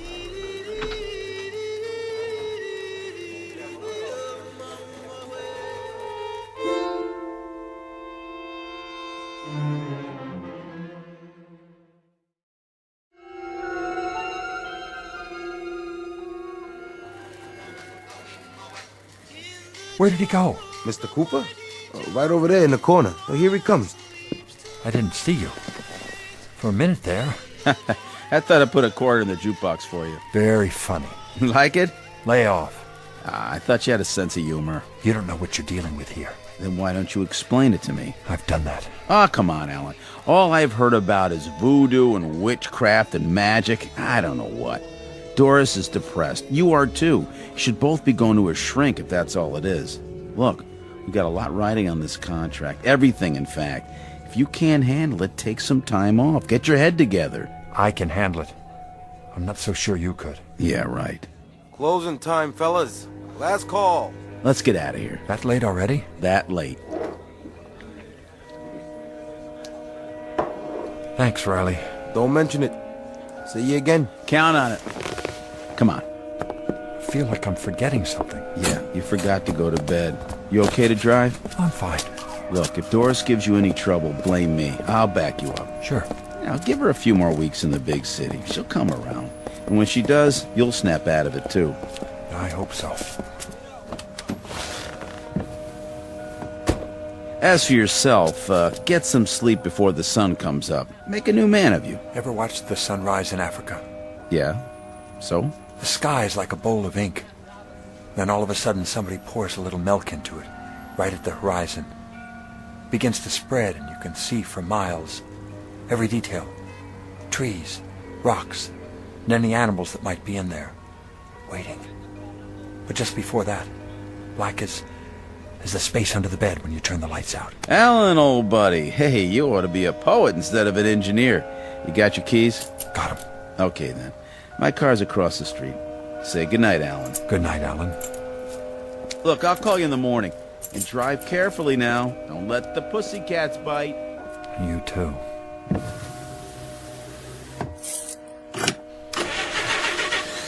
Oh, great.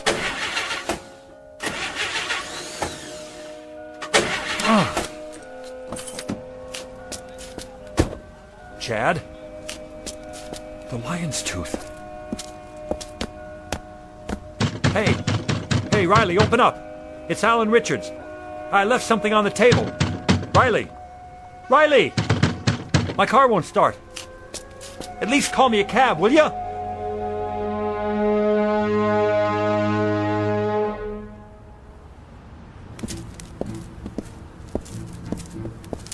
Who's there? Hello? Is someone following me? Show yourself. Just a cat. A cat, that's all. Where's a payphone?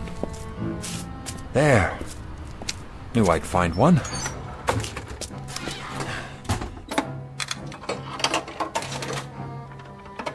What's the matter with this thing? Out of order. Of all the times. What? Yes? Hello? Hello, is anybody? No.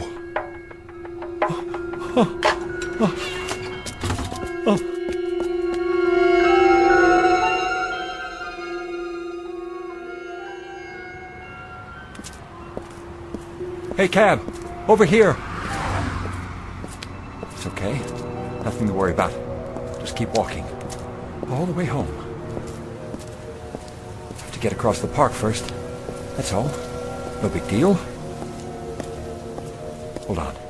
Take it slow. You'll make it. Been through the park 100 times. During the day. So what? Stay in the path. Nice and easy does it. Okay. Here goes. It's gotta be my imagination. Hey, buddy. Need a cab? What? Oh, yes. Yes, I do. Well, come on then. I ain't got all night. Thanks. Pretty late to be walking. Yeah, it is. My car wouldn't start. Where to? Schuyler House. You know what that is? Sure do. East side. That's right. Just around the park. Should have called AAA. What? The Auto Club. They'll get you going. I know, I tried to. Couldn't find a phone that works. I hear that. You know, this town, it's full of animals. They wreck everything. They do it on purpose. They break things, they write graffiti all over the place. Just get me home, please. I'll take care of it in the morning. You got it. Won't be long now. What's that? Till morning. A couple more hours, it'll be daylight. I must have lost track. If you could step on it, please. Well, I gotta wait for the light. If I run a red light, it's a big fine. There's cops all over. Are there? I didn't see any. That's because they're never around when you need them. Driver? You can go now. The light's green. It's just on the other side of the park. Driver? You hear me? The light's green. What's wrong with you? He isn't breathing. Help me! Somebody call an ambulance! Call the police! This cab driver is dead!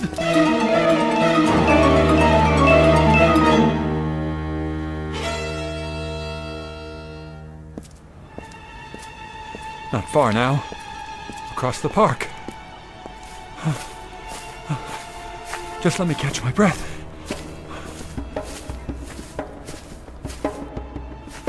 Who's there? Stay where you are. Spare change? Oh, I thought you were... Who? I don't know. Excuse me, mister, but I ain't had nothing to eat for 2 days. Sure appreciate it if you could help me out. I don't have any change. Here's a 5. God bless you, mister. Wait, sound. Where's it coming from? What sound? The drums. I don't hear no drums. Do you mean to tell me you don't hear that? Well, my ears, they ain't so good. How would you like to make some more money? Doing what? I'm trying to get home. I live just beyond the other side of the park. If you walk with me, I'll pay you $10. All I have to do is walk? Help me find my way in the dark. Make it 20. I don't know. Please. I just have to stay on the path. You're on your own, pal. I ain't into weirdos. Come back. I'll make it $20. 50! There. The other side. Gotta keep moving.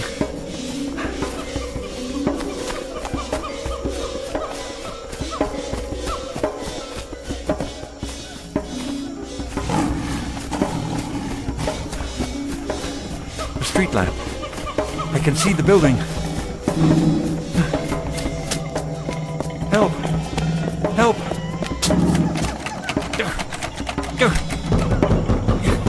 Let me in! Let me in! Mr. Richards? The door. It was locked. No, it wasn't. I mean, I thought I left it open. I just need to get to my apartment. Sure. Pretty late tonight, huh, Mr. Richards? Pretty late. You okay? I am now. I'll get the elevator for you. My wife. She didn't go out, did she? No, sir. Not all night. Good. Thanks, Randy. Take it easy, sir.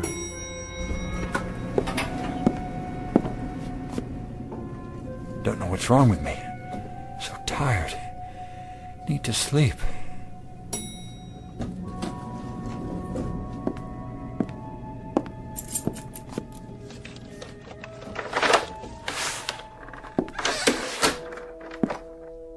Doris? Let her sleep.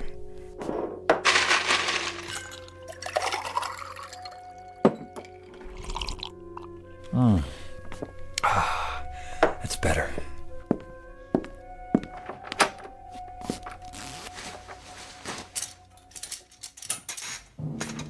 What? Doris? Doris, are you up? I didn't mean to wake you.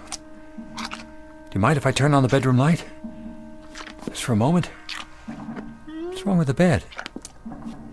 Doris, is that you? What? No.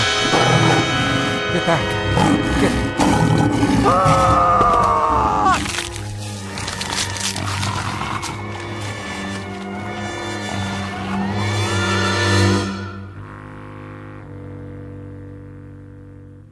It has been said that love is the greatest emotion, and the most creative.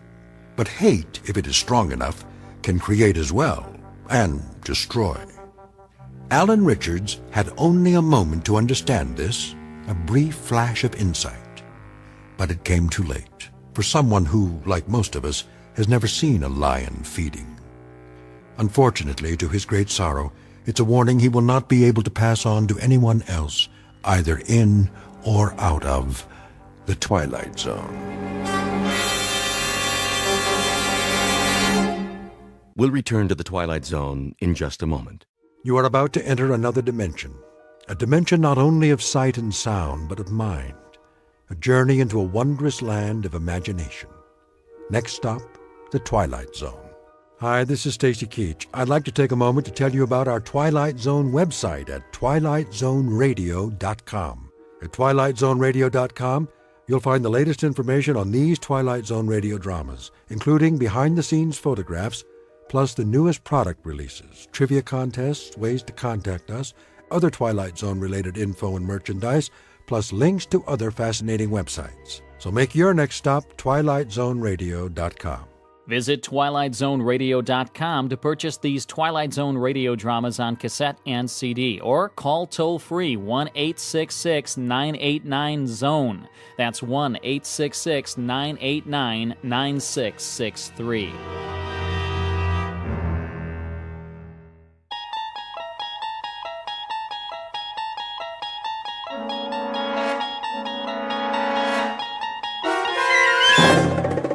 You unlock this door with the key of imagination. Beyond it is another dimension, a dimension of sound, a dimension of sight, a dimension of mind. You're moving into a land of both shadow and substance, of things and ideas. You've just crossed over into the Twilight Zone.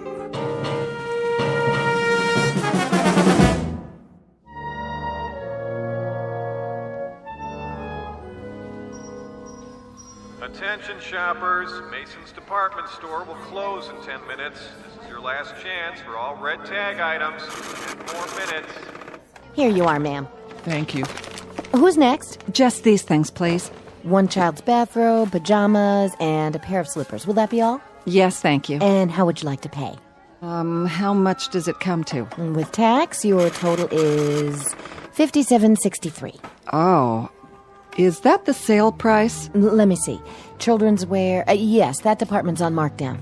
The slippers, too? Where did you find them? On the clearance table. There's a red tag. Very good. That'll be an additional 40% off. I'll just adjust the total. That's better. Every little bit counts, doesn't it? Children grow so fast. If that's all. Christy? Christy, where are you? Here, Mommy. Time to go, darling. Mommy, look. What have you got there? A dolly. My, isn't she cute? She's the best doll in the whole world. Yeah, well, you better put it back now. Daddy's waiting. Can I have her, please? You already have a doll. Not like this one. Her name's Tina. Is it? Listen. My name is Talkie Tina, and I love you very much. Oh, please, Mommy. She wants to go home with me. She said so. Maybe next time. But she wants to go now. Shall I add the doll? Well, no, I don't think so. My name is Talkie Tina, and I want to go home with you. See? What will they think of next, Excuse me. I'm in line here, too, you know. I'm sorry. Just a second. Will that be cash, ma'am? She's just like a real little girl. Aren't you, Tina? My name is Talkie Tina, and you're my new best friend. Oh, for the love of... I'll have someone restock it for you. Will you accept a charge? Certainly. Here's my card. If you'll just sign here, Mrs. Streeter. All right. I'll put everything in one bag. Would you like to carry it, honey? Oh, yes, Mommy. Thank you. Who's next? Well, it's about time. Do you have any more Shake Me, Bake Me sets? Oh, I'm afraid not, sir. They sold out this morning. Well, come on. I only came out because of your advertisement. But I can give you a rain check. I don't want a rain check. I drove 15 miles to get a Shake Me, Bake Me toy kitchen for my daughter, and I'm not going to leave without one. If you'd like to speak to the supervisor, You bet I would.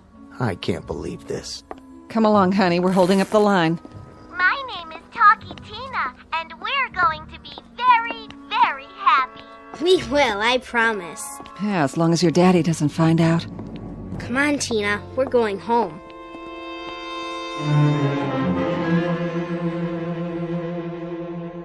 Meet Talkie Tina, the doll that does everything. A lifelike creation of molded plastic with a beautiful painted smile. For an only child named Christy, she's a brand new playmate. For her father, however, this particular doll is about to become a most unwelcome addition to the family. But don't worry, because without Talkie Tina, chances are he would never find his way into the Twilight Zone. And now, The Twilight Zone and our story, Living Doll, starring Tim Kazurinsky, with Stacy Keach as your narrator.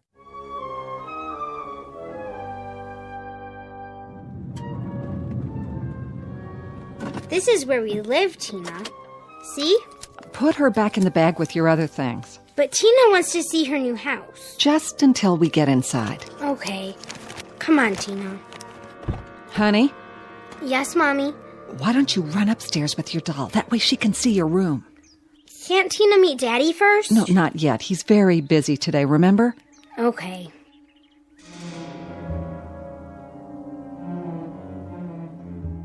And a grand total for 1 month? I can't believe it. Eric? Hi. Oh, sorry we took so long. It doesn't matter, I'm still working on the taxes. Oh, did you make yourself lunch? Not yet. What'd you buy? Oh, nothing much. Just a couple of things Christy needed. What kind of things? Go on upstairs, darling. Yes, Mommy. Come on, Tina. Wait a minute. Christy? What do you got there? It's nothing, Eric. No? It's just a doll. A doll, huh? Show Daddy, honey. Her name's Tina. She doesn't need another doll. She fell in love with it. What was I supposed to do? Her birthday's not for months. I thought we agreed. She's only a child. She's just like a real live girl, Daddy. For heaven's sake, Annabelle, a doll like that costs... It was on sale. Oh, so that means we can afford it, huh? What was it, free? I put it on the account. Tina does everything. Don't you, Tina? Her arms move and her eyes open. Watch. She sees you, Daddy, and she can even talk. My name is Talkie Tina, and I love you very much. You have to admit it's adorable. See? I just love her already. My name is Talkie Tina, and I want to go home with you. Isn't she cute? All right, how much? Well, not that much. I know, it was on sale, you charged it. How much? Eric, that's enough. Christy, go to your room, please. Yes, Mommy. My name is Talkie Tina, and you're my new best friend. Christy, hold on. What, Daddy? Let me see that doll for a minute. Eric, please. Hey, I've been doing the income and expenses while you were out. And now I have to write a check to the IRS. I can almost cover it if we don't go to the movies or eat out for a month. This is hardly the time to talk about... I asked you a question, Annabelle. How much did it cost me? You? I earn the money around here, don't I?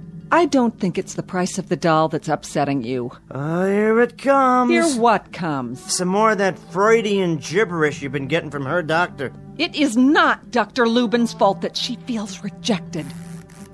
My name is Talkie Tina, and I love you very much. Will you shut that thing off? Her name's Tina. Don't yell at her. Give it to me. Daddy, please, she's my dolly. Not until I decide if she's gonna stay. Mommy. Go on. It'll be all right, I promise. Eric, how could you? What would you suggest I do? Start printing money? Charge accounts have to be paid, you know. We'll talk about this later, after you've had a chance to think about what you've just done to that little girl. More toys, more of everything for Christy. That's what she needs. Another doll. One that talks. My name is Talkie Tina, and I don't think I like you. What? My name is Talkie Tina, and I think I could even hate you. What kind of doll is this? Get out of here! What do you say now, huh? You all broken up about it? My name is Talkie Tina, and you'll be sorry. Why, you... Eric? Yeah? Did you just throw something? What if I did? You broke the vase. So I'll get you another one. Just tell me why. I don't like what it says. The doll? You might be interested to know it has quite a vocabulary. Listen. My name is Talkie Tina, and I love you very much. I suppose that offends you in some way. That's not what it said a minute ago. Eric, I don't know how much more of this I can take. Oh, and exactly what is it you're taking? Your anger toward Christy. I know you're having a difficult time adjusting to her, but I can't let you treat her this way. She's my daughter, Eric. I love her. Oh, you love her, but I don't love her. I'm only your stepfather. I'm incapable of loving children because I can't have any of my own. That's what you're saying, isn't it? No, Eric, believe me, it's not. You could love Christy. I know you could if you'd only give yourself half a chance. Good. Then I'm not the cold, cruel ogre Mommy and daughter think I am. Whew. I can't tell you how much I appreciate your faith in me. Eric, please, give us a chance. Christy and me. I know you got more than you bargained for when you married me. 2 for the price of 1. But we'll do anything to make you happy. Both of us. Daddy? Honey, just a minute. I'm sorry, Daddy. What? I'm sorry if I made you mad. Oh, Christy, I wasn't mad at you. Do you understand that? Sure, Daddy. Oh, there you are, Tina. No, don't do that. Why? My name is Talkie Tina, and I love you very much. Why not, Daddy? Nothing at all. Come on, Tina. Let's go upstairs.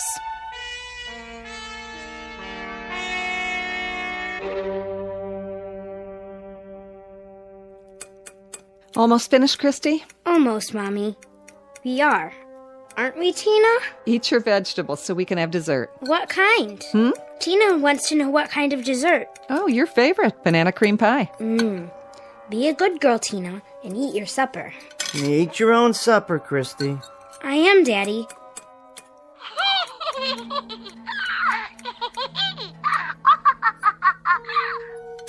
I didn't know your doll could laugh. Oh, Daddy, Tina can do everything. Well, tell her not to do it at the table. What's the matter, Eric? Forget it. I didn't hear anybody laugh. Really? I thought You thought what? Nothing. Where'd you buy her? Mason's. It seemed like a good idea. Did it? She'll be a good playmate for Christy. Lacking a brother or sister. Is that what you mean? I didn't say that. But it's what you meant. It's why you bought the doll, isn't it? So I'd have a reminder? It hadn't occurred to me, but if that's what you think, give me your plate, Christy. Yes, Mommy. Here's Tina's, too. She ate all her food. Did she? Who's that? I'm sure I don't know. Who do you think it is, Tina? Now stop talking to her like that. It's only a doll. No, she's not, Daddy. She's my new best friend. Can Christy come out and play? Hear that, Tina? It's Linda. Goody.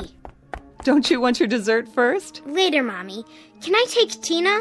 Not outside. But she wants to meet Linda. Well, Linda can meet her later. Okay. How about you? What? Do you want some dessert? Oh, sure. That'd be fine. Well, I'll bring you a piece of pie. Yeah, you do that. My name is Talkie Tina. Hey! Nobody pulled your string. And I'm beginning to hate you. Yeah? Well, my name's Eric Streeter. And you know what? I think I'm gonna get rid of you after all. You wouldn't dare. Wouldn't I? Just watch. Don't pick me up.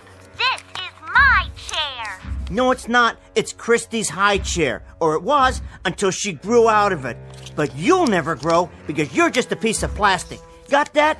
What's the matter? Cat got your tongue? My name is Talkie Tina, and I think you're a very bad man.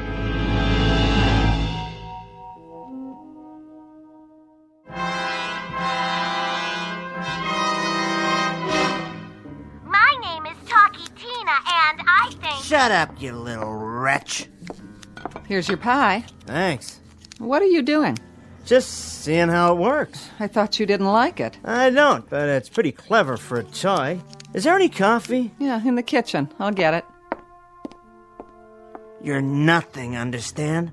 A kid's toy. I could twist your arm off or your leg.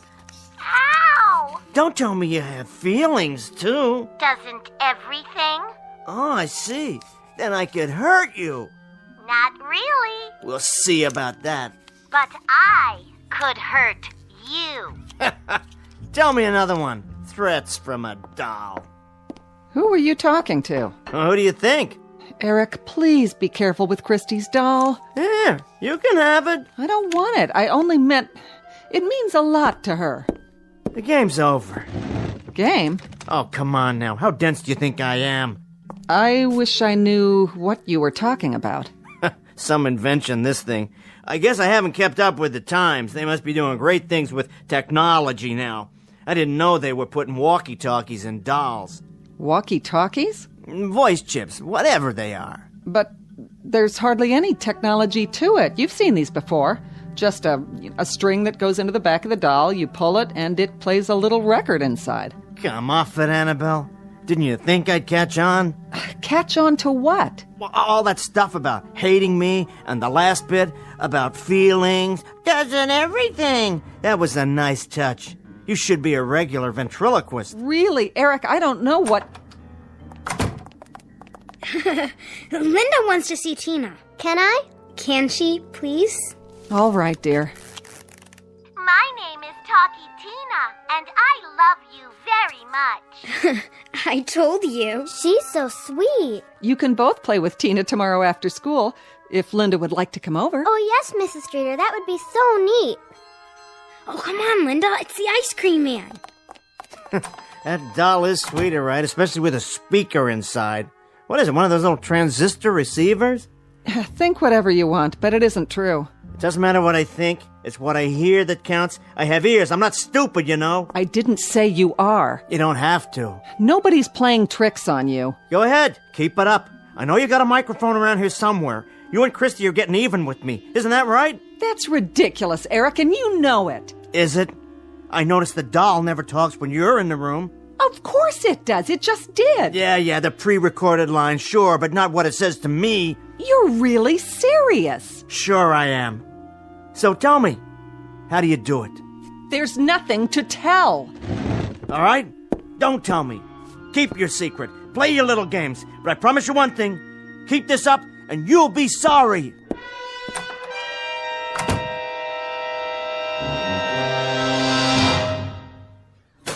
Christy? Christy? My name is Talkie Tina, and you'd better put me down. Or what? What are you gonna do about it, huh? Christy's not around to help you, and neither is her mommy. You'll be sorry. Nah, you're the one who's gonna be sorry, starting right now. What are you doing? What I should have done the first time you mouthed up. Put you where you belong. In the trash with the rest of the garbage.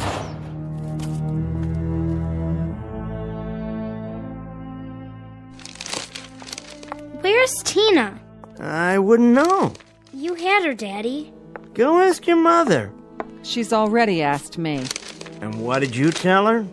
That I don't know where she is. Then I guess that settles it. Do you know, Eric? Now, would I? Where is she, Daddy? If your mother can't tell you, neither can I. Tina must be around, Christy. Let's find her. I'll look in the kitchen. What do you think you're doing? Trying to read the evening paper. Is that all right with you? She's not in here. I'll help you look. You should be ashamed of yourself. About what? If anything's happened to her doll...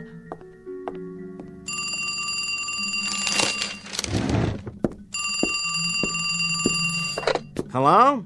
My name is Talkie Tina, and I'm going to kill you. Say that again. You heard me. How did you get out? Wouldn't you like to know? Who is this? Hello? Hello?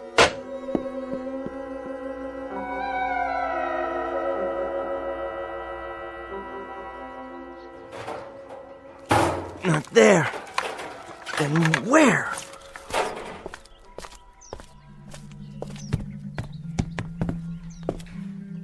Annabelle? Annabelle. Yes? Where is she? She's still looking. I'm not talking about Christy! We haven't found the doll, if that's what you mean. That's exactly what I mean. You knew I put it in the trash can outside. What? And now it's gone. Which means somebody took it. More games? Oh, Eric, I can't bear this. Neither can I. I am tired of... I'm tired of all this nonsense. A joke's a joke, but you've carried it too far. I have? You and Christy. Will the two of you stop it? Eric, I didn't touch the doll. I haven't seen it since dinner. Am I supposed to believe you? I swear. You're telling the truth? Of course I am. You really didn't take it? I didn't take it. Then who? The phone call. What phone call? You were on the extension. You said... What are you talking about now? Didn't you do that either? Do what? No. Of course it couldn't have been you. How could you make the phone ring? You couldn't even call unless it was from an outside line. But you were in the house the whole time. I didn't hear the phone ring. There must be an explanation. Some electronic device that taps into the line. Eric? The phone rang. I answered it. The doll's voice was loud and clear. It said, "My name is Talkie Tina, and I'm going to kill you." What? That's what it said. Why would I lie? Oh, Eric, I don't know what to say or what to think. Well, one way or another, the doll's disappeared. If you didn't take it, that leaves Christy. Eric? Christy! Christy, are you awake? Did you... I told you you'd be sorry. Get away from her. Get out of her bed and out of this house. Tina? I'll be back. And when I do, I'll have some questions for you, little girl. Christy, wake up! Daddy? Stay where you are, Christy. I want Tina. Don't worry about that thing. I have to borrow it for a while. But she's mine. Lie back down. Tina belongs to me. Daddy? Daddy? What's happening? Daddy, please! Where are you going with her doll? To do what I should have done. Daddy! Get one thing straight, Christy. I am not your daddy. There. He won't hurt her. Tina!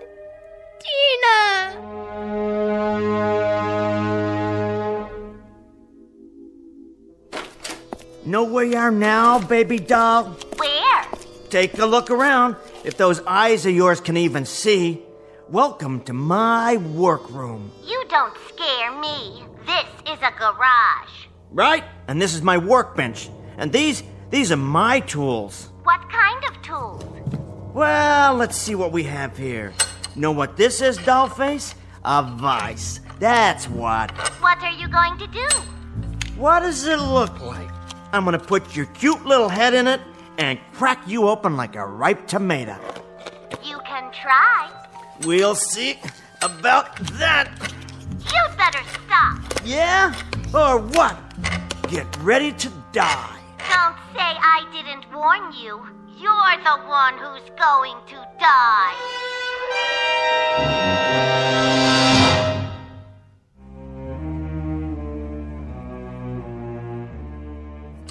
How's this? What's the matter? Can't finish the job? A big, strong man like you? Why won't it close any tighter? I want to see those plastic eyes of yours pop out of your head. You can't hurt me. I thought you said you had feelings. I can stand it if you can. Something else then. How about a torch? That's it. A little butane. This'll raise your temperature. You'll melt like a rubber band on a hot stove. All we need's a spark to light it. Now we turn the nozzle till we get a nice blue flame. No problem. Just give it a spark one more time. That's okay. Third time's the charm. The lighter's empty. You're funny. We're wasting time. Time for the big guns. How about a table saw? Diamond-tipped blade? That'll do the trick. Cuts right through solid steel. Now, you lay there. Go on, close your eyes, because this is the last thing you'll ever see. I'll make it a clean cut, straight through that little pink throat. Say your prayers. Why won't it cut? Why? Eric? Get away from me. What are you doing? Only what I have to. Eric, no! Give me that doll! Leave me alone!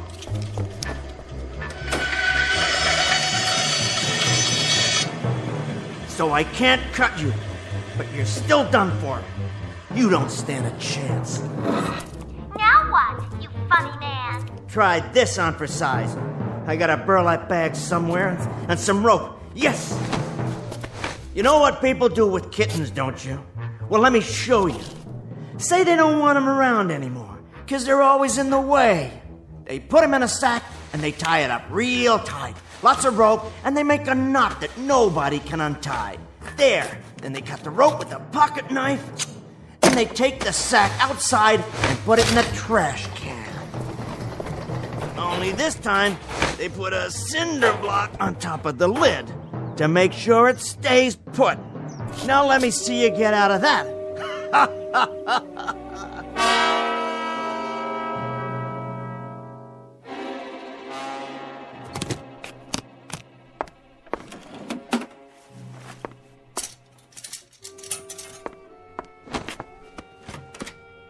What are you doing?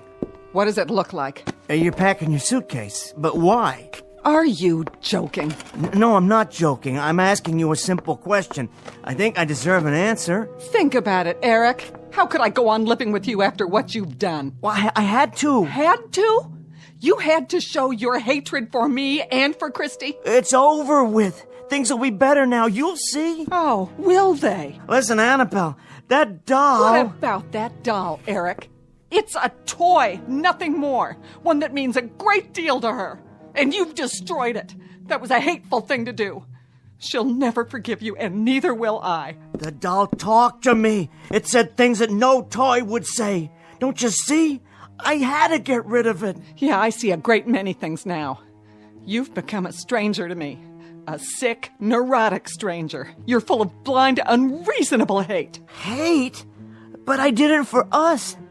I love you and Christy. Well, then you've got a strange way of showing it. I don't believe you know what love is anymore. And you're suffering from some very dangerous delusions. You'd better find a good psychiatrist. Delusions? I couldn't have imagined it. You tell that psychiatrist you tried to kill a doll. I couldn't have. What did you do with it, by the way? So I can get the remains out of this house before Christy finds what's left. It's still in one piece. I'll bring the doll inside if that's what you want. I'll give it to Christy myself. How magnanimous of you. Will that make everything right? I don't know, Eric. I honestly don't know. I want things to be right between us. All three of us. It's a little late for that, don't you think? Just let me try. Give me 1 minute. That's all I'm asking. Oh, Eric. Eric.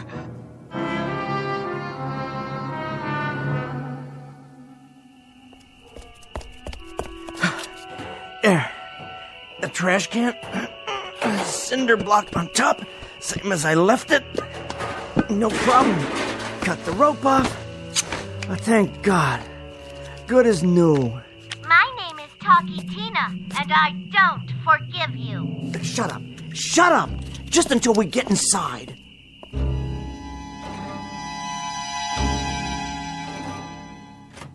Christy, are you awake?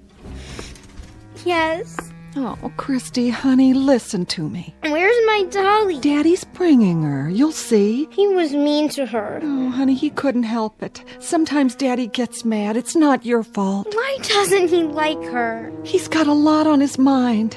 You know how hard he works, but he's going to be better now. He's going to see a doctor, and this doctor's going to make him well again. Promise? We just have to be patient with him. Dry your eyes now.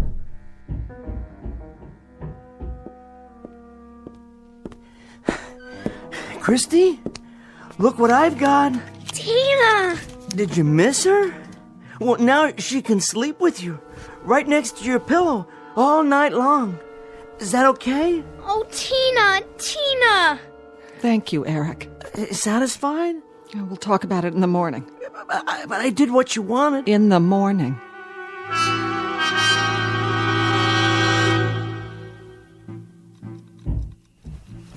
Did you hear that? Oh, what is it now? I heard something. Well, I didn't hear anything. Go back to sleep. I haven't been to sleep yet. Oh, Eric, it's late. Now, you heard that, didn't you? It's nothing. Somebody could be in the house. Did you lock up? Of course I did. But somebody could have broken in. It's probably Christy. I'd better see if she's all right. I'll go. No, you stay here.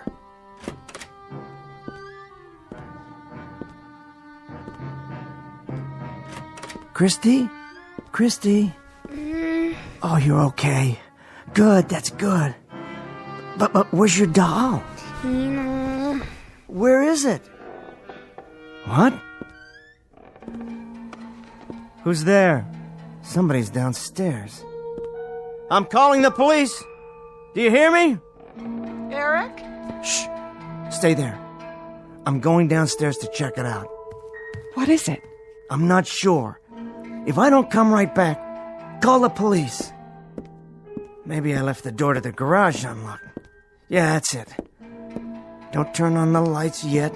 Catch 'em red-handed. What?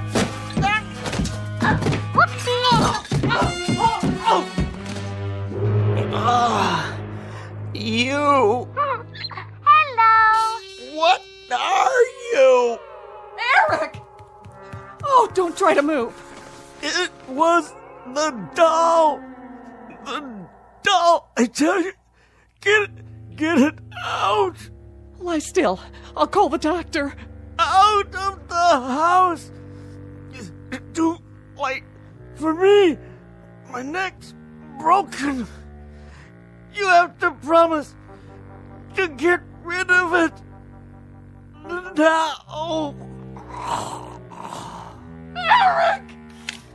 My name is Talkie Tina. You! Get away from him! You'd better be very, very nice to me. No! No!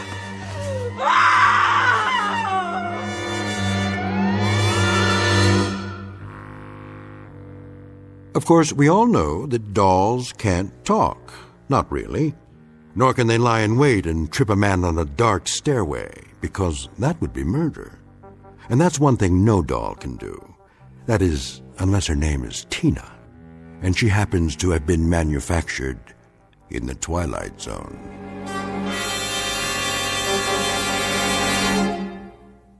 More from the Twilight Zone after this. Hi, this is Carl Amari, producer of the Twilight Zone radio dramas. I'd like to take a moment to tell you about our official website at twilightzoneradio.com, where you'll get the latest news and information on these Twilight Zone radio dramas. Plus, at twilightzoneradio.com, you can digitally download 3 free episodes or any of our episodes for only $1.95 each. In this age of ever-changing technology, we've decided to make these episodes instantly available to you by making the Twilight Zone radio dramas a digital download-only series. This means that this series will no longer be offered on CD. The CD collections at our website are now being offered while supplies last at buy one, get one free. So be sure to get your favorites before they're sold out. Be sure to visit us often, and I'll see you in the zone.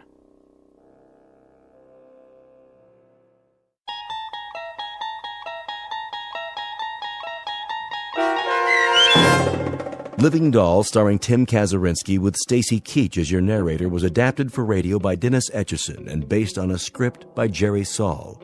Heard in the cast were Meg Thalken, Christian Stolte, Deb Dotzer, Amy Sparrow, and Paul Patch.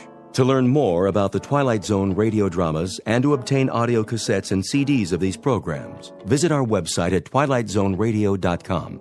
The producers of The Twilight Zone wish to thank CBS Enterprises, Carol Serling, Dennis Etchison, Dick Brescia Associates, Claire Simon Casting, Terry Jennings, the American Forces Radio and Television Service, our sponsors, and our radio affiliates for helping make this series possible. This copyrighted radio series is produced and directed by Carl Amari and Roger Wolski for Falcon Picture Group. Doug James speaking.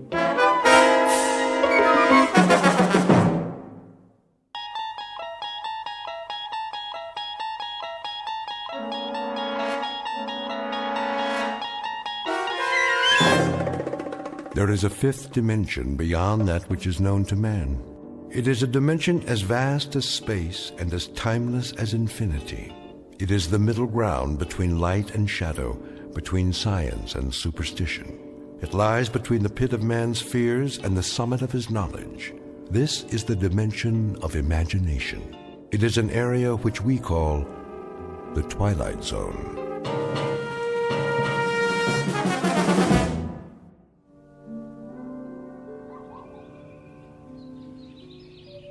Welcome to Maple Street, USA, late summer.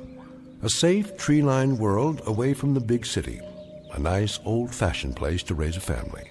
Good friends, well-kept lawns, and the laughter of children at play. There's Mr. Steve Brand, who just finished washing his shiny new car. with some help from a good neighbor. Hand me the rag, will you, Don? I want to polish this baby before the sun goes down. Sure. Hey, I can get the tires for you. It's okay. It's almost dark. Throw me the ball! If you can catch it. Hey, the ice cream man.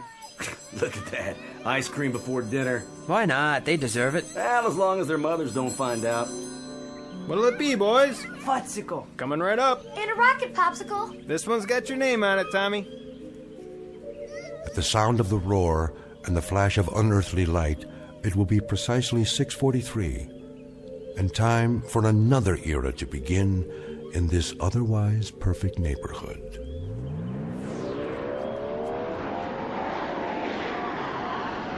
Whoa! Look at that! What was that? I don't know. What was it? Must be some kind of new jet. What was that? A meteor? That's what it looked like. I didn't hear any crash, though, did you? No, I didn't hear anything except a roar. Steve? What was that? Beats me, honey. Came awful close, didn't it? Too close to home, much too close. What the heck? A police helicopter? Did you see how fast it was going? 6:44 p.m. on a late September evening, the last calm and reflective moments before the monsters came to Maple Street.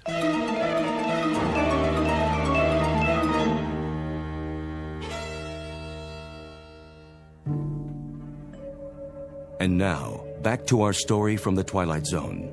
The Monsters Are Due on Maple Street, starring Frank John Hughes, with Stacy Keach as your narrator. Operator? Operator?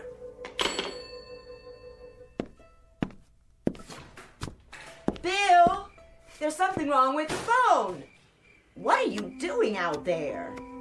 Trying to start the power mower. In the dark? Well, I wanted to finish the lawn. The motor wouldn't work. Did you plug in the cord? Sure did.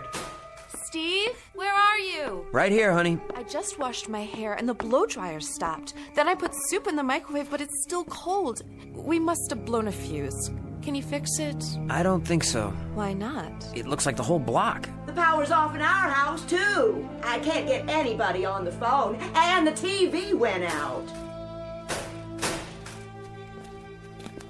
Electricity's off. Phone's I dead. tried the radio, but computer doesn't even work. Who's that? Who is that? I can't tell. It's too dark. Hi, neighbor. Oh, hi, Charlie. Who's that behind you? It's just me, Pete Van Horn. Still dark down the street? Yep, all the street lights are out. Where are you going? I thought I'd check it out. That's a good idea. Yeah, I'll cut through your backyard, Steve, if you don't mind. Hey, what for? See if they got power over on Floral Street. Sure. Go ahead. You need a flashlight? Nope, I know my way around. Well, good luck. Let us know. All right, be right back then. We've got some candles in the house. Maybe I should go get them. Not yet. Give it a few more minutes. Did you see what was on his belt?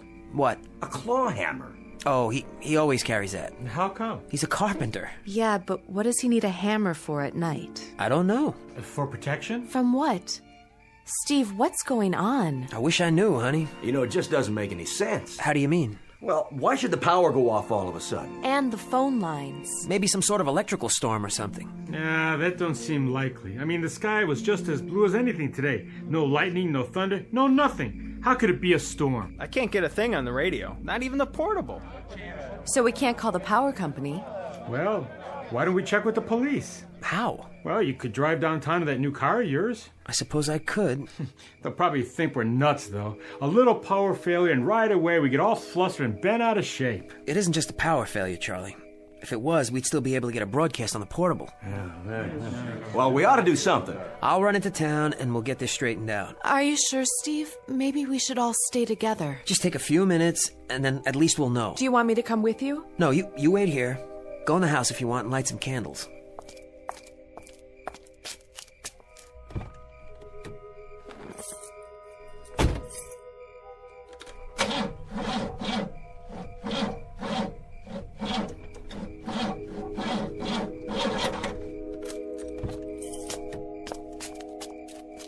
What's the matter with the car? I don't understand. It was working fine this afternoon. Out of gas? I just filled up. Well, then it's not getting a spark. Look under the hood. Well, it could be a lot of things. I wouldn't know where to start. especially at night. That could be the distributor cap. But it's new. It's supposed to be under warranty. What's it mean? Mean? All these things happening at once. It doesn't mean anything. It's just a coincidence. Next time I try the car, it'll probably start just fine. I don't know. It's as if everything flat out stopped all of a sudden. Yeah, that's pretty strange if you ask me. We better walk downtown. How many? I mean, some of us should stay here and watch the houses. The two of us can go, Charlie, you and me. You think it's the meteor? Well, I really doubt it. I don't see how it could be if that's what it was. A meteor couldn't do this. Well, then we'll find out. Turn it over to the authorities. Yeah, they'll know what to do. They better. That's what we pay them for. Come on, Steve.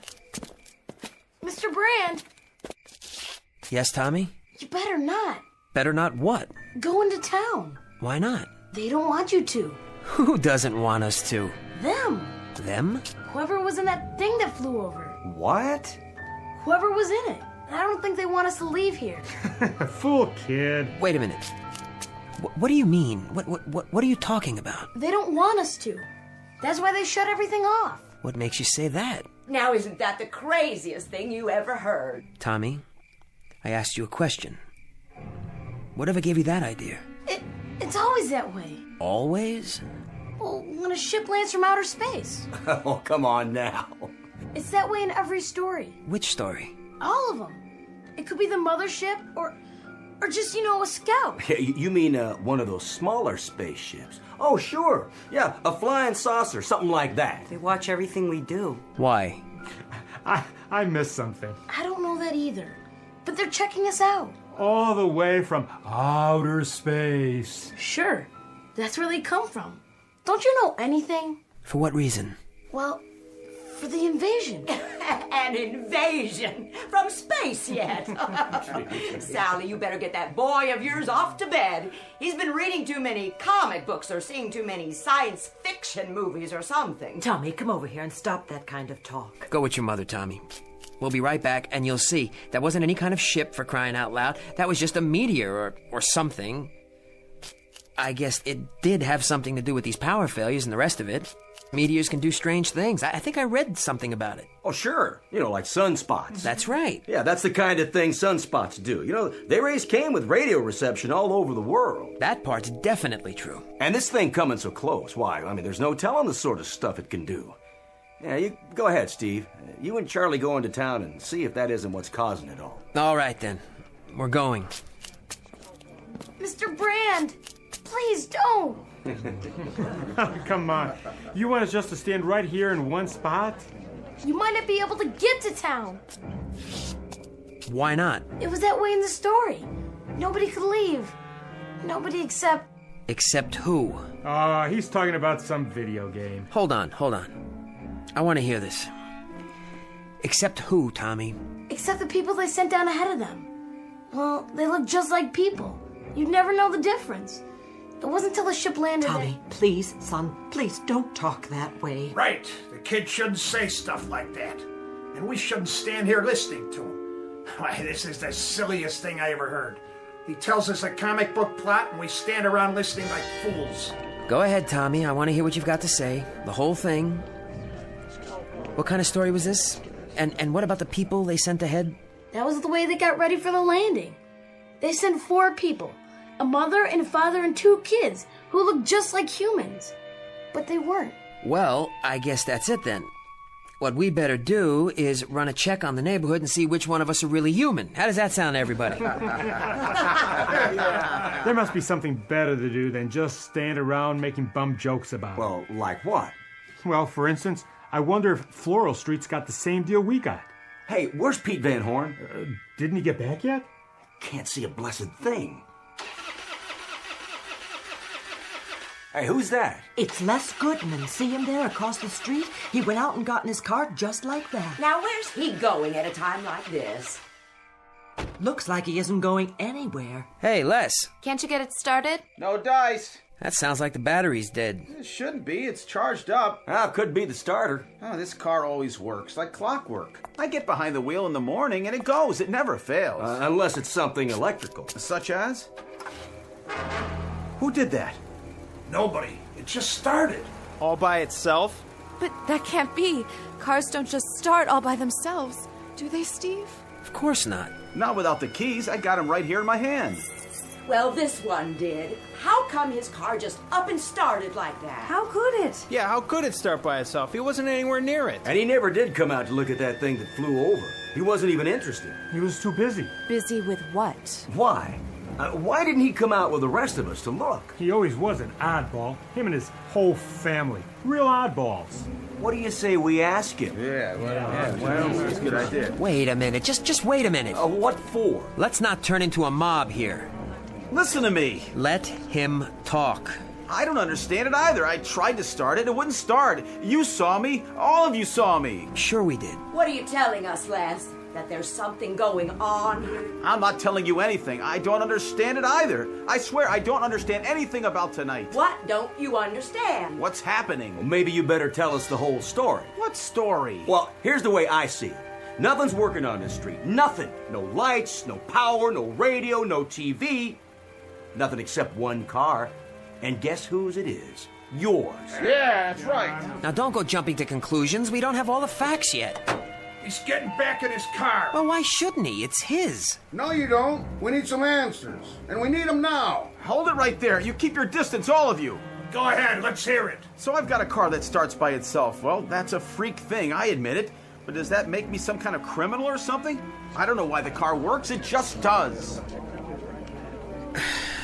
We're all on a monster kick, Les. Seems the general impression holds that maybe one family isn't what we think they are. Monsters from outer space or something. You never can be sure. Could have been a spy plane. On Maple Street? Right. How'd they get here? Or were they here all along? Well, that thing, it could have been a missile. You never know. A bomb, you mean? An ICBM? Did you hear it explode? Did you? Well, no. I'll tell you what's going on. You're afraid of anything that's different. Fifth columnists from the vast beyond. Listen to yourselves. You know anybody that might fit that description, Les? On Maple Street? No, I sure don't. I don't either. And neither does anybody else. Look at that! At what? It's his porch light. It went on. Yeah, the only one that's on. So who turned it on, huh? Now I suppose that's really supposed to incriminate me. Take it easy. The light goes on and off. Something in the wiring. Big deal. That really seals it, doesn't it? Move back, everybody. Why should we? This is Les's porch. His yard. That doesn't matter anymore. Sure it does. It's his property. I just don't understand this. So I've got a bad switch. You never did before. Look, you all know me. Of course they do. We've lived here for 5 years, right in this house. Now, where'd you move here from? Will you let him talk? We're no different than any of the rest of you. We're no different at all. Really, this whole thing is just weird. Well, if that's the case, Les Goodman, explain why... Explain what? Why do I have to explain anything to you or anybody else? Never mind. Go ahead. What about it? Explain what? Well... Go on. Just say it. Well, sometimes I go to bed late at night. A couple of times I'd come out on the porch and I'd see Mr. Goodman here in the wee hours of the morning, standing out in front of his house. Then what was he doing? Looking. Looking where? In somebody's window? No, up at the sky. What? That's right, looking up at the sky as if he were waiting for something. For a signal? Well, I really couldn't say. Think. What did you see him do? I'd like all of you to leave now. You stay away from us. Or what? You know, really, this is a bad joke. You know what I'm guilty of? I'm guilty of insomnia. Now, what's the penalty for that? Is that a crime now, too? Well, is it? Doesn't anybody have anything to say about that? Let it go. Nobody said... No!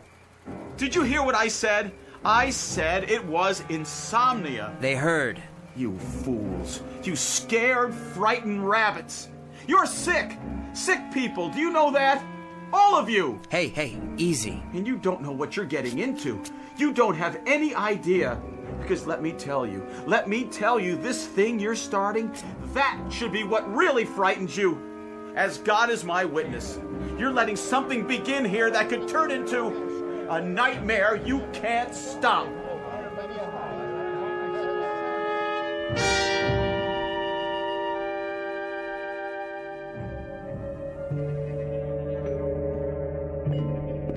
Les, I brought you a glass of milk. Refrigerator's off, but it's still cold.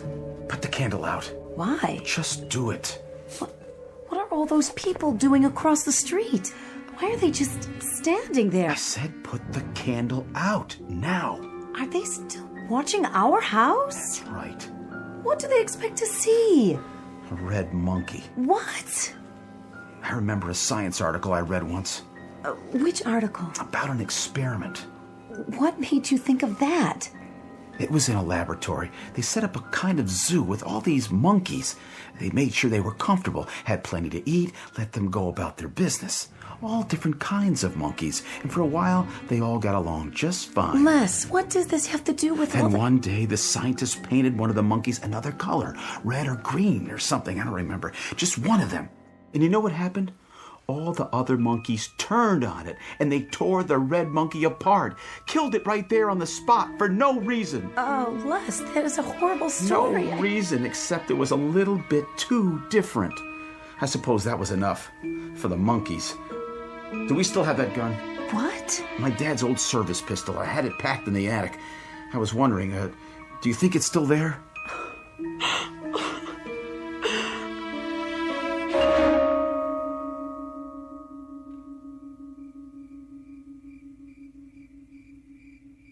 I'm gonna wait right here no matter how long it takes. For what, Charlie? It just doesn't seem right, keeping watch on them like this. Well, what else are we supposed to do? Now, Charlie, he was right when he said he was one of our neighbors. One of our good neighbors. Think about it. Why, I've known Ethel Goodman ever since they moved in. We go shopping together once a week. We've been friends for... That don't prove a thing. Well, it's worth something. Any guy who spends his time looking up at the sky early in the morning, all alone, well, there's something plain wrong with that kind of person. Haven't you ever looked in the sky? And why would I do that? The stars, Charlie. The constellations. I had a pair of binoculars when I was a kid. Knew the names of every one. Yeah, when you were a kid. But there's something about that, well, it ain't legitimate here. Maybe under normal circumstances we could let it go by, but these aren't normal circumstances. What more do you need? Do I have to spell it out for you? I guess you do. Look at the street. Our street. Now there's nothing but candles everywhere. It's like going back to the Dark Ages or something. Yes, it is. Where are you going, Mr. Brand? To visit an old friend.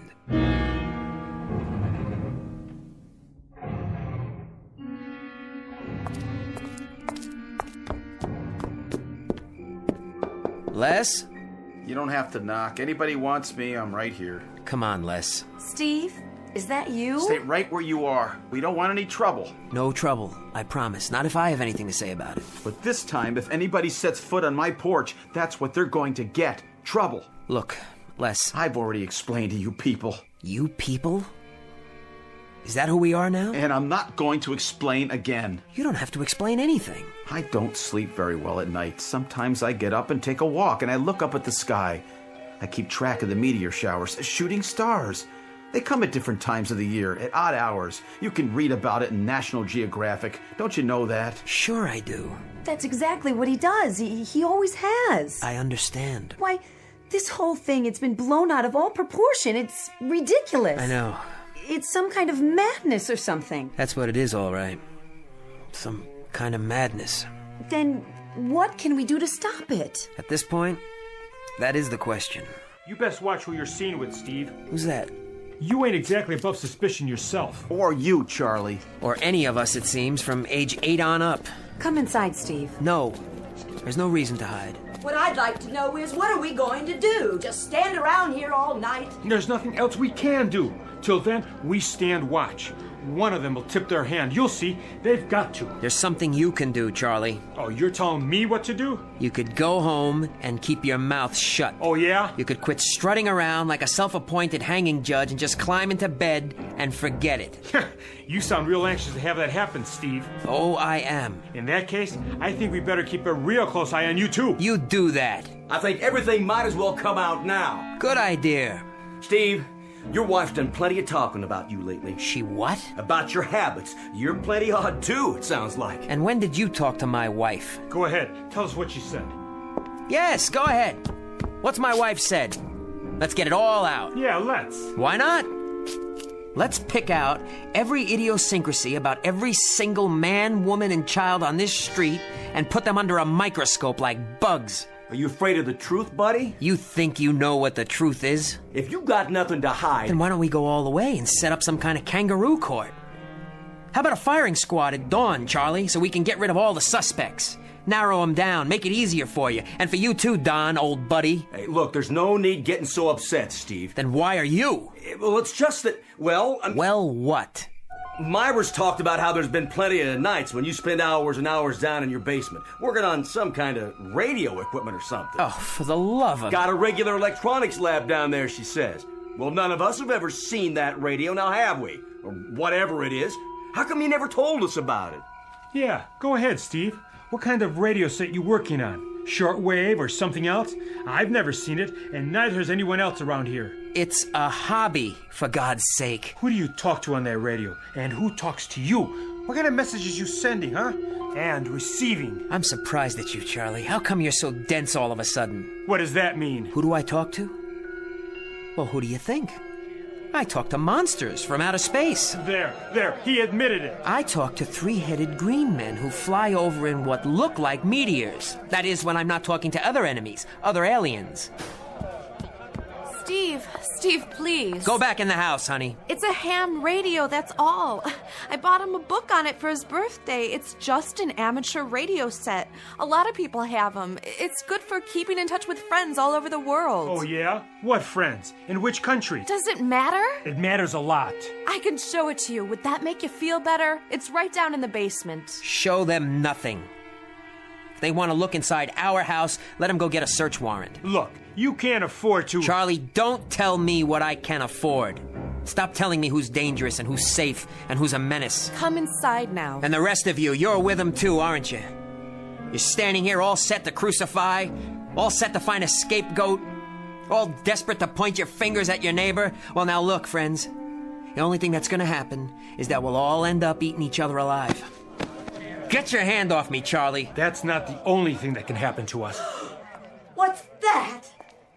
Who? Tommy, get inside and lock the door. It's the monster. It's the monster. No, Tommy.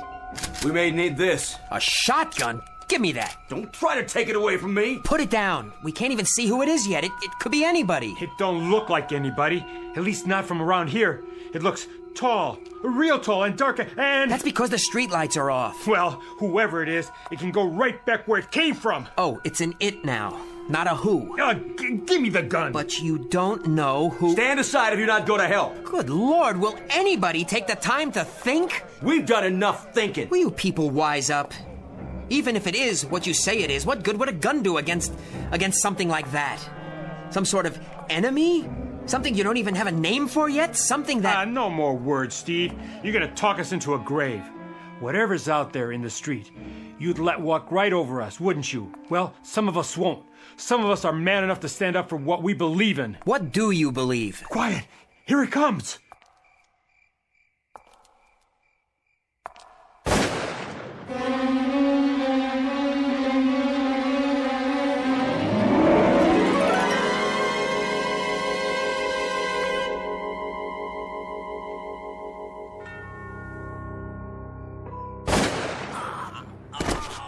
You got him, Charlie! One shot. Pretty good, huh? Take a look. No. Take a look. Take a good, long look and see what you've done, you murderers. It's Pete Van Horn. I thought he was going to go over to the next block to see if the power was on. You killed him, Charlie. You shot him dead. But I didn't know who it was. I sure didn't. He comes walking out of the shadows like that. How am I supposed to know who he was? Then why did you shoot? Steve, you know why. Tell him, huh? How was I supposed to know he wasn't one of the monsters or something? You make me sick to my stomach. Dad, we're all scared of the same thing. I was trying to protect my home and my neighborhood, that's all, like anybody would. Look, all of you, that's what I was trying to do. Hey, you're the one, not me. You did it. I didn't know it was one of us. I swear I didn't know. Look, over there. What is it? A light just went on. Where? In that upstairs bedroom. Which one? Charlie. Charlie. The lights just went on. Where? In your house. I don't know nothing about that.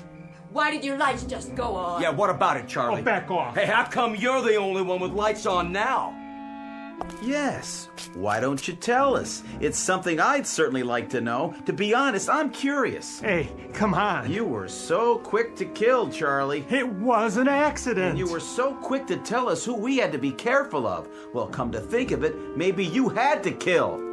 Had to? Maybe Pete there was trying to tell us something. What do you mean? Maybe he found out something and came back to tell us who there was amongst us we should watch out for. No, it's nothing like that. I don't know why the lights are on. I swear I don't. Look, somebody's pulling a gag or something. A gag? A gag, Charlie? There's a dead man on the sidewalk and you killed him. Does this look like a gag to you? No, please! I'll get him. Charlie, over here in the house. It must have been Charlie. We gotta get him. Well, we'll take care of him. Charlie, the glass, you're cut. Get behind me. I'll get a bandage. I don't need it. Quick, they're coming. Now, all of you, listen. Listen to what? Why should we? You said plenty already. I swear to you, I swear it isn't me. Then who is it? But I know who it is. I do. Sure you do. I know who the monster is here. Who is it? I know who it is. It doesn't belong. I give you my word. I know. What are you waiting for then? Oh, please, Les, come away. Not yet. What are you waiting for? A flash of red? What are you talking about? The monkeys, Les. Remember, you told me about it. The monkeys. I want to hear this. Go in the house away from me. I'll go in the house, but I may not be there when you come home. If you just hear me out. Come on, Charlie, come on. Who is it, Charlie? Tell us. All right, quit stalling. Let's hear it. It's... Go ahead. Give us a name. It's the kid. It's Tommy. He's the one. No. How can it be? It has to be. Mom. That's crazy. Crazy. He's a child. He's my little boy. But he knew. He was the only one who knew. He told us all about it. Every little detail. Well, how did he know? How could he have known? Can you tell us that, Sally? Yeah, that's right. How could he? Make the kid talk. What about Goodman's car, though? Well, it was Charlie who killed Old Man Horn. Nobody could argue with that. Just shut him up. But it was the kid who knew what was going to happen the whole time. He was the one who knew. Have you all gone crazy? Stop it, every one of you, now! You better shut up, Rance. Or what? This. Charlie has to be the one. He's just lying to save his own skin. It all adds up now. Where's my shotgun? I'll get the hammer off Old Man Horn. Maybe Les Goodman is the one. His car started. Let's wreck it before he gets away. What about Brand's radio? He's the one who called them. Smash the radio. Les. Give me the hammer. Something. I got a 22. Stop. Stop. Stop. Steve, we gotta get out of here. Too late. It's too late. Get Steve and Charlie. They're working together. You better listen to me. It's our only chance. Where's the kid? No, you stay away from us. Mom! Let's go, Tommy. Stay with me. We're going home now. Hey, he's getting away. Leave us be. I could get a shot. You missed. Give me that thing. You gotta aim. Here. What's that? Where? The light over there in that house. It just went on. That's Bob Weaver's place. And it isn't the kid. That isn't the Weaver's house. It's Don Martin's place. I tell you, it's the kid. It's Charlie. He's the one. Hold on, there's lights in the house next door to it going off and on. And that one. And that one. Which one is it? It's all of them. It can't be everybody. It is. Look. Blinking on and off. Up and down the block like a Christmas tree about to blow.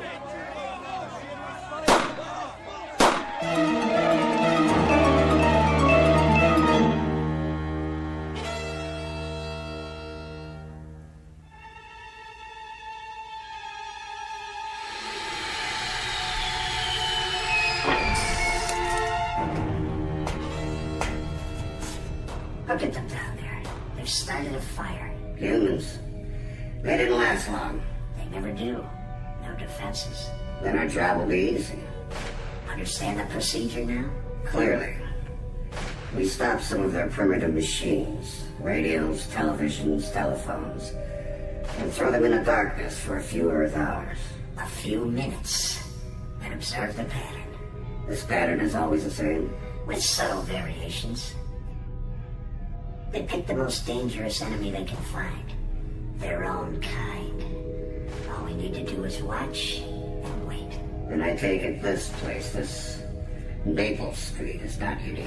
By no means. Their world is full of Maple Streets.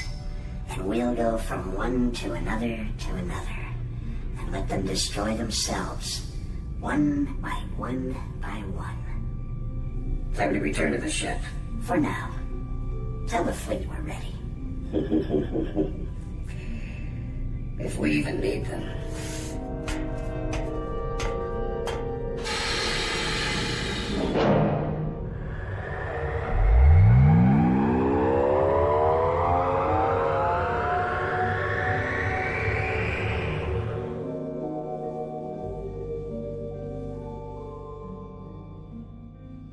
The tools of conquest do not necessarily come with bombs and missiles, with explosions and fallout and invading armies. The most dangerous weapons are simply thoughts, attitudes, prejudices, to be found only in the minds of men. For the record, prejudice can kill and suspicion can destroy. And a thoughtless, frightened search for a scapegoat has a fallout and a contamination all its own. For the children, our children, and those yet to be born. And the vast universal pity of it is that such things cannot be safely confined to the Twilight Zone.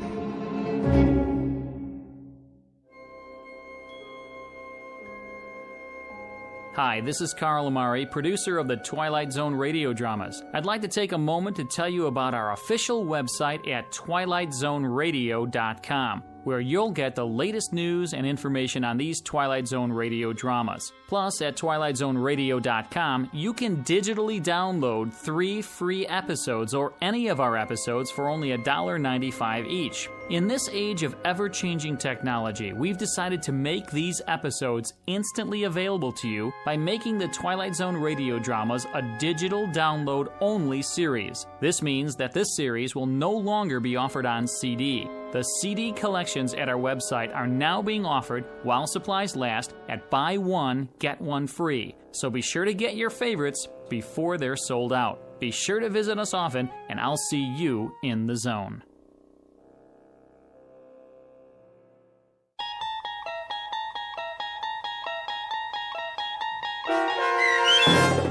Monsters Are Due on Maple Street, starring Frank John Hughes with Stacy Keach as your narrator, was adapted for radio by Dennis Etchison and based on a script by Rod Serling.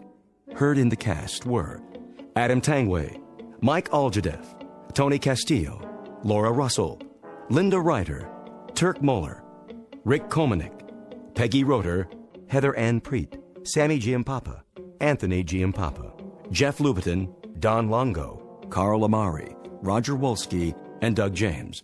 To learn more about the Twilight Zone radio dramas and to obtain audio cassettes and CDs of these programs, visit our website at twilightzoneradio.com. This copyrighted radio series is produced and directed by Carl Amari and Roger Wolski for Falcon Picture Group. Doug James speaking.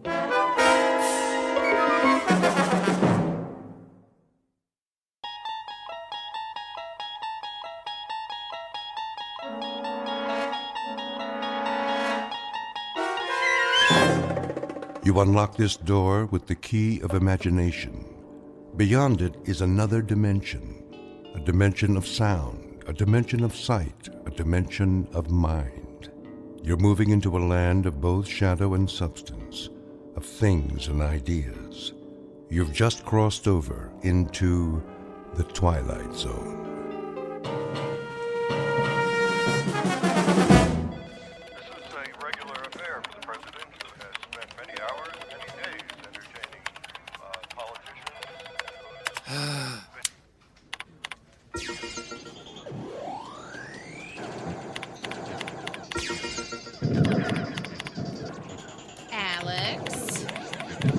Yeah. Is that all you ever do is play video games on your computer? Hey, I'm in between assignments. When I got something to do, I'll do it. Yeah, well, your next assignment is probably going to somebody else. If you spent more time looking at your calendar than that stupid game, you know you're missing the editor's briefing. Fine. Thank you. I guess.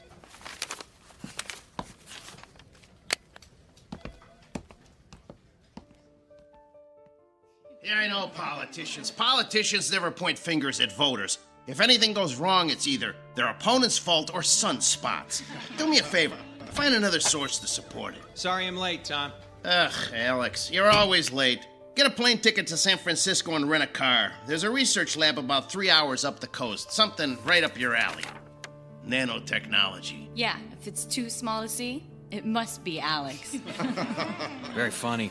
Maybe folks can find some new nano humor before I get back. Speaking of which, why am I going to Northern California? There's a guy named Thompson, a researcher, has a PhD in inorganic chemistry. Rumor has it he's found a way to use microscopic robots to clean up oil spills. If it's true, any company with the technology will make billions. Never heard of him. No one has. That's our job. You do know that. That's not my point. I mean, joke all you want about nanotech, but I know more about it than anyone in this building. This guy's off the radar. Yeah, and it gets better. It's starting to look like his venture capital is coming from a consortium of Middle Eastern banks. That means there's big oil money behind this guy, and it's possible he may have really pulled this off. That explains the secrecy. Big oil doesn't like publicity. I didn't say this would be easy. He works out of a private lab off Highway 1.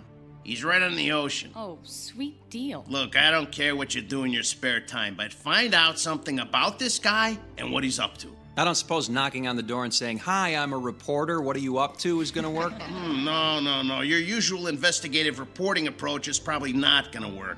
That's why we got you hired to work as a graduate assistant on his project. I'm doing what? His lab is crawling with graduate students. We created a fake resume for you and got you hired. You start in 3 days, so you better get packed. How long am I supposed to work there? Till you have the story. Now, get out of here. What if he asked me to do something scientific? How do I fake that? He won't. He treats his assistants like dirt. I should feel right at home. He won't ask you anything, and he sure won't tell you anything. You're gonna have to do this the old-fashioned way. Now, go catch a plane. Why didn't I stick with restaurant reviews?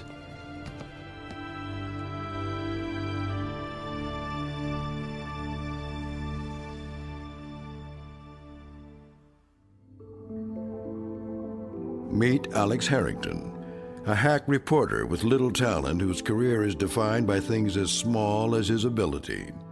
He's a man in search of the big story, and he's about to find it under the microscope that always shows the truth. A truth that can only be found between a shoreline of dreams and that deep blue ocean of fate known as the Twilight Zone. And now, The Twilight Zone, and our story, The Nanobots, starring David Pasquesi, with Stacy Keach as your narrator.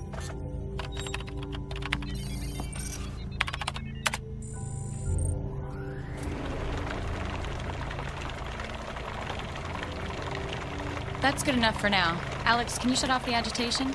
Yeah, right. It's this switch, isn't it? Yes. Sorry.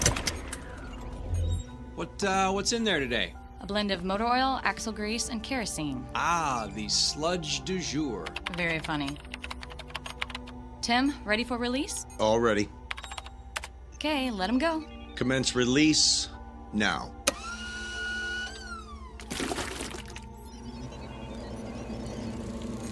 Why do they make that sound? We don't know. They just do. It usually starts after they start eating. And what exactly are they eating? We're not real sure, but if it's got petroleum in it, they eat it. No one seems to know much about anything around here. You're right, Alex. And for the record, you seem to be the most clueless man in the building. Okay, I'm gonna take a little break.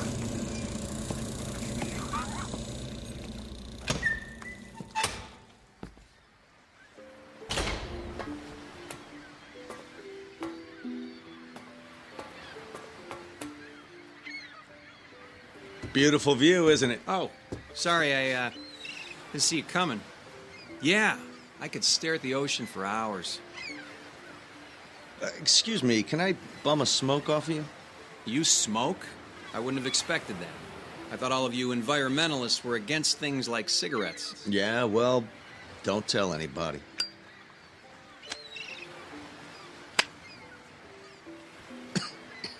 I thought so. You're not really a smoker, are you? I guess not. I just wanted to talk to you. Hey, you don't have to start smoking to talk to me. You don't seem to be real happy here at the lab? Hey, with the exception of this little balcony where I can steal a smoke, well, there's not a lot going on around here. I like it up here, too. You know, this used to be a naval observatory. It was built in the 30s. Oceanographers used to come up here and study wave action, riptides, and current. And now it's the designated smoking area. Actually, smoking isn't allowed anywhere on the property. Welcome to California. Some of the other grad students are wondering if you're going to stay on. I mean, you really seem dissatisfied about things. Yeah, well, after 4 weeks, I was hoping I would have made a little progress. And sorry about messing up those statistics. It's never really been a strong suit for me. That's okay. How long have you been working with Dr. Thompson? About a year now. Every graduate student wants to work with him. It's a chance to make a difference. Is that why you came to work for him? Yeah, something like that. Let me ask you something. Does he ever tell anyone anything about what's going on? Eventually. Eventually he's had to tell all of us a little bit about what he wants to do, and we've been able to understand pretty well the incredible potential for his technology. All we knew coming in was that he was working on a revolutionary new way to save the environment. And that was good enough for you to sign on? Hey, graduate students rarely get any information about their assistantships. Did they tell you something more? No, I guess not. In fact, I know less than you do. Can you fill me in? Look, I'll tell you everything I know on one condition. I'm listening. Well, it's why I wanted to talk to you. Do you want to join us? Hey, in case you haven't noticed, I joined you a month ago. That's not what I mean. There's a group of us. We know what's going on here, and we've decided to take action. So you want to blow the lid off this operation? What are you talking about? All right, maybe I should slow down. What kind of action are you looking for? Okay. Maybe you should lose the cigarette. Right. I'll just hold it. Look, Dr. Thompson's a specialist in something called nanotechnology. It's small, microscopic robots that perform certain functions on a molecular level. Believe me, I'm familiar with it. Sorry, of course. That's why we're all here. Anyway, he's successfully developed microscopic robots that will consume oil in the ocean from oil spills. That much I figured out. You got any idea how they work? Yeah, I've seen them in action. They look like tiny metal spiders with a tube that extends from the center of their body. Creepy in an elegant sort of way. They're powered by the hydrogen and oxygen in water, and they attack petroleum-based materials and transform them into inert, harmless carbon dust. Then they feed on the carbon to reproduce themselves. Every nanobot reproduces itself by a factor of 2, and then those two move on to repeat the process. Yikes, that means they reproduce exponentially. Yeah, toss a handful of them on an oil spill, and in no time there are billions of them cleaning it up. So what action exactly are you and your group going to take? Dr. Thompson keeps delaying the project. Instead of applying for federal approval and implementation, he wants to shorten the lifetime of the bots. He wants to limit their functionality to a few hours, but he won't tell us why. So he's trying to dumb them down. Doesn't sound all that profitable. Actually, it's quite the opposite. He keeps saying it's not about profit, but we've figured it out. He's backed by some shady characters. We've seen them at the lab a few times. We think they're connected to oil companies, and it's all about the money. Who exactly is we? I can't say, other than it's a small group of us. We've been working together for a while, and we don't like what we see. So you sit around, have a few beers, and diss the doc? That could affect your grade. It's not about graduate school anymore. It's about justice. It's about the crime of big business. They make money polluting the oceans, and now they're going to make money cleaning it up. Typical big business, big government, big corporations. If Dr. Thompson can make the bots only last a few hours, they could corner the market and maintain exclusive access to the technology and total control. But if the nanobots were allowed to reproduce without limit, well, then it would be a sustainable resource that no one could really own or control. Well, you know, there is something to be said for return on investment. It's not like all this equipment, buildings, and staff are free. This isn't about money. This is about saving the oceans. I don't know how to tell you this, kid, but there's a lot more wrong with this planet than just oil spills. Yeah, but this is not just about oil spills. His nanobots don't just consume petroleum, but petroleum byproducts. What did you just do? I flicked my cigarette off the cliff. Hey, don't worry about a fire. That's the ocean down there. That's just the point. That's the ocean. You're no different than the rest of them. Do you realize the importance of that current down there? A current that comes down from the Sea of Japan, it circles the entire Pacific Ocean, and it's formed an eddy between Hawaii and the west coast of North America. You get worked up pretty easy, don't you? Hey, calm down. It's just a cigarette butt, and that's a big ocean. A big ocean with a big current that's going to take the petroleum-based fiber in your cigarette filter to a large and growing continent of garbage at the center of that eddy in the Pacific. You know, I heard about that. A magazine did a piece on it. Miles and miles wide and 300 meters deep, an island of garbage. A floating raft of plastic bottles, old fishing nets, thick slicks of oil, and probably more than a few of your cigarette butts. So one more is not gonna hurt, right? No. In fact, look, I'll flick the cigarette out there too. That's not gonna hurt either. Not today, not anymore, not after what's gonna happen in the next few hours. Why is it I don't like the sound of that? You will. In fact, it'll make you wish you had joined us. What exactly did you want me to join? Right now, there's a group headed for that garbage continent. They took the lab's research boat in the middle of the night, and they're less than half a day away from Garbage Island. Just a few hours away from a new world, a clean ocean, and a solution that won't be controlled by robber barons and oil men.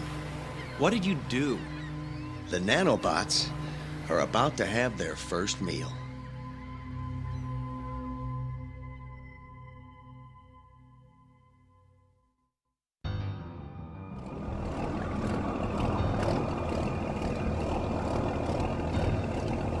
Don't get too close. If we get tangled up in some of those old fishing nets, we'll never get out of here. Sure we will. Once the bots get to work, this raft of plastic trash will be gone. Look at the size of this thing. You can't even see the other side of it. How should we do this? Well, we've got the nanobots in these 3 test tubes, and if we throw them out on the plastic, the tubes will break and the bots will get to work. But what if the test tubes don't break?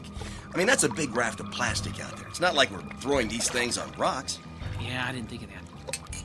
All right, you know what? Open the tubes, and they'll spill out when they land. Let's do this. Okay, you ready? Yeah. All right, on 3. 1, 2, 3!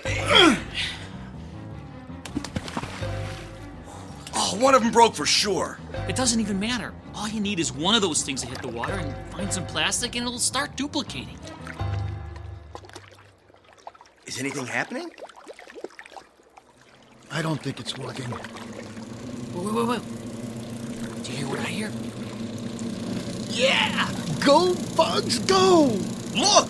There's a hole starting to grow right where I threw my test tube. Yeah, there's another one over there. The plastic's just dissolving away. Hey, guys, let's crank up the engines and get out of here. Mission accomplished. Yeah!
So, Mr. Harrington, you've decided to leave the lab. It's not going to look good on your resume, you know? You know, Dr. Thompson, this is going to do more for my resume than you could imagine. You see, I'm not a graduate student. That comes as no surprise. I always thought you were a little old for this position. Besides, your performance here has been miserable. So, what are you? A government mole? Someone from the Pentagon sent to spy on my progress? Actually, I'm a reporter. A reporter? How quaint. I'll have you arrested. You falsified your application. You faked your credentials. You signed a security agreement. You lied and you just admitted it. You don't know who you're dealing with here. If the answer is big oil and your group of Middle Eastern venture capitalists, I'm all over it.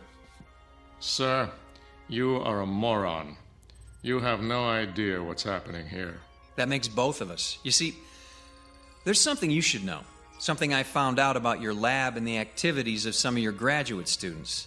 Doc, what you're doing here is quite dangerous, if not reckless. What I'm doing here is strictly controlled, and it's nothing more than developing microscopic, mindless little machines. Machines with a voracious appetite for petroleum-based products. A thimbleful of my nanobots could have cleaned up the oil spill from the Exxon Valdez in a matter of hours. What I'm doing here will protect us from danger, not create it. So what's the catch? I mean, if this is such a miracle invention, how come you're trying so hard to shorten their life cycle? Would that level of control make them more profitable for you and your investors, Herr Doctor? Mr. Harrington, before I have you arrested, I'll let you in on a little secret. Control of these nanobots is not about financial gain. It's about responsibility and the danger this kind of technology could represent. It's the indiscriminate nature of the little beasts. They'll do a great job on an oil slick, but once that's gone, they could turn their attention elsewhere, such as the fuel tanks of a ship. Wait a minute, they can't tell the difference? How could they? They're microscopic oil-eating insect machines. You want them to have a brain as well? Maybe in 30 to 50 years, but we're just beginning here. I think you got a problem, Doc. Oh, I know. But in a few years, I think we'll be able to shorten the life of the bots so they only live for a few hours. That way, we clear the area and cut them loose. When they finish the job, they die. The control will be built in. Control that everyone can manage. That's what this is all about. The nanobots you developed and are testing right now, how long does this current batch live? Potentially forever. That's my biggest problem right now. I wouldn't be so sure. Do your graduate students know about this? Some do, some don't. I only tell them what they need to know. You see, Mr. Harrington, this is a Pentagon project. This is about national security, not big oil. My assistants only know what they need to know. Anything beyond that is top secret. And you are about to be placed under arrest. Well, secret or no, I want some answers. Of which you will get none. Now, if you'll excuse me, Mr. Harrington, I'm going to call security. Okay, you do that. But there's one question you're going to have to answer whether you like it or not. And the question is? If I told you some of your graduate students are on a boat and about to release your oil-eating nanobots into the Pacific Ocean, what would your response be?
That's where Tim said they were going. The Navy has dispatched a destroyer. I'm afraid they may blow the boat out of the water unless we reach them first. What exactly do you plan to do? Tell them the truth. Tell them what they don't understand or appreciate. And if they don't listen to you? It's our only hope. If the boat is blown up, the nanobots will not be affected. The Navy won't listen. This is our only chance to stop them.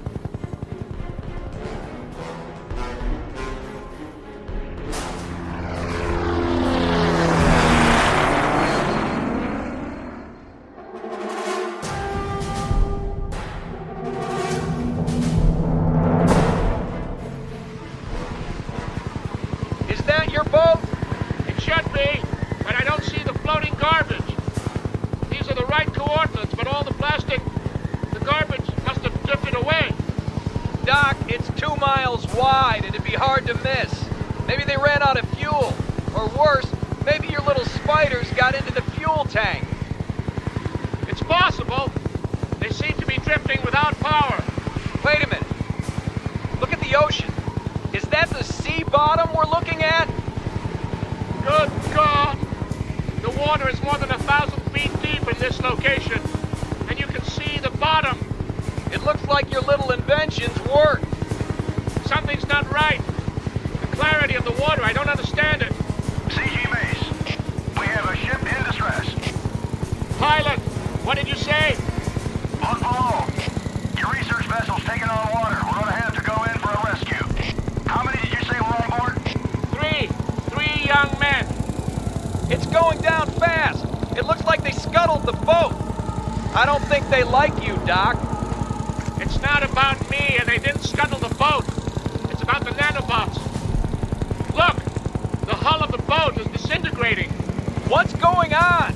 This is exactly what I feared. The hull of the boat is fiberglass, a petroleum derivative. The nanobots don't know the difference. They consumed the plastic garbage until the island was gone, and now they've turned their attention to the fiberglass hull of the boat. That's gonna put a real dent in the boating industry. Mace, this is CG-14. The ship has sunk, and the 3 people on board are in the water. CG-14, initiate rescue. Roger that. Oh my God, what's happening down there? Oh, wait. Mace, CG-14. The boat sank, and the 3 survivors, they just disappeared. We can see no survivors. The boat went down fast. It must have sucked them down with it. The water's so clear. Oh my God. This can't be happening.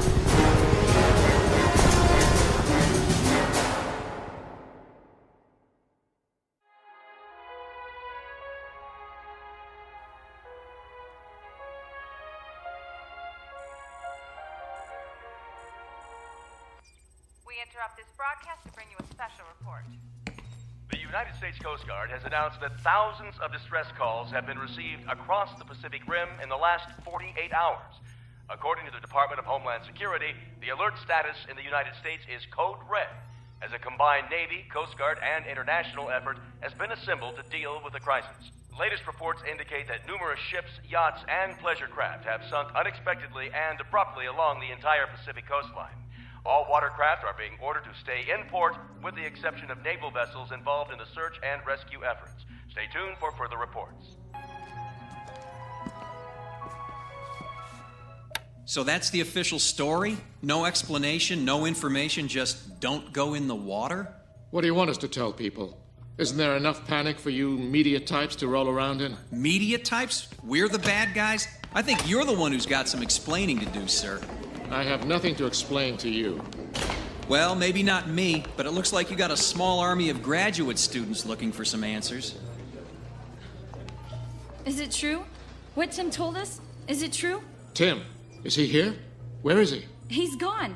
He stole a boat from the marina. He's going out to find his friends. Before he left, he told us what they did.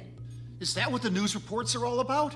Is that why the lab is surrounded by military police? Military police have surrounded the lab? What's going on here? No one can leave this facility. There are additional researchers en route. We're all going back to work. Work without sleep until we can find a way to stop the nanobots. Until then, we're locked down. You're not including me in this little party, are you? Especially you. We'll accomplish nothing with the additional chaos you'll create. What about Tim?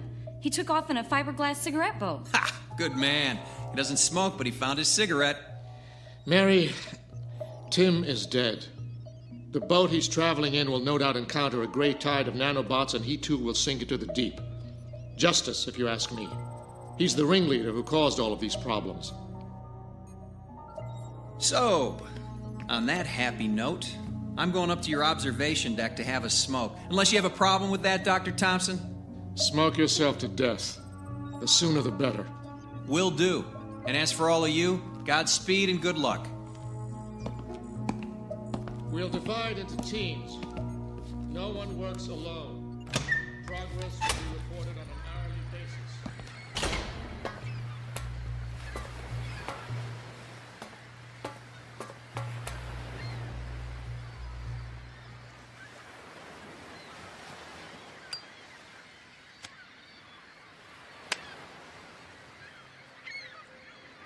Excuse me.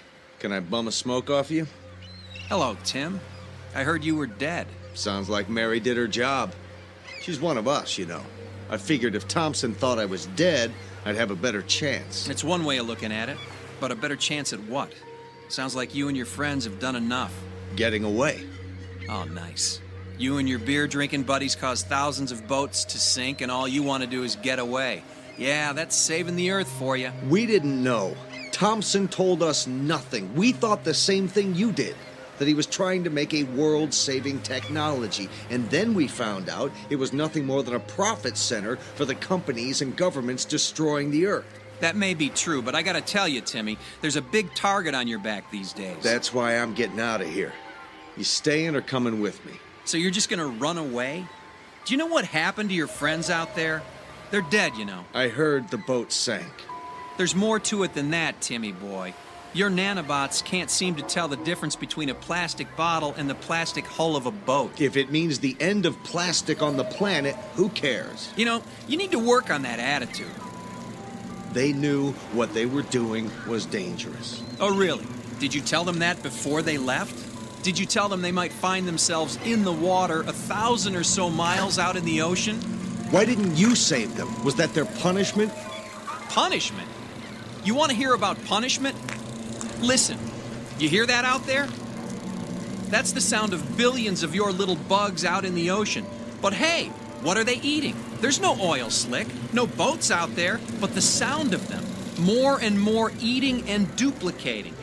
Your friends didn't drown out there, Tim, and we didn't abandon them. We watched as a gray stain in the water enveloped them. Your tiny little spiders consumed your friends alive right before our eyes until there was nothing left but clear water down to 1,000 feet. That's not possible. You left them to die. You talked them into it. You're the guy with the big ideas. You sent them out there and they were eaten alive by your little nanobot friends. I didn't know. I didn't know. Thompson never tells us anything. We tested them in the lab. All they ever consumed was petroleum-based products. They only consumed what you fed them. You had them in sealed glass tanks and tested for what you wanted to see. Too bad you didn't stick your hand in there just once. Things might be a little different now. Things don't sound like they're getting any better. We gotta get out of here. We? Aren't you confusing me with your co-conspirators down there in the lab? You stay if you want, but you're gonna die. Look. What the hell? The nanobots. They're crawling up on land. They're consuming the plant life and the bacteria in the sand on the beaches. Anything organic, anything that's carbon-based. They don't know the difference. Tim, we have to get out of here. Let's go. No, we can't go that way. They've invaded the lab. You! What are you doing here? Marie! What? Close the hatch. Maybe we can keep those things off the deck. Do you realize what you've all done? Look! They're spreading! Those people, the soldiers, the bots are all over them. They're approaching the foundation of the lab. Thompson, how do we get out of here? Unless you can fly, Mr. Harrington, I'm afraid you have no options. They won't get up here. They can't. Can they? No. The foundation and walls of the building are composed of stone, concrete, and steel. They need carbon and water to spread. So it's over? No, Mr. Harrington. I'm afraid it's just beginning. Do you see that creek over there? They're moving upstream. Like the veins and arteries in an organism. consuming every carbon-based life form in their path across every continent, no doubt. We have to get out of here. We can't stay here. When Mr. Harrington sprouts wings, maybe he'll take you with him. Thompson, what are we supposed to do here? We wait, Mr. Harrington. You see, all humans are carbon-based life forms. It's not petroleum the bots are after. It's the carbon and the oil. That's the trigger. That's what I was trying to solve. But none of you could wait. So now we wait here. Wait until they move on. Or they die.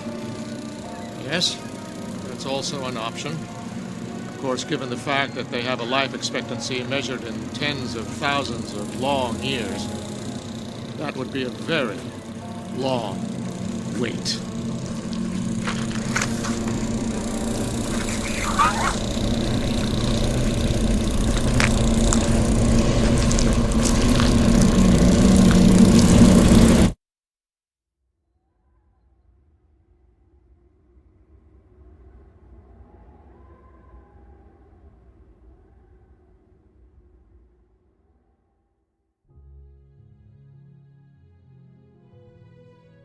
The planet must be saved, and a small group has found the answer. An answer that has left them all with one simple question to ponder. Will we find solutions to our problems, or create greater problems with our solutions? No one can tell except for a desperate collection of people standing alone in that land of unintended consequences known as the Twilight Zone.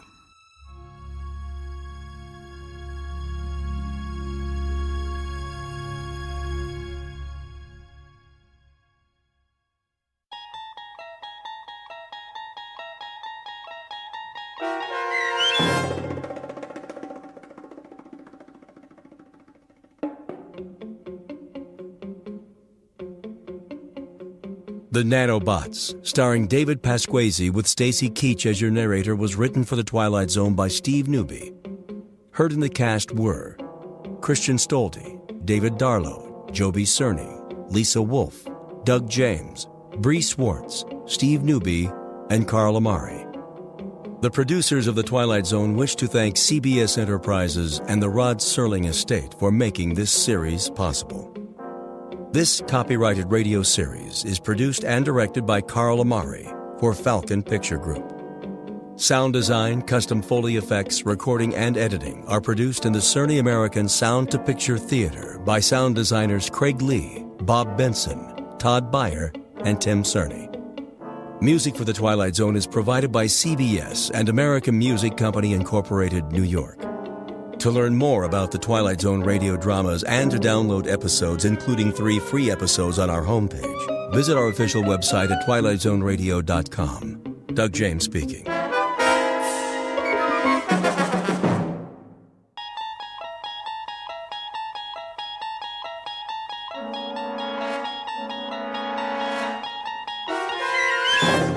You unlock this door with the key of imagination. Beyond it is another dimension, a dimension of sound, a dimension of sight, a dimension of mind. You're moving into a land of both shadow and substance, of things and ideas. You've just crossed over into the Twilight Zone.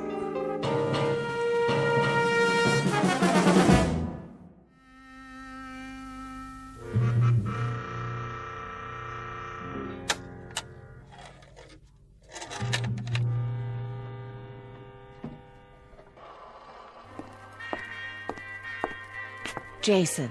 Yes? Oh, hello, Evelyn. Can I talk to you? In a minute. Do you know what that is? What it is? That's Glenn Miller, Evie. Who? You don't remember him, do you? No, of course not. You weren't born yet. Jason. Truth be told, I wasn't either. But I had a collection of old-time records. Quite a collection. One of the best in the country. Glenn Miller, Harry James, Tommy Dorsey. Of course, that was before. They all got broken to pieces, along with everything else. Except for this one. Jason, they want to know. Know what? About the food. You have to tell them something. Wait till Mr. Goldsmith comes back from the cave. Did you know there was a place called the Meadowbrook on the old Pompton Turnpike? What's that? The Glenn Miller Orchestra used to broadcast from there. I read it in a book. Frank Daly's Meadowbrook on the Pompton Turnpike. Oh, what I'd give to have heard that on the radio. What's a radio? Well, it was a way for people to communicate. They sent out speeches, music, anything they felt like for others to hear. Any time of the day or night, around the clock. Did they send food? What? Food, Jason. That's what we need. Look out the window. Everybody's in the street and they're hungry. They have to know about the food we found. It's not food unless we can eat it. Till then, it's just cans. Tell them to wait for Mr. Goldsmith. Tell them he's gone to ask the old man. I'm telling you, they're not going to wait any longer. Looks like there's a crack in this one, too. I'm sorry. It doesn't make any difference. All that was 1,000,000 years ago. That's where this music came from. 1,000,000 years ago. Just a ghost, like me. What about the canned goods? They're not ghosts. Hey, Jason! Is he back yet? Yeah, where is he? Sure been gone a long time. Maybe he's not coming. Are we supposed to starve or what? All right, I'm coming. Hold your horses, everybody.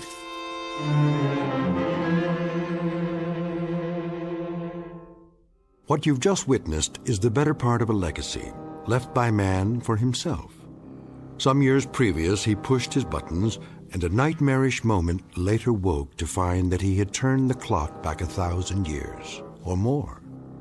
His machines, his medicine, his science were buried in a mass tomb, covered over by the biggest gravedigger of them all, a bomb. This, then, is the Earth not many years later, where the few remaining survivors get by, but just barely, in a once thriving suburb full of families who lived their lives with faith, hope, and charity, until that terrible morning. Now they scramble simply to stay alive, with nothing to guide them except someone they've never seen. An old man in a cave who dispatches wisdom in a most peculiar fashion. And a moment from now, the old man's authority will be put to the test, as faith goes the way of hope and charity in a future no one imagined they'd ever have to face. For this is a fragment of a whole, a remnant of what was once a proud race. Now, all that's left of humanity in the Twilight Zone. And now, The Twilight Zone and our story, The Old Man in the Cave, starring Adam Baldwin with Stacy Keach as your narrator.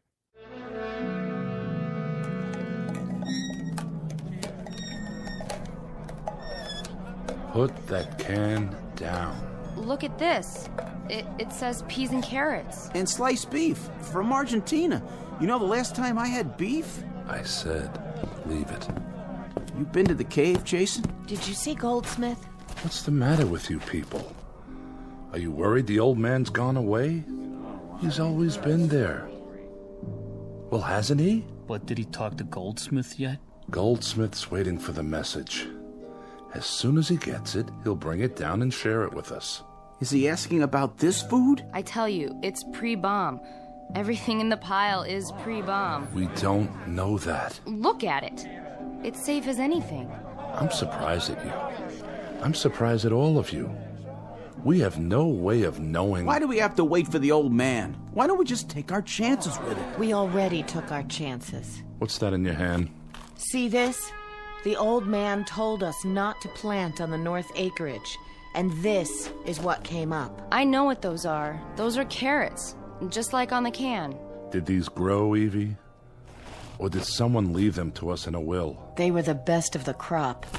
The best? Then I'd hate to see the worst. But if we grew them ourselves, they must be okay.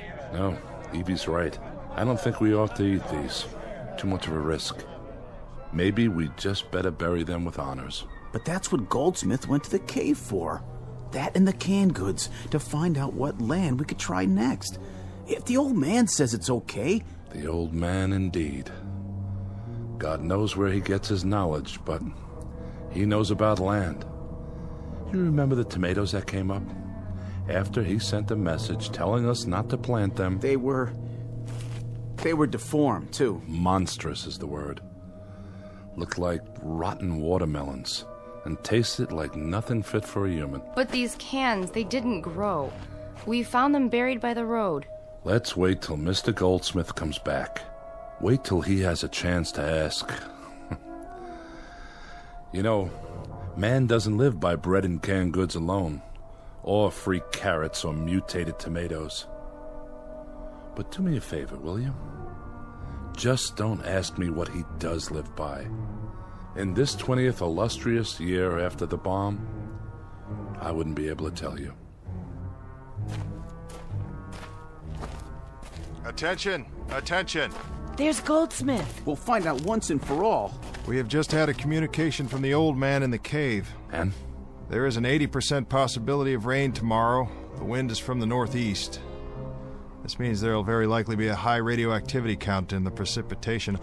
All of you are asked to remain indoors and stay there until otherwise advised. All barrels should be placed upside down and all water troughs covered. See to it that no one touches any rainwater till it's been thoroughly examined. What about the canned goods? The old man says they're probably contaminated. What? If so, they should be destroyed. How does he know that? He hasn't even seen them. There's no telling where it came from or when it was canned. I think we'd best leave it alone for a while, at least till I ask the old man again. Why can't he tell us now? He has a lot on his mind, but he's never told us wrong before, has he? Quiet. What's the matter? Listen. I remember that sound. So do I. It's a truck of some kind. Where do they get their gasoline? Then it must be Army.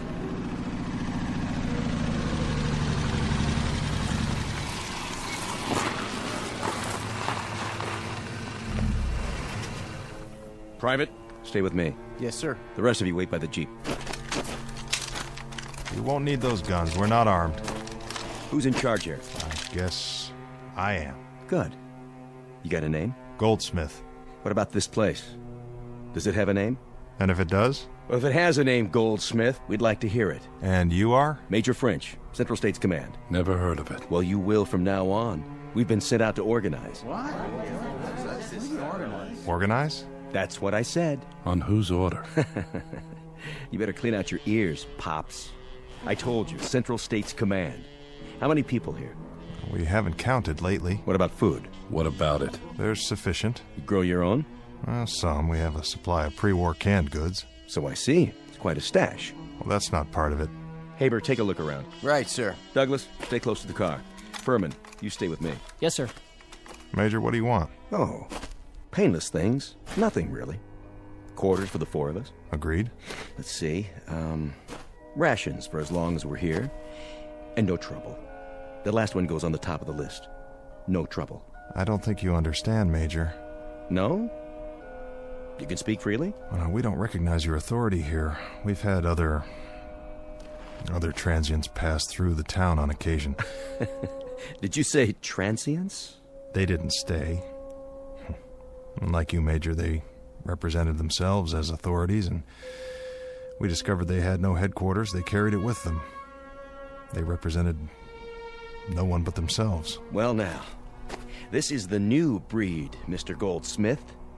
From now on, this whole area will be organized. It will be set up in military sectors, each controlled by local constabulary. In this case, that means yours truly. You and your constabulary may stay here overnight, Major. It's good of you. We'll share our food and provide you with a place to bed down, but tomorrow morning you best do your organizing somewhere else. Mr. Goldsmith, unofficially, the following. We'd like to make the transition here as easy as possible, for you as well as for us. Under certain circumstances, we might allow you to remain in nominal control, assuming you don't in fact give us trouble. Now, that's unofficial, Mr. Goldsmith. The following is official. Stand back. Now, Mr. Goldsmith, listen up and let me tell you the situation. Between Buffalo, New York, and Atlanta, Georgia, there are probably around 500 people alive. That's the latest intelligence. You know why? Because there's no authority. There's no discipline.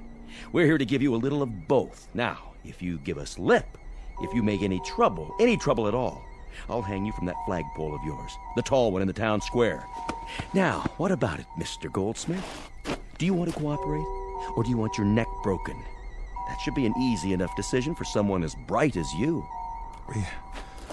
We already have an authority. We've had him for better than 20 years. He give you that pile of cans in the street?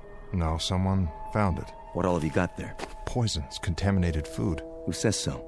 The old man in the cave. Oh, it's the old man in the cave, huh? Oh, yeah. Is that right? You idiots. You don't want organization. You'd rather starve to death. You'd rather listen to some nutso in a long, flowing robe? It's not like that. Have any of you looked at yourselves in the mirror? Do you even have a mirror? You look like skeletons. You know that? That's what you look like. Skeletons. So where's this old man who keeps you on a starvation diet? When does he come out and play? Well, he never comes out. He stays in the cave. I'm not surprised, Mr. Goldsmith. You know that? I'm not at all surprised. Off Lake Erie, there's a pack of weirdos who bay at the moon once a week. Yeah, they do. And what used to be Chicago? Oh, we got a swinging cult out there. They built themselves a statue made out of fissionable lead. This is their deity, mind you. And here, what do you have? An invisible old man in a cave. Of course, what else? Come on, Mr. Goldsmith. When you run it around the block a couple of times, doesn't it sound a little nutso, even to you? When we first came here a few months after the bomb, there were just a handful of people. They had survived because of the old man. And we were permitted to settle here only if we did what the old man told us to do. Oh, this one takes the prize, I swear. This one's the farthest out of anything I've heard yet. We've survived, Major. While most of the world was dying of radioactivity, strontium-90, the plague, we survived. Because of the old man. That's right. Because of the old man. He's telling the truth. Well, now, let me see if I've got this straight. He cues you, huh? He tells you what's radioactive, what's not, what's poisonous, whether the sun's coming out tomorrow. I mean, the whole bit. The whole bit, Major French. As long as he's alive, we'll be alive. All right, then. Let's go meet him. You can't do that. No? Why not? Well, I want to meet him. He must be some kind of genius, this guy. I say we send a team up to the cave right now and check out what he has to say. Please, Major, you don't understand. Then help me to understand. And there's only one way to do that. I want to meet this guru of yours, in person. Do I make myself perfectly clear? I want to meet him right now. Haber, Furman, Douglas. Sir. Move it out right away. Right away, sir. Where do you think you're going, Major? Off to see the wizard. I have the authority now, Mr. Goldsmith. It's not that easy. Oh? Where's the old man's cave? In a safe place. It is, huh? The mountainside. Well, then you lead the way. Fall in, mister. He won't talk to you. He will if I show him the business end of an M14. Major, you're not listening. It doesn't work like that. I've told you the only reason we've survived this long in spite of the radiation is because of his advice. Without him, we all die. Is that what you people believe? How about you, girlie? Mr. Goldsmith's telling the truth. The truth? And you? And you? The same goes for everybody here? Yeah. Well, you know what I believe? Why don't you enlighten us, Major? You're all suckers. Patsies. I don't think any of you will ever die of radioactivity. It's not in the cards. I think you're all going to kick off from malnutrition or maybe getting conned to death. Well, if that's true, Major, it'll be a painless death. Are you serious? Take a look around you. Take a good look. This town turned to dust a long time ago. Broken windows, roofs falling in, street lights tipped over. You're living like animals. Is this painless, Mr. Goldsmith? Well, it's what we're used to. It's what you're used to because you've got rings through your noses.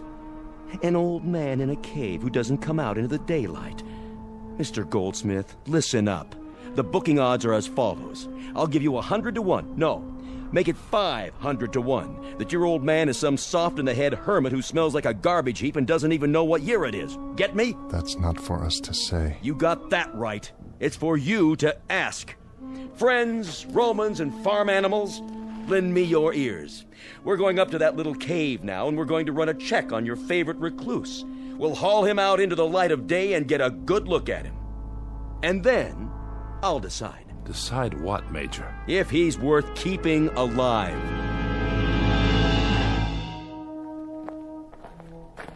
How much farther? Don't worry, Major. We'll be there soon. If you're trying to pull something, Goldsmith. Just beyond the burned-out trees, there's a rise, and then the mountains. I'll show you. Furman. Yes, sir? You and Douglas pull ahead. Haber, keep everybody on the path. No problem, sir. Goldsmith, do you realize what you're doing? I believe I do. But when we get there, what if they... What, Jason? What if they execute him? Then where will we be? Well, they won't. How do you know that? They can't. Have you seen the Major's eyes? That man doesn't care about anyone but himself. He's the kind who started this war. And if he has his way, the old man is finished. We'll see about that. Hold up, Major. I think we found it. Good. Everybody, stand back. Is this what you wanted to see, Major? It looks like a solid steel panel, sir. Built flush into the base of the mountain. All right, Mr. Goldsmith, tell us about it. Nothing much to tell. How does it open? I don't know. To my knowledge, it's never been opened. Suppose I were to strip off your skin an inch at a time. Would that increase your knowledge? Oh, you could do that, Major, all the way to the bone. I'd have to tell you the same thing. I don't know how the door opens, or if it opens. The old man lives inside? That's right. And he never comes out? That's my understanding. I hate to press you, Mr. Goldsmith, but what does he eat? How does he live? How does he stay alive? I couldn't say. How do you know he's in there? How do you communicate with him? He sends out notes, messages under the door. There's a small slot right here. Let's see. It's just wide enough for a strip of paper. I come every day at the same time, and he pushes another piece of paper out. It has the answers to my questions. He sends out messages under the door. We have a winner, gentlemen. This one takes the blue ribbon. The village idiots, led by an idiot. You in there! I've got a question. Your people are starving to death. They found a pile of food, but they're afraid to eat it. They're afraid of their own shadows. So, what's the word? Give me one good reason why they can't live like human beings. You listening, old man? Answer me. I'm the law here now. Are you deaf? Or do you want it all for yourself? Is that it? Open up. He won't respond to you that way. Well, of course he won't, because he's not in there. This is your answer, everybody. A big, fat zero. Major, please. You! Are you speaking to me? You believe this stuff? I suppose so. You suppose so? You suppose there's an old guy in this cave who sends out orders whenever he gets the urge? Man, oh man. I wish I'd been around when there was a Brooklyn Bridge to sell, because I could have made a fortune off this bunch. Furman. Sir. Shoot it open.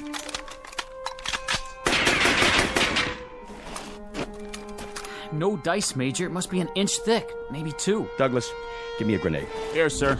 What's he doing? Better make tracks, friends. This one's going to do some damage.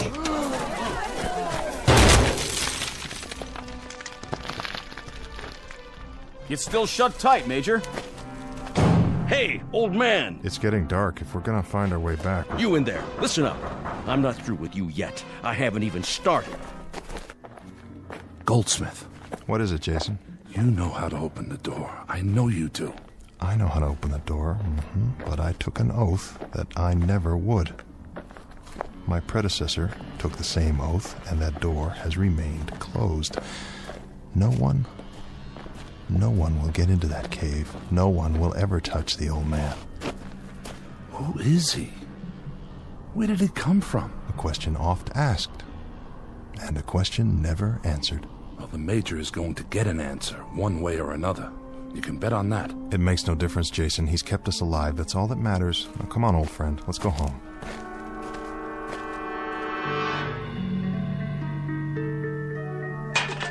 Now, time, people. Dig in. It looks all right. But the old man didn't say. But I'm so hungry. What should we do? Come on. What's the matter with you? Everybody choose 5 cans. Take your pick. Tonight, we're going to celebrate the new order. That food is contaminated, Major. It is, huh? Who said so? The man who wasn't there? There's every possibility that those cans contain enough strontium-90 to kill all the people in this village. Yeah? Funny. I listened real close, and I didn't hear a single word from that guru of yours. Haber, give me a bayonet. Sir. What are you doing? I'm opening a can of, what's it say? Tropical fruit salad. I remember fruit salad. Do you? The kind with the little red cherries. Let's see what else is in here. Pineapple, peaches, pears.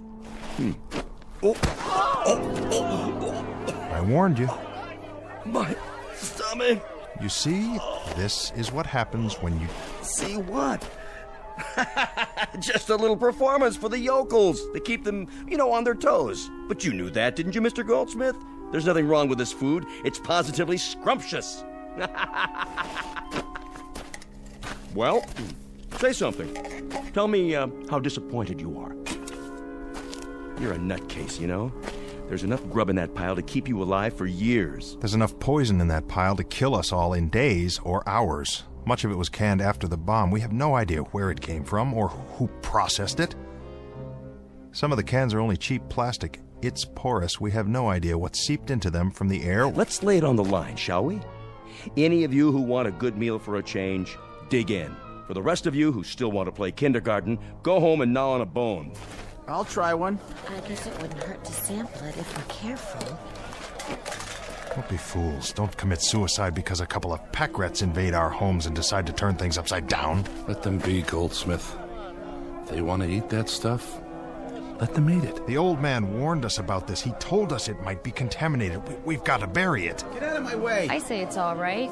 He tested it. There's nothing you can do. If they're willing to risk it, that's up to them now. I'm afraid you're right, Evelyn. I've said my piece. The only thing left to say is, may God help us. Hey, looky! We just repealed Prohibition. All over again. Goldsmith, over here. Let him go. But I wanted to have a drink with him. Have one with me. I got plenty. What's that one? Single malt Scotch whiskey. Here, give it a try. Like Christmas. Just like Christmas, huh? Thanksgiving. Thanksgiving, too. You got a name? Jason. Jason. Where's your golden fleece? I'm a very literate man. I went to college. Did you know that, Jason? I went to college. What did you learn?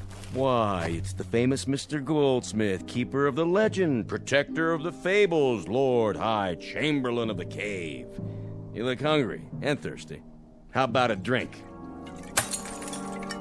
You got 100 cases of that hooch inside. You want to start breaking every bottle? You got yourself a man's job. Do you have any idea? Do you have any remote idea what you've brought to this village? Mr. Goldsmith, what I've brought to this village is the first square meal any of them have had in 20 years, and the first hours of pleasure they've had since you started leading them around by the nose. Why don't you give up the ghost, old man? Unbend. Why not? Can you answer me? You came as intruders, but now you're murderers. There's no telling how many people will die because of what you've done tonight. The old man told us dozens of times about food like this. He warned us. Now hear this. The old man... Well, there isn't any old man in the cave. He's a lie. He's a concoction. You made him up. You cut him out of whole cloth. Nobody's seen him. Nobody's heard him. Nobody knows who he is or where he's from. He's there just the same, whether you believe in him or not. Prove it. We've survived for 20 years. That's all the proof we need. Speak for yourself. By the looks of it, I'd say there aren't many believers left. You're on your own now. Open the cave, Goldsmith. Prove it that way. Maybe I can explain something. Go ahead. There were 2 men here right after the bomb. Scientists. That's all we knew about them. When they died, they gave the secret to another man, and he gave it to Goldsmith. Now he's the only one who knows how to open the door. I don't know what your game is, Goldsmith. I don't know how you get paid off. But it's time you let these people fill their bellies. It's time you open that cave and let them see who's kept them hungry all these years. Listen to him. You'll have to kill me, French. Mister, I've killed 100 times you. And that's how I've stayed alive. You, Jason, get your people together. You know what we have to do. Everybody follow us. Light some torches. We're going to the cave. We're going to open it. We're going to get the old man. Jason, for the love of God. You get it, Mr. Goldsmith? This is the Renaissance. This is the New Age. And you're going to usher it in. From now on, the people are going to eat and drink and walk in the rain. You're going to grow whatever you want, whenever you want, and your old man, whoever he is, he's going to abdicate the throne. Douglas, Furman. Any trouble, sir? Put Mr. Goldsmith in the back seat and see that he doesn't try to run. We're going to take a drive up to the cave.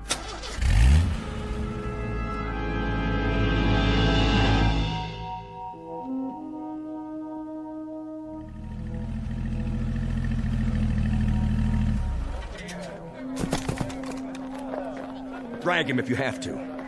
Mr. Goldsmith here is going to open the cave. He knows how. He can show you the old man. One thing he can't do is explain why you've been half-starved, half-frozen, and half-baked to death for all these years. Please, all of you, listen to me.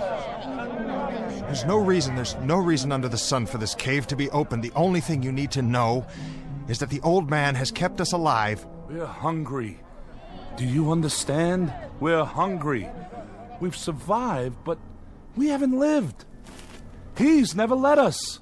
He didn't drop the bomb, Jason. He didn't kill off the world. That's what we did to ourselves. All he's done is let us survive our mistake. All he's done is give us a chance to plant a seed again and let it grow. In that cave is all the compassion that's left on Earth. No more talk. Do it. Now. There's a switch under this rock. Let me tell you all something.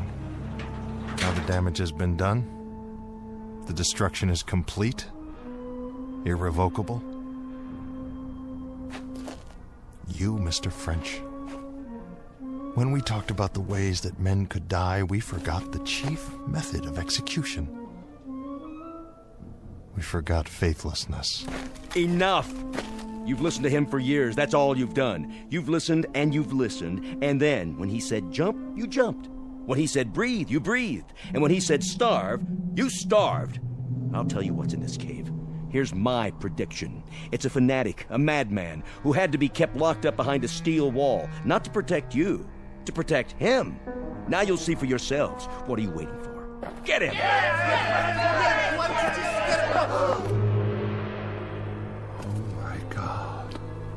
Oh, my dear God. It's a machine. It's called a computer. This is your old man.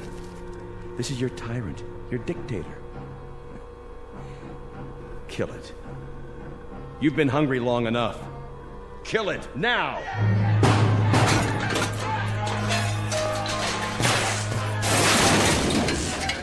You're free now. Hear me? Burn it. Burn every last trace of it.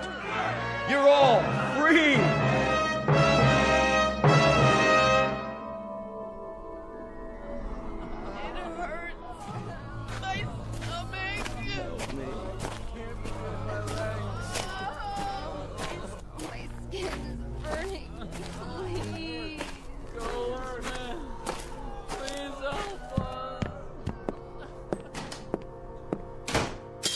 Mr. Goldsmith? Evelyn? I didn't think anyone else was alive. At least not for much longer. I took your advice. I didn't eat the food or drink anything last night. Why? I don't know. Faith, I guess, if that's what you call it. If it was good enough all these years, well, that must mean something. Does it? It didn't mean anything to Major French and his men. What are all those people outside? Not to any of them. Is there anything we can do? No. I know there might be a treatment of some sort to prolong their lives, but I don't have that information. It died last night back in the cave, along with all the rest of our knowledge. I know some things. I'm sure you do, Evie. For instance, it's going to rain today. Why, you can't know that. Yes, I can. I can feel it. Can't you? I'm not sure. Well, that's my prediction. We'll have to move the bodies, bury them. Yes, there are so many, you can hardly walk. I moved one already. You moved? Inside. He's laying down, over here. Goldsmith? That you? Jason? Jason, I'm so terribly sorry. So am I. I'm the one who's so sorry. You're not to blame. Maybe this has to be the destiny of man. I wonder if that's true. I wonder. Jake, I just...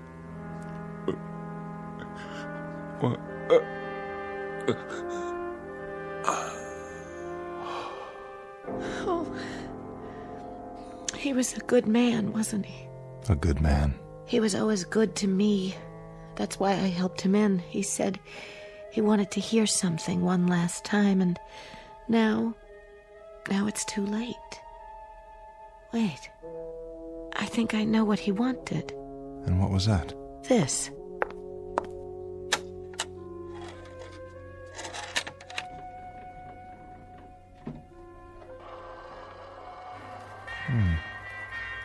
Sounds familiar. Can't quite place it. I can. A man named Glenn Miller. It's called Moonlight Serenade. Well, I'll be. There's your rain, Evie. Do you mind? Do you mind if we just sit here for a while longer before we move the bodies? No, I don't mind. At all. I like the sound. So do I, Evie. So do I.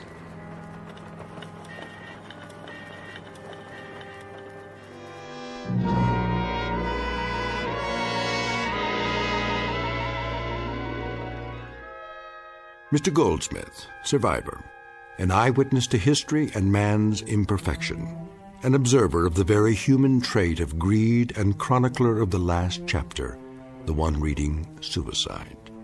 Not a prediction of what is to be, just a projection of what could be in the Twilight Zone.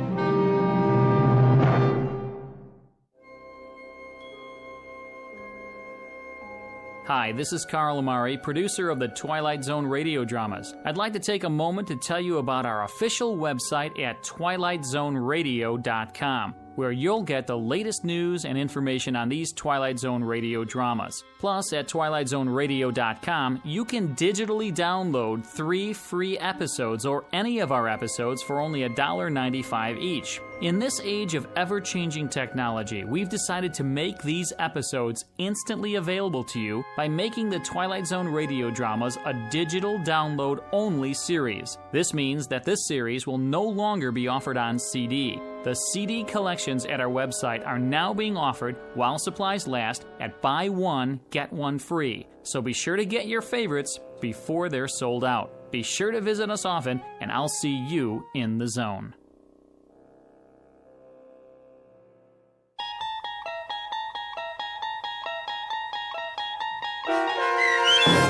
The Old Man in the Cave, starring Adam Baldwin, with Stacy Keach as your narrator, was adapted for radio by Dennis Etchison and based on a script by Rod Serling from a story by Henry Slesser. Heard in the cast were Mike Starr, Doug James, Kurt Nabig, Deb Dotes,